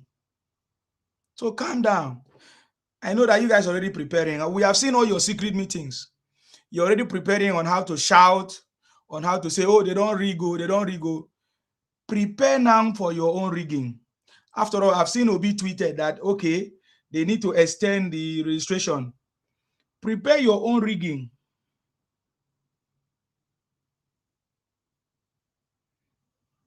Okay? Prepare how you are going to do your own rigging. If it's easy to rig, prepare and rig. Can you prepare and rig? Prepare and rig this election so that we will have peace. How wish Obi will be on the ballot. I wanted to ask Minister of Joy, what do you think is the current update on other party like NDC or ADC? Because looking at what has happened in the court between INEC and all of that, are they going to be on the ballot, sir? It's dicey for them. Extremely dicey for them. Because you are going in for an election. You have petty problem on your neck. What if court strike you up tomorrow? Because it is not sure whether you will win the case. Definitely. Because this is a case of identity theft. You are taking other people's logo, which is already been submitted to INEC. They submitted even before you. So how can you claim it is yours? Those judges, they are intelligent. Because INEC will tell them, this person, Mr. A, submitted this on this date. Mr. B submitted this on this date. Mr. C submitted this on this date. Nobody in the INEC will doctor anything. They will have problem. They will have big problem. And my fear is, it is the presidency that is doing all that. Look at when Wike of recent built quarters for judges in Abuja. Oh, they've already bought all the judges. They wanted to use those judges. Look at this daft-minded people. You want a judge to preside on a case, and a judge that is not comfortable. It will be very, very easy to be manipulated. And this is the reason why you can get a real judgment when you have somebody that stay away from or that have a kind of comfortability, nothing that will corrupt his mind. He will be able to sit down and think and reason in order to stand for the public. And you want that kind of individual to live a shattered life. How do you want that person to reason well? But these people, they don't think that way. Immediately they commission that thing, they say, oh, they are trying to board the judges before the election. Look at that kind of shallow-minded people. So I don't see them getting out of this. Look at ADC and the same thing. They have so many cases. Look at how the NDC, your headquarters is in Abuja. The court is in Abuja. Any level of court you want to go, they are in Abuja. Why did you choose to go to Kogi State? It's like I'm coming to your house, Usima. I will eat. You have spoon in your house. You have water in your house. And I get to your house and I say, oh, Usima, please, I'm going to Tesco about 12 kilometers to go and buy spoon or water before I can come and eat in your house. Won't you think, what's wrong with you? This is the water already prepared for you. Yeah. This is the spoon. This is the cup. Everything you need is here. And you went to another place. So that make people to think, okay, there is something going on. They want to do something else. Maybe somebody have promised them, oh, don't worry, we will do this. Now, in that place, what they think they will get is now reversing back. So how do you think they will get out of this? The same court that say, okay, you are free. When they now sit down properly, I think we are making mistake. And they reverse the whole thing. They say, oh, yeah, they don't have right. How? How can you say, if I made mistake, and if I realize my mistake, and I'm trying to adjust, and you are telling me I don't have right to adjust? How? That is to tell you that is the way they are thinking. They want to compromise everything. They want to sabotage everything. As long as it is in their favor, they are ready to sabotage. So I don't see them getting out of it. But it will have been a miracle, or maybe I don't think so. Because already president have already said in one of his brokers that he will not help them to organize themselves. So how can you let us look at it? I know you as my enemy. Will I tell you my route? Will I tell you how to organize yourself in order to defeat me? No, it's not sir. possible. So I don't see them getting out of it. That is my little submission. Exactly. Sir, that is why, you see, like we said, when Obi hear Tinubu speak, he want to speak. When Obi Tinubu travel out, he want to travel out. That's why his people are calling their president. With what you said now, Tinubu said, I will not help you to organize your party. Now, Obi said, if he's a president, he will help the opposition. I don't look at, okay, if you are helping the opposition to organize, you will leave your own house and you are solving Nigeria problem. People said the little number we gave to you, go and verify we are hearing. We did not see anything to verify, nothing on ground to see with our naked eyes.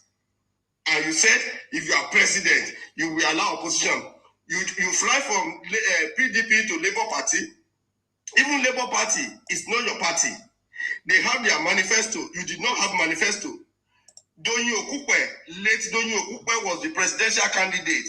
When they are not doing all this rejigging of this thing that Tinubu want to come out, Okupe single-handedly hand over the ticket to you. Because Labour Party is for civil servants. And that's why your people followed you. After the Labour Party, all the nonsense that you did with Kenneth Okonkwo, with whatever their party.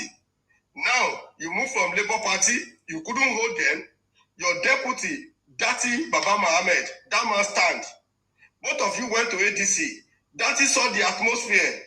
Dati said, no, you can see a brave and intelligent man. He said, we are not supposed to be here. Let's go back.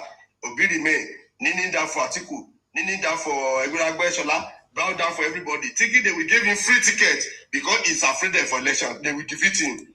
Atiku want to buy him to be very, he ran away.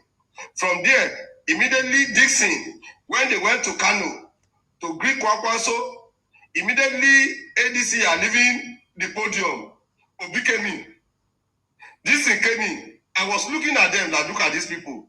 Immediately, when Obi saw that primary is getting here, that his voice of his people, Mama P, Peter, whatever, Randu, all those people that they are, go in the hall. He said, oh, no, we can't work with these people.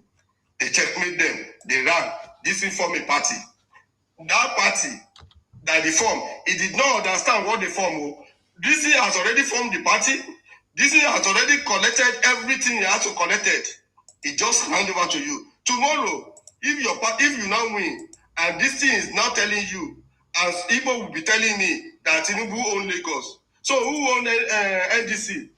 Can you imagine? At times when I look at, when people say they want to debate them, for me, if I debate them, we will abuse ourselves because when you bring something, they say who will go for equity must have a clean hand. Where is your clean hand here? When Tinubu want to form his own party, they will say Tinubu join for party. Tinubu and Buhari, another party, they bring their manifesto on table. They destroy it. That is what memorandum of understanding. They signed MOU and they brought APC. You are jumping. You did not bring Labour.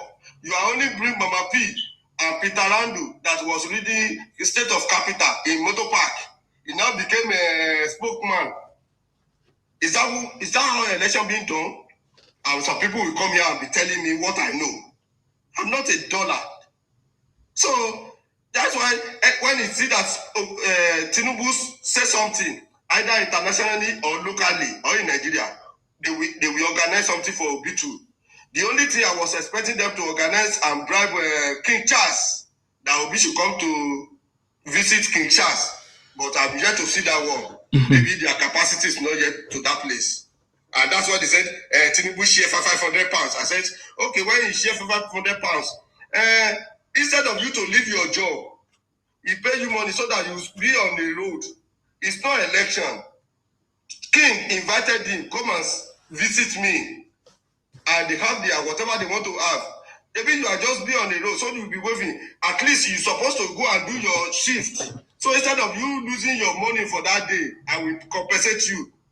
If I thought you gave them money because I'm there, but I didn't collect any money. So I don't know how they said they collect for £500 because they can go with anything.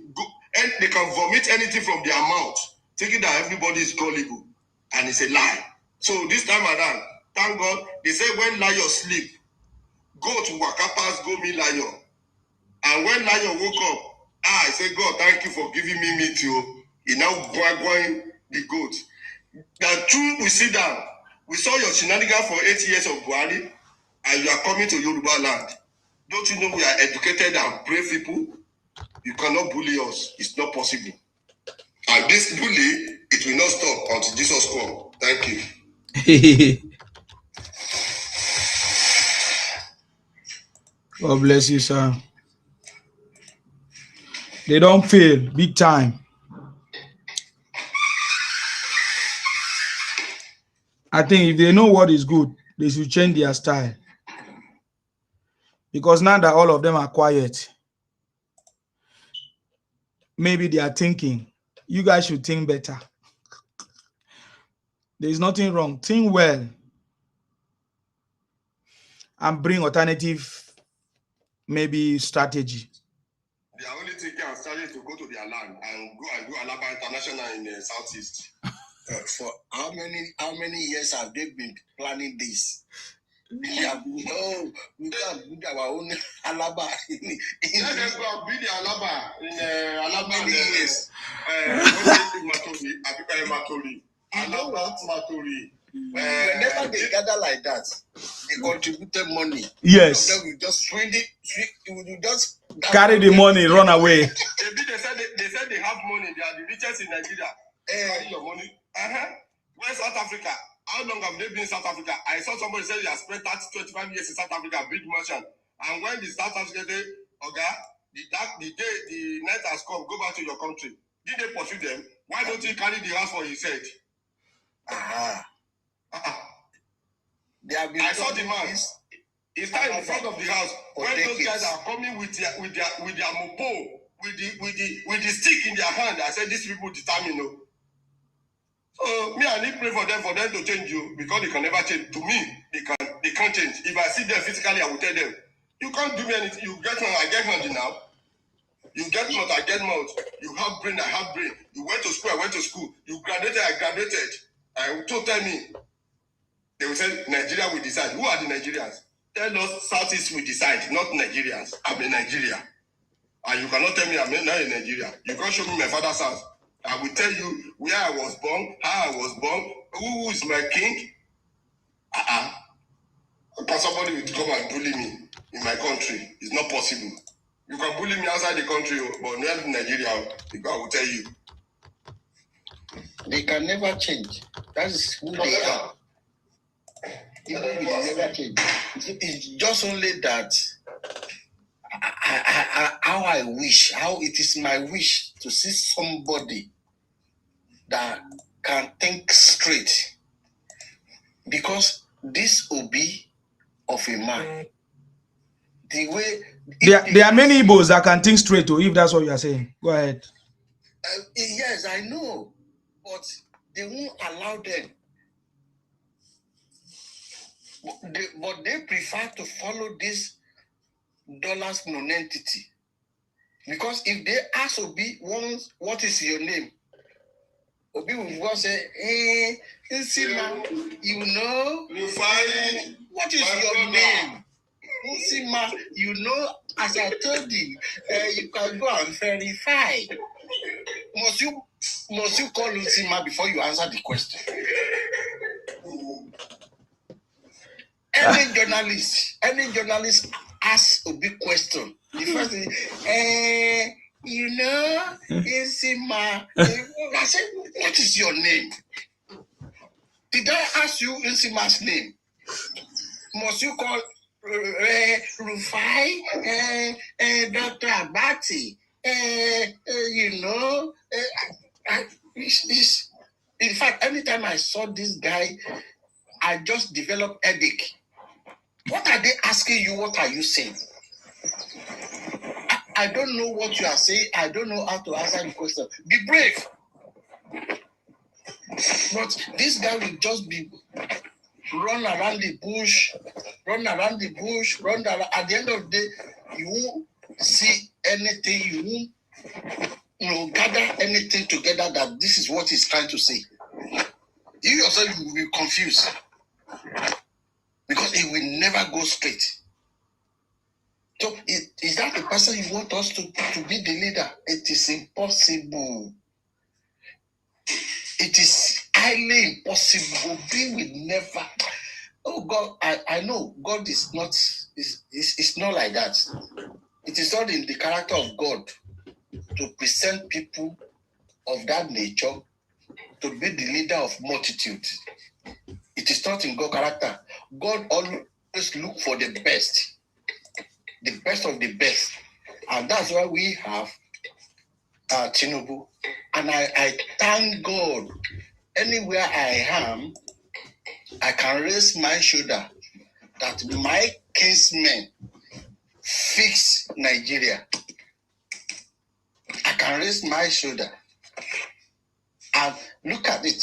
When President Goodluck Jonathan, when he was president, with his bright mind, look at when he take all the Igbos around himself. Look at how they mess him up. They were just stealing left and right. sharing booties left and right. The majority of Jonathan's government, I can say, let me just say 70% of them, very juicy and critical appointment is delivered by the Igbo people. And yet, they mess the president up. It is not President Jonathan that is that bad, but people surround him because they are not telling him the truth. He believes, oh, they are experts, not knowing that majority of them, they are fraudsters. They are fraudsters in disguise. The same thing, look at Chief Iwanya, is he not the secretary to the federal government then? Look at how they were bringing people to all sorts of kind of people into the House of Rock anyhow. How you get to president without chief of staff or secretary to the federal government? He's the next person. He will be the one to decide what is going to be in the table of the president. That is why they are able to penetrate the president and causing all sorts of havoc. And everybody knows. So how do you want that kind of person again to be around the power in which every day you are preaching, oh, this one is bad, oh, this one, and you've never fixed any of your states to standard. You never fix any of your state to standard. You cannot see any state that can match the standard of any state in the south or southwest. Even the northerners, they are now waking up. Northerners, they are now waking up. They are now fixing their little states. They are doing the infrastructure little by little. And yet, our brother in the southeast, they are still making noise. Oh,